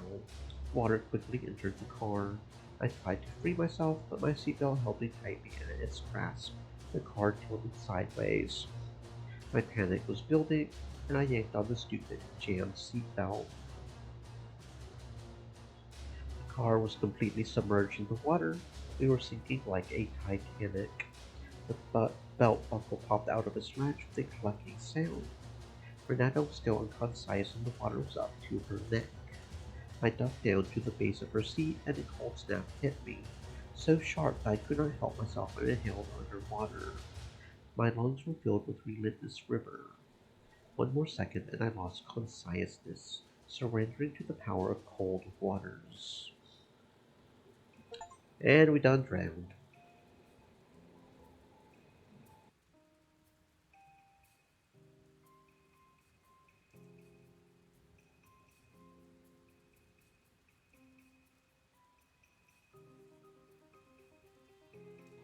Okay, so that says to me, every time we go to the gun section, Renata, when they say that she drove off, is actually dead. But if that is the case, is that one girl always in the kitchen with Renata when that happens? If that is the case, she was not upstairs. How does it reconcile with that?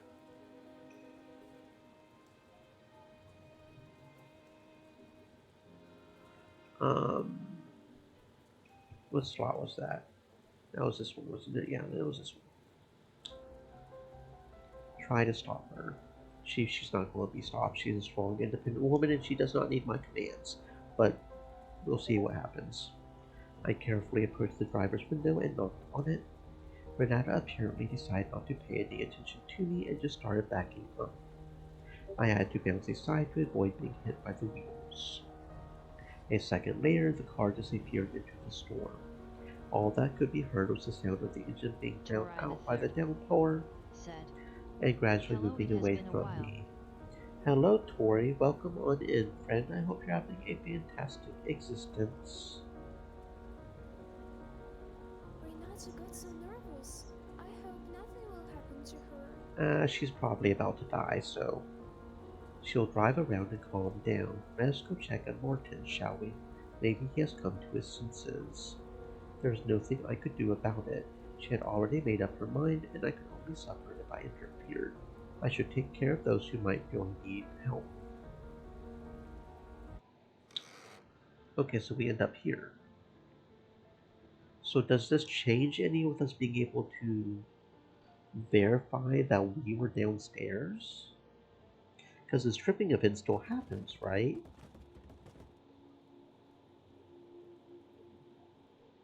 Yeah, she's still dead.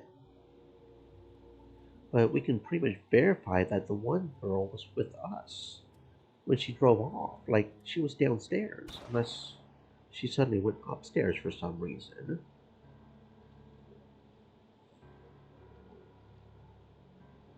And I was sitting in Agatha's room. You were sitting in Agatha's room. Yes, she was there before Dana and I went down to Martin.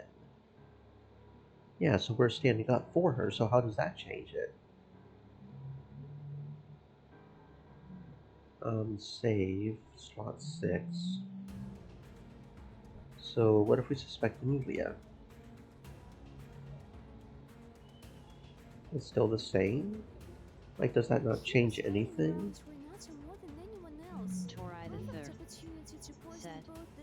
It is about murder. We come to this island. Apparently there's a speed dating event or something that we got invited to. We come here to try to pick up a girl, and things quickly devolve into murder. There's a storm coming, power gets knocked out. It's a whole thing. There are 12 of us. Yeah, 12 of us, because there's 5 girls, 5 boys for the speed dating, then there's the owner and the cook. The bartender, or whatever. It's about murder pretty much and speed Torai dates. the Third said, I haven't been here in like a year and a half or something. We're trying to find all the different stuff. Normally, I won't lie, I follow guides on visual novels to get to the different endings and stuff, but there is literally no guide for this thing, so we're having to figure things out for ourselves, which is making things a lot more difficult. So can we still suspect Amanda? I mean, it would be weird to suspect Just your her. theory. Don't you think she's a little small for such shenanigans? Okay, so he doesn't buy it. He doesn't buy it. I suppose you think one of us pushed them? Yeah. Didn't you notice that? That's not what happened. Can you see? She Uh-huh. went upstairs.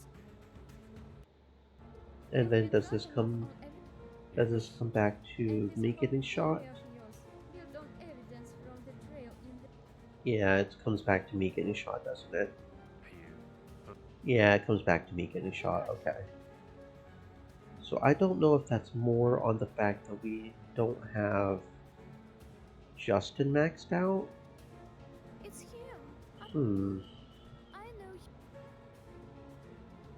We also And now she's suddenly pointing at me, and I put the flashlight down, and the flashlight falls, and we get shot. Okay. Huh. Okay. Torai the Third said, That's I fine, can only friend, that's stay for like fine. minutes. I'm always happy for anybody to come by and say hi. I hope you stay safe doing whatever it is you have to do. Thank you for coming by, friend, even if it is for a little while. Okay, so I have no idea how to handle that situation apparently, but I feel like we've maxed out Renato's line, at least right now. So, we've maxed out Renato's line, I think. Maybe, probably. I kind of want to save Amanda and Agatha especially, and Linda for last. Agatha mainly for last, because I feel like that'll really change things up. So let's go. No, it was Emilia. Emilia's one. So let's go with Dana. Let's try to see what happens if I go with Dana. Dana and I chose the furthest couch. I tried to find some change in her behavior, but she did not seem any different.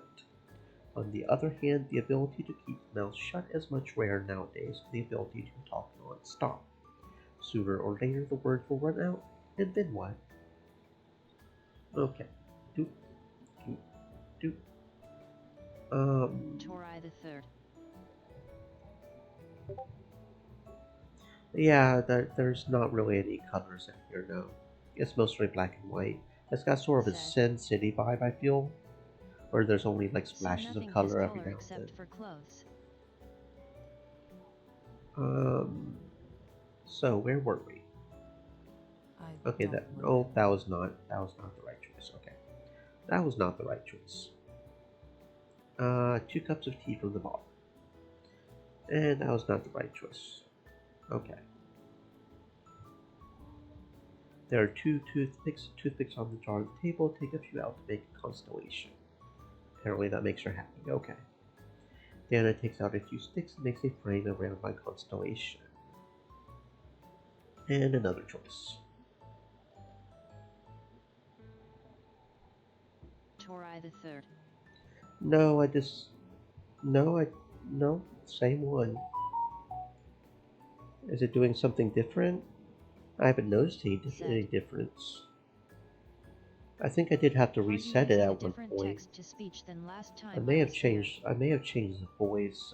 It did reset at one Torai point. the Third said, I don't know, just seems different. For some reason, I got logged out of it at one point and reset the settings, but no, it's just the same one. Speechchat.com, completely free and just easy to use. Do you want to dance? Nope, okay, nope, that was bad. I probably should have known the goth girl would not want to dance. Probably should have known that. The music is a disaster here. Right. Okay. Let's leave. I have a car. Be right back. Dana calmly walked through the hall, but I noticed how her fingers, previously hiding in the pockets of her jeans, seemed to be plucking invisible Stream strings, elements. playing the song in her thoughts. Said. Torai the Third. Oh, Torai that the is a Third has long been following time, Unicorn friend. Turtle for year, That months, is a days, hours. long time. Thank you so much for hanging with me for so long. That is a long time indeed. I hope this was a good sign. As soon as Dana climbed the stairs, Henry interrupted the conversation with Renata and moved to me. Congratulations, my dear friend. It appears that this evening has been a triumph for you. Permit me to extend my warmest congratulations, sir. I would love to hear your feedback on the event as a whole. How did you find the ladies? What were the highlights and low points of the evening for you? Torai the Third. Said. Oh, so I probably haven't been here in Yeah, like a year. life. I enjoy your streams. Life just got really hectic. Yeah, life will do that, won't it? As long as you stay safe, that's the most important thing. Even if it does get a little cray-cray. Time certainly can fly when it gets crazy too, because it's like you're doing all these things and oop, there goes the time. Dana returned as suddenly as she had disappeared. I did not ask where she had been. Women should have their secrets, as my grandmother used to say. When she approached our table, I stood up slightly and, looking into her eyes, suggested softly that we leave the restaurant if her plan was still on track. Oh, and fair warning, Tora, fair warning, we get hella sexy in here. Like, there's murder and stuff, but there is full-blown sex scenes. As soon as we stepped outside, I felt the full fury of the storm. The wind howled, the rain pelting my face, soaking my clothes instantly. It was as if nature had decided to destroy everything around it, and this evening, which had seemed so pleasant a while ago, was in danger of turning into chaos. Oh. Said. What a simple OLP, response I'm in to an the app. fact that a heavy rainstorm was raging outside. Even puddles grew wider. Thin brooks were rolling down the slope, and water was rushing down the slopes like a waterfall. Okay, save. Hey Henry, you got an umbrella? Dana got in the driver's seat. She started the engine, and in a few seconds we were out of the parking lot. It was not a long drive to the bridge, but in this weather we drove slowly. Storm roared around us, but the sound of the engine interrupted all sounds. Soon we arrived at the bridge, or rather to what used to be the bridge.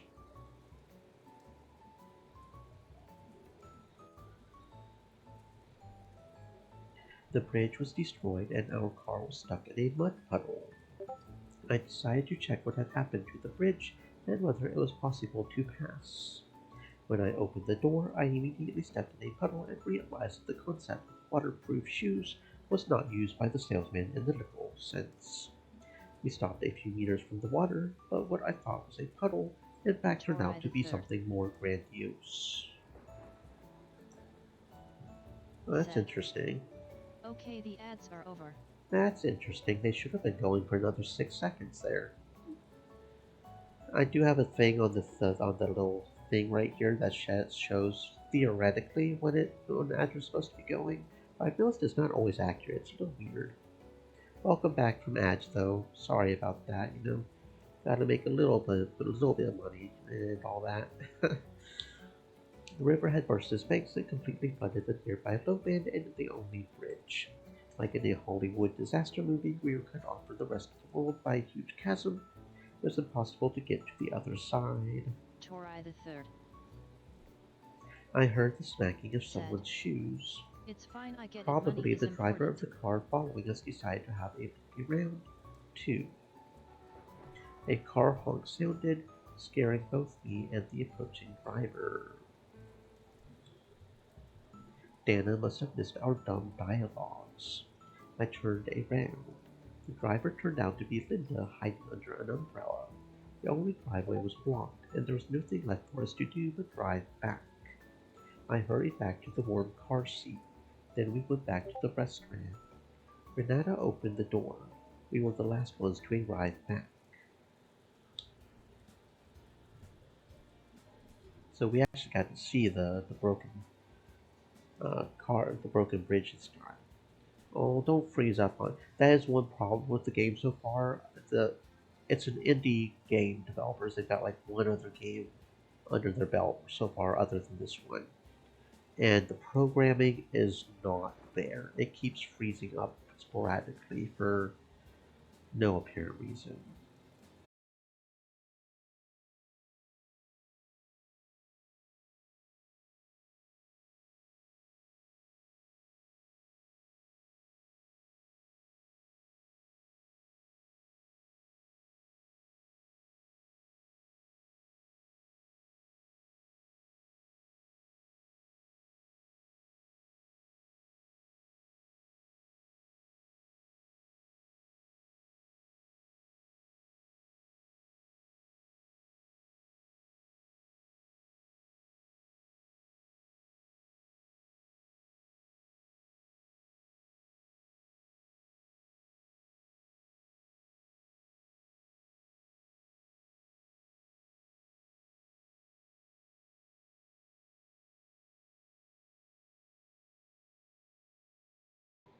Are we back?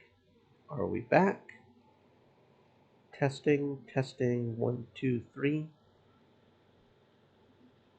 That was nice. The game has crashed a few times um, while playing it, but it's never crashed the entire computer like that, so I don't know how to feel about that.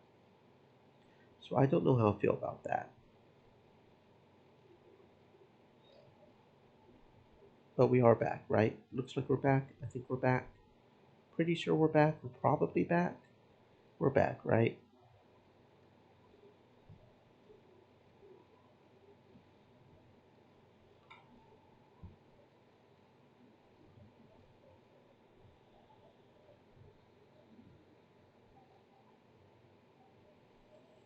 Yeah, okay. I think we're back.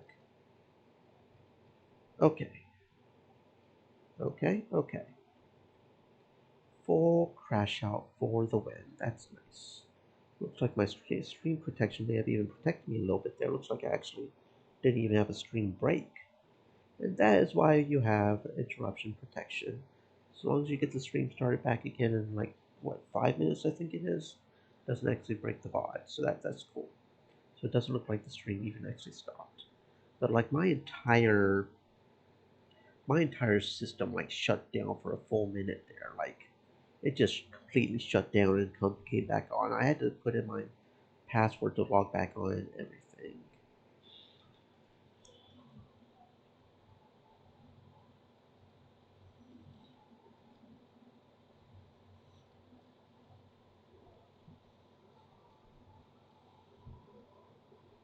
Okay. Okay, let's try this again. That was nice.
Okay, there we go. Everything's back and running. Everything's running. Let's hope that doesn't happen again. Oh wait, I forgot to get the TTS back up. Hold up. TTS, Chan, come back. Okay. If Google doesn't act weird. Google can be a little weird. Okay, there we go. I think we're back. I think we're back. I think we're good. I think we're good. We're ready. Okay, that was weird. Autosave load. And it's jumping back over there again. Okay. Henry for an umbrella. Gives +1. Okay.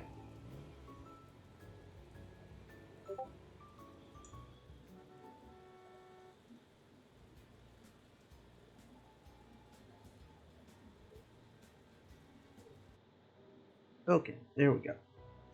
Renata and Henry gathered everyone in the main room.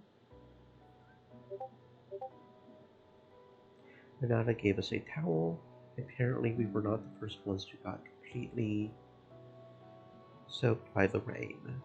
She was obviously going to say something, but because of her modesty she could not make up her mind. Oh, hello there. No, you could have just stayed out. Not that you guys can see it, of course.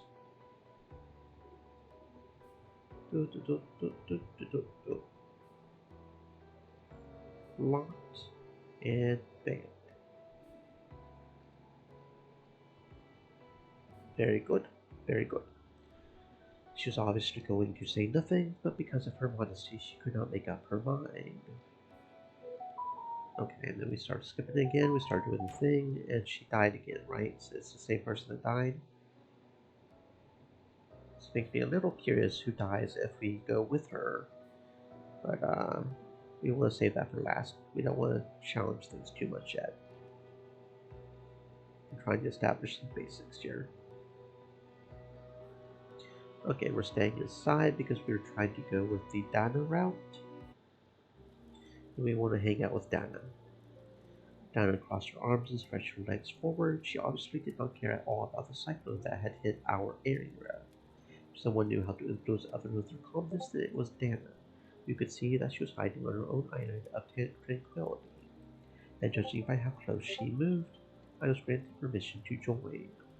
All I could think about was how I wanted to go to the first floor and just go to bed.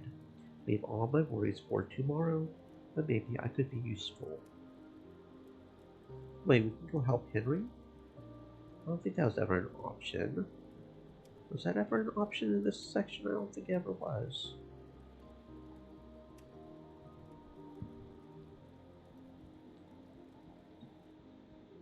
I felt ashamed that I was sitting idly by while others were fighting the elements in the name of a noble, albeit futile cause.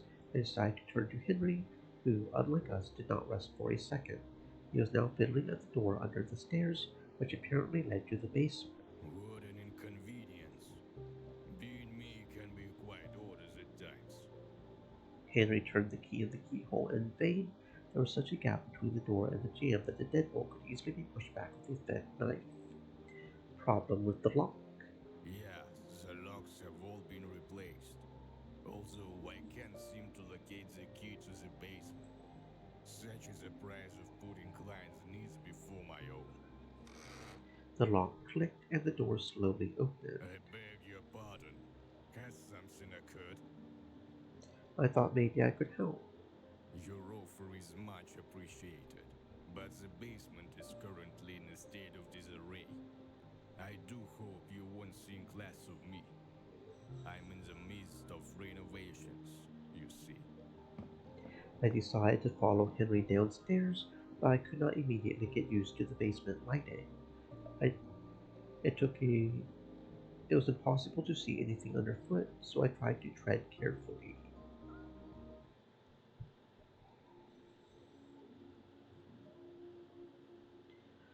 He turned on the light, and in the corner, a pile of boxes and strange-looking crates piled up. Books, file folders, chairs, and coasters were piled on the floor. Besides a cheap oblong lamp, the kind they often put in clinics, was a spider's web. I wish they had not turned on the lights. because the chaos almost made me go blind. A hypocritical illusion came to mind. Henry's face on the upper floors, her image, his appearance, and here's how he handles things that should not be on display. The worst thing I saw was outside the window, where the water had already reached the rim, as if I were not in the basement, but on the bottom floor of a cruise yacht. I almost clutched my head because of the armlessness of today's workers. They did not level the ground, they did not provide for a drain, and they ended up putting a window in front of a ravine pit.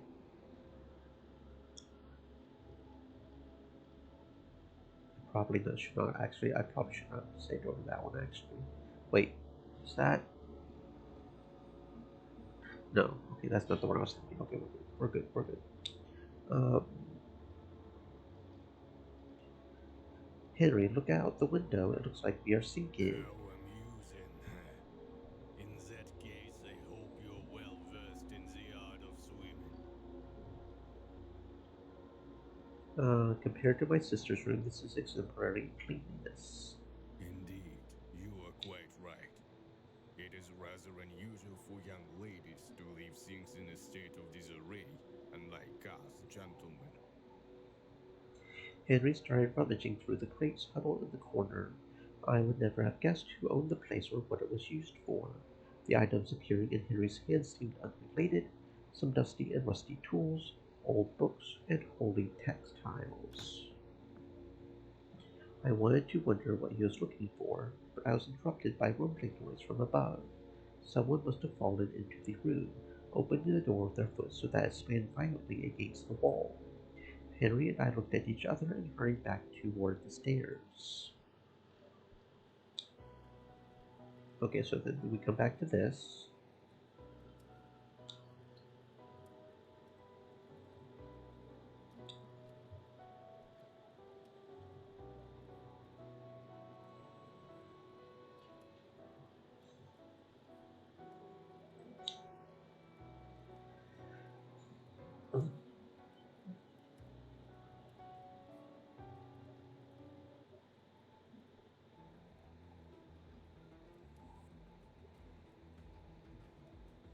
Okay.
You looking for something?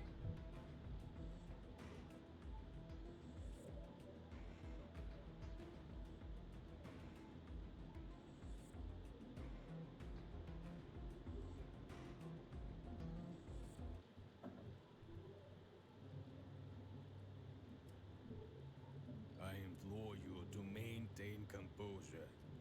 There is no need to concern yourselves. This is my boat, and I. Okay, so he still ends up going down and dying, right? I thought maybe that extra scene would give us something different there, but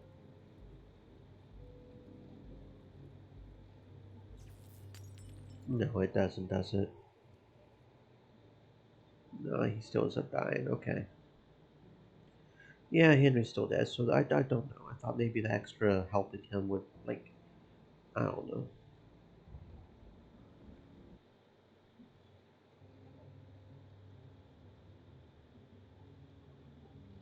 This is all too complicated. Okay. Enough adventures for myself. I did not feel like going outside. Why? Almost all the guys were out looking for the missing Agatha. I do not understand what is the point of going outside in such weather altogether. Most of them had probably gone to find her for the sake of it, or maybe to get close to Amanda and Emilia. I looked around. This is where we are going to wait out for the night. I think I should pick a place to wait. I was tempted by the cozy couch of the fireplace. It was soaked in warmth as if guarding its area of influence, and in front of it stood a round table with books scattered carelessly on it. That is what I will do. Read abandoned literature. I took a book from the table. It was Agatha Christie's detective novel, and then there were none. Oh, that's not, foreshadowing at all. I had already read it as a child, but as they say, a good book only gets better when you read it again. I sat down in a soft armchair, flipped to the middle, and delved into the reading. Yet soon I was distracted by the quiet chatter of two girls who sat across from me on the couch. What was the point of coming here? The weather is rubbish, the bridge is a wreck, and the doctor is missing. Meh. Who am I saying it to? You don't care. The girl will be found soon. Wow, you can talk. Okay, but that's not what I mean. Don't you realize she's playing the girl's dress card?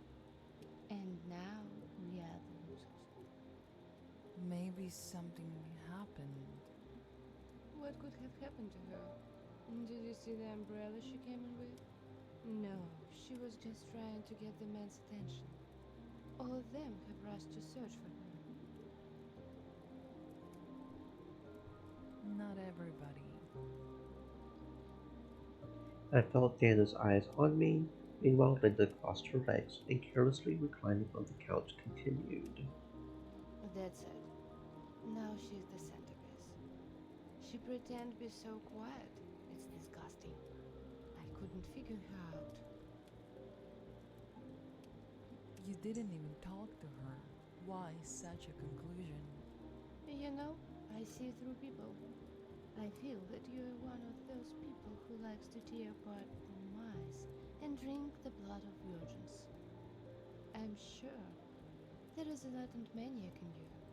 But, I thank you for keeping it inside instead of letting it out. Linda looked away irritably, and Dana gave no sign that she was not enjoying the conversation. The girl leaned over and petted the cat, who purred as it snuggled up next to the fireplace. Everyone is capable of something, but I don't know what exactly. Whose quote is that? Or did you make it up yourself? You do better with a phrase about gloom and despair. Death is not terrible. Life is terrible. That's what I'm talking about. I see you know death, but you don't know life. Hey, can I ask you a question? Hey, Hugh, cover your ears. I pretended I was not listening to the girls. Linda continued. Did you have sex? Dana lowered her eyes even more to the floor, pulled up her sleeves with trembling fingers, and struck a closed pose, crossing her arms over her chest. Supposedly. I see. Let's say I have a lady lonely life, and I was married. And I wouldn't recommend it to anyone.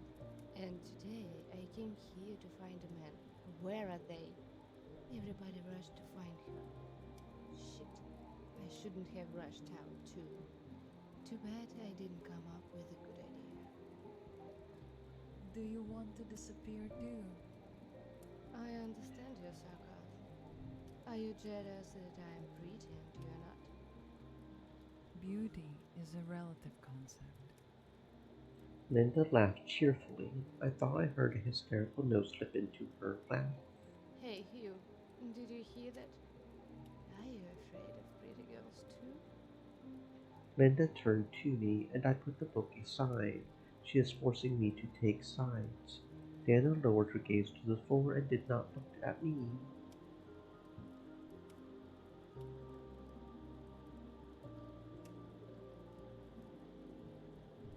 There is no such thing as an unattractive woman. There is a lack of booze. That's interesting that you can get a bonus on Henry from that. Okay. Renata and Henry. That's okay. Sure. I guess. I guess they're listening in right now or something. Um, I just wear my glasses so I do not think they are ugly. Now as Dan is okay. In critical situations, people sometimes only complicate the situation by their vanity. At such moments, it is very difficult to keep cool, and it is so necessary. Half of them went to search, and the rest nervously fidgeted in their chairs, and now and then ran to the window, although the weather did not allow to see anything beyond a few meters. The rest of the time they focused on the TV, the picture on which constantly trembled, reminding of the weather disaster outside the walls, or they stared mesmerized like ancient men into the fireplace, as if for the first time they had seen a living fire. I leaned over the pile and put more wood in. There was a rumbling sound behind me.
Linda's charm was gone. She sat on the edge of the couch, constantly changing her pose, now and then checking the contents of her purse. And where were you? Okay, so we've already asked that one. We already asked her about these? Okay. Are you alright? I sat down next to her, and after the question, Linda looked at me with disbelief. Apparently, she does not like having her privacy invaded. Everything is far from fine. We have a corpse, a disaster, and a potential murder in the news. Do you seriously need to ask if I'm okay?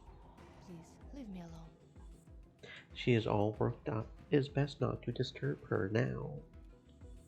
Linda's charm was gone. She sat on the edge of the couch, constantly changing her pose, now and then checking, la la la. Okay.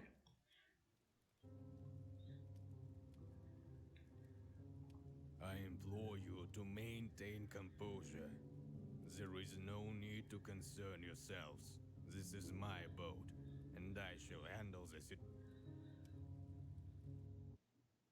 So yeah, that's just a matter of whether or not he likes us or not. If he likes us, he won't allow us to do the work for him. But then that just allows us to die. Maintain composure. Oh, I have same generator at my villa. I know how to run it. Oh, Can I join you? this is new. Henry did not argue with Martin, especially since the two of them would be easier to manage in the pitch dark.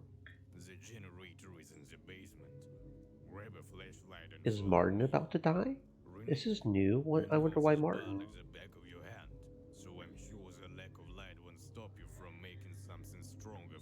turn. Is it because we don't have a whole lot of hearts with Martin? What was our current Martin at? Is it because we don't have enough heart, or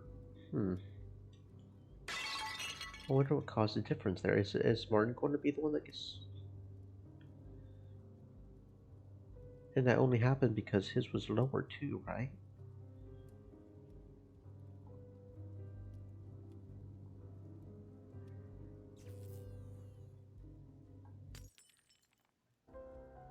From the basement stairs came a frantic stomping sound.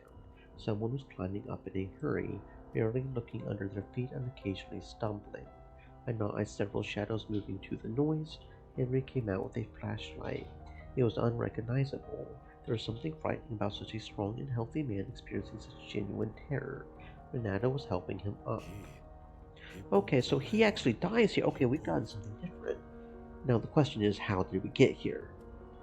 Henry will only allow someone else to do it if he has a low enough relationship with us. So it's the fact that we didn't have enough of a relationship with Martin, because we had a few lower this time, right?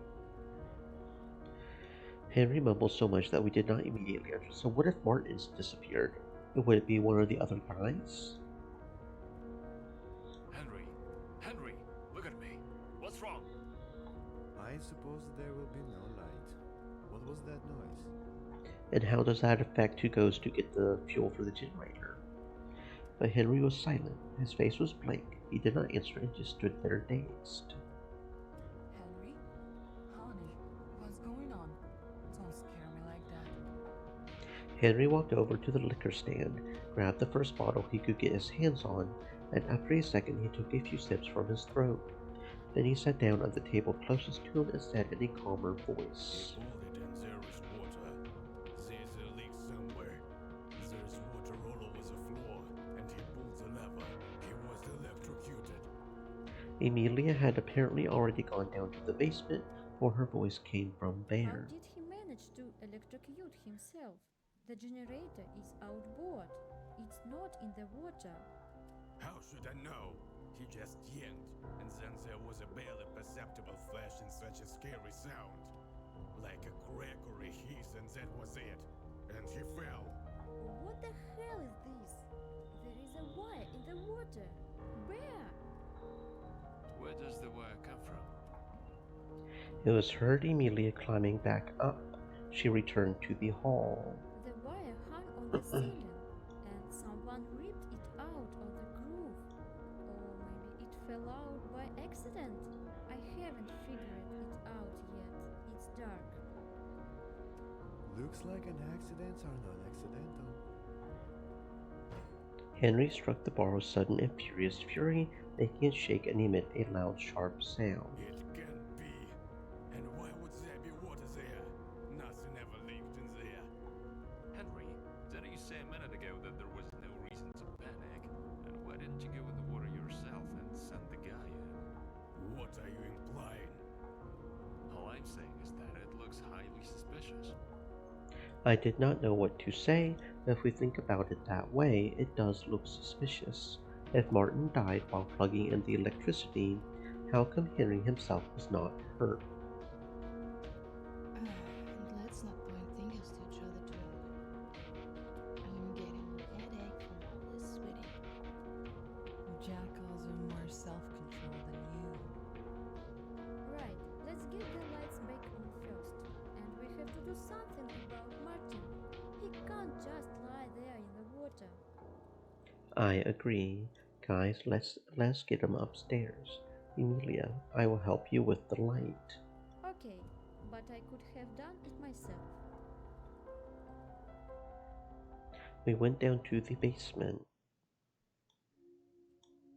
The elements continued to rage outside the window, lighting up the room from time to time. I noticed the body on the floor. The basement had become a rain pool. Instead of waiting for the guys to carry the body, Martin upstairs, Emilia furiously stepped into the water. Of course, the room was de-energized and there was no threat. Now, Martin thought as much. Now he lay half submerged in the murky water that seemed to have entered the basement through the open window. Emilia was already pacing in the water. She stepped over the once alive man and began to examine the generator. A fine choice. Admire her bravery or criticize her recklessness. Pulling the cable out of the water, Emilia wiped the wires clean with a dry rag to remove any excess moisture and avoid a short circuit. No, all I had to do was push the ill-fated switch. After what had happened, I would have triple-checked, but Emilia pulled the knob as if nothing had happened. The lights flickered on, and the sound of the rain outside the window was joined by the sound of the generator. Breathing out, I headed upstairs, where, judging by the noise, a heated discussion was already in full swing.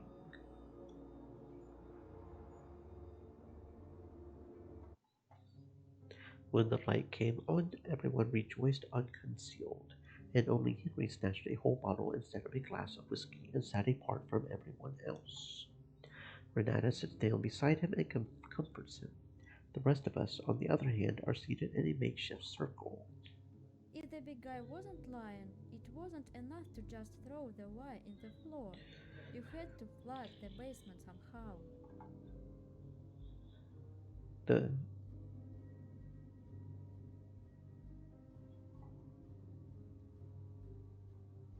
Hold up, fellas. Let's not go too crazy now. How about taking turns? Uh-huh. Clockwise, please. Henry was clearly backed into a corner. From the pained expression on his face, he seemed to seriously regret that it was not him who was electrocuted. Renata stood by and at least somehow stopped the aggression from the guys. I ask you again, Henry. Why in the world would you let him get ahead of you? Henry, look at the situation from a point of view. You went to turn on the generator, and the other one ended up in the water. And now he's dead. The chain is closed. There is such a beast, an Ouroboros, a snake that devours its tail. Did he himself volunteer to go into the water, or was he asked? Dear, I beg to know that you have moved directly to accusations, and I know that some of them are made in a rather expressive manner. Will you stop dodging the question? Oh, what do you want to hear? I didn't ask him to get in the water, and I didn't even ask him to get in the goddamn basement. How was I supposed to know? If I'd have known, I never would have gone down there. Really? Why would Henry kill him? And in this way? Amanda tried to reason with everyone.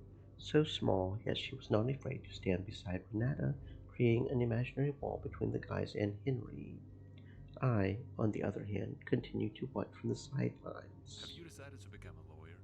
Became an expert on motives for murder? We are all seeing each other for the first time. If a man has committed murder, he already has a problem with his head. Don't try to look for meaning in his action. How do I know what's in his head? We are seeing each other for the first time. Why is the killer necessarily one of us? Could he be out there? On the street? One of the tourists? Or just one of the locals? If so, how did he get into the basement? He couldn't have opened the window from the outside. The guys' arguments are justified, but they did not take into account that you could get into the basement not only through the window. The door to the basement is on the first floor, and we did not put guards here. Yes, it's probably just a coincidence. An accident, nothing more. Martin seemed like a harmless kid to me. However, he has rich parents, right? Could this be somebody's intention? The devil lurks behind the cross, as they say. Who knows what friends he might have and what enemies he might have.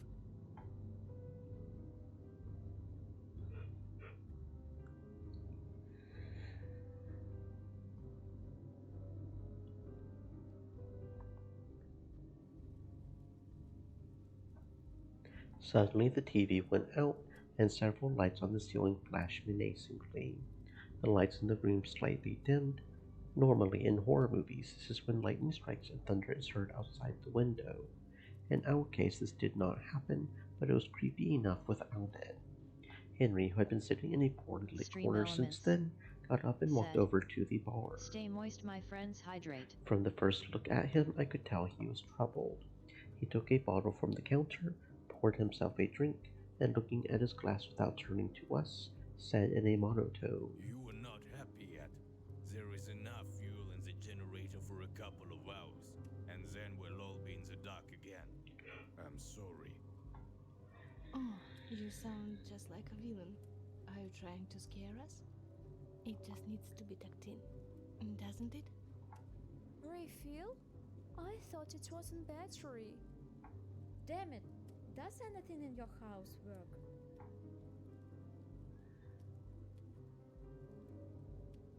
Is there not anything we can do?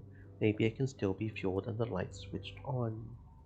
I looked around anxiously. Even in the darkness, I could feel the fear gripping everyone, and the lights went out again at the worst possible time. Too bad. Thinking is a very useful occupation. It's a pity that it's so unpopular these days.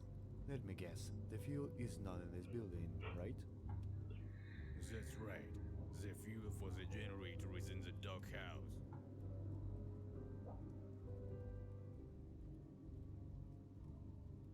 Yeah. Like Henry said, the fuel's down by the dock. He didn't want to keep no flammable stuff in the big house. Henry, sitting at the table approvingly, raised a shot glass of hot liquor, blessing us for the journey. Okay, I see. And who will go there? Okay, so if we tell Justin or Robert to do it, would Henry go with them?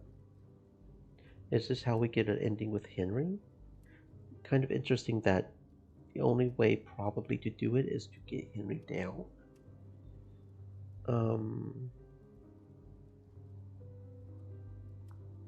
Justin? Okay, so no, it looks like Justin is going to be the one that stays. This is a Justin ending, so he's still... I looked at Henry. He rose from his chair with determination. He seemed to have calmed down already. Okay, so yeah, it doesn't matter. Problems. I'll walk you out, especially since the two of us will bring in more fuel. Okay, and apparently that was an achievement. Boss card. Henry is an owner of his place. So apparently it's an achievement to actually have Henry go do it. Henry, you need to take a breather. You look like you're about to pass out or something. Thanks, honey, but I'm responsible for what's going on. It's up to me to fix it. What are we waiting for? Henry and Robert put on their raincoats. In a few seconds they left the restaurant. I felt kind of embarrassed that I had directed them there. In fact, we could have had a quiet night without lights. Okay, so what happens if we just tell Henry to do it directly? Okay, I see. And Henry, who will go. there? Okay, And then Robert still you don't goes. think I can do it? Okay. Which means Robert's probably the one that's going to live in that case. So I kind of want to see Henry Okay, I survive. see. So And we'll who go will with go there? Robert here. So that Henry's the one that survives that. Okay. Stairs. Since we are also somewhat still on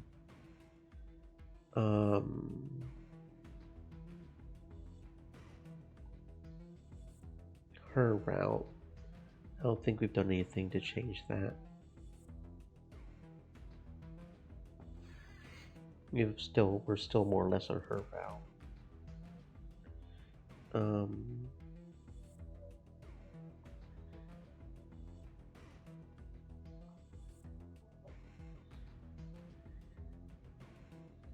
Yeah, because that's not a good one.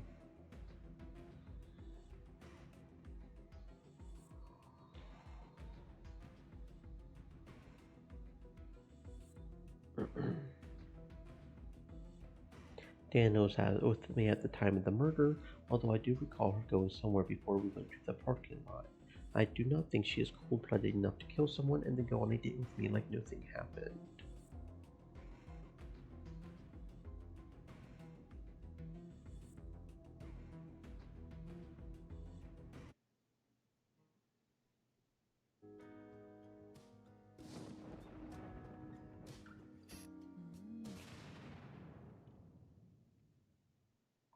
Okay, so yeah, we're still on her route right now. I don't know about you, but I'm gonna check it out. I will stay here with Dana, I believe. Dana stays here. Most of the girls stay here, I think.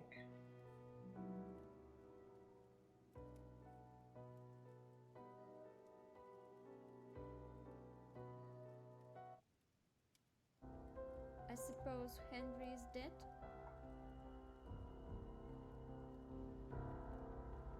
Or was Dana the only one that left? I'm not sure.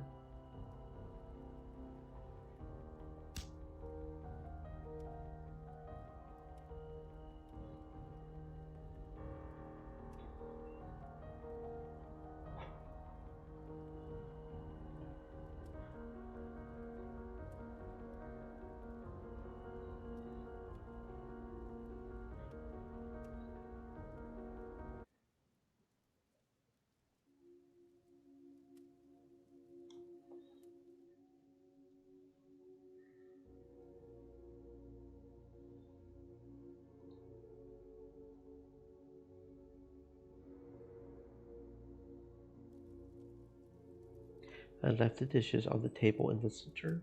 We could use them later. Right now, I was more concerned with finding Dana. Dana was sitting by the fireplace, ruffling the sleeves of her blouse. When I approached, she moved a little, as if inviting me to sit down next to her. I threw off my drenched jacket, hung it on the chilled radiators, and took a seat next to Dana. You cold? Why do we not go upstairs while the food is cooking? Why? Let's take the plate. At least put it over your shoulders. It is better not to go alone. Not only for safety's sake, but to avoid casting suspicion. Dana snorted. So what? I don't care about them. I agree. I looked at Dana. She really was not worried. It was not a mask. She was as calm as a rock. You have been very resilient through all this horror. I wish I had your composure. Thanks. Dana turned her gaze to the fireplace. A large birch log cracked loudly, knocking out a sheaf of sparks, and I could not get what had happened out of my head. Listen, I need to talk to put the puzzle together in my head. Do you mind? No. Speak. I looked around carefully to make sure we were not being overheard and continued in a half whisper. I not iced this. Amanda was not in the hall when the explosion happened. I distinctly remember that the others had gone downstairs. The bang was so loud even the dead would have jumped, and she claimed she was not awake. Besides, it was her window that overlooked the fire escape, which means she could have gotten in and out by passing the front doors and gone unnoticed. Not much. The evidence is mostly circumstantial. You cannot just take a person and accuse them. The girl was silent. She was waiting for some kind of conclusion from me.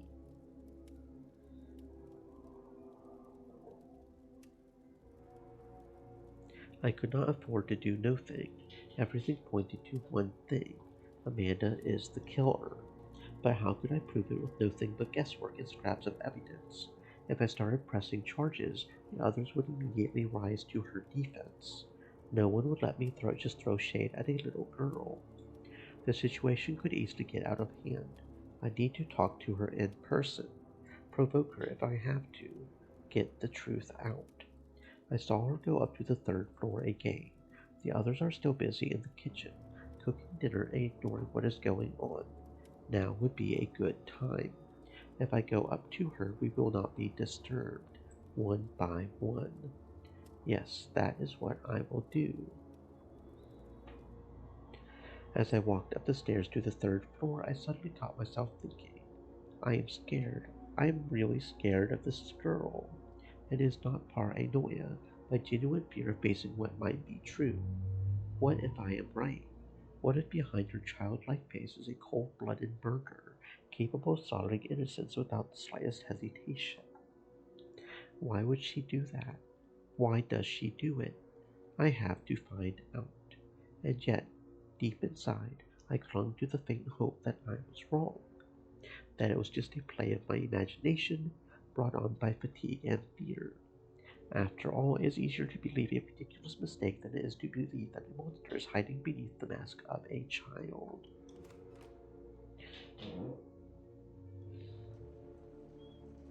Creaked. The door not even locked. The sound of the rain outside the window sounded especially clear here, as if the drops were hitting the glass inside the room. Darkness enveloped the room in a dense blanket, making it hard to see details. I looked around. Empty. No one. That is strange. The bed was neatly made, as if no one had ever been here. This ostentatious order made me uncomfortable. There was only one staircase leading to this floor, no other way out. I saw her go upstairs with my own eyes. Where could she have gone? Maybe she heard my footsteps and hid. The bathroom. Yes, maybe she is in there.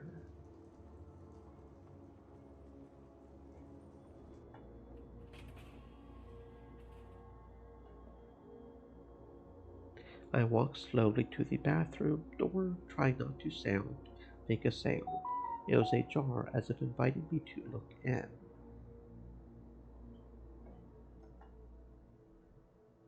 I was brave enough to push it open a little harder. It was darkness, not a glimmer of light, not the slightest movement. A sudden sharp pain pierced the back of my head. I had been hit in the head.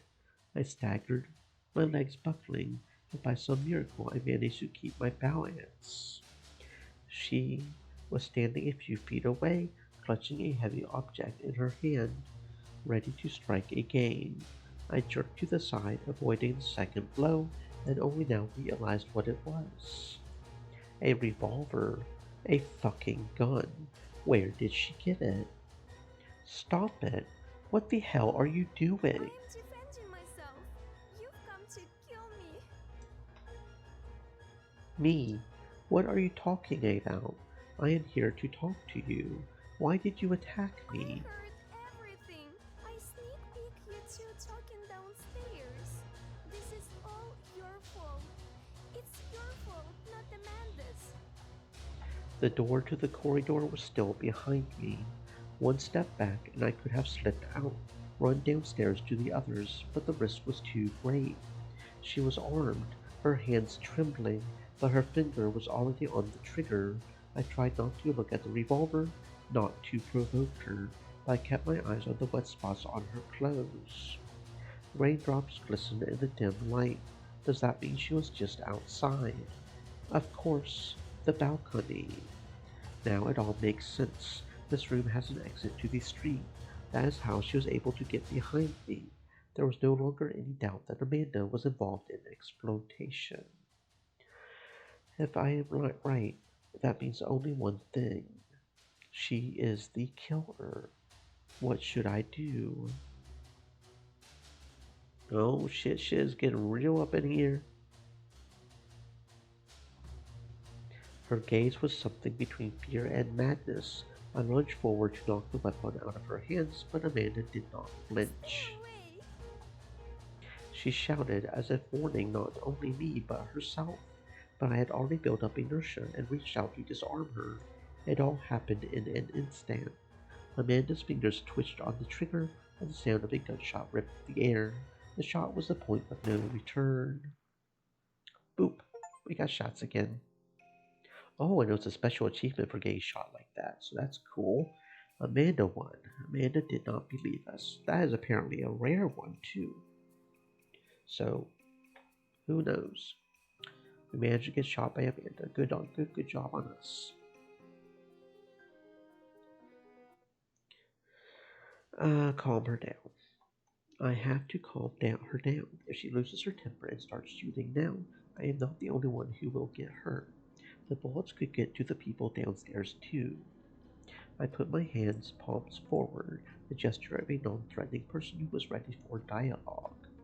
I made my voice even, almost gentle, as if I was talking to a frightened child, which was exactly what she was now. Which kind of makes me wonder, yeah, if her character was higher. if it would change. Because I think there was one section where I didn't talk to her, maybe. Amanda put the gun down. Watch this. I am unarmed. Can we just talk? What are you talking about? How could you think it was me? It wasn't me. You've made a mistake. I would never. I'm not even capable of thinking such a thing. You just want to accuse me of something I didn't do. Amanda was waving her gun around hysterically. At any moment she could unknowingly shoot and hit me, so it's another choice right here. Is it the same thing if I attack her again, or does she calm down a little bit so I could attack her? I recognized the moment when the muzzle faced the floor. I lunged forward, but Amanda did not flinch when I tried to knock the weapon out of her hands. Sound of a gunshot tearing through the air was the last thing I... Okay, so we still end up dead. I didn't know if she had relaxed enough to take the gun from her or not at that point. I thought it was maybe possible, but no. I stepped a little closer. She was clearly distraught. Her hands were shaking and her eyes were brimming with tears. We just wanted to talk. Someone is trying to ruin my life.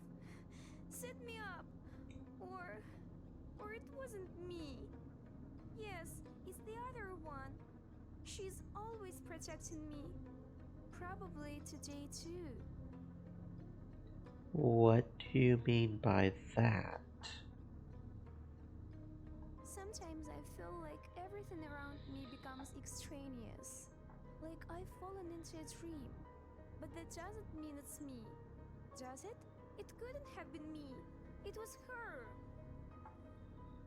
Amanda took a couple steps back to the wall, only now I realized that the window to the street was open. That must be how she had gotten in.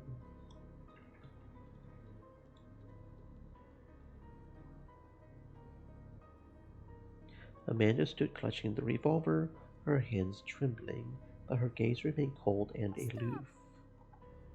I took a sharp step forward, hoping to intercept her hand before something irreparable happened, but something shifted in her.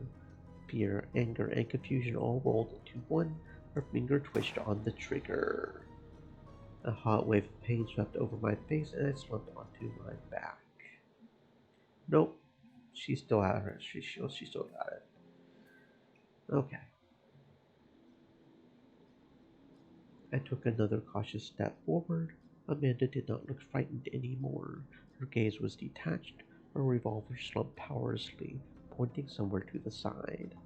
I exhaled quietly, feeling the tension release a little. We were face to face now, and I could see every raindrop in her hair and every tremor in her fingers. Do you remember what you did tonight? Do I?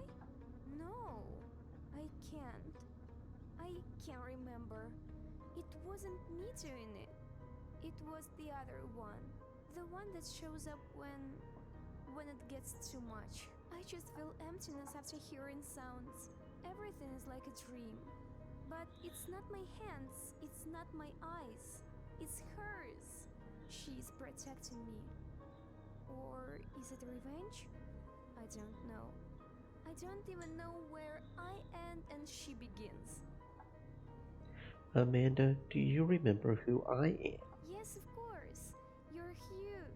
I like you. These dates, they're so interesting. I'd like to go on more of them, but she says I can't. I shouldn't. Amanda lowered her gaze, her hands still trembling, but her voice was surprisingly calm, almost indifferent. It was as if she were looking nowhere, more to herself than to me. There was only a meter between us.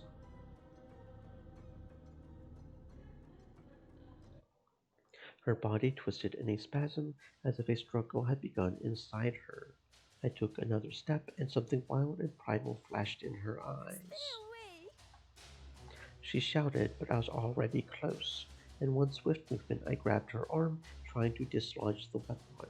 She struggled with unexpected strength, shouting desperately and incoherently. Finally, the revolver fell out, hitting the floor, but the struggle continued. Amanda tried again to break free and reach for the lost weapon. I grabbed the revolver first and pointed it at her. Stop it! Do not make me do this. I hoped she would back off, but she froze just for a second. Fury flashed in her eyes. She grabbed the vase from the table and stepped to me. I knew she would not stop. The shot rang out before I could realize what I had done. Amanda was lying against the wall, killed by me. Well, this time we killed Amanda, and that is apparently also rare. She is dead. What have I done? This was not the outcome I had prepared for when I came up here, hoping to clear my doubts. Instead of relief, I was hit with a wave of weakness, as if I had been drained of all my vital juices in one fell swoop. The stress, the blood, the pain, all at once. I ran my hand over my head, my fingers instantly stained with warm, sticky liquid. My body was shaking and my legs refused to obey, buckling with each step. I tried to make it to the bed, but my strength was fading faster and faster with each passing moment. I could already hear voices and hurried footsteps outside the door. The others had heard the gunshot. They were coming, but I could hardly realize it. The world swam before my eyes. The ceiling slowly turned upside down, and the last thing I felt was my body collapsing to the floor. Me and you survived with a girl. 4.8%.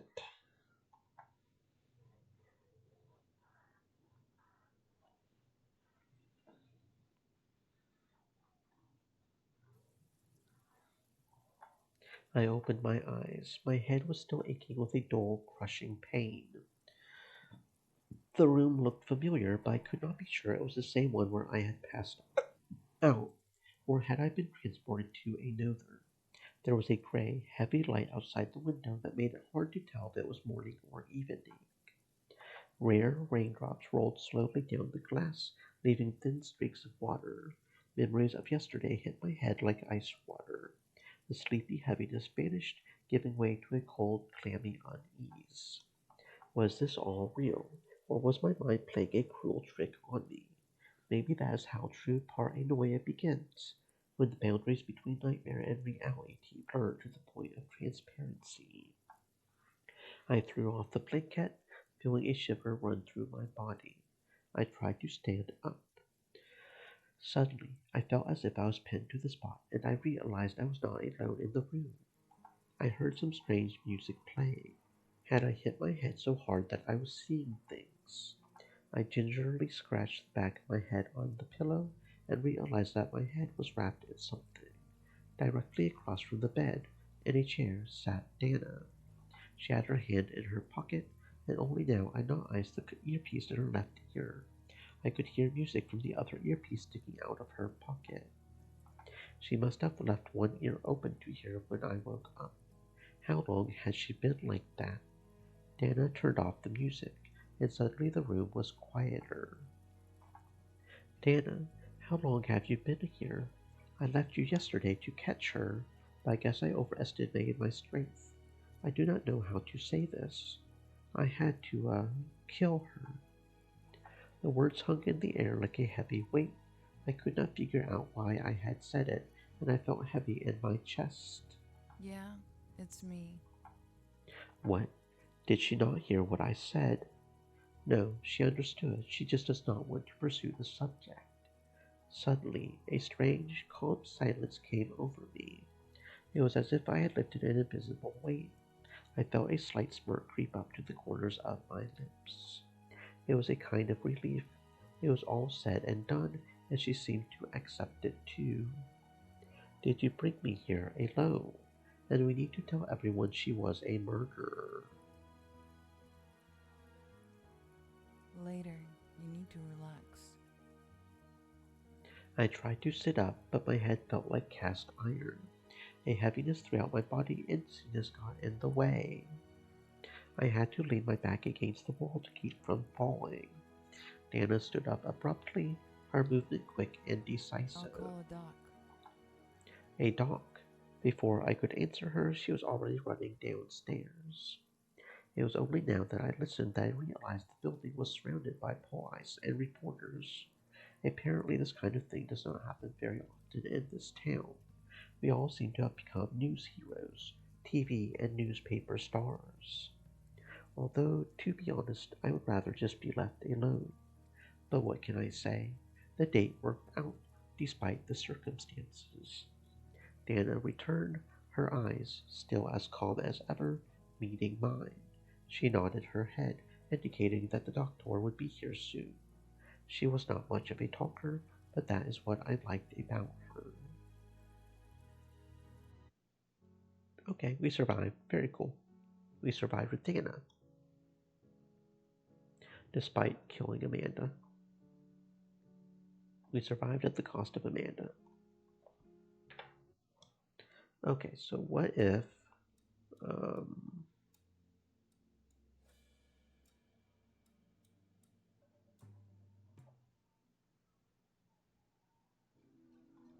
what if we just talk to her? Who is telling you that? I don't know. It's her. She shows up when it gets too loud. When someone gets too close. She protects me. She says it's necessary. That it's necessary. She says that I have to get rid of them so they can't hurt us. And then I don't remember anything. Nothing. Just the blood. She always leaves blood. Her voice trembled. She was filled with pain and confusion. You do not understand. I do not want this. But every time I feel like it's about to happen again. The same hands, the same horror again. And then she comes. She is stronger than me. She is real, and I am dreaming. She was looking right through me, as if she were somehow far away, in her own thoughts. There seemed to be two entities fighting inside her, and I did not know which one would prevail. Her face contorted into a grim grin for a moment, but then she lowered her head in a very audible whisper. She protects me, but who will protect you? Suddenly her hand with the revolver rose. It all happened too quickly. The rattle of a gunshot broke the silence. Pain struck her face, and the world spun for a moment before falling into a endless darkness. Okay, so if we wait too long, she ends up killing us anyways because her alter ego takes over. I got you. So it's only that one split second that we have to change the dialogue there. Okay.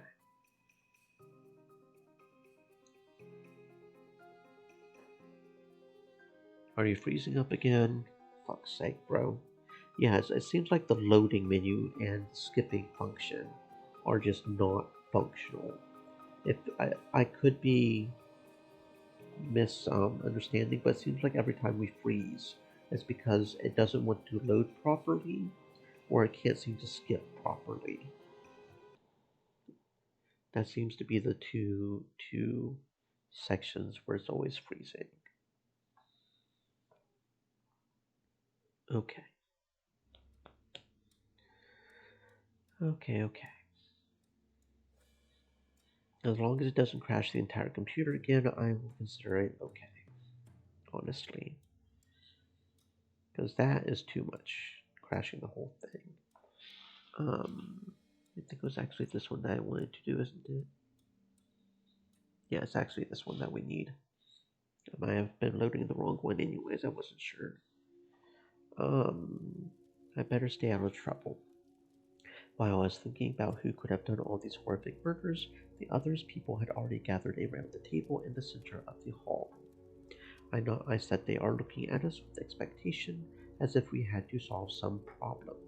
Realizing what they wanted from us, we reluctantly got up from the sofa, and then helped move it closer to the table so that everyone would fit. It was so quiet.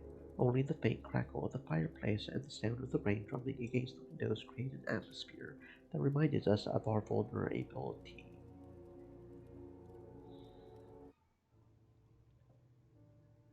Okay, so let's take our place near Dana. Damn. Unfortunately, Leave the we only soup got for one others. I believe that means Linda's going to die, yes? Yes, Linda dies. So it's either Linda or...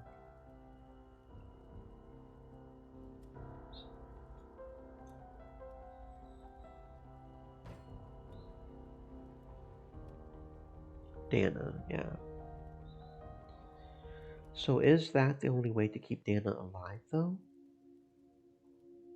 going up and murdering Amanda?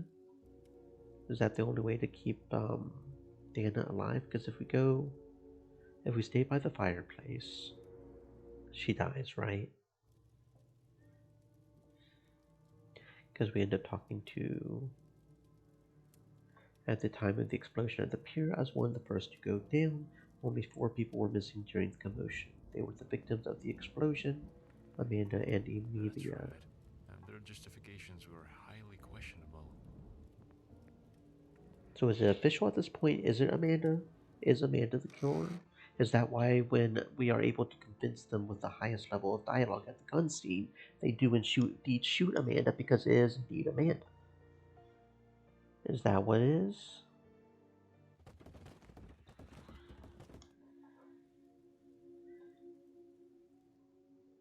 Okay, so yeah, because that causes her to die, which pretty much just stops that storyline there.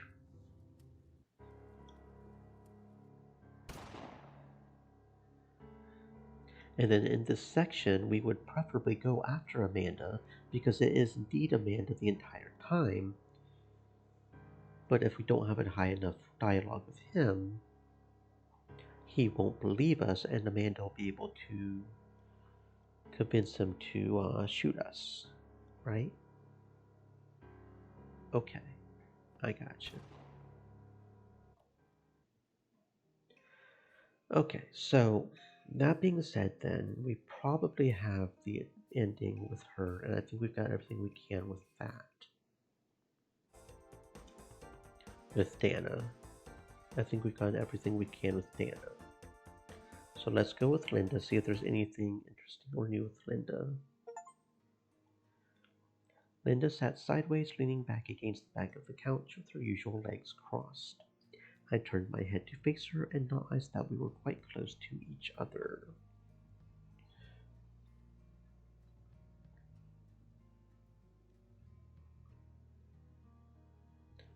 Now I know what I'm going to dream about tonight. Who will let you sleep? Fair enough. I don't want this night to end. Me too. Kitty, don't be in such a hurry to let your clothes out. You're getting a little too relaxed. We choose each other, but don't you really think the hot part's over to you? I haven't decided anything yet. Damn, how did she manage to take her shoes off?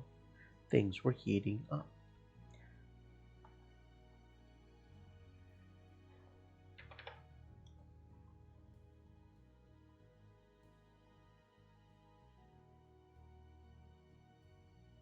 If we are going to keep going like this, we got to get to a cozy place. You're reading my mind. I have my car parked out there. I can give you a ride, but I haven't decided where yet. I guess we can discuss it on the way. I just need to use the restroom for a second. Don't get bored without me. Linda walked through the hall with a model gait, capturing the eyes of the audience. At the stairs, she casually turned around, causing the embarrassed onlookers to turn away sharply. Nymph, I said it aloud. Isn't it? I did not even notice Henry was there. Maybe he was waiting for me to be alone. I would love to hear your feedback on the event as a whole. Henry went to the other guest and I sat alone for a while, staring thoughtfully at the extinguished candle until Linda appeared. When she came to our table, she gestured silently that it was time to leave. What the hell is that? Hell, that is an understatement. A heavy rainstorm was raging outside, puddles grew wider, thin brooks were rolling down the slope, and the water was rushing down the slope like a waterfall. Does she want the umbrella too? She probably wants the umbrella too, right? Come back for an umbrella and carry Linda in your arms. No? Oh, hello. Linda lowered her eyes joylessly as I handed her the umbrella. I followed her gaze. Those elegant black high-heeled shoes must have cost her a fortune. I put my left arm over Linda's shoulders and leaned over to lift her into my arms. The noise of the rain blocked the girl's protesting shrieks. I waited another few seconds for her to calm down and open the umbrella. Even now, she remained true to herself and managed to not curve her back, showing off her attractive shape. When she realized I was not having a hard time like herself, she stopped holding my neck tightly, but not taking her hand away. Then her warm fingers slid gently along my collar, but I was able to quickly turn away and start back before temptation took control. Hella, hella. Princess Carrie for the princess. And then that's the same apparently. Okay. Let's consider that a weather nightmare as a payment for waiting for me. A wonderful night. All that was left was to get home. One day my grandfather told me the best date is the one in which you are in trouble. After all, it is at such moments that you really get to know each other, without masks and falsehood. I took a few more steps toward the newly formed shore, and before I could turn around, something sharp jabbed me in the back. What? What? Well, apparently we get stabbed. Okay, cool, fantastic. The shroud of darkness blurred my vision, and I swayed and collapsed into the muddy waters. Shroud of, cannot feel myself anymore. I am just... Well, shit. Okay. Apparently we get stabbed. And the achievement is called a knife, and a tomato. Apparently. That's not a... That's... Okay. Cool. Was not expecting to get stabbed there.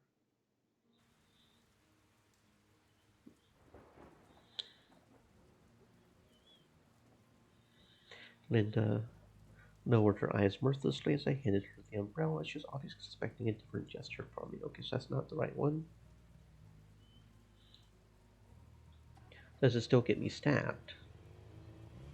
Like, can I not go with Linda? Or do I always get stabbed with Linda? Probably does not want me to stay in her seat. No, we end up coming back. So why did I get stabbed when Princess carried her? What? What? That is weird.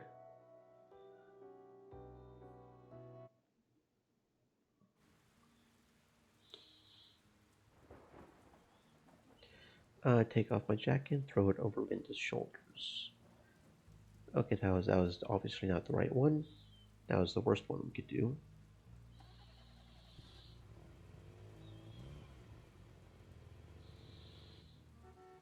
But well, not really the worst because it didn't get us killed, I guess, but Who saw her last? Okay. Linda, give me the keys. I will bring the car up to the entrance. Do you know which car is mine?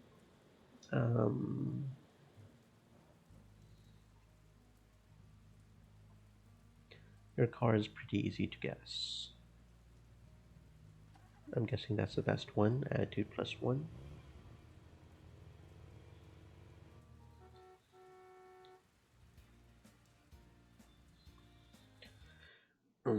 Okay. Interesting that carrying her with the umbrella got us killed.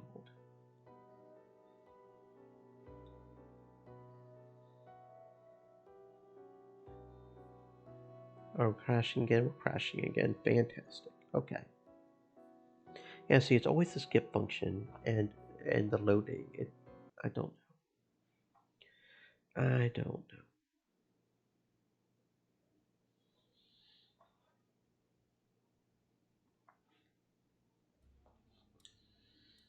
Okay.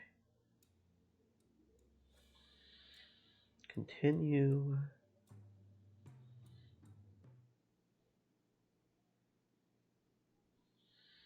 Do you know which car is mine? The black one? Okay, so that was only half a point, yeah. So we did the right one earlier.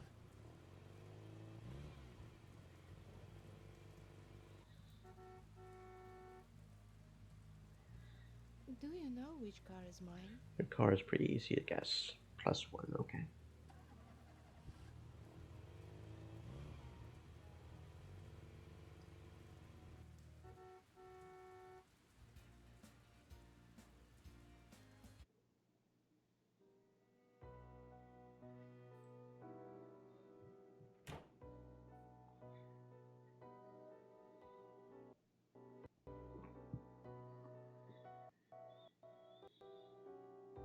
she slipped and fell, or perhaps she fell off a cliff? Hold It's the cold fuck and up. rainy outside. Does anyone have an umbrella or raincoat to lend? Hold the fuck up.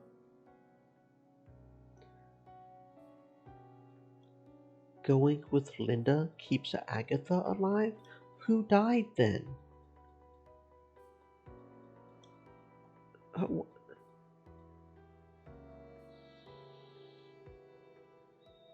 who died then? Dana. Dana died. Why does Dana die if we go out with Linda? Okay. Huh. Hmm.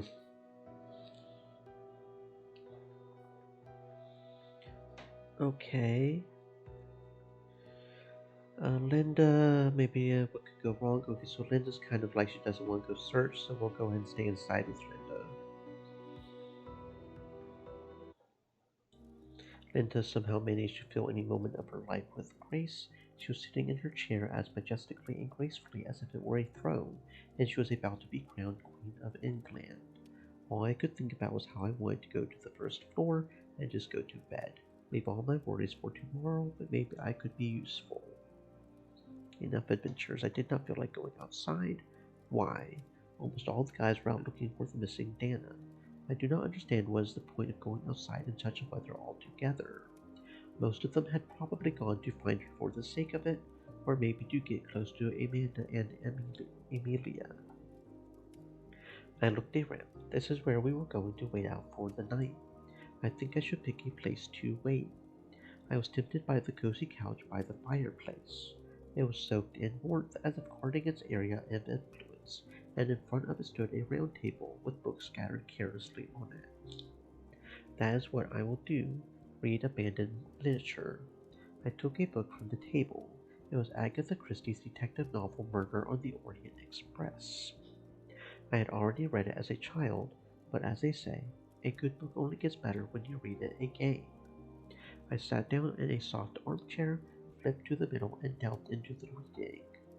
Yet soon I was distracted by the quiet chatter of two girls who sat across from me on the couch. The weather's scrappy. The bridge is a wreck, and some, both girls looking for trouble. Oh, now it's all about her. You know that I mean. But you and me, we are out of business. Linda, how can you say that? Maybe something has happened to her. Nothing happened here. That was her plan. To get ahead of men running around looking for teenagers because they want to be mature. The girl crossed her legs and reclined carelessly on the couch. I don't get it. What does alpha male have to do with it? Guys just want to help. You can find something nice in everyone.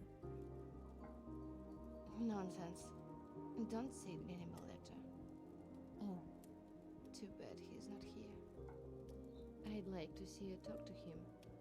You know, you look a little bit like Judy Foster. I'm not kidding.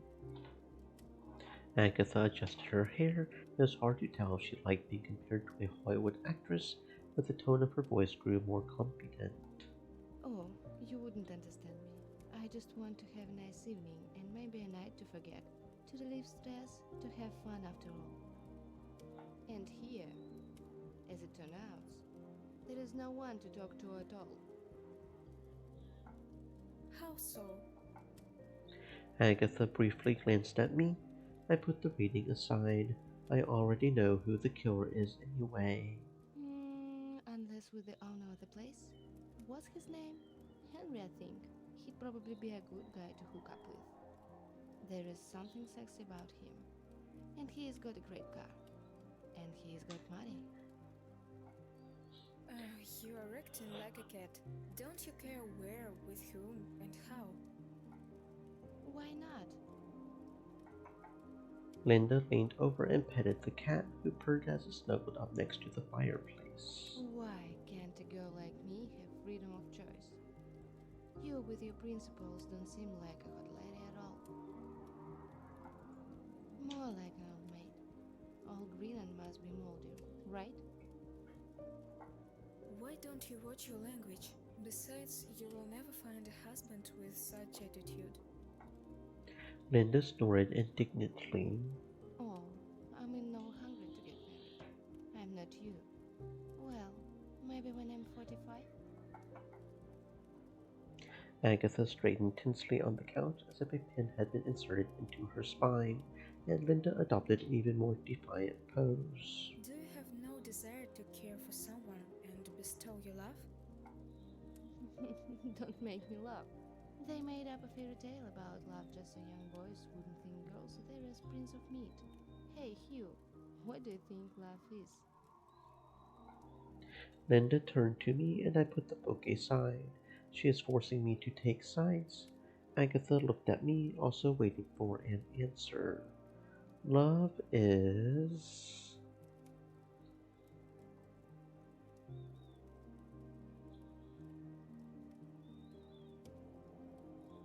when her happiness is more important to you than your own. That's the answer for Agatha. When I find it, I will tell you.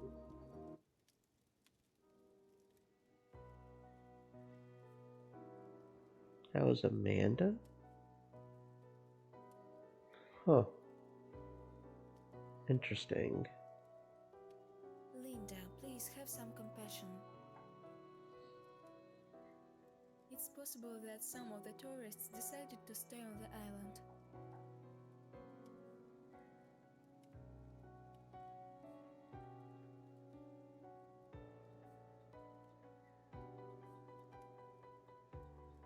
Agatha came up and hugged Amanda, who was terrified and maybe uncomfortable too, knowing that someone had killed Dana. Interesting that was for her. A game where the one who plays seriously is always screwed. There we go, that's Linda's ad. That's Linda's choice.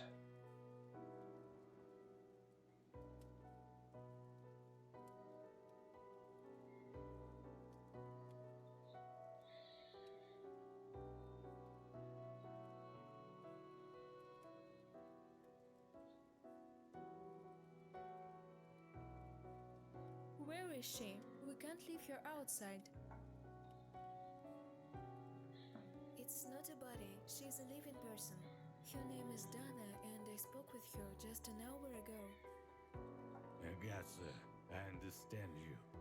But we can't help her and will only complicate the investigation. We should check with Martin how they do it in the movies. By the way, where is he?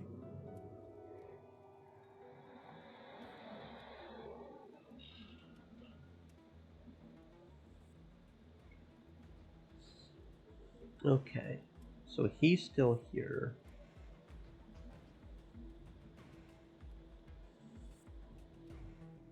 And it looks like Martin is the one missing.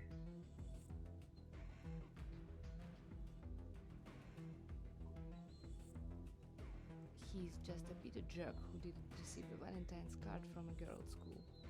They always blame the girls for everything instead of looking at their own flaws like their good belly, nose hair, and welfare lifestyle. Losers.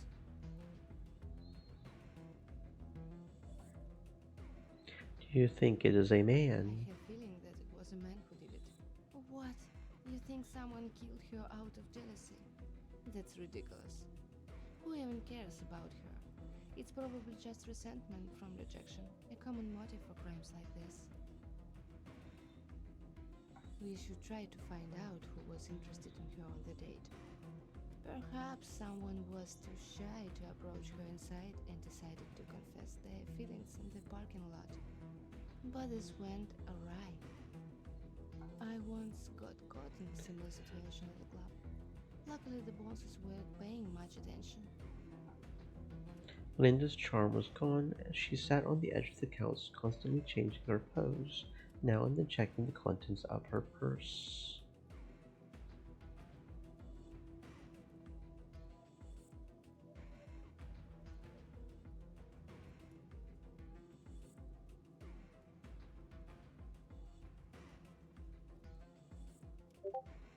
Okay.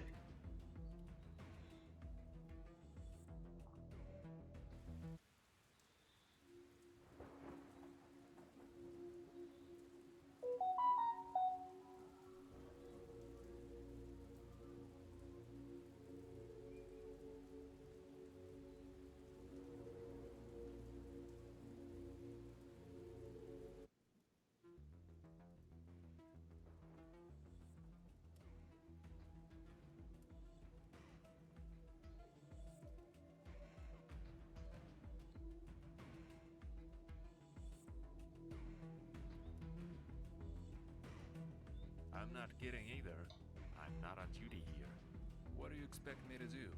Take the cones out of the trunk and put caution tape around the crime scene? No, but you have some experience, right? The experience of catching a maniac in the middle of a hurricane? Of course, it's the first day of the curriculum. I know what you're trying to do, but I'm not gonna clean up this mess. At most, I'm trying to keep this pile from getting any higher. So we better sit tight, stay together, and wait for the sun to come up.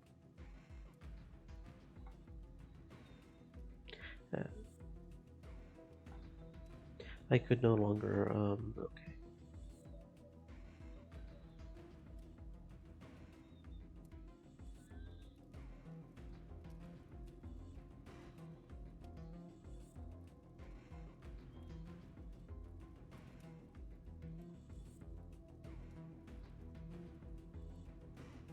You are in a bar and do not drink?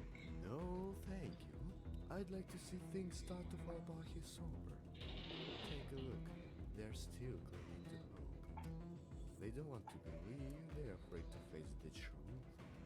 When their mental blocks collapse, there will be chaos here. Robert sat apart, wrapped in some sort of cloak tent that he God knows where he found.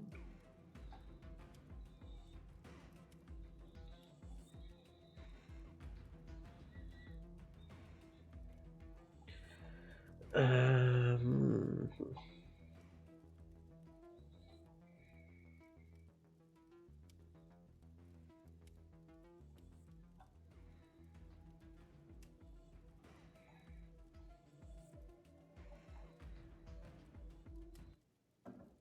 okay, there we go. Alright, let's move to the fireplace, where there's more light and it's quieter for everyone.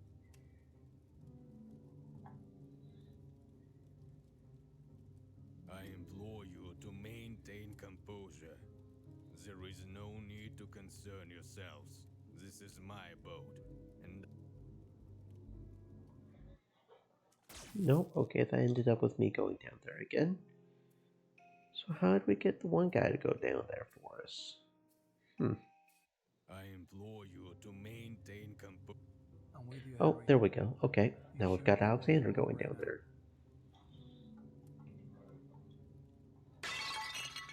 There we go. Did you break something?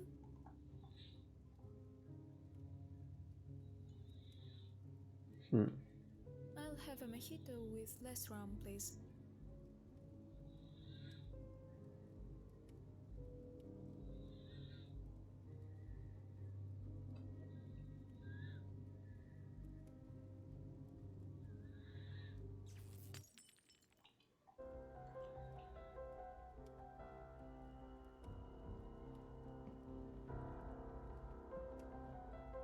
Oh my god, who could have done such a thing?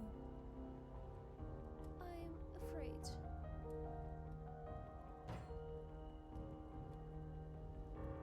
Stop it! A person just died in front of him. Leave him alone. Right.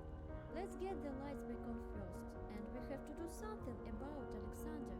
He can't just lie there in the water.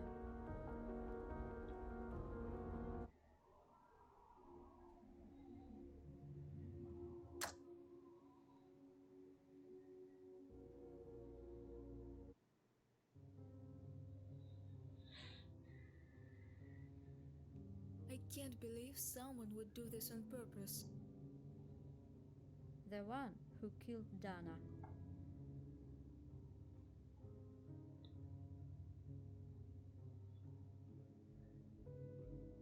A trained police officer might You know the worst criminals are former detectives, right?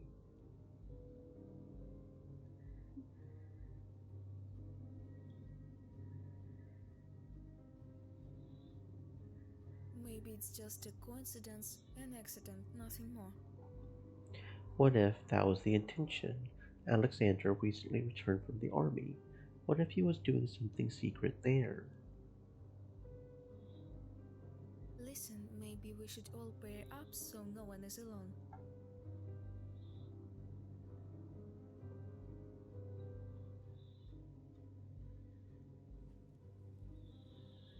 Henry, maybe it's not the best time for a drink. Renata, could you please fill up the generator?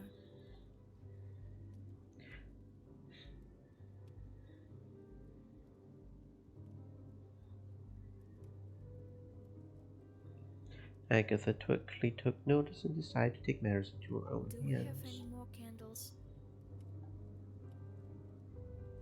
Okay, I see. And who will go there? Justin? Okay, so he refuses to.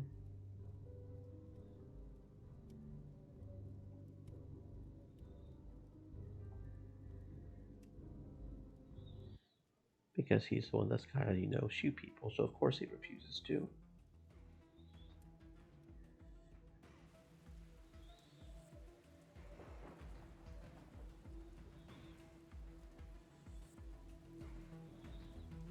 Hmm.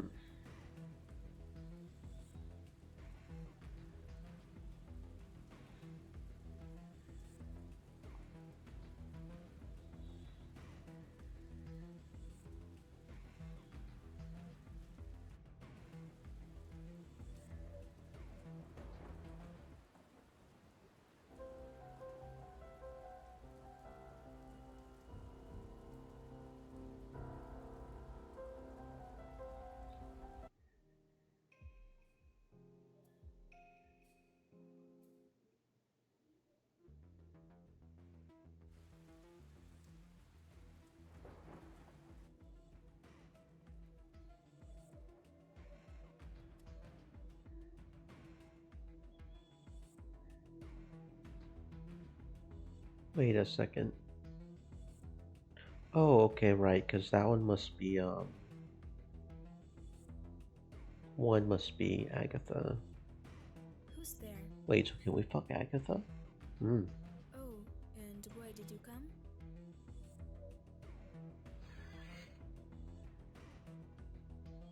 I didn't mean to go for Agatha, though. That was...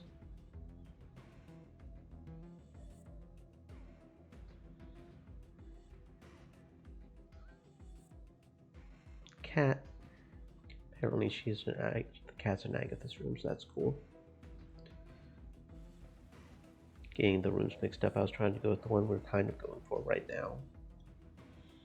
But I went to the wrong one because I'm getting my rooms mixed up. There we go, Linda. So you're not going anywhere. What do you think of the kiss?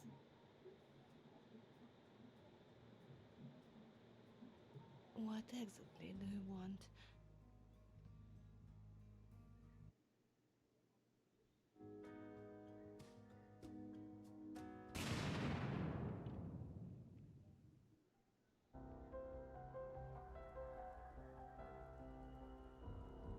But our guys are there. I don't know about you, but I'm gonna check it out. Okay.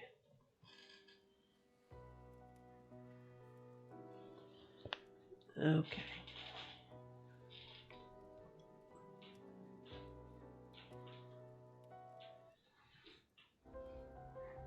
When the group returned to the restaurant, Emilia immediately lit them up with flashlights. Agatha went in first and held the door for Justin, who was dragged the stretcher carrying Robert. What happened Stream was clear elements. without... So Robert. Said, "Stay moist, my friends, hydrate." Hmm. Can someone please bring me the first aid kit? We need to move him to the room and tend to his injuries immediately. Henry had one upstairs. I rushed to the second floor, trying not to break my legs. The door to Henry's office was unlocked, and I found the medicine cabinet pretty quickly. I slipped a little as I flew up the stairs, losing my balance, but I managed to stay on my feet without falling. The guys had moved Robert to a separate room on the first floor in the meantime. Agatha wasted no time in conjuring up the casualty, and Wheeler withdrew so as not to disturb her.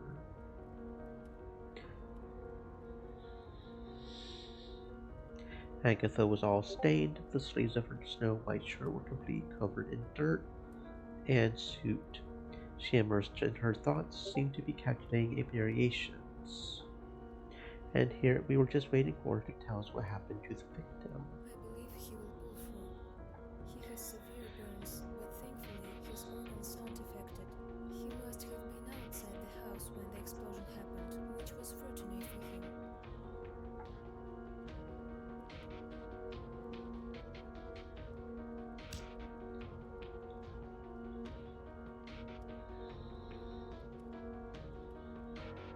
Yelling won't help. Amanda, where were you when the explosion occurred? Can you tell us? You were just sleeping.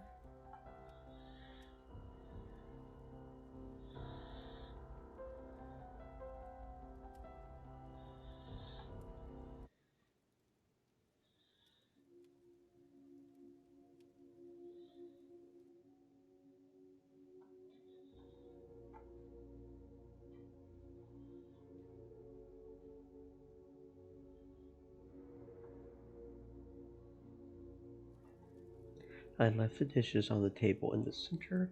We could use them later. Right now I was more concerned with finding Linda. Linda was sitting by the fireplace, and when I approached, she did not even dignify me with a glance. Her face was hidden in the shadows, her eyes fixed on the flames, as if she were searching for answers to questions she had never told anyone. I felt the cold from the street still holding me in its tenacious fingers, and instinctively reached for the buttons of my jacket. It was soaked through, clinging to my body, making me shiver uncomfortably. Throwing it off seemed necessary, almost salvation. Linda suddenly moved a chair, and a black cloth slid off the back of it.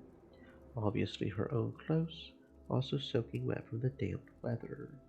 I took off my jacket, hung it next to it, and crouched down gingerly beside Linda. She did not say a word, but she did not chase me away. On the contrary, her acquiescence seemed warmer than the fireplace itself. I bet you have regretted your choice of outfit 10 times already. That's okay. I don't have another one in my closet anyway. And homeware? Why do you need a clothes at home? Yes, your words have a strong warming effect. I am sorry to interrupt on a juicy subject, but I would like to share my thoughts with you on this madness. Well, go ahead. Dana was literally stabbed like a needle pad. Does not sound like the act of a professional. The murderer seems hysterical, as if the perpetrator himself was as afraid of the victim. Or maybe he's just crazy and was enjoying himself in this way.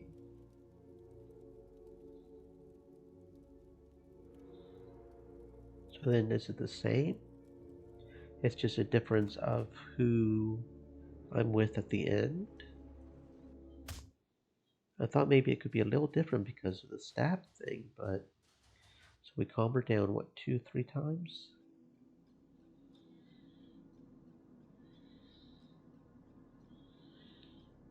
No, we talk to her in this one. And then we attack her this one.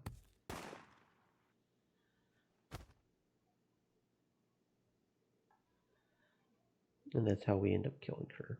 And surviving. Stay down. Linda was sitting on the bed to my right. I did not even immediately notice her presence. She was so quiet, as if afraid to disturb my delicate equilibrium. As she spoke, she gently adjusted my bandage, her fingers warm but tentative, like someone who had been forced to hold her own for too long. So the doctors are here now. Good. And the boys? They were supposed to be here too, but there was no one else in the room, just Linda and me. I guess she had time to tell them who the killer really was. I wanted to ask her all at once, but my tongue felt like it was stuck to my palate. My throat was dry and my head was still buzzing like a swarm of bees. Linda noticed it. Her eyes warmed, and a slight smile flickered at the corners of her lips, tired but sincere. It's okay. You're okay. Well, all the most important parts are. I check it myself. She grinned as she said it, and I thought she was blushing, just a little, barely perceptible, but still. Was this the same Linda who had held herself like a homecoming queen yesterday, and today, the morning after all the confusion of the night, had suddenly turned into an almost embarrassed princess? I tried to pull myself up, but Linda gently but firmly pressed on my chest, forcing me to stay put. There was no harshness in her touch, but rather a care mixed with trepidation I did not understand.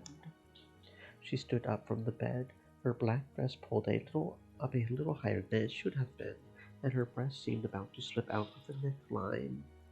Linda tugged at the fabric as if only now realizing how sloppy she looked, and adjusting her outfit, she said, Dear, you need rest and care now. I'll call a doctor. Now I saw again the Linda I had liked from the beginning. Strong, confident, knowing exactly what she wanted, the side of her could not be broken by fear or worry or even death, which was literally breathing down our necks. I did not mind. I could really use a doctor right now. My head was ringing like a bell, and my body felt broken, as if I had been run over by a train a couple of times. Linda needs me in one piece, and in that moment, I felt like it was more than just concern for the injured. I was starting to mean something to her.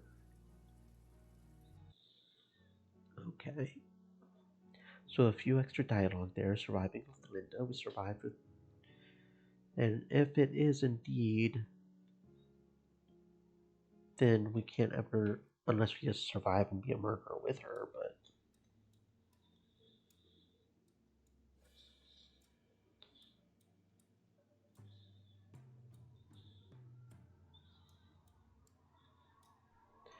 okay, so there's two more themes we haven't unlocked for the music yet.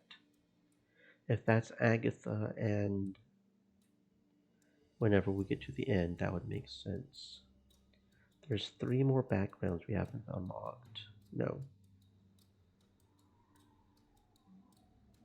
6 more backgrounds we haven't unlocked. There's quite a few arts we haven't unlocked.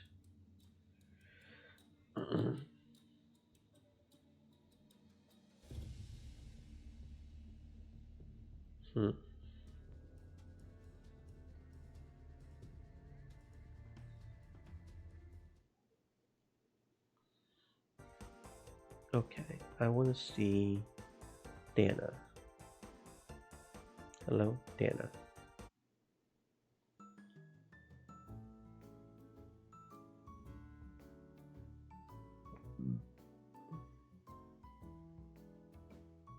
I would love to hear your feedback on the event as a whole.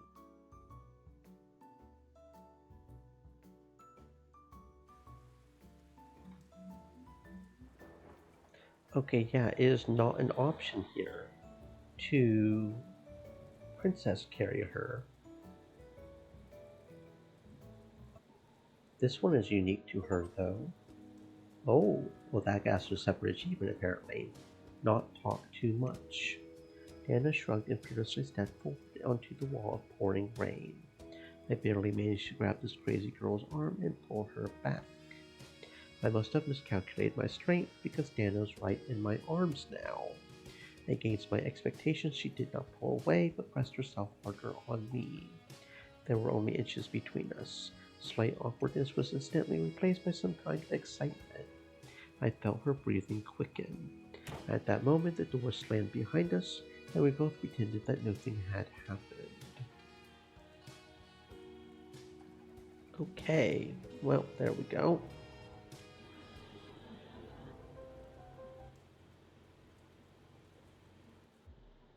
And then we get stabbed.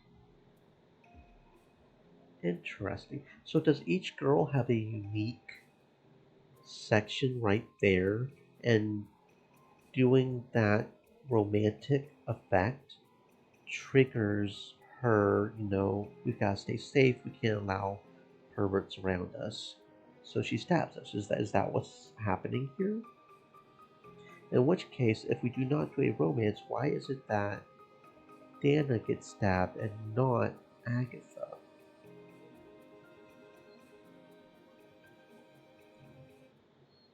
Okay. That is interesting. That is interesting. Okay, let's go.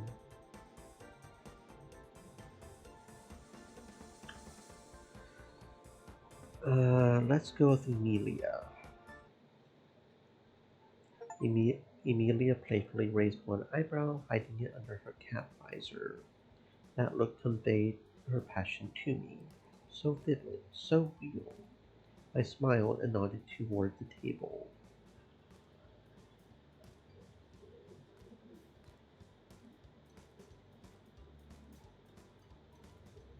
I think I got my trophy. I'm sure you'll enjoy the awards ceremony. Think you in my league? I thought everyone on a date would try to look better than they are, but I showed off my tough nature.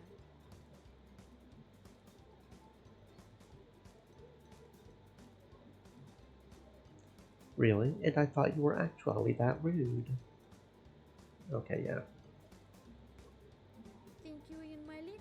I will introduce you to my mean self. The two of you will definitely have a lot to talk about. I'm glad you chose me. Although only you found the golden mean between rudeness and weakness and behaved at ease. Think you in my league? I thought everyone on a date. If someone else had approached me, I would have just let the door in silence, even though I'm on a bicycle, and riding at night in the rain is not most pleasant of pastimes.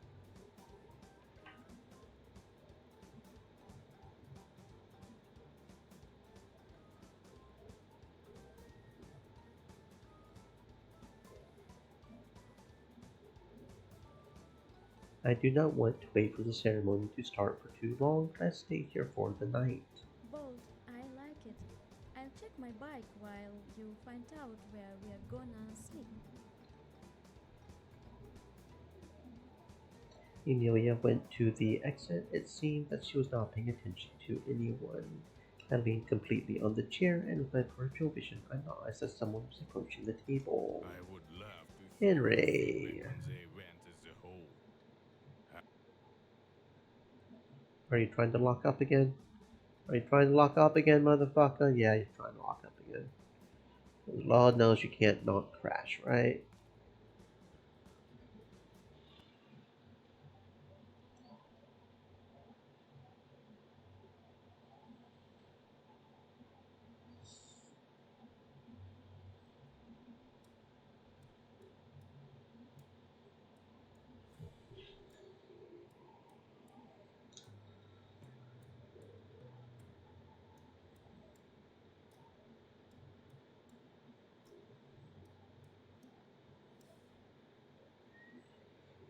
Okay. If someone else had approached me, I would have just let the door in silence, even though I would love to hear your feedback on the event as a whole.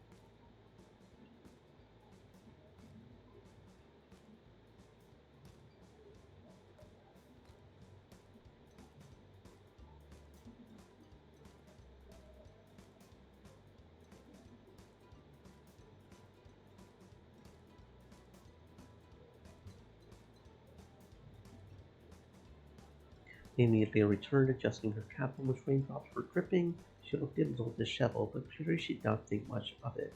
At that moment, Renata switched on the television and the news anchor announced that a strong hurricane had hit our island. I could see Amelia from a different angle now. Behind her tracksuit eclipse was femininity and coquetry, but she did not show it to everyone. She knew the right moment to reveal herself. It was nice to know that I was the only one she trusted. I felt very special. And now she allowed herself to be in the role of a lady and was waiting for my action.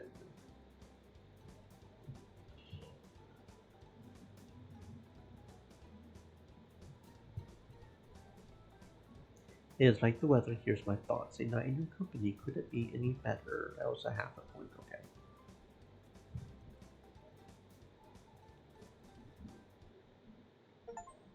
Oh, here we go. Amy. Something sparked in her eyes. It was like I was right on the mark when I called her by her short name. I moved closer to her, who was melting right in front of me. Since we are staying here tonight, let's get rid of this. I slowly took off her cap, gently touching her hip with my other hand, and hid it behind her back, thus closing my arms.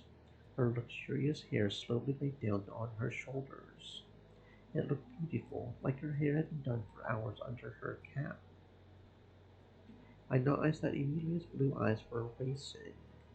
For the first time all evening, she was showing excitement, and that's when I knew she was wondering whether I was going to kiss her or not. Everything around me just faded. Another second, and Amy twisted out of my embrace with a teasing smile, snatched the cap, and put it back on.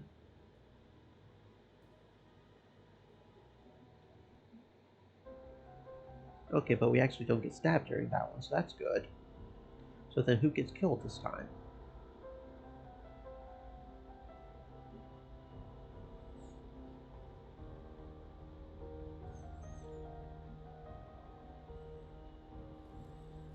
I decided to move the couch, but it was much heavier than I thought. Emilia picked it up from the other side, and together we dragged it to the fireplace. I lit the fireplace and sat down in a cozy chair. The embers were gradually heating up, and the temperature was rising. Emilia crouched on the armrest of the couch, as if she wanted to leave some space for someone else. Almost asleep, I heard a noise. Agatha was circling the room nervously. She looked agitated. After one more lap around the table, she finally caught the other's attention. It was obvious that she wanted to say something, but her modesty prevented her from making up her mind.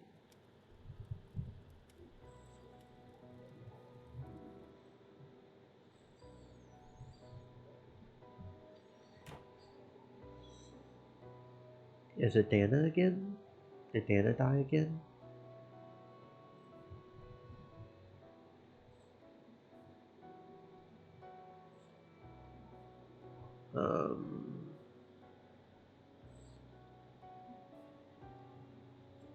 I am with you. I walked here and had time to memorize the area as well. So, that's the real you.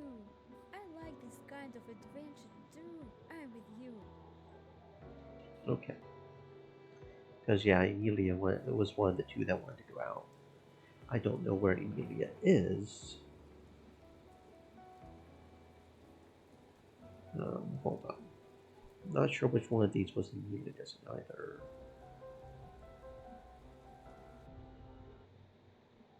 The embers were gradually heating up and the temperature was rising. Emilia sat down next to me, perched on the arm of the chair, and casually touched my shoulder. I had not expected her to be so playful on a first date. Maybe it was the weather and the atmosphere, though. Almost asleep, I heard a noise. Agatha was circling the room nervously. She looked agitated. After one more lap around the table, she finally caught the others' attention. It was obvious that she wanted to say something, but her modesty prevented her from making up her mind. Doesn't really seem like it is one way or the other, but kind of is. Kind of. A little bit.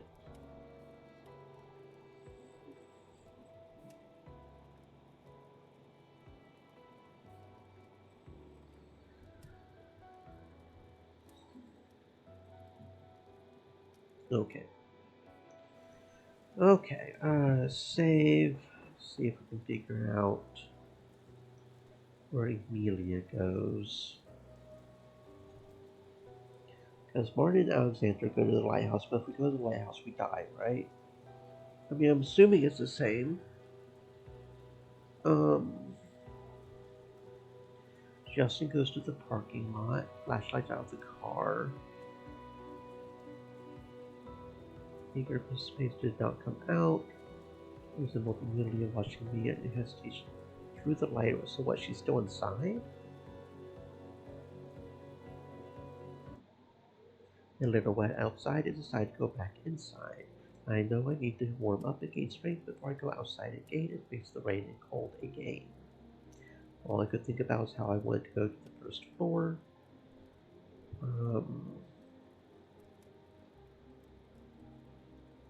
Guess we'll see, that just gets us there. So is she like on the back smoking porch where she seems to like to hang out? The smoking lounge maybe? But that's where the body is, right? I was cold and covered in goosebumps in a matter of seconds, and only my favorite jacket saved the situation. My boots had soaked with water and were making nasty smacking sounds with every step I took. Trying to answer my own question, why the hell did I not just stay inside? I went to the smokehouse and hid under the roof, throwing off the stupid hood that rustled like a plume made of leaves. Of course, Dana was not in the smoking room. I do not know why, but I looked in the trash can and under the benches and carefully examined the floor with a flashlight on my phone. Nothing here. The restaurant grounds were surrounded by a low stone fence, and there were some rough bushes growing behind it. Since I was going back anyway, I decided to walk in on the fence looking for clues. Someone had a light in one of the windows, and I got distracted and almost fell over. Dana. She was lying face down, but purple pullover made no mistake. It was definitely her. The clothing was brutally torn, and there were multiple deep cuts underneath the fabric. I got scared. Fear captivated me. I could not move. She is dead.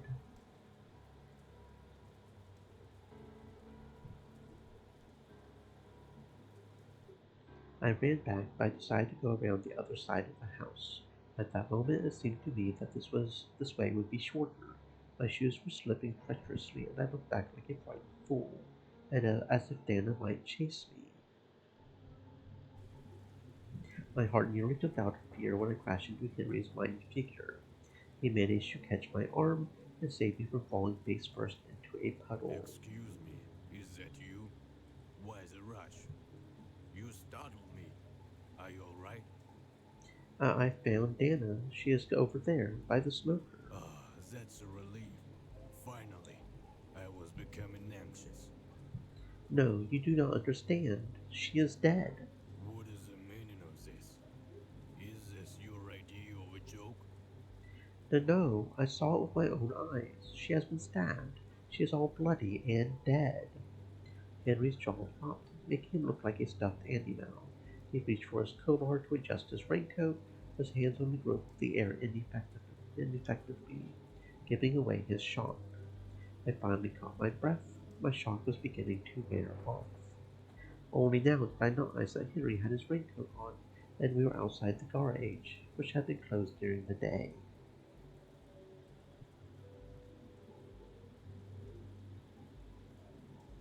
Wait, did you find another raincoat? Yes, indeed.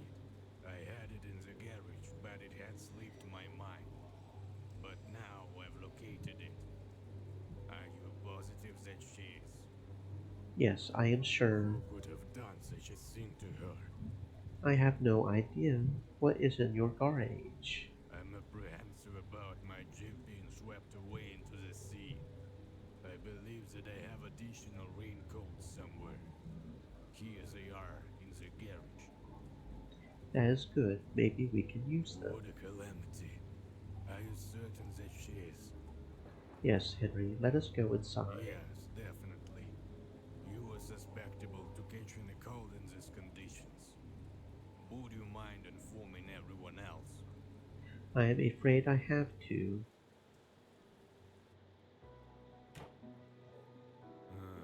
We need to tell him everything.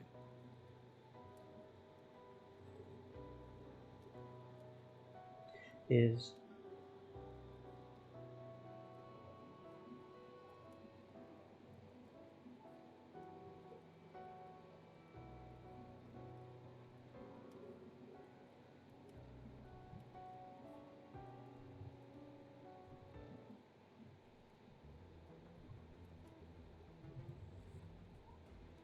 okay.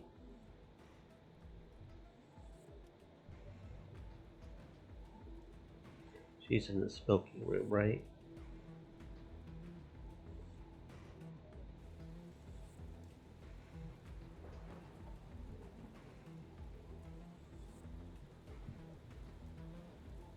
I decide to talk to her on distracted topics. She is probably just as uncomfortable with the situation as the rest of us. You look thoughtful. What are you thinking about? There was silence in response. I thought for sure she would not answer at all, but after a few seconds I heard her quiet voice. I wanted to wait for the missing man, but something tells me he's not coming back either. I don't believe Jason is the killer. He didn't strike me as suspicious. Plus, he's also a cop. Unless, of course, he lied to me during the date. I'm more inclined to think that the killer might be a tourist. Did you see the old man here? I didn't like him right away, sitting there with his gooey eyes on the girls. Who knows? Maybe he's a maniac.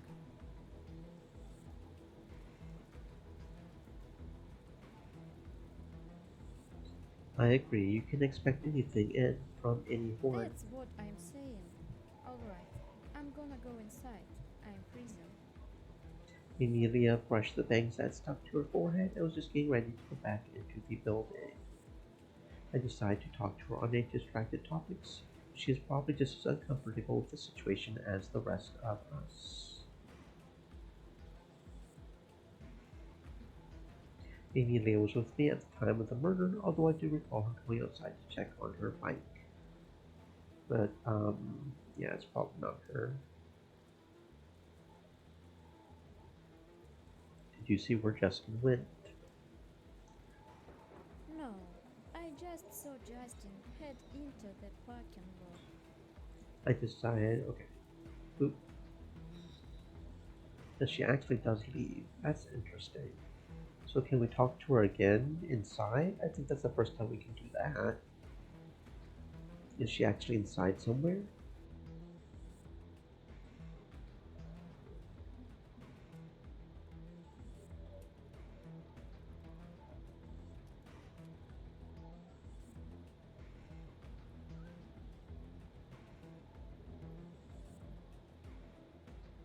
Hmm.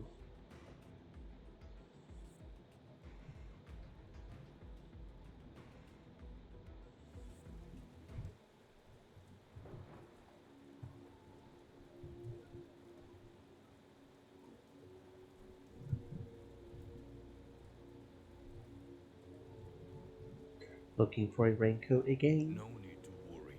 I have already located what I was seeking. Forgive me for asking, but do I make you nervous?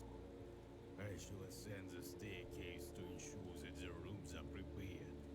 Well, you may remain here if you so desire. Henry sauntered into the restaurant while I looked outside through the open garage door. The weather gave me less chills than the conversation with Henry. I needed to decide what to do next.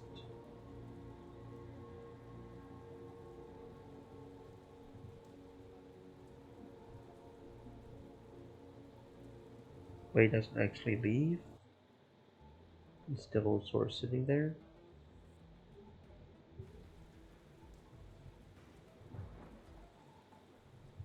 How do you feel yourself after everything? That's a positive, okay.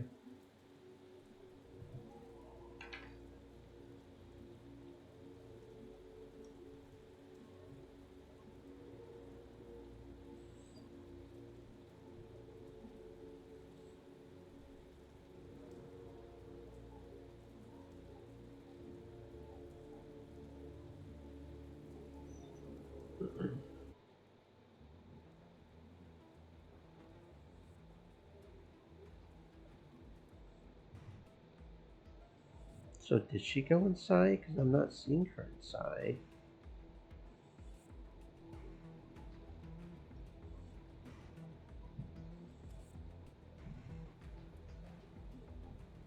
She just moved, I guess.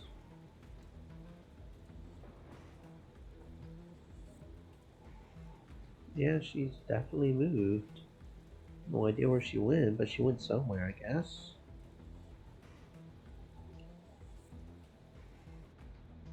Huh, interesting.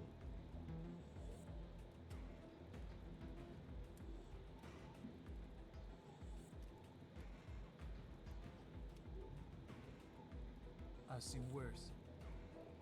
know what grinds my gears about civilian life. These flimsy clothes that tear as the slightest breeze. They're hot in the summer and freezing in the winter. The pockets are useless. They're just for show. You can't even fit a damn pallet in it. But hey, at least it looks good, right? Maybe the ladies like it. What do you want, Hugh? Do you suspect someone? I ain't the one who gossip and point fingers. Just a common sense. When everyone else bailed, Martin and I stuck around to keep an eye on this little guy. That's all there's to it. Alexander put his sneakers to dry. Okay.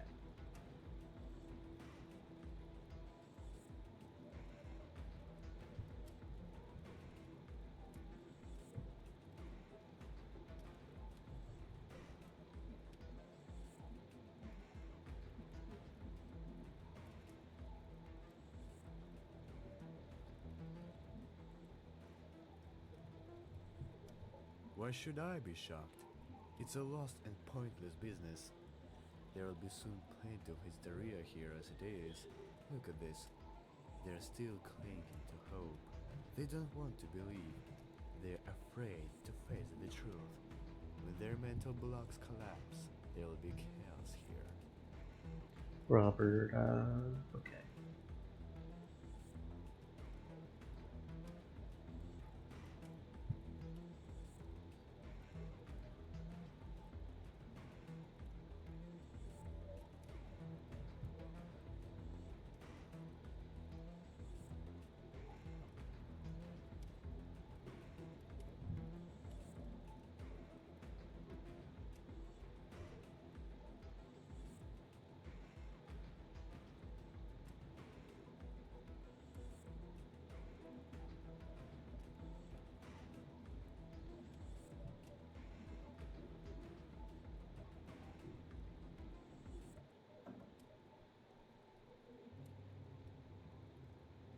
I implore you to maintain composure. There is no need to concern yourselves. This is my boat.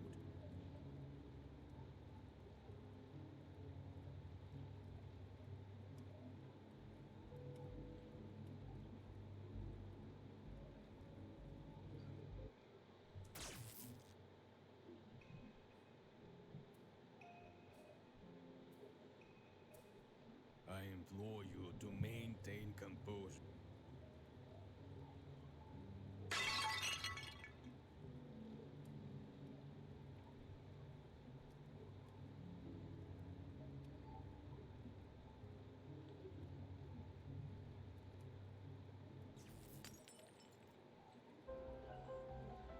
Hoople, what the hell is going on here, Henry?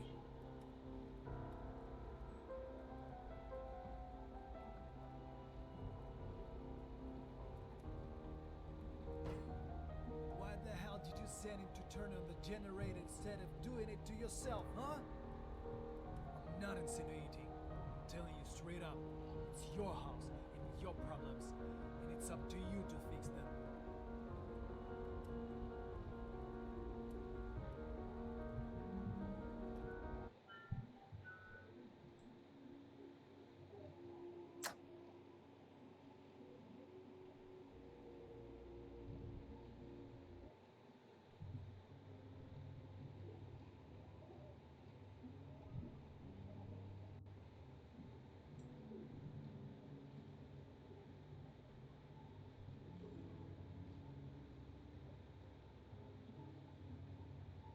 Hey yo, listen up.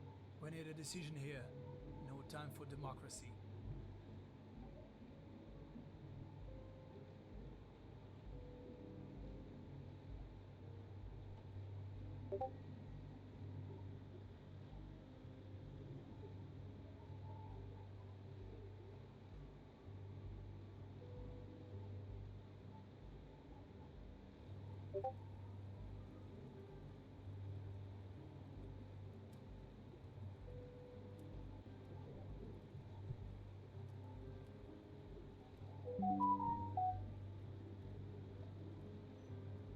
Okay, I see. And who will go there?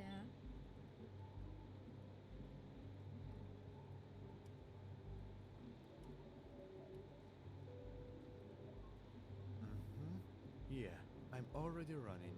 Maybe I should also hold a rubber ball in my nose and jump over the ring?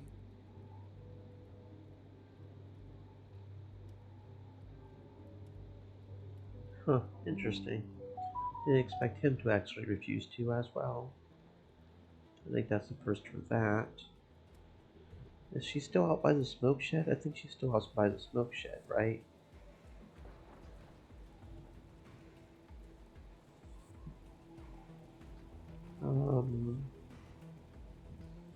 That said, it is 2300 and I have hunger.